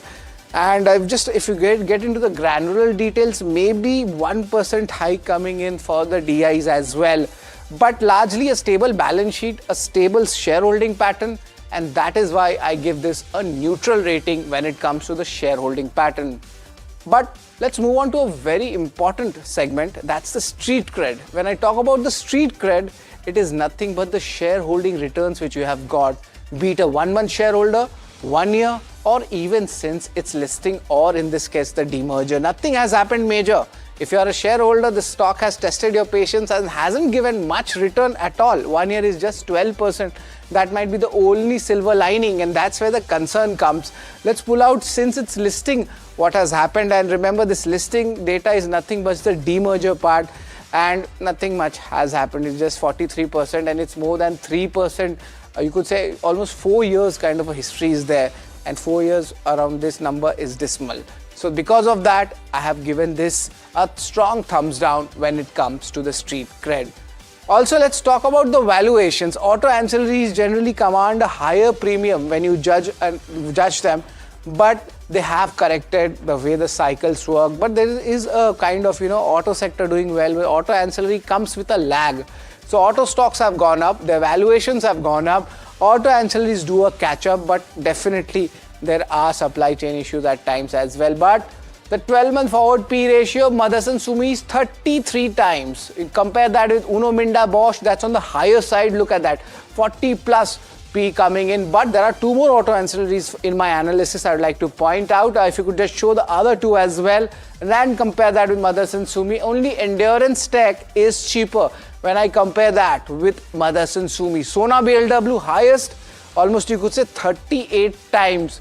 Now all of them are auto ancillaries, and auto ancillaries are very different products which come in the car which you drive, but net the valuations are cheaper. And because of the stock correction which we saw, and stock not being a big multi-bagger even after the demerger, value not chasing this stock, and that is where this valuations become attractive. And when valuations become attractive, our KYC ratings also become strong. So we have given this a strong thumbs up. Let's talk about the outlook. Outlook is very much important from the industry perspective and the company perspective as well. Navagam plant, that's expected to be completed by the 4th quarter of FY26. We will be asking the management, is the timeline right or not?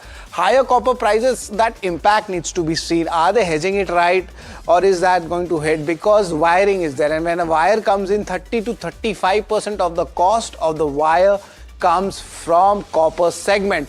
The more opportunities after the Indian Union trade deal. Will the global trade setup change? China is doing a lot of work. Now, will that benefit India after this India-EU trade deal? That's what we'll be watching out for. The Q4 momentum is strong, as we saw in Q3, and the GST cut rate boost revenue is continuing in the industry, and there is a second order effect when it comes to the auto ancillary space.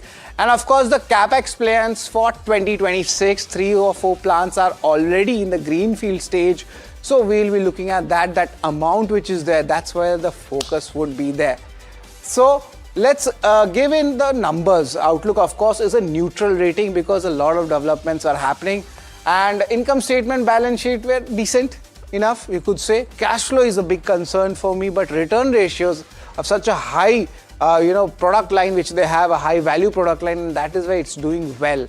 But let's see what the street cred is all about. Street cred, nothing much returns if you're already holding this position in this stock. If you're an investor, shareholding has been neutral. There is a decent participation in the FIs, DIs. Valuations are very attractive because nothing has much happened. The earnings have moved up, but the stock price hasn't, and that's why the reason is here. Outlook, it's decent. It's work in progress. Let the greenfield initiative start coming in after maybe 1 year, 2 year. The benefits start coming in the balance sheet PL. But yes, it has tested the investors' patience. The total KYC rating for Motherson Sumi wiring is 4 out of 8. that's what we would be giving. But just to get more clarity in our analysis, we will be looking at the overall management. We are now joined in by Gulshan Pahuja, the CFO, and Anurag Gehlot, the CEO of Motherson Sumi as well. Anurag, my first question for you is that the broader growth has been seen in the auto space led by the GST cuts. They have boosted the revenues for you. But what's like the momentum for the fourth quarter? Will it continue going ahead? Yeah, as you've seen the Q3 results, it has 25% year-on-year growth has seen, and the way Q4 volumes are going up, I think we will be. It will be the good quarter for us as well. I think MSWIL has done highest ever quarterly revenue in Q3, and I think. If everything goes well, I think we'll beat Q3 also in Q4.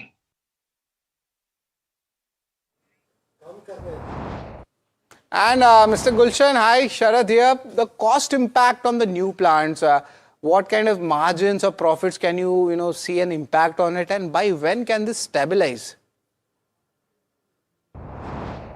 See, if you see quarter on quarter in terms of the greenfield plant, there's an improved performance. The startup cost, or in fact the losses, I would say, it has gone down in the current quarter. And as soon as the plants gets operationalized, like Kharkhoda is getting ramped up by end of this quarter, and one of the other plant is also going as per the plan, whether the SOP will come in this quarter. So the things are very good in place in the coming quarters. And if it is stabilized, I think in terms of the margin, it will go better at overall basis. So even if you have to see the performance of the existing units, our profitability remains stable the way we were earlier, if we exclude the impact of the higher copper prices. And Gulshan, the copper prices have been impacting the industry. What kind of hedging practices are there? Because generally there is a significant amount of costing comes in a copper prices in the wiring system you talk about. So what are the practices here? Yeah, so currently we have the understanding with our customer that whatever the prices have gone up, they got it compensated from our customer side. So it is back-to-back arrangements. One is copper and the second is the currency fluctuations. So I'll pick up the copper. But there always the lag impact which is there in our profitability, because it will take some time to get it recovered from the customers, because our prices have been fixed with respect to the previous quarter, and we procure copper at the current prices. So it always takes some time, like a quarterly impact, or for some customer it is a 6 months impact. So that impact is temporary sitting in our profit and loss, which is impacting the profitability, which you have seen. And it is a back-to-back arrangement only where we get it compensated from the customers. So impact is there, but in the short term is there. But yeah, in the long term, it gets neutralizes by compensating from the customer side. All right. So 3 to 6 months is the lag. Our viewers, you should know that, because a lot of industries, focus on the copper space, and the copper prices are on the high path. So that's where the concern comes. But coming back, Anurag, let's talk about the automotive landscape. What happens after the India-European trade deal? What changes happen? I think we are already supplying to all the OEMs in the country, and we have relationship with these customers more than 4 decades. Any new customer coming to India also, we are very much ready. We are a engine agnostic, supplier of wire harnesses. We have a strong parentage. One side is Samil, so second side is Sumitomo. So we are a very future-ready organization to take care any of the new customer, any new requirements, or any new technological upgrade which is going to happen in wiring harness. We are very much there. So if this trade deal is going to bring something new opportunities for us, we are definitely ready into the domestic wiring harness business in India. Right, and just to give the perspective for our viewers, we could say that roughly 40% plus market share is coming in this space, which is the wire harness we're talking about. But Anurag, the plant, the Navagam plant, is it on track for fourth quarter FY26?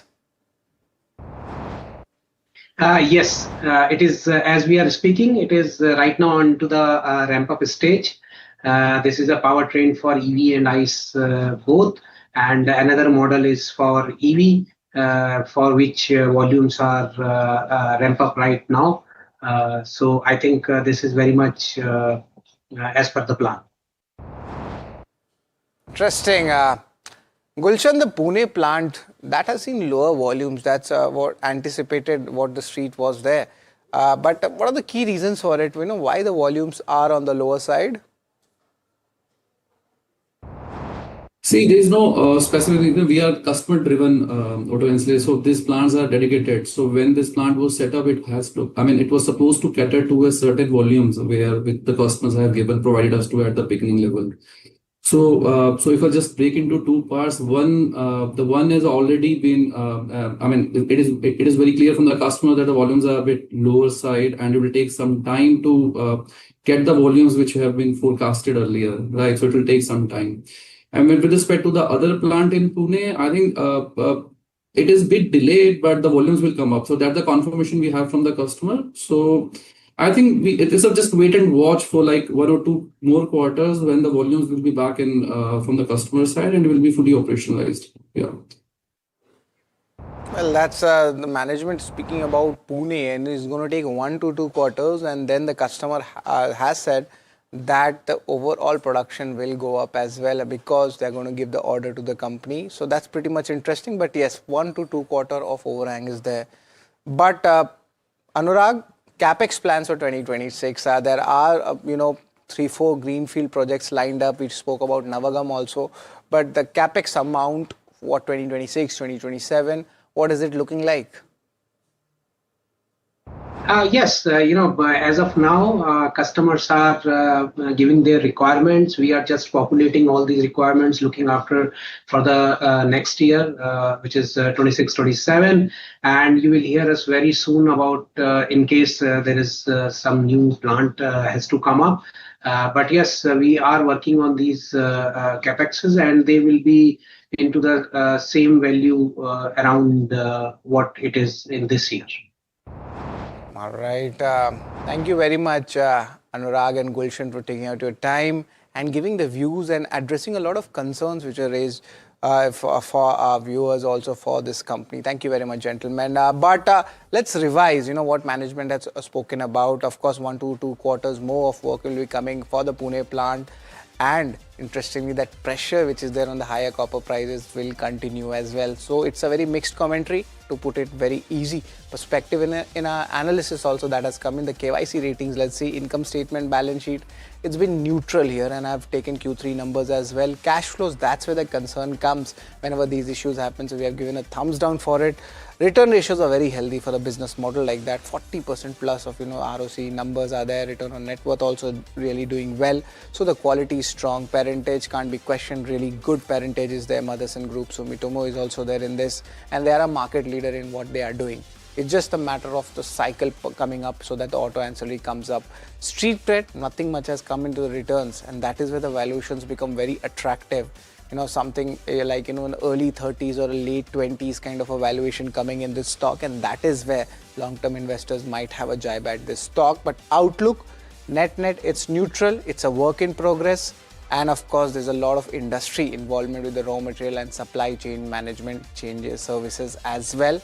Indian-European trade deal is something which all the auto ancillaries look. So you should be studying this entire ecosystem. And yes, India's auto ancillary story is there, and it's really doing wonderful. We saw that in the budget as well. The KYC rating for this company is even Stevens from our side, 4 out of 8. So this is the entire picture for Motherson Sumi Wiring, and that's all, folks. Thanks for tuning in to KYC only on NDTV Profit. And any kind of queries you have on any companies, you can mark us in the social media, ndtvprofit.com, and you can ask for the companies which should come here in this show. Thank you very much.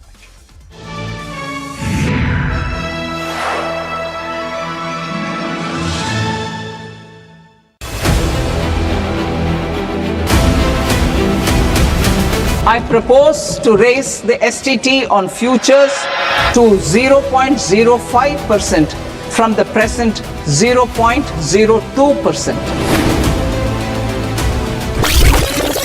There's a buzz of a potential hike that could happen when it comes to options STT, and this could be major negative coming in.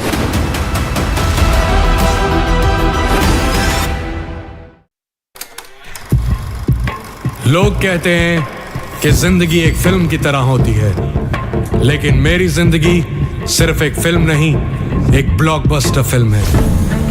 बचपन से पता था मेरे सपनों में दम है, आगे नहीं सबसे आगे जाना है, स्टार नहीं सुपरस्टार बन के दिखाना है। नाम मिला, फेम मिला, प्यार मिला, I was not just running, I was flying। सबकी जुबां पे बस एक ही नाम, यो हनी सिंगर। लेकिन फिर ब्लॉकबस्टर कहानी में आया एक ट्विस्ट, 7वें आसमान से सीधा गिरा मैं जमीन पर। फिर क्या, खुद पे काम दोबारा शुरू, फैंस ने फिर प्यार दिखाया, फिर स्टार नहीं सुपरस्टार बनाया। है ना मेरी जिंदगी एक ब्लॉकबस्टर फिल्म। शुक्रिया आपकी प्रेयर्स का और आपके प्यार का।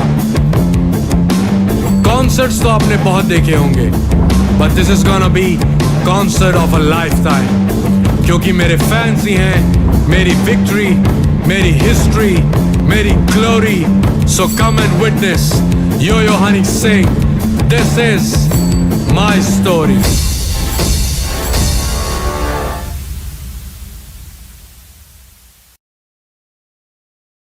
Presenting the all-knowing, all-powerful Tech Guru. Whoa. Guru? I'm no guru. Okay. I'm just a guy who loves his tech. A show where the mysteries of megabytes and motherboards shall be unraveled. Bro, nobody talks like that anymore.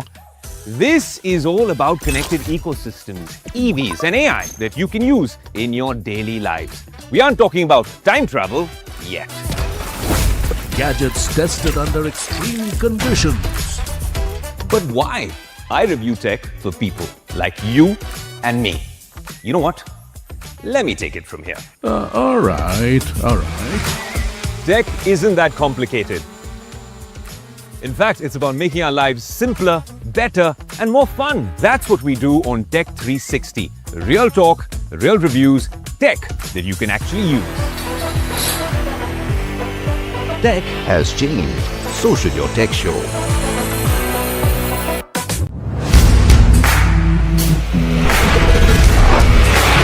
Alright team, our new order show is ready. Now we need a promo. Something cool, something sharp.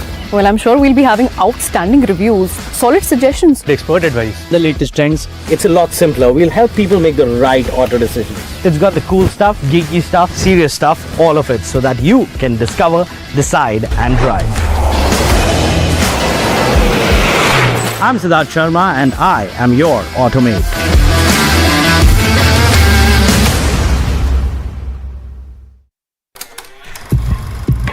लोग कहते हैं कि जिंदगी एक film की तरह होती है, लेकिन मेरी जिंदगी सिर्फ एक फिल्म नहीं, एक ब्लॉकबस्टर फिल्म है।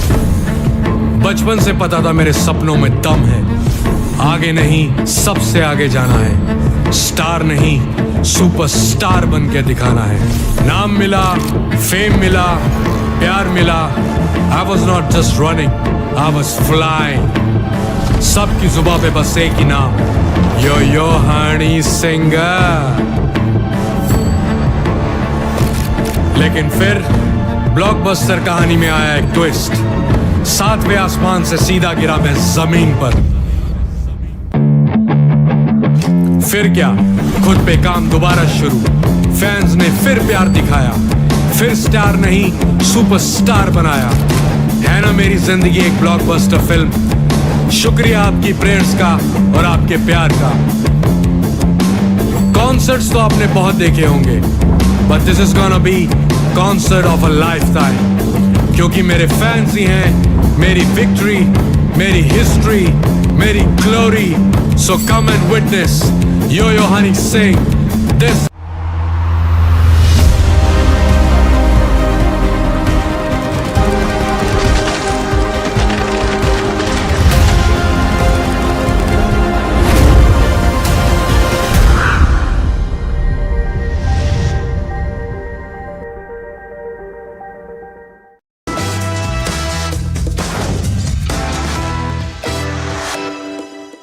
Hi, welcome. We're talking about Your Money Matters on NDTV Profit, and my name is Alex Matthew. We just got done with the presentation of the Union Budget for FY27, that is the financial year culminating in March 2027, and there were several key takeaways. Of course, a large focus was on the increase in the securities transaction tax, but for you, the individual, there are quite a few changes in the fine print that should matter to you, and we'll talk about a few of these key changes. For me, one of the big changes that I saw in one of the inside documents of the finance bill, essentially the memorandum to the finance bill, was a change in the tax treatment of sovereign gold bonds. Now, I'm sure that quite a few of you are aware of the sovereign gold bond. It was introduced in 2015 by the government when they tried to reduce the imports of gold. This was essentially paper with no underlying gold, but it captured the value of gold that moment, and the government was trying to get you to shift from buying physical gold into buying this as an investment. And the lure or at least the hook for you was that they would give you a 2.5% interest that was payable semi-annually. And they also said that if you held it for 8 years, that is the full duration of the bond, then your capital gains would not be taxable at the end of it. The latest update, though, has said that this advantage, that is the waiver of capital gains tax, would only be available to you if you had bought it at the issuance. And starting from the 1st of April, that means that if you buy a sovereign gold bond in the secondary market, you won't get the benefit of that waiver of capital gains tax. There are a few implications of that, and beyond that, there's also the underlying movement in the gold market and the silver market that we need to focus on. So multiple aspects. Essentially, we'll be talking about how you should plan now that sovereign gold bond is out of the window if you haven't bought it already, and what you should do with your gold and silver allocation. I'm joined today by Vishal Dhawan, who is the co-founder of Plan Ahead Wealth Advisors. Vishal, thanks so much for taking the time. Pleasure speaking with you. One, what do you make of this? My interpretation was that there could be an increased demand for sovereign gold bonds, at least in the remainder of this financial year before this kicks in on the 1st of April. Yeah, so I think there are a few, clear things that have come out of this. So one is, the premiums that sovereign gold bonds had in the secondary market, because the primary issuance has stopped for a long while now. There haven't been any issuances at all for a fairly long period. It's been over a year that there's been no issuances in the primary market. Is that whatever buying was happening on sovereign gold bonds was happening only through the secondary market. And those were already sort of resulting in the fact that there was a 5 to 12% premium virtually at all times on the actual price of gold versus what you were buying in the secondary market. So in theory, some of this tax benefit on maturity was getting priced in the way that you were buying those sovereign gold bonds. And I think it's important for investors to keep in mind that if you look at how a lot of this has happened, it is going to create a lot of confusion for your tax now, because the question will be that when exactly did you buy this and at what stage did the tax law change? So to us, it seems like for most investors, they should now be careful about buying sovereign gold bonds in the secondary market, because there are going to be probably different interpretations on how anything bought between, say, Feb 2nd and March 31 is going to be created or taxed on maturity. Because what it also talks about is in the tax provision, it talks about the bonds are subscribed to the time of original issuance. So even if you buy it in the secondary market today, you have not bought it at the time of original issuance. Yeah. And therefore, because of that, it is very likely, and in fact, most likely, that you can't really take action today to buy the secondary market sovereign gold bond, because that will still end up becoming taxable. No, actually, my interpretation of that was starting from the 1st of April, if you have not bought it from a primary issuance, then you will not get the advantage. So therefore, the interpretation would be that if you buy it in the secondary market on or post the 1st of April, then you don't get that advantage. Be that as it may, I think the attempt here is to correct the dislocation of prices that was taking place, as you pointed out, in the secondary market. Is that the right interpretation? Yes, I think, we've had a very strange sort of pricing mechanism over the last few months, and it started actually towards the second half of 2025, when the rally in both precious metals, that is gold and silver, started to happen. So depending on where and how you bought that particular investment and the sort of vehicle that you used to buy into it, you saw different things happening. So there were times where there were premiums, there were times where there were discounts. So there's been a fairly large price dislocation, and depending on how you chose to buy, you've had different prices and therefore different returns as well. And this is also got accompanied by the rupee falling. And because of the fact that gold and silver tend to do well for rupee investors when that happens, you've had another impact coming from currency as well. So it has been a fairly challenging 6 to 8 months for people to figure out what's been happening. And as long as everything was going up, it all felt good. I think it's only more recently that this has changed. I do want to point out, by the way, I forgot to do that at the start, but the last issuance of the sovereign gold bond took place in February 2024, and the price that was arrived at for that issuance was 6,213 rupees per gram. This is important because the prices are well above 15,000 rupees per gram even as we speak right now, despite the kind of slide that we've had. And so people who bought even in that last issuance, Vishal, have had a supernormal return. Let's face it, there are no longer products as sweet as the sovereign gold bond in the market right now. But what, in your opinion, is the way to have that gold allocation? And I think it's important to stress here, and we've been speaking about it in the run-up to this crash in gold and silver as well, it's important to look at allocation and not the FOMO kind of jumping into gold and silver that a lot of people have done. Oh, absolutely. I think, the amount of interest that both these precious metals have garnered over the last 6 to 12 months is tremendous. And I think we need to separate out, the roles a little bit of both of these precious metals, because sometimes it can appear that they're actually doing the same thing. We've always thought that, gold is more like a stability anchor in a portfolio, and it's also a bit of a monetary hedge. So when governments spend too much money, when the dollar starts to get, look like it's not the most favored currency in the world anymore, etc., you will typically find that gold would tend to be that anchor in your portfolio at that particular point. And if you look at silver, it's really this, higher volatility industrial play with some characteristics of, protecting value in terms of an inflation hedge. And therefore, it's important to understand that, even though both are precious metals, they don't have to be treated in exactly the same way. And you can see that in the recent correction as well, that the amount of correction that's happened on silver has been far sharper than what has happened on gold, and vice versa as well. When it was going up, silver started to gallop much more rapidly as compared to what gold did. So I think it's important to understand this and then take the allocation decision saying, okay, now that I'm clear about the roles that these asset classes play or these precious metals play, how do I want to build it into my portfolio? So traditionally, a lot of what got built was around, saying that these exposures need to be between 5 and 10% of portfolios strategically.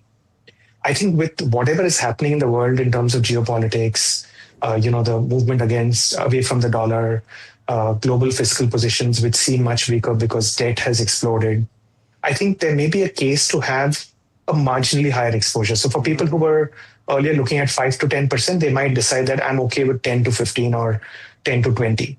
But I think what we've seen is this huge FOMO, like you pointed out, where suddenly the conversation has moved to saying there are supply mismatches, and therefore I need to put all my money to silver or to gold. And I think that is where all the risk lies, because as long as you're doing an asset allocation strategically, I think you're okay. But otherwise, I think it's a very dangerous game to play. I love that you pointed out what you did, and I think it's a very important, for me, this would be the biggest takeaway, Vishal, of our conversation today, where you're saying that given the kind of scenario that we're in right now, where you're talking about geopolitics that has made headlines practically every second day in 2026. And you have de-dollarization that has taken place. You've had a weakening in the dollar, which usually means good news for commodities and particularly for gold. You have a situation where yields in the US are likely to be heading lower. All of these things are structural tailwinds for gold. And from that perspective, it means that you can have a slightly larger allocation and you can go all the way up to 20%. It's a very important statement that you're making. I'm glad that you're making that statement. But how do you buy into this? Would you prefer, as a lot of people have done, to go through the multi-asset fund route? Because you don't have control about what the fund manager is going to do. A lot of them actually unwound and brought their positions lower as gold kept rising. Or do you go through gold ETFs? So I think there are two things which are very important here. That, you know, it's critical that when you decide to enhance allocation tactically to a asset class, you do that gradually. So it's very, very critical that even if you decide to make that 10 to 15 or 20, you want to do it through a gradual process and not decide to do that overnight just because there's been a sharp correction that has happened. So something like in, SIP equivalent is a great idea to actually build this out on a gradual basis. Coming to, how do you end up doing this, right? So there are two different types of ways to do it. For a lot of investors who are very uncomfortable with volatility, they will prefer to still go through a multi-asset route because between the equity, the debt, and the gold and silver, and maybe even some international equity within the equity component, all of these can typically combine together in a manner where what you see on a daily basis or on a weekly basis on NAV seems far more measured as compared to when you buy these assets through standalone ETFs or through standalone fund of funds which buy gold and silver. So I think for investors who understand that these assets are going to be volatile because this is a shift which is happening globally, I think it's a good idea to buy these either through funds which combine gold and silver together or through standalone funds or ETFs, but they need to do it gradually. For those who can't handle the volatility which comes with all of this and are very focused on price, I think they still may be better off going through a multi-asset fund. Okay. I'm glad that we've had this conversation, and the strategic long-term building of a gold into your portfolio is the point to take from this conversation, apart from the fact that Vishal is saying that you can increase your allocation towards gold. Vishal, thanks as always for taking the time. Pleasure speaking with you. Thank you so much. Thanks for having me over. All right, so we've spoken about the change in the tax treatment on sovereign gold bonds. Let's talk about the various other changes that are aimed towards ease of compliance with the tax laws when it comes to individuals. And there are a few big changes to talk about, particularly with regard to return filing. And joining me in studio to talk about all of that is Abhishek Mehta, who is the founder of Investa Capital. Thanks so much, Abhishek, for taking the time. Thank you, Alex. Let's start with the normal ITR process. There are a couple of changes that have come through. It says that it's a staggered process now. How does that work? Right. So basically, earlier, a lot of operational difficulties were coming because there was one due date of 31st July. So even chartered accountants were under pressure to file the returns, and even portal was getting a lot of difficulties because there was so much rush of returns. Now they have done a bit of staggered manner in filing of the returns. What they have done is ITR 1 and 2, which is mostly for the salaried class, will now have to be filed by 31st July. Okay. ITR 3 and 4, 5, 6, which is non-audit cases, has to be filed by 31st of August. Okay. Audit cases, the first they have to file their audit report, which have to be filed by 30th September. Okay. And the return of this audit has to be filed by 30th of October, 31st August. So they have staggered it now in July, August, September, October, and if there is a transfer pricing case, it will go for 30th November. Okay. So now there is a 6 months window where different baskets have been created to file their original tax returns. ITR 1 and 2, which is a bulk of people, nothing changes for them. Nothing changes for them. They will file by 31st of July. Okay, but there's more beyond this, right? Yes. This has to do with the revised filing update. First of all, what does all of this mean? There's the basic filing which you're supposed to do. Yes. Where does the revised, updated, all of this come into play? So, see, I'll just give you a glance of summary. There are total 6 types of ITRs. Okay. ITR 1, 2, 3, 4, 5, 6. Sure. And 7 is also there. So, different people come into these different kind of ITR forms. Right. Now, there are 4 types of ITR filing. Okay. One is original ITR filing. Second is a revised ITR filing. Third is belated ITR filing. Okay. And fourth is updated ITR filing. What does all of this mean? Okay, so the original ITR filing date is basically you are putting everything perfect, you are filing your returns on time. That is this staggered manner of 31st July, August. And for Saral and all of that, it's 31st of July. It's the original ITR. Yeah. Supposedly, now you forgot to file your return and you want to file a belated return. You didn't file the original return as per the due date. You can now file your belated return up till 31st of December only. Okay. Okay, you cannot file it up till 31st March. What was it before? Earlier also it was 31st December only, but revised return due date. Now you suppose you filed your original return, you filed your belated return, you want to revise it, you forgot something, you forgot your foreign income, you forgot some transaction which you now want to show it.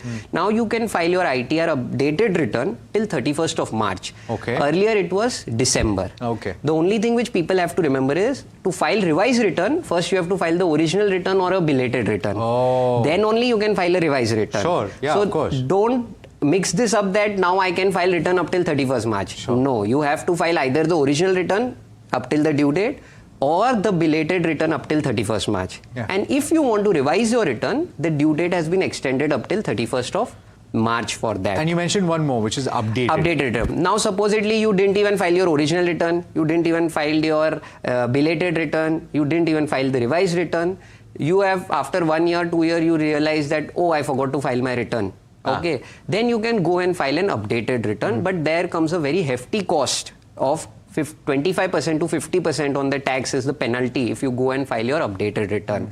24 months after the assessment year is over, you have the time period to file your updated return. And just to be clear, so that even people who have never filed in their life, yes, now getting into the workforce and they're going to file for the first time, yes, your assessment year is the year after the financial year, right, in which the taxes and the returns on the taxes that you've paid in the previous year have to be matched, and right, effectively you're filing your returns. Right. So assessment year. 25-26 financial year, the assessment year is 26-27, right, and you can file your updated return up till 28-29. So up till 29th of 31st March 29, you can file your updated return for this current financial year.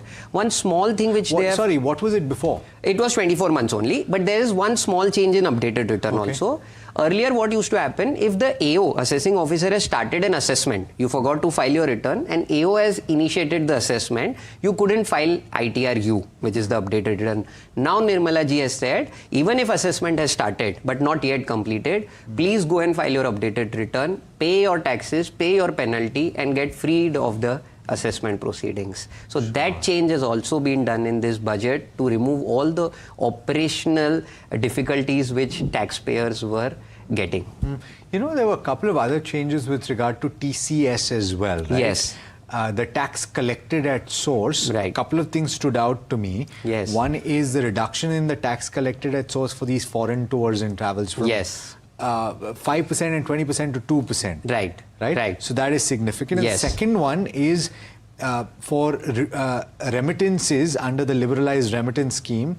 If you are going for educational reasons or medical reasons, that's brought down to 2%. 2%. So earlier, if you were sending for your child's education more than 10 lakh rupees, 5% was the TCS, which the banks were collecting. Now that has been brought down to 2%. And even when you were taking foreign tours and packages, that was 5% and 20%, which has been brought down to 2%. So 3 good changes, because a lot of people send their children for, outdoor studies, foreign abroad studies, and 5% was really hitting them. Sure.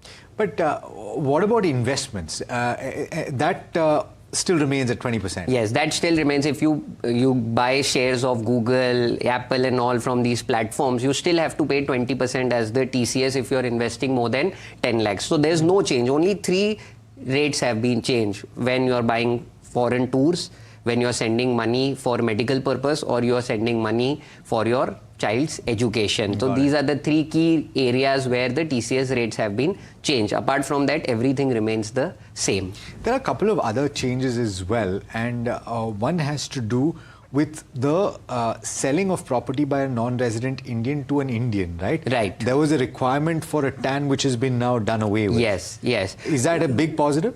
Yes, so there was an operational inefficiency basically. If I'm purchasing, I'm a resident Indian, I'm purchasing a flat from a resident person, I can directly go and pay that 1% TDS by the form 26QB. But if I'm purchasing from a non-resident person, I had to first go and apply for a TAN number, pay the money, file the TDS return, then after the transaction is done, again go and give up surrender my TAN number. So that was creating some ineffectiveness basically on the buying a property from a non-resident person. Now Nirmala ji have taken away that also. If I'm purchasing from a non-resident person, I can directly go and file the form and I don't need to apply for a TAN number. Another good thing Nirmala ji has done for the NRIs is that they are coming up with an automated route to apply for a lower TDS certificate. Earlier what was happening is on the sale value, if I'm purchasing from a non-resident person, I had to deduct almost 22% TDS on the entire sale value for the NRI. Now, how you could have escaped this is probably by going to your assessing officers and getting a lower TDS certificate. That used to take almost about 60 to 90 days to get the lower TDS certificate. Now Nirmala ji is coming up with certain rules and regulations where if you'll apply, you'll automatically get the number, a lower TDS certificate without going to the AO. The details are not yet disclosed, but they have given their intent that we are coming up with certain rules that your lower TDS certificate gets more quicker to get it. Okay, so these are all positive. There's one more thing that I remember, and that has to do with the 6-month window to disclose foreign income and assets. Right. How does that work and why is it significant? So earlier, what used to happen in the Black Money Act, if you have forgotten to file or if you have escaped to show your foreign income or your foreign assets, there was a penalty of 10 lakh rupees. And a lot of these nudge campaigns were run because income tax department got exchange information from other countries. Now what Nirmala ji has done is she has given a 6 months window to everybody to file their foreign income plus their foreign assets. And if they file it, there will be very less penalty and the tax on that amount if you file your things in this 6 months period, and you will be free from the prosecution. What form has to be filed, how it will go ahead, that details are yet to come. But she has given this 6 months window. Suppose if you have a property in Dubai and you have not disclosed it to the Indian authorities, you have this window to go and disclose it. Okay. So, tie that to everything that is taking place. And is there anything beyond this that we have to bear in mind with regard to the tax announcement? There is not much changes. I think these are the key changes, and again, everything remains the same. Now, what happens in the new tax bill, we'll come to know with that time only that what key things are getting changed in the new tax bill. For example, they are changing some definitions. They are going away with assessment year and financial year. There will be only financial year. There will be no word as assessment year in the new tax bill. What would the implication of that be? Nothing, the complexity, because people used to get confused. What are you talking? 25, 26 is the assessment year or the financial year. So now everything will be in a standardized format, talking only about the financial year. So a lot of simplification will take place. But operationally, nothing really changes. And this whole STT thing has also come into pass. Yes. I don't know. Do you know a lot of people that trade in the market? See, now the government stand is very clear on this. There are 3 types of people. One is saver, one is investor, one is a trader. Government doesn't want too many traders. They want people to be investors. Long-time investors. What India did quickly was from saver, they jumped to investor, from investor to trader quickly without getting the exact knowledge of how to do the trading. People started doing their business also and did this business also. Government is very clear. They don't want trader, and if you're a trader, do this full time or else don't do this. That's why in the ITR also they call the FNO as a business income and not as investing income on the capital gains. So according to me, bringing STT may be a good thing because it will deter people from playing in the FNO market, and people who are serious, who know this business, will only get into the futures and options business. Fantastic. So I think we've covered a lot of ground. Thanks so much for taking the time, Abhishek, as always. Thank you. And we'll keep coming back to you as and when there are changes in the tax laws. But that should give you a perspective on everything that has changed. Let us know if there's something specific that you'd like us to talk about. In the meanwhile, there's lots that you can watch on this particular channel. Thanks so much for watching. This is NDTV Profit.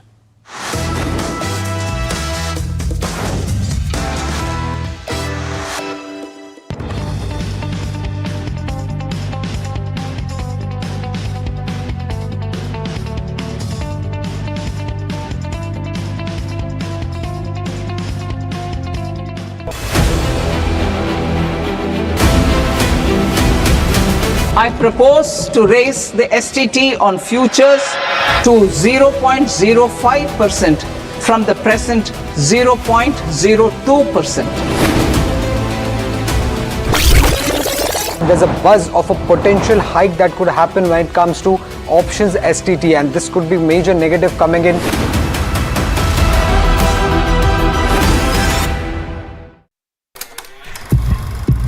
लोग कहते हैं कि जिंदगी एक film की तरह होती है, लेकिन मेरी जिंदगी सिर्फ एक फिल्म नहीं, एक ब्लॉकबस्टर फिल्म है। बचपन से पता था मेरे सपनों में दम है, आगे नहीं सबसे आगे जाना है, स्टार नहीं सुपरस्टार बन के दिखाना है। नाम मिला, फेम मिला, प्यार मिला, I was not just running, I was flying। सबकी जुबां पे बस एक ही नाम, यो हनी सिंगर। लेकिन फिर ब्लॉकबस्टर कहानी में आया एक ट्विस्ट, 7वें आसमान से सीधा गिरा मैं जमीन पर। फिर क्या, खुद पे काम दोबारा शुरू, फैंस ने फिर प्यार दिखाया, फिर स्टार नहीं सुपरस्टार बनाया। है ना मेरी जिंदगी एक ब्लॉकबस्टर फिल्म। शुक्रिया आपकी प्रेयर्स का और आपके प्यार का। कॉन्सर्ट्स तो आपने बहुत देखे होंगे, but this is gonna be concert of a lifetime, क्योंकि मेरे फैंस ही हैं मेरी विक्ट्री, मेरी हिस्ट्री, मेरी glory. So come and witness yo Honey Singh, this is my story.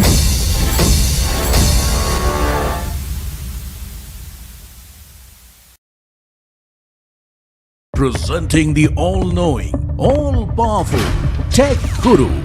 Whoa. Guru? I'm no guru. Okay. I'm just a guy who loves his tech. A show where the mysteries of megabytes and motherboards shall be unraveled. Bro, nobody talks like that anymore. This is all about connected ecosystems, EVs and AI that you can use in your daily lives. We aren't talking about time travel yet. Gadgets tested under extreme conditions. But why? I review tech for people like you and me. You know what? Let me take it from here. All right. Tech isn't that complicated. In fact, it's about making our lives simpler, better, and more fun. That's what we do on Tech 360. Real talk, real reviews, tech that you can actually use. Tech has changed. So should your tech show.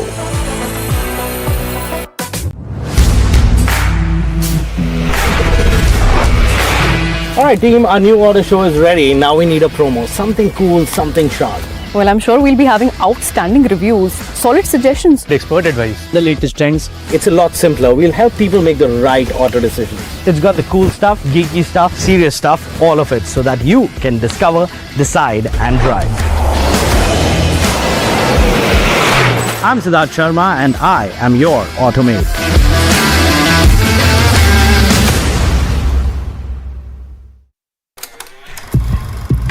लोग कहते हैं कि जिंदगी एक film की तरह होती है, लेकिन मेरी जिंदगी सिर्फ एक फिल्म नहीं, एक ब्लॉकबस्टर फिल्म है।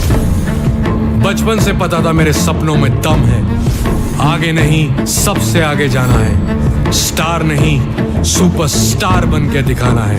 नाम मिला, फेम मिला, प्यार मिला, I was not just running, I was flying।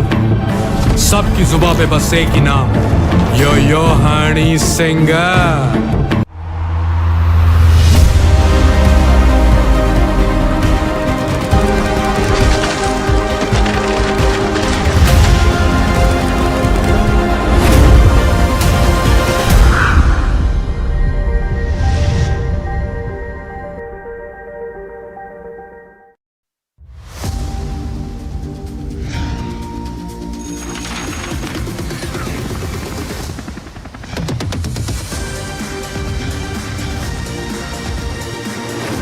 Budget 2026, the growth agenda. We are in conversation with Mr. Market. You can call him that because he eats, sleeps, breathes market. He's literally the face of the Indian capital markets, if you will, Mr. Ramdev Agrawal. And post-budget, I think it's important to get his perspective on what he made of the budget, of all the recent things that have happened and the outlook ahead. Mr. Agrawal, great having you. Great being here. Thank you so much for talking to us. No, nice to see you again. Yes, likewise, sir.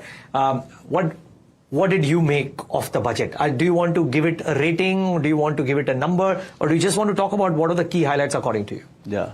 Brilliant job, but communicated very badly. Okay. I mean, particularly the stock market guys.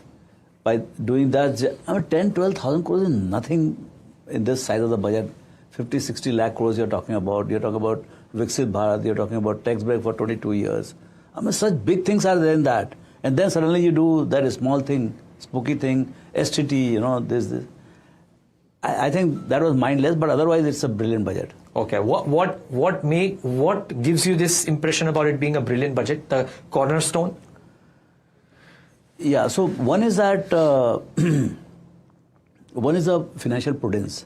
See, government is running a budget, the expenditure and income and how you are running the balance sheet, how you are, at what level your borrowings are there. So that shows the responsibility with which government is moving. They can also be very reckless and things like that. But they're saying, okay, we'll do debt to GDP from 56% to 50% over 2, 3, 4 years period. So that's a very good thought because that leaves a lot of space for the private sector.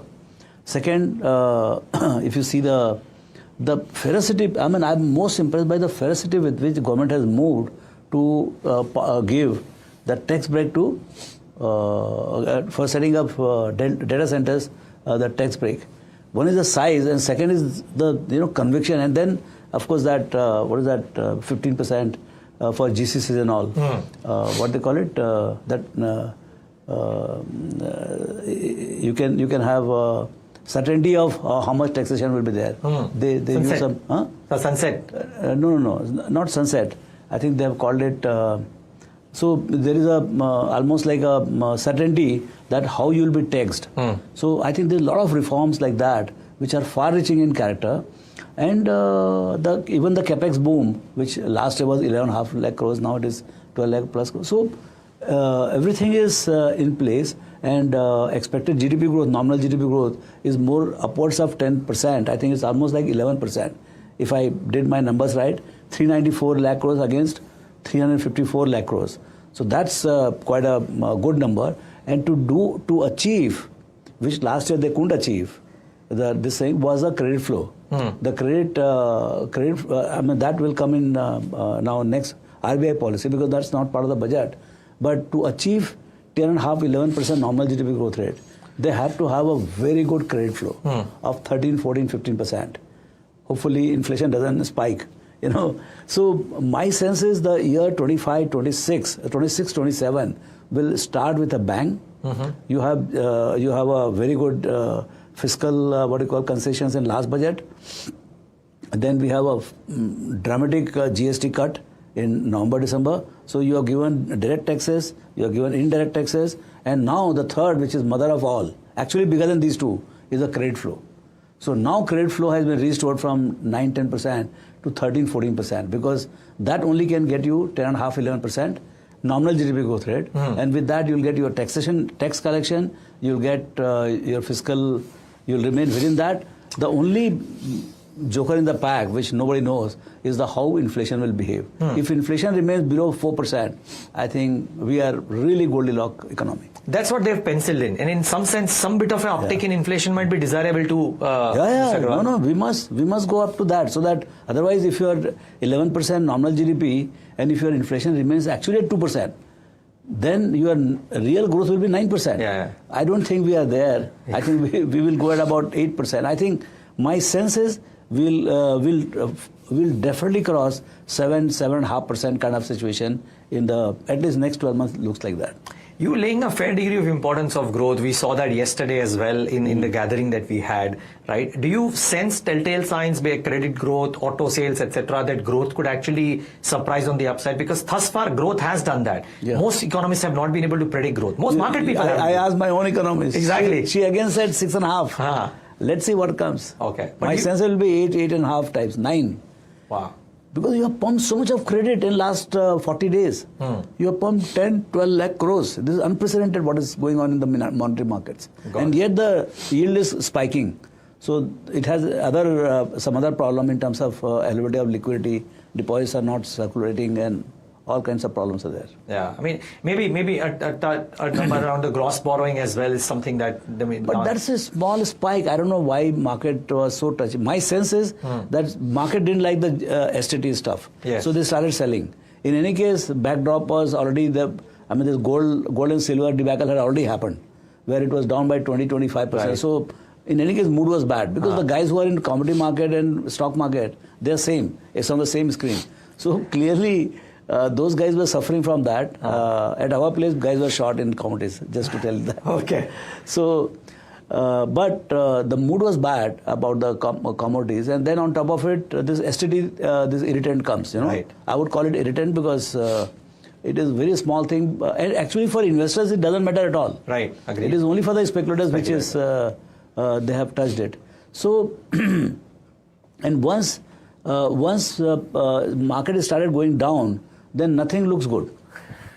All the commentators, they come and even I was very peaceful right till that provisions came, and then suddenly this thing came and it spoiled the mood. And I don't know how much impact it will have, because I'm scared about what's happening in other parts of the world. Today I think Korea is down 5-6%. Yeah. Last week Indonesia was down 10-12%. Yeah. So I said, this is not the time we should be actually taking panga with any of these investors, whether domestic as well as foreigners. Completely. This is the time to, time to stay away from them and don't irritate them. In any case, earnings are not there. There's a big challenge about the earnings growth, and FIs are selling. So this is a time to stay a bit more cautious. Sir, a couple of technical factors. I'm just putting in the markets in between and then again coming back to the budget and some provisions. I want to know a bit about data centers for sure from you. But just a couple of technical provisions, Mr. Agarwal, that Korea is down today because the AI trade seems to be just at the margin unraveling a little bit. And everybody is saying that India is the classic anti-AI trade. If the AI trade reverses, India could actually benefit. So the story can change every day. This is the way you are putting the story, because market is up. If market was down 3%, you would have said that we are following the world. That's true. So it's all, the way whether ticker is green or red, that decides how we are commenting. No, but broadly the belief is that if money was chasing AI and if the money stops going towards AI, the non-AI plays might benefit. No, that makes solid sense. That makes sense. Yeah. So if that were to happen, plus maybe the trade deal with the US, if it were to come about, they'll all happen. They will all happen. Just we have to have a little patience. We want everything happen yesterday. No, it will take its own time. Maybe week, maybe few months. So you have to have that patience while economy is doing well. See, economy is rocking at about 7.5, 8%. So how does it matter? This agreement is not signed or that agreement is not signed. If it comes, it will be yet another tailwind. But today, I don't think by signing that trade deal, you are going to go from 7.5% to 8.5% growth. No. Sure. It will be at 7.5% only. Maybe it will become another 20 basis points. But it gives a psychological, kind of comfort that India is rocking. India is welcome everywhere. Our businessmen are this thing, and they can also come in. We can do the trade. I think the impact of EU deal is far-reaching. It is not. See, these deals are not going to impact in 6 months or 1 year, but as you go along in 3, 4, 5 years time, I think so. I'm looking at the earnings growth for next 5 years, not for the next quarter. Agreed, sir. So if I can double my earnings in next 5 years by exports or domestic demand and all, I think we will do very well. But sir, one of the pieces is that while the economy is doing well, the capital markets have been stumped. Worst performing market dollar terms 2025. Yes. YTD is not that great either. Should the budget have done something positive for the capital markets, and is there something that should be done for the capital markets? Economy अच्छा कर रहा है. Yeah. Capital markets के लिए क्या कर सकते हैं? See, then you have to listen to the people whom you want to entice. I'm very fine. I'm an investor. Nothing has happened. The buyback they talked about, but that's useless in the sense that I'm a promoter. My status remains same. So if I'm not doing buyback, I'm not doing buyback. But so it is irrelevant for me. So that's how they open up a subject, but they don't do a good job. They've not done a good job there. I sincerely think they've not done a good job. It's a wasted opportunity. Either you don't open the Pandora box. When you open it, then you do it properly. So that's one. Second is your this STT thing. I think that needs to be kind of rethinking, if at all. More intelligent. I mean, directionally I'm for it.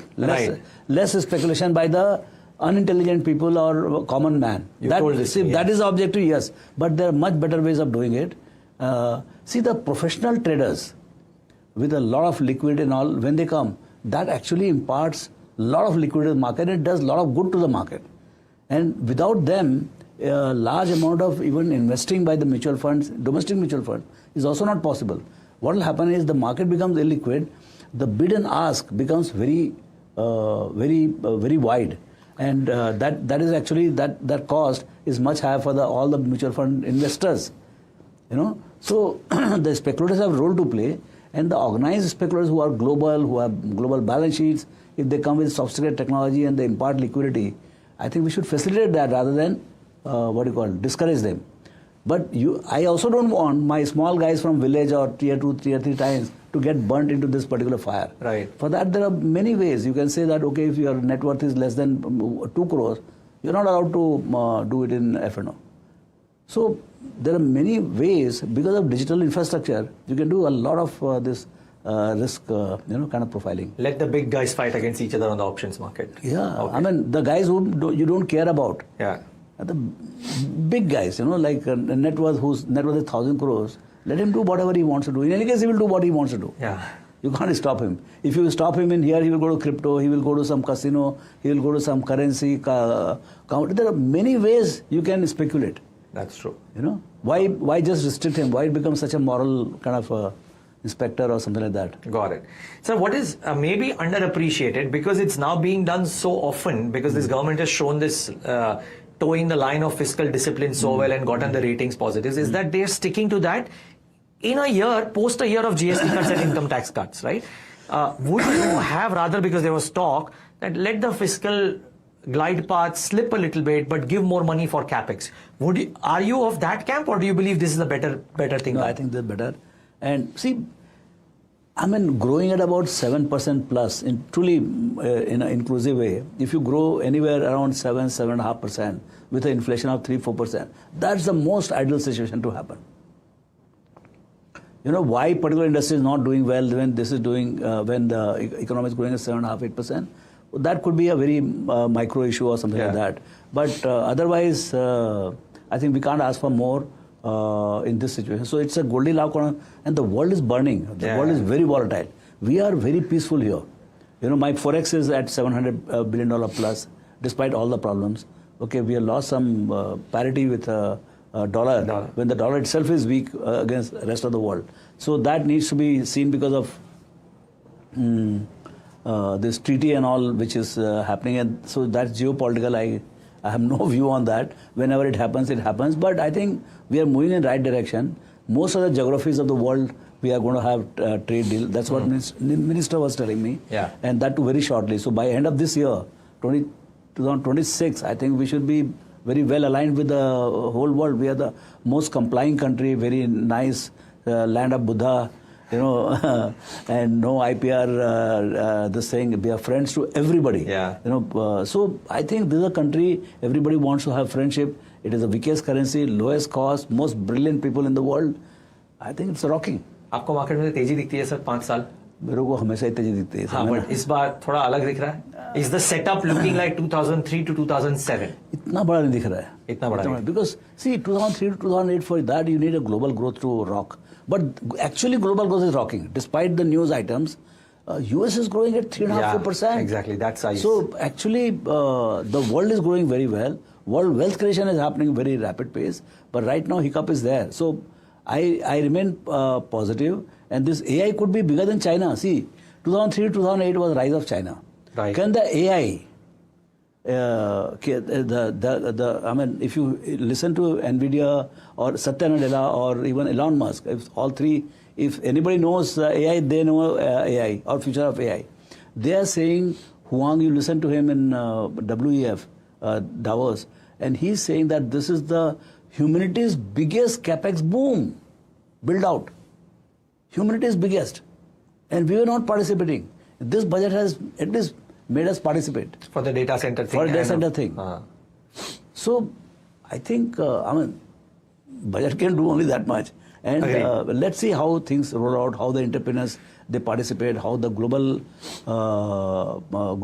private equity funds, they come and set up big data centers here. So, it's all in progress. You know, this AI thing is unfolding. I mean, it is being... The biggest debate is whether AI is a bubble or, you know, it's real. So AI itself is, I think, real. Yes. The issue is that the investment and the excitement around that could be premature, you know. Maybe, I mean, we know, we underestimate the impact in the future and overestimate in the short term. That might again repeat, you know, what happened when internet came. I mean, without internet, there is nothing. Agree. Today, India is one because of internet. Sure. 20 years back, internet was not there only. So that is the kind of impact AI is going to have. Now, are we patient enough to wait for that, the fruits of AI to come, or are we worried about just 10-20%, you know, decline or correction in the market? Got it. So therefore, if 2026, a number of things, a potential trade deal with the US, right, on the anvil, if the AI trade were to cool off a little bit, maybe optimism for India, but it's also an election year. Yeah. We have 5 state elections in the month of May. That is yet another story. Yeah. You guys will start rolling out, you know, what happens in election. No, sir, but we've seen now that populism is a real thing across states. And there are 5 states, 4 of which are opposition states. Could that bring about any kind of nervousness in the market until that gets clean? Because then it's a clean calendar. We are already living the full nervousness. And that was further kind of complicated by yesterday's provisions of the STT and all. So that's what we are saying. We are tired of this volatility. Don't give any new reason, at least man-made reason. To be volatile, you know. But then how does 2026 shape up, sir? Now that the budget is also out of the way, you think after I'm telling underperformance you, in 2025? it's all about after GST2 cut, now it's all about the credit flow. If the credit flow remains at 14-15%, because credit is like ATF. You know, when you grow at, instead of 10%, you grow at 15, on 200 lakh crores, you're talking about 10 lakh crores additional. Right. Now 10 lakh crores is 3% of GDP. You put in the hands of the people who have bought things. See, credit, there's a difference between credit and income. Income, I give you, instead of 1 crore, I give you 2 crores. You may not spend anything out of that. But credit, when you give 10 lakh crores credit, it is after you have spent. It is to facilitate you spending. You know, so which you will spend. And it's immediate, you know. So I think the power of credit, which was kind of withdrawn last year, it was very muted last year because of this election and all. We brought down the credit flow from 16-17% to 9-10%. And that actually slowed down the earnings big time. I mean, earnings could have been much better otherwise. Now, being restored, now the delta is going to be, because on the slowed down earning, you pump the credit to higher level, so you get double whammy. Got it. You know, so you see a big shootout in the earnings. The companies which benefit, you will see 40-50% earnings growth. Wow. Yeah, and what spaces? I mean, could these be the lenders? Could it be all consumption focus? All interest sensitive. You know, and then there's a multiplier effect. You know, you might have seen Nestle earnings, 18% top line growth, 25-30% earnings growth. So those things are now. So now consumption will spike. Got it. Now consumption will spike, but the policy making should not be very jerky. When you are saying, you must give actually guidance of credit growth also. Given this thing, inflation of. See, our monetary policy has said 4% is around 4% should be the inflation. So why do you go down to 1%? You know, and kill the economy. So I think the prudent management of the economy, keeping inflation anywhere between 3 to 4%, and then allowing the credit growth at a reasonable level of 14-15%, and build the economy at about a 7 to 8% kind of thing. That is what is going to give the trajectory of earnings growth of about 12, 13, 14%. And my multiple is already corrected to 2021. Yeah. So I'm not being optimistic nor pessimistic on the multiple. The earnings growth of 12, 13% in index will give me that return in 6 years. Yeah, perfect. Okay. And maybe, as we tend to do in good times, we tend to overshoot as well. So who knows, the earnings growth might be even stronger. It's not going to happen straight. First, it might go down and then it might shoot up. The end game could be where we want to be. Okay. A couple of things on the budget. I have seen that you have observed this data center piece probably very closely. Yeah, very differently. Because I'm reading a book. Yeah, okay. So tell us a bit about what did you make of this announcement? Because you seem to be very chuffed about it. 22 years, tax holiday, etc. Yeah. So, see, first thing is that I'm more excited about the AI itself. Got it. Because I'm reading biography of NVIDIA and the thinking machine. You read that, it's a non-stop reader, in the sense that in 3 days you'll finish it off. Okay. So that will make you understand what kind of thing is likely to happen. The world is going to change. It's like saying yet another form of internet is coming. Much more powerful internet. So internet changed everything. When internet came, it came very slowly. It looked like we didn't have phone only. Forget about internet. First phone came. First mobile phone came in 2000, 2002, 2003. Bharti got listed in 2003. Right. We started getting cell phone in hand. By 2010, we had 500-600 million, 700 million phone. So everybody was at least connected by telephone. In 2009-10, the smartphone started coming in, where internet could be pumped. Yes. So when the internet became mobile, that was a real revolution. When you have the data flowing on your hand, and now 70-80% of the trading in stock market happens through the phone, phones. So now the phone has become the most popular mode of communication or data flow. So what is happening is that what was not existent, you started giving licenses of mobile phones in 95-96. So in 25 years, how much has happened? The phones came, the internet came, both got merged, and today you have a wonderful machine. And the speed is continuously growing. So now with AI, it will further get accelerated. What all it can do, I cannot visualize. I'm not a science fiction kind of guy, but I think potential of AI in the longer run is immense in every aspect of it, whether it is healthcare, whether it is logistics, whether it is all kinds of radiologists and already radiology is being read almost 100% by AI now with far bigger accuracy. Sure. So one of the best thing what Huang is saying is that when you ask him that it is going to take away job, you guys are mad. It is going to create jobs and jobs and jobs. That's what he's saying. That radiologists, now instead of going to radiologist, you must put your X-ray onto the AI. The job of a radiologist is not to see the scan. It's only a task.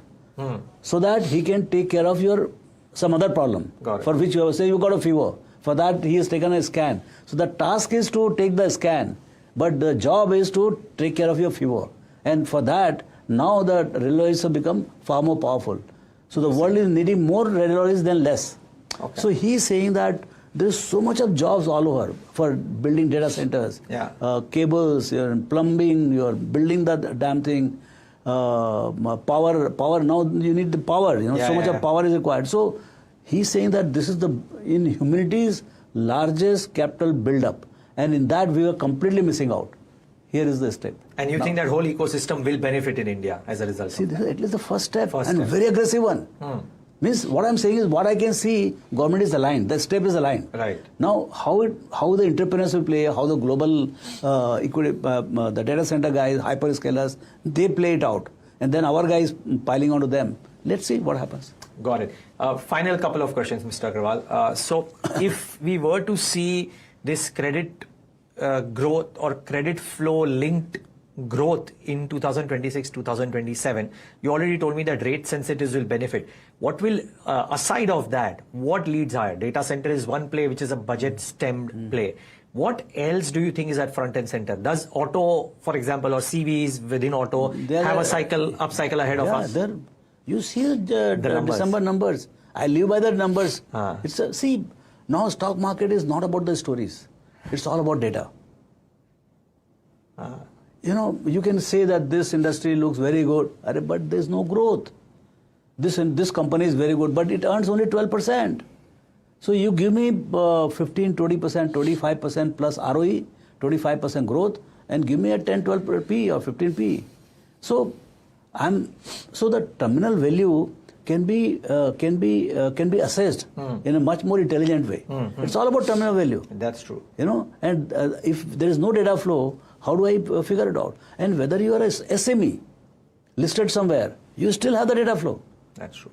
Earlier, if it is a small company, nobody used to bother because there's no research coverage. But today with the screener and all, you can see telco and some $100 million company in the same kind of a scanner. That's true. So a retail investor is actually very, very powerful. He has time. He must read books and use the framework. Develop your own framework. What works for you? Of course, there are gurus and gurus. So develop your own framework, and data flow is there. And mint money, not make money, mint money. Guru, one final thing, Mr. Agarwal. Are you changing your investing framework? And the reason I'm asking this to you is because of a few things, right? पहले मुझे पता आप बोलते थे कि while you look at numbers, आप promoter को पूछते हो कहानी क्या है. Now you are telling me today that now is the time for data. I'm sure अभी भी आप कहानी पूछते होंगे, but now is the time for data. कहानी supported by data. कहानी supported by data, but data at the forefront. AI, you're saying, is likely to change the world, and you are thinking about it that way. And plus, it's a very different world. From a collaborative world, we've now gone to countries trying to do what their own, at least the US is leading the world to think like that, right? Are you changing your investment framework? No, if framework needs to be changed, then what is the framework? It has to be timeless. See, QGLP is a timeless. Now, what companies you fit in, what data you fit in, that's your problem. See, instead of, say, if I was looking 10 things for deciding quality of company, maybe I'll look at 2 more. But top quality business, top quality management, growing, and available at reasonable price. That's the game. Okay, perfect. Great. Mr. Agarwal, lovely talking to you. Thank you so much for the insight. Thank you for that book as well. I'm sure a lot of readers will now pick up that copy. Amazing book. You must go and read that book. Yeah. Thinking Machine. Thinking Machine. Yeah. Perfect. Okay, great. Thank you so much, sir. Thank you so much. Really appreciate it. And viewers, thanks for tuning in to yet another insightful conversation with Mr. Ramdev Agarwal.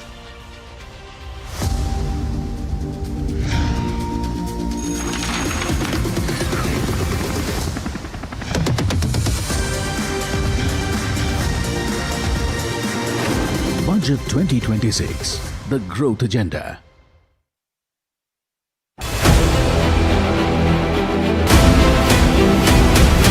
I propose to raise the STT on futures to 0.05% from the present 0.02%. There's a buzz of a potential hike that could happen when it comes to options STT, and this could be major negative coming in.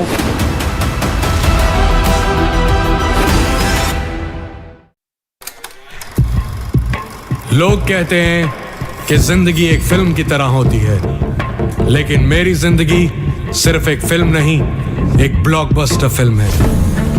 बचपन से पता था मेरे सपनों में दम है, आगे नहीं सबसे आगे जाना है, स्टार नहीं सुपरस्टार बन के दिखाना है। नाम मिला, फेम मिला, प्यार मिला, I was not just running, I was flying। सबकी जुबां पे बस एक ही नाम, यो हनी सिंगर। लेकिन फिर ब्लॉकबस्टर कहानी में आया एक ट्विस्ट, 7वें आसमान से सीधा गिरा मैं जमीन पर।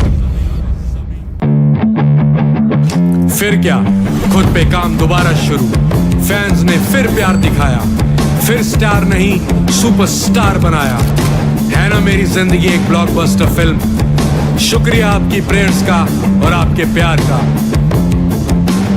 कॉन्सर्ट्स तो आपने बहुत देखे होंगे, but this is gonna be concert of a lifetime, क्योंकि मेरे फैंस ही हैं मेरी विक्ट्री, मेरी हिस्ट्री, मेरी glory.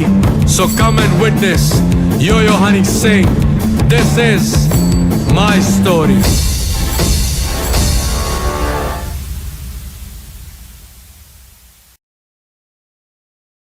Presenting the all-knowing, all-powerful Tech Guru. Whoa. Guru? I'm no guru. Okay. I'm just a guy who loves his tech. A show where the mysteries of megabytes and motherboards shall be unraveled. Bro, nobody talks like that anymore. This is all about connected ecosystems, EVs and AI that you can use in your daily lives. We aren't talking about time travel yet. Gadgets tested under extreme conditions. But why? I review tech for people like you and me.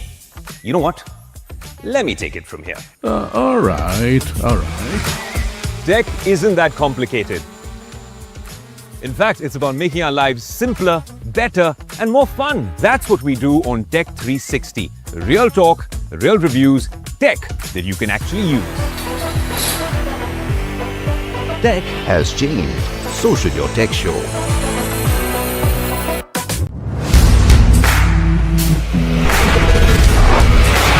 Alright team, our new order show is ready. Now we need a promo. Something cool, something sharp. Well, I'm sure we'll be having outstanding reviews, solid suggestions, Expert advice, the latest trends. It's a lot simpler. We'll help people make the right auto decisions. It's got the cool stuff, geeky stuff, serious stuff, all of it, so that you can discover, decide and drive. I'm Siddharth Sharma and I am your Automate.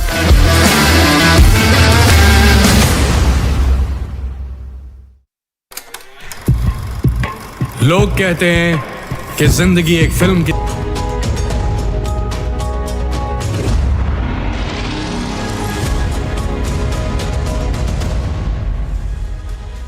Good evening. You're with us on The Big Question on NDTV Profit. I'm Vikram Oza. The big talking point since yesterday's budget has been that massive hike in Securities Transaction Tax, STT, on F&O trades. Now, options STT is up 50%, futures STT up a steep 150%. And all of this kicking in from the 1st of April this year. Now, the government says this is not about revenue. It is about reining in speculative excesses at a time when India's derivatives market has ballooned, often at the cost of retail investors. And SEBI's own data, when you look at it, is showing that 90% of retail F&O traders have lost money in FY25, with losses averaging over 1.1 lakh rupees per trader. Hence, it begs the question, is this the much-needed circuit breaker, so to speak, or is it a shock that could choke market participation?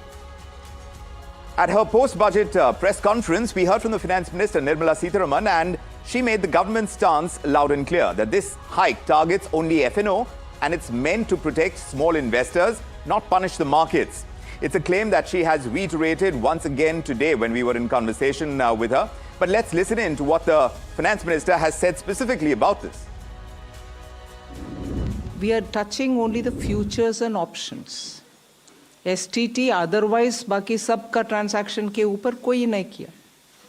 मगर जहाँ speculation, Hindi में सट्टा बोलते हैं, speculation ज़्यादा और sometimes highly risky, क्योंकि हमें मैसेज आता है लोगों से कि इधर बहुत लॉस भी फेस कर रहे हैं लोग जिनके हाथ में इतना एक्स्ट्रा पैसा भी नहीं है जिससे वो स्पेकुलेट कर सकते हैं.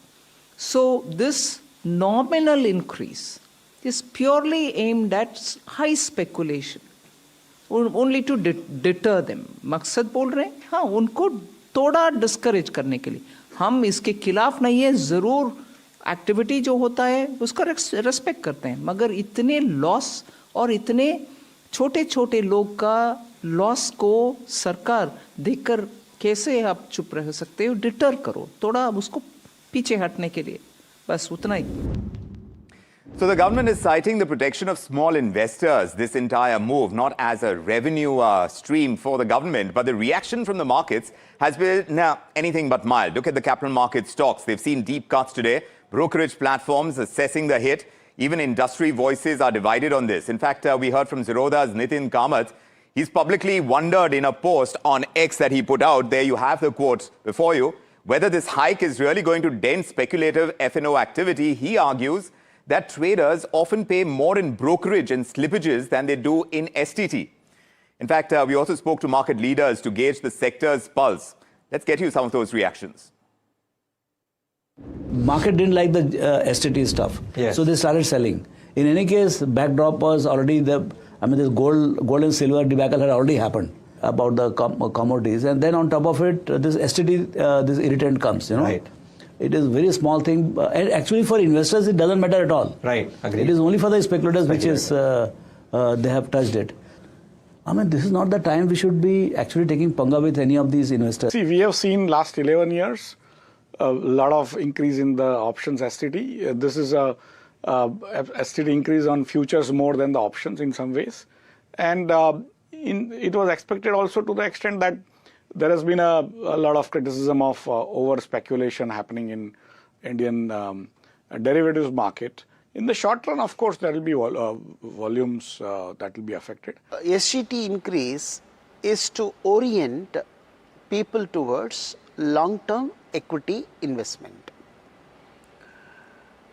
Today, the SGT on intraday cash will be lower than that of F&O. So it therefore orients people to look into the equities market and plan for long-term equity investment. Arbitrage funds which try to trade futures versus underlying cash may become costlier because of the increased STT.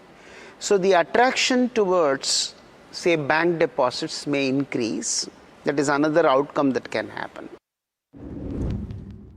So you heard from the brokerages, you're hearing from the exchanges as well, which is why tonight we are asking the big question, this STT hike, can it really curb trading excesses, which is what the government is hoping for? And joining us to break this down is A. Balasubramaniam, the MD and CEO of Aditya Birla Sun Life AMC. Good to have you with us, sir. Mr. Gupta is also with us. JN Gupta is co-founder and MD of SES, and he, of course, brings in all his experience at SEBI.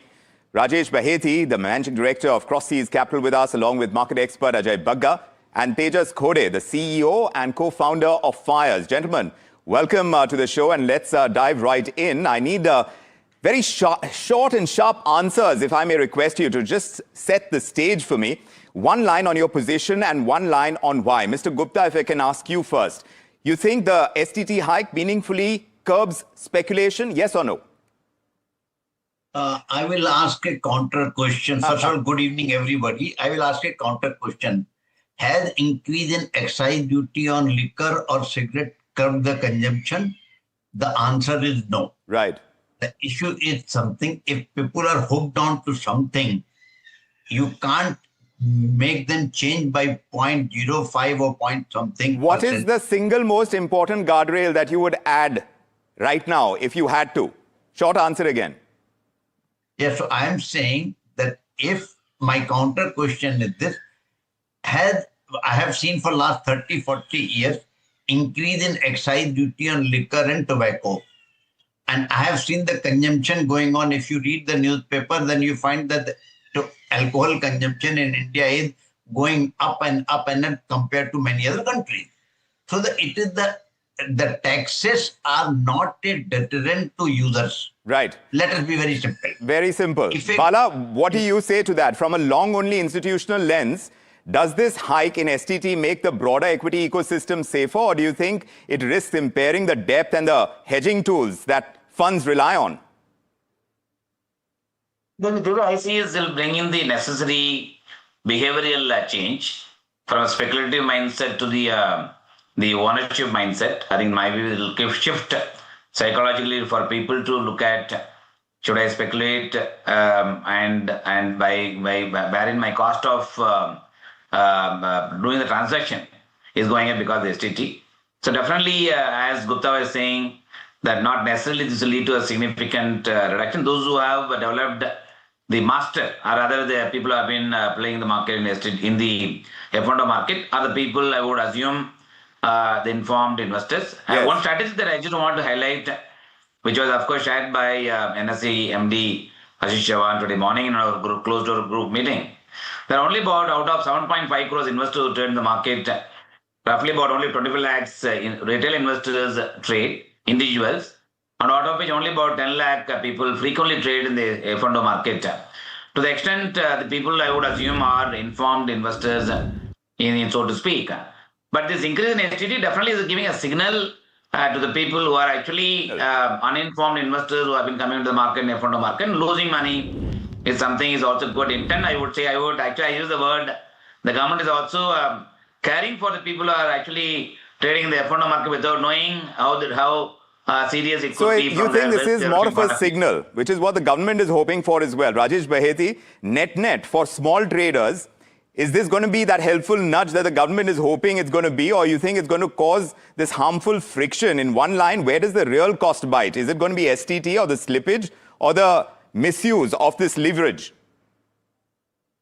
Very simple. If the government wants to send a signal, and clearly they said this is more for signaling and not for revenue. And we want people to go more towards the cash market and long-term investing. Why wasn't this done together with removing the STT on delivery? Right. You could have removed the STT on delivery, given a very, very positive signal, go and buy stocks for delivery and get out of F&O. We are making that tax-free in terms of transaction cost. There is anyways taxes on short-term and long-term gains, which was the reason STT was introduced when the taxes were abolished. And now that those taxes have come back, if you wanted to send a signal, you should have sent the signal in the right manner by, at the same time, removing STT on delivery. But you've not done that. So clearly there's a revenue angle. Obviously, nobody wants to admit it. But let's face it, there's a revenue angle. There are many other ways to skin a cow. And Mr. Bagga, what do you say to that? Mr. Baheti is saying there is definitely a revenue angle. Do you think this is going to dampen volumes and liquidity is going to get affected materially from the 1st of April, or do you think this is going to be transient, the impact? No, I am not bothered about the revenues of the brokerages because, and the stock exchange. NSE makes 80% of its revenue from F&O. Bombay Stock Exchange makes 60%. Obviously, they can't talk against the government action. So, and the brokers, if you look at, they're making anything from 40 to 65% of their revenues from F&O. My questions are threefold, Vikram. Why aren't you addressing the high frequency guys? Why aren't you taxing more the people whom you have allowed to co-locate within the exchanges and sit and fleece the retail investors? What Bala is saying, only 10 lakh Indians are regularly investing in this F&O. So why aren't you protecting them against these high frequency guys are not adding anything. In fact, they have made Indians lose 1 lakh crores and they have gone away with the SEBI taking very limited action. They just paid the fine. They've gone away laughing. You can't catch them. They have no permanent establishment in India and they continue to operate. Why aren't you addressing that? If you look at second is STT. Valid question. If you are looking at STT, STT has gone up at 35% CAGR. Yes. In the last 4 years, your income tax, personal income tax has doubled. Your corporate tax is 70% up. STT has gone up from 23,000 to 55,000. And this year, the target was 75. We are probably coming in nearer to 57 because last time around it was raised by 60%. After that, volumes have fallen. Yes. Third, I totally agree with Mr. Baheti. You want people to go into long-term, make mutual funds tax-free. Anyone comes through a collective investment vehicle, why don't you make AIFs tax-free? At least somebody is managing those. And these poor Indians, these 7 crore Indians will not lose money. Make mutual fund, no STT, no capital gains. Give them things like that. Right. And the equity, the cash equity, make it tax-free again. Say 1 year you hold cash equity, I will not charge you long-term. If you're really bothered about this is no understanding. And even the Income Tax Act does not define F&O as speculation. So what the income tax issued or the finance minister calling it speculation or using a very bad Hindi word of satta, I think that was out of order totally, Vikram. Tejas, I saw you nod in agreement to what Mr. Bagga is saying over here. Will behavior actually change, you think? Fewer trades, longer holding periods, or do you think traders simply absorb the cost? Which cohort is going to shift the most? Is it going to be the first-time retail, the active F&O, or do you think it's going to be the proprietary and the high-frequency trade desks? It will impact everybody, Vikram. First of all, I respect the opinions of all the other panelists over here. I'd like to take a few steps back and maybe talk about the importance of speculators and risk takers in our financial markets, right? They've almost been taking brickbats from everybody who's offering commentary on the subject. But let's not forget that financial markets can never be close to efficient without people wanting to take risk and earning a commensurate return for that service they offer to the markets. It's like they're the oil of the engine, and to tax them like this to the point of it becoming so punitive is just going to do more harm than good. Right. Look, STT was introduced in the year 2004 by Mr. Chidambaram, and it's gone up like 3 to 4 times. It's gone up 3 times in the last 3 years alone, right?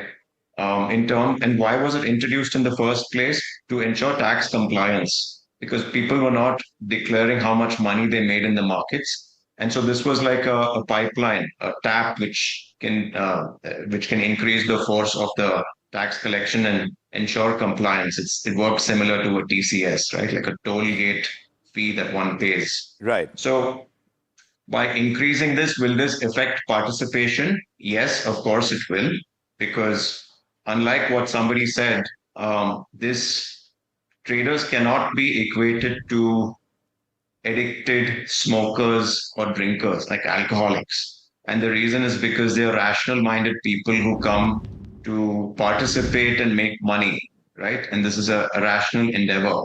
So they cannot be equated to alcoholics or drug addicts. And so I don't at all advocate for that. Right. But yeah, would it impact volumes? 100%. Why wouldn't it? Right. Like, Mr. Gupta, for how do instance, you let come me back take on the that analogy. to what you're hearing from Tejas? One risk that you're worried about.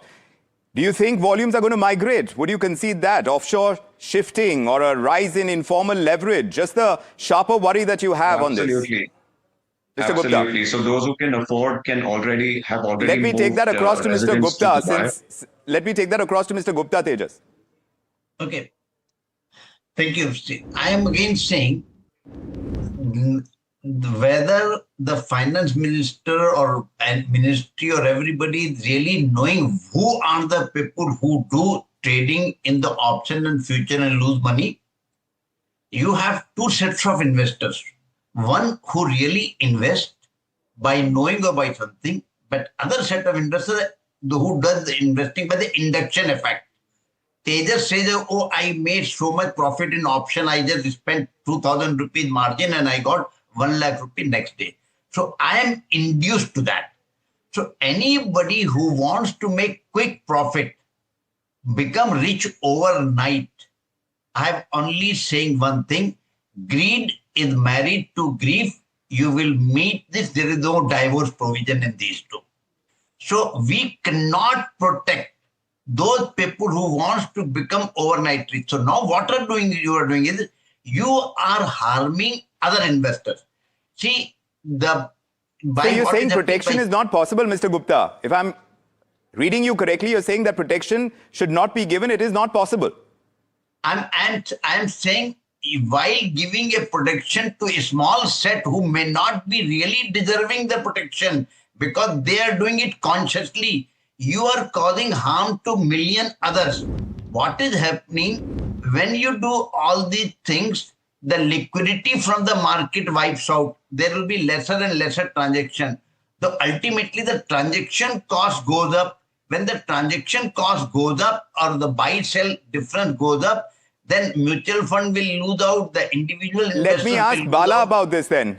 How is the impact likely to play out, Bala? The broader mutual fund industry, are you concerned that reduced derivatives liquidity is going to make hedging more expensive for fund managers? And do you think that is ultimately going to affect the stability of the NAVs? I don't see it's a big challenge, Vikram. Given the fact that the introduction of STT, initially it could have some knee-jerk reactions in terms of the transaction will become costly. At the end of the day, anybody who trades in the F&O market, one is an informed and second is anyway looking at the speculative gain. And to the extent you also know what is the cost of trading in the F&O market with the introduction of STT. Therefore, it only became a little costlier than the previous period that they had. Yes. But from the broader point of view, the way I think mutual funds are participating in the developing the market, more and more participation coming in the market, I don't think liquidity will have any kind of impact. Price discovery is not going to be an impact. But definitely the participation levels, I think people who have not been successful in trading the F&O market for a variety of reasons. With the increase in cost, probably they will be taken away from the market.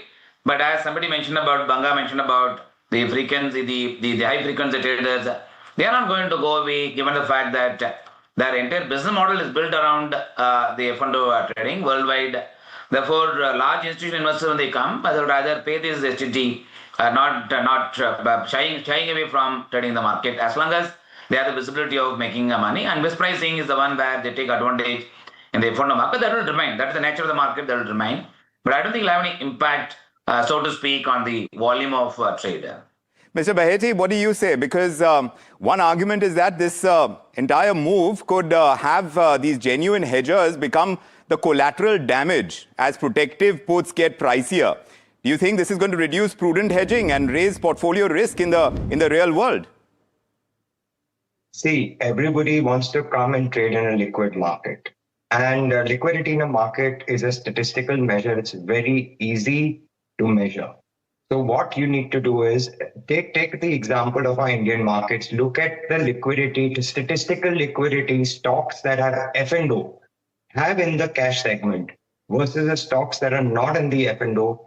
And what is the statistical liquidity that they have in the cash segment? You will see the data as clear as day. Right. That the stocks that are in the F&O segment are far more liquid in the cash segment than those which don't have F&O in the cash, that don't have F&O. Right. So if you are going to target F&O, there will be repercussions on the underlying market. The cost of buying in and getting out will increase, not for a small investor, but for everybody alike. Ajay Bagga, what do you say now? If we are going to see that repercussion in the fall in volumes, if they fall about 15 to 20% initially, do you think that's an acceptable price for curbing excess, or does that impair price discovery in a way that ultimately hurts everyone, like is being pointed out? Mr. Gupta also alluded to that. No, Vikram, again, I'm saying the courageous countries are going after the high-frequency guys. It is not that they are looking at inefficiencies. They are manipulating the markets. And it's a very unequal fight. Even the regulator has copped out. So the regulator is doing a cop-out. If your F&O volumes, Vikram, are 400% of your equity cash, while the rest of the world runs at 30%, 30 times cash, and you're running at 400x cash, clearly there is something else. And that's not the retail investor. That's the manipulating high-frequency guys who are sitting there. One of them you find and you let them go away. These are the ones who are fleecing the country. You are not addressing that by raising these taxes. As Bala said, they will continue to operate. So volumes will be more than enough. The mutual funds hardly operate in the F&O, so it doesn't matter to them at all. To most of the Indian investors, it does not matter. In fact, the retail guys, I would like them to come through the mutual fund route. Rather than coming directly, they get butchered directly. Right. But having said that, for a free market to keep on using tax as a tool and to look at it as a sin tax, that's the wrong thing, because the big guy will not worry. The volumes will not dry out. We are 400x. So, and we have to go down to 30x. That's what all developed markets have. Right. So clearly there is somebody manipulating the markets. There are countries who have now said, get out of the exchanges. I will not allow co-location. There are countries which are saying, I will not allow high frequency guys to operate in my markets. What value, what nation building are those guys doing? They don't even have permanent establishments. They are not paying any tax apart from this STT. So you increase the STT for them. Tejas, is that a likely solution? What do you say? Are you expecting more strikes per day? How are you going to deal with this? Are you expecting more strikes per day churn to manage the cost, or do you think there will be fewer, larger, more strategic positions? Because this entire, we need to find a solution now to be able to move on with this, because every time we can't use tax as this weapon. No, absolutely. First of all, to the point that was just made about HFTs overtrading and taking up the turnover to 400x the GDP, let's not forget that that is notional turnover. It really is a meaningless number. The premium turnover is a fraction of the GDP, and it's really not a relative comparison whatsoever. With respect to HFTs are actually foreign portfolio investors, right? But they are allowed to take broking memberships in India and operate like a domestic participant, which I believe should be looked at by the regulators or whoever is in charge. But despite that, I don't think that raising STT is good from any angle. I think one must empathize with traders and the role that they play in price discovery. It's easy to make an argument that F&O markets don't help in the discovery of cash equities and that everybody should become a passive participant and start moving towards mutual funds. Guys, let's not forget that 10% of the equity market capitalization of India is owned by retail investors directly. They own to the extent of 40 lakh crores, equivalent to the equity AUMs of mutual fund industry put together. Yes. So from that perspective, we need to appreciate the fact that they need to be given instruments to hedge. And you can't be giving them instruments to hedge when they don't have any price discovery or liquidity.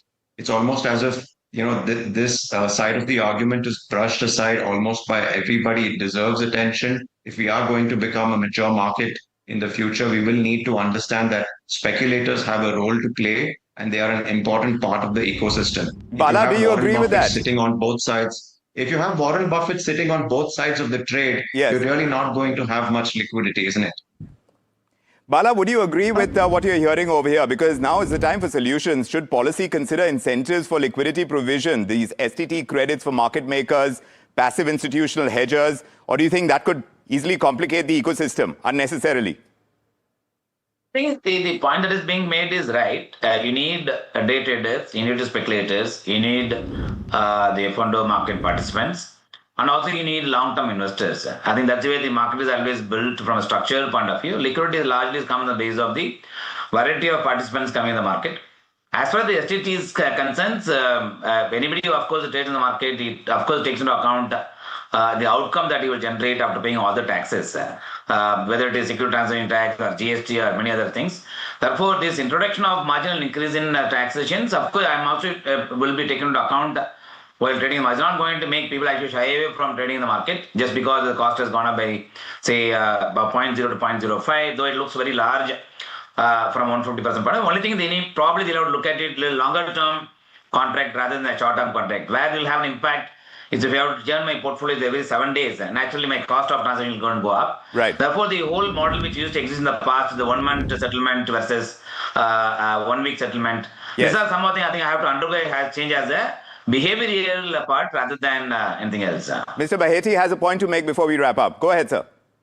I'll just give you a recent example. 2 years ago, RBI put out a circular that says if you want to do currency trading in the markets, you have to have an underlying exposure. We do not want speculators to trade in the market. And now there is no market. So I think that's a very telling example of what you can end up doing to this market. That's true. So speculation is required. That's a popular view that is coming through. Mr. Gupta, I'm afraid we are running out of time, but these sharp views, the government is saying the STT hike on F&O is a necessary guardrail to protect retail and cool off speculation. And critics, of course, are warning it could dent liquidity, it could nudge trades offshore and penalize genuine hedging as well.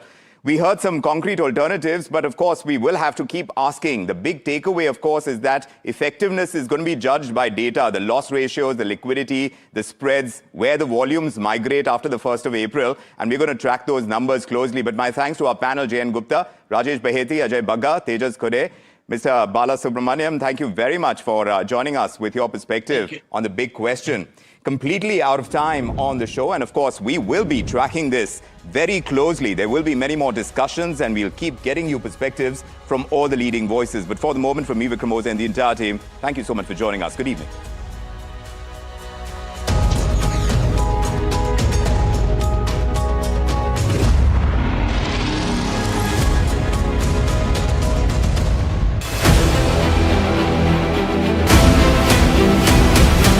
I propose to raise the STT on futures to 0.05% from the present 0.02%.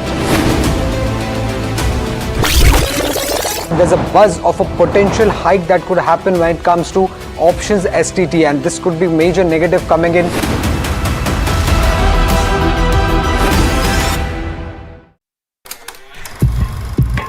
लोग कहते हैं कि जिंदगी एक film की तरह होती है, लेकिन मेरी जिंदगी सिर्फ एक फिल्म नहीं, एक ब्लॉकबस्टर फिल्म है।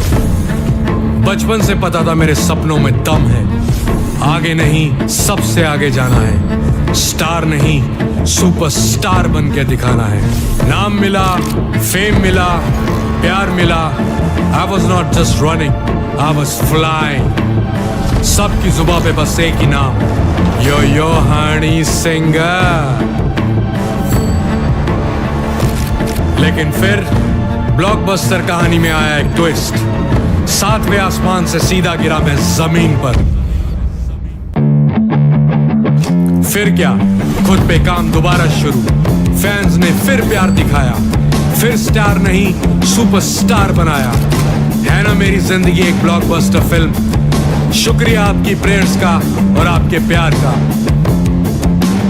कॉन्सर्ट्स तो आपने बहुत देखे होंगे, but this is gonna be concert of a life time, क्योंकि मेरे फैंस ही हैं मेरी विक्ट्री, मेरी हिस्ट्री, मेरी glory. So come and witness Yo Honey Singh, this is my story.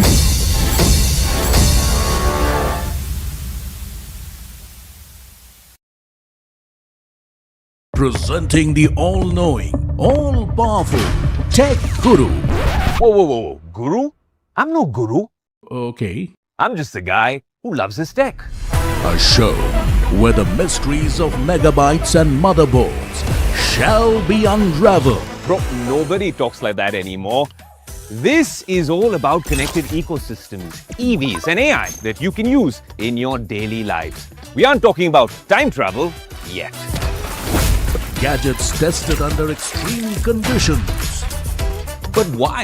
I review tech for people like you and me. You know what? Let me take it from here. All right. Tech isn't that complicated. In fact, it's about making our lives simpler, better, and more fun. That's what we do on Tech 360. Real talk, real reviews, tech that you can actually use. Tech has changed. So should your tech show.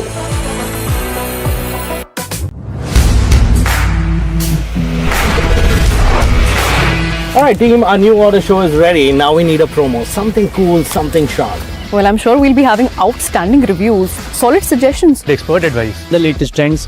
It's a lot simpler. We'll help people make the right auto decisions. It's got the cool stuff, geeky stuff, serious stuff, all of it, so that you can discover, decide and drive. I'm Siddharth Sharma and I am your automate.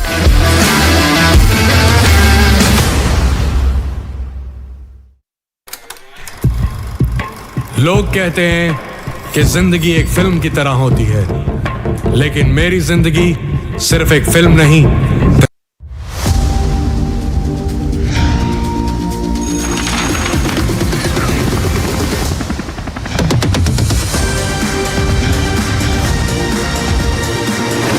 Budget 2026, the growth agenda.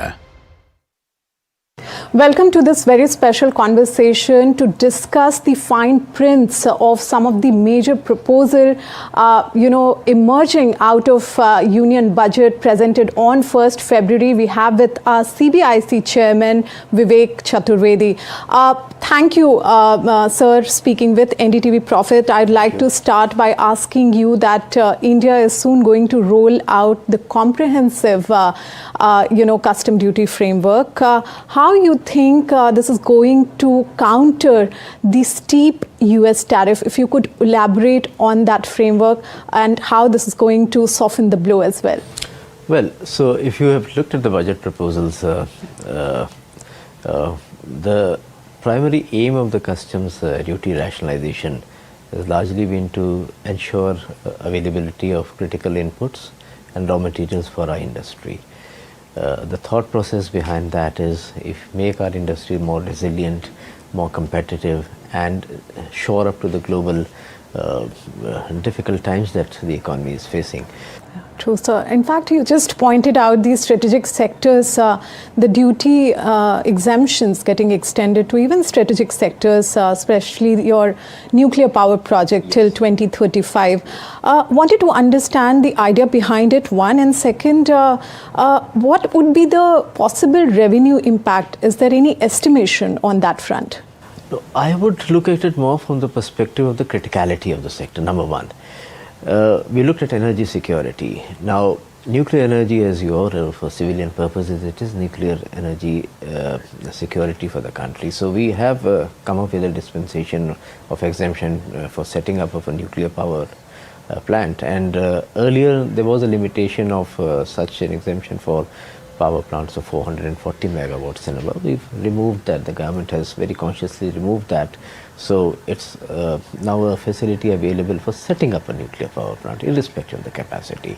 Not only nuclear energy, if you look at how we are trying to give very critical inputs to our energy sector, we have done away with the customs duty exemption on monazite, which is used for manufacturing the magnets for electronic vehicles. We've done a customs duty exemption on sodium antimonate, which goes into the manufacture of the solar glass, which is a very critical component of solar glass panels. It's almost 26% of the cost of the solar glass panels. So again, capital goods have been exempted from duty if they go into the manufacture of lithium ion cells, which go into the battery energy storage systems. So from nuclear energy down even to a battery energy storage system, the government has been very, very focused in ensuring that sectors like energy, sectors like defense, for example, where we have given exemptions to raw material for manufacture of parts for aircraft, for defense purposes, for the purposes of maintenance and repair operations, or customs duty exemption on import of parts for the manufacture of civilian aircraft.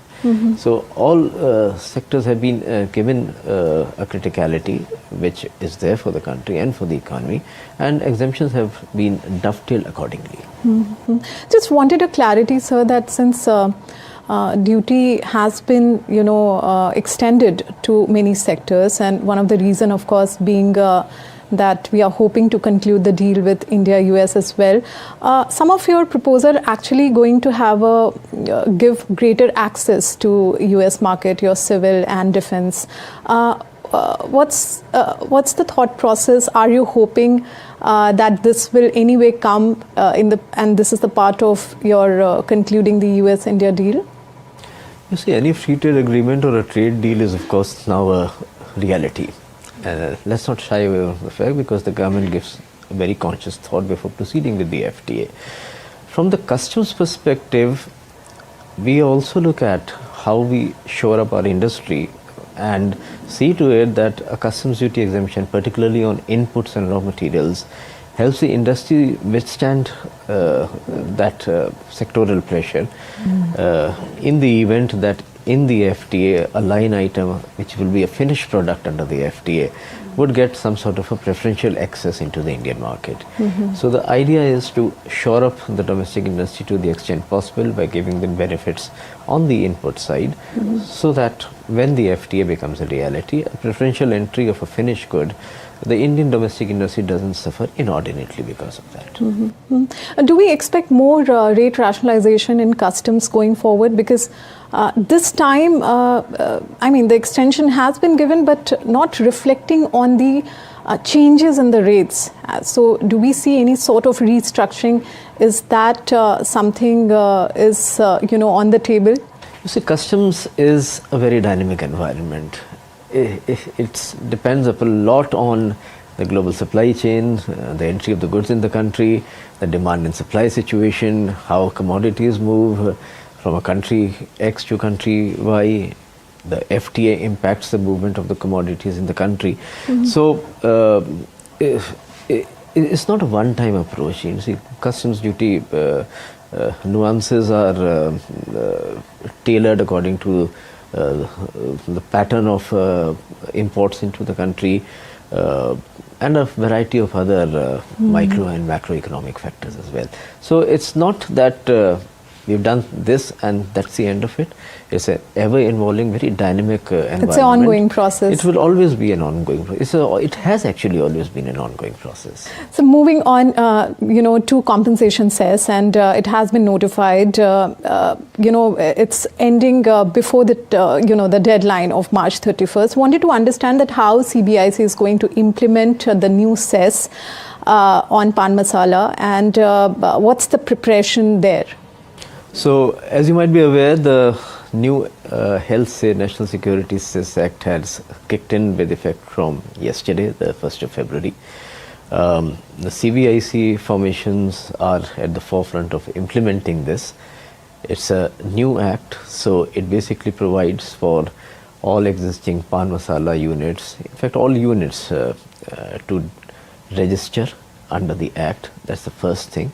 So the registration window, even as we speak, has been open since yesterday. What it envisages is that the moment I will apply, I will get what is known as a temporary registration number, and my application will be decided by the proper officer within a period of 7 working days from the time of application. Okay. But notwithstanding the fact that I may still have time before the registration application is decided by the proper officer, the temporary registration number, which is allotted to me the moment I hit the portal, that enables the assessee to pay the duty on the cess. The cess becomes liable to be paid on the 7th of this month.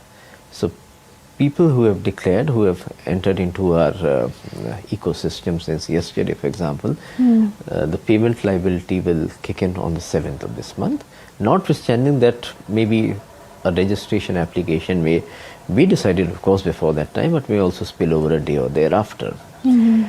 Thereafter, what we have said is that he will file a declaration in respect of the details of the machines installed in the premises. The details would also include very critical data relating to the capacity of the machines, the make and the model, the RPM of the motor, the gearboxes, the number of funnels in a machine. And we've given the dispensation that such technical details will be accompanied with a chartered engineer certificate on behalf of the assessee. So, because obviously an assessee will find it difficult to look into these technical details. Of course. So he can employ and take the services of a chartered engineer, and the declaration can be made accordingly. CBIC's proper officer has been given a period of total 90 days from the date of declaration to verify the contents of the declaration and arrive at a determination for the cess. Okay. Since it's already come to an effect, wanted to understand, is there any estimation on how this is going to shore up your revenue? Any estimation on that? It's very early days. It's very early days. So, I mean, it's just the 1st of February. So let it settle down a bit. I understand, because even though it's a new cess, except cigarettes, the tax incidence would remain same on most of the items. Yes. So just wanted to have some thought on that, especially in the context of when GST rate rationalization impact has seen, we've been seeing that on the collection figures. So do you have any ballpark figure in mind as far as collections are concerned? I would say that I would refrain from commenting on that part primarily for the reason that if you look at, of course you're right in saying that there could be existing people, but then we've also given them the leeway to see if machines are uninstalled or they are not in a working condition. There could be some downside on that account also. So the real picture only emerges, and we'll have a clarity about all your questions actually downstream, because then we'll have a complete and very clear idea of what is the ecosystem, how many machines, how many assessees, what is it that we are looking at in terms of revenue. But can we say that it could be on par with what you were getting from the previous regime, that is compensation cess, or maybe higher? We hope so. We hope so. Okay. On the GST collection, quickly, sir, we have seen the numbers at 6%, and still, I think it's trying to absorb the rationalization exercise. Do you think that the numbers would increase, of course, with the new cess and other measures which usually department takes in terms of enforcement actions? Well, enforcement actions apart, I mean, if you look at our collections figures that were released yesterday, and if you compare them, let's say, with a year back, I mean, January 25 to January 26, largely comparable figures, notwithstanding the fact that rate rationalization happened in September. So that looks positive from the perspective of an increase in the taxable supply of goods. With economy doing reasonably well, with projections of a GDP for the next year, BE 26-27, and with the tax buoyancy of around 0.94 as far as the GST estimates are concerned, we would hope to have GST back on the track, maybe not in the immediate term, but definitely in the short to the medium term. Even you increased the excise duty collection by 51,000 crores. Yes, so yes, in anticipation of the new levy? Well, look, I was talking more from the CGST perspective. Excise, of course, is doing even well even currently, because we did impose a ₹2 per litre levy on petrol and diesel in April 2025, if you remember. So excise revenues are pretty healthy, if I would say so. Growth projections are also good. And of course, the growth projections for 26-27 are definitely higher, growing on the back of the fact that there is now a new levy on tobacco and cigarette rates, the levy, of course, and the incidence has now gone up. So you're expecting the cost of cigarettes would go higher after, based on the new levy? Well, yes, in the sense that yes, if the duty rates go up, I'm sure the industry will also respond accordingly. Sure. Last question, sir. Since GST 2.0 we have seen, is this process is still on in terms of, do we see any more reforms coming in the GST in upcoming council meeting? Is there any date decided on the GST council meeting? Not yet. Okay. But any major reform is something you're looking at, in the GST? No, the government is working on a lot of things, but let the council convene. You'll get to know then. Fair point, sir. Thank you so much, sir, for taking out time for us and speaking with NDTV Profit. Thank you so much. Thank you so much. Thank you. Welcome to this very special conversation to discuss the fine prints of direct taxation emerging out of budget presented on February 1st. We have with us Ravi Agrawal, CBDT Chairman. Welcome to this very special conversation, sir. I'd like to start by asking you that could you take us through the major reforms under the direct taxes which going to have a direct impact on not just taxpayers but the shareholders, the investors, if you could just highlight those. Yeah, so if you see the developments in this area in the last about 1.5 years, beginning July 24, initially we started with the simplification of the Income Tax Act 1961, and essentially at that point in time we focused on only simplification of language and presenting the provisions in a manner which was easy for the people to understand and comprehend. This was approved by the Parliament in August 25, and now it is the Income Tax Act 2025 to be rolled out from 1st of April to 2026. So the budget proposals this time is a step 2 in that direction, wherein now the processes have also been looked at and they have been refined to ensure that the tax compliance is made more easy and the tax administration as a whole becomes more efficient and effective. So with respect to the Income Tax Act, which is going to be implemented from 1st of April, wanted to understand that what's the status of the new forms, and also are you also considering to have a joint income tax return which has been as part of your proposal? So when we could see those coming? Yeah, so So far as the new rules and forms are concerned, those have been, those are in the final stages. And we have done stakeholder consultation and incorporated the suggestions of the stakeholders. But at the same time, we feel that before actually finalizing and really signing it or notifying it, we will again come back to the stakeholders. Okay.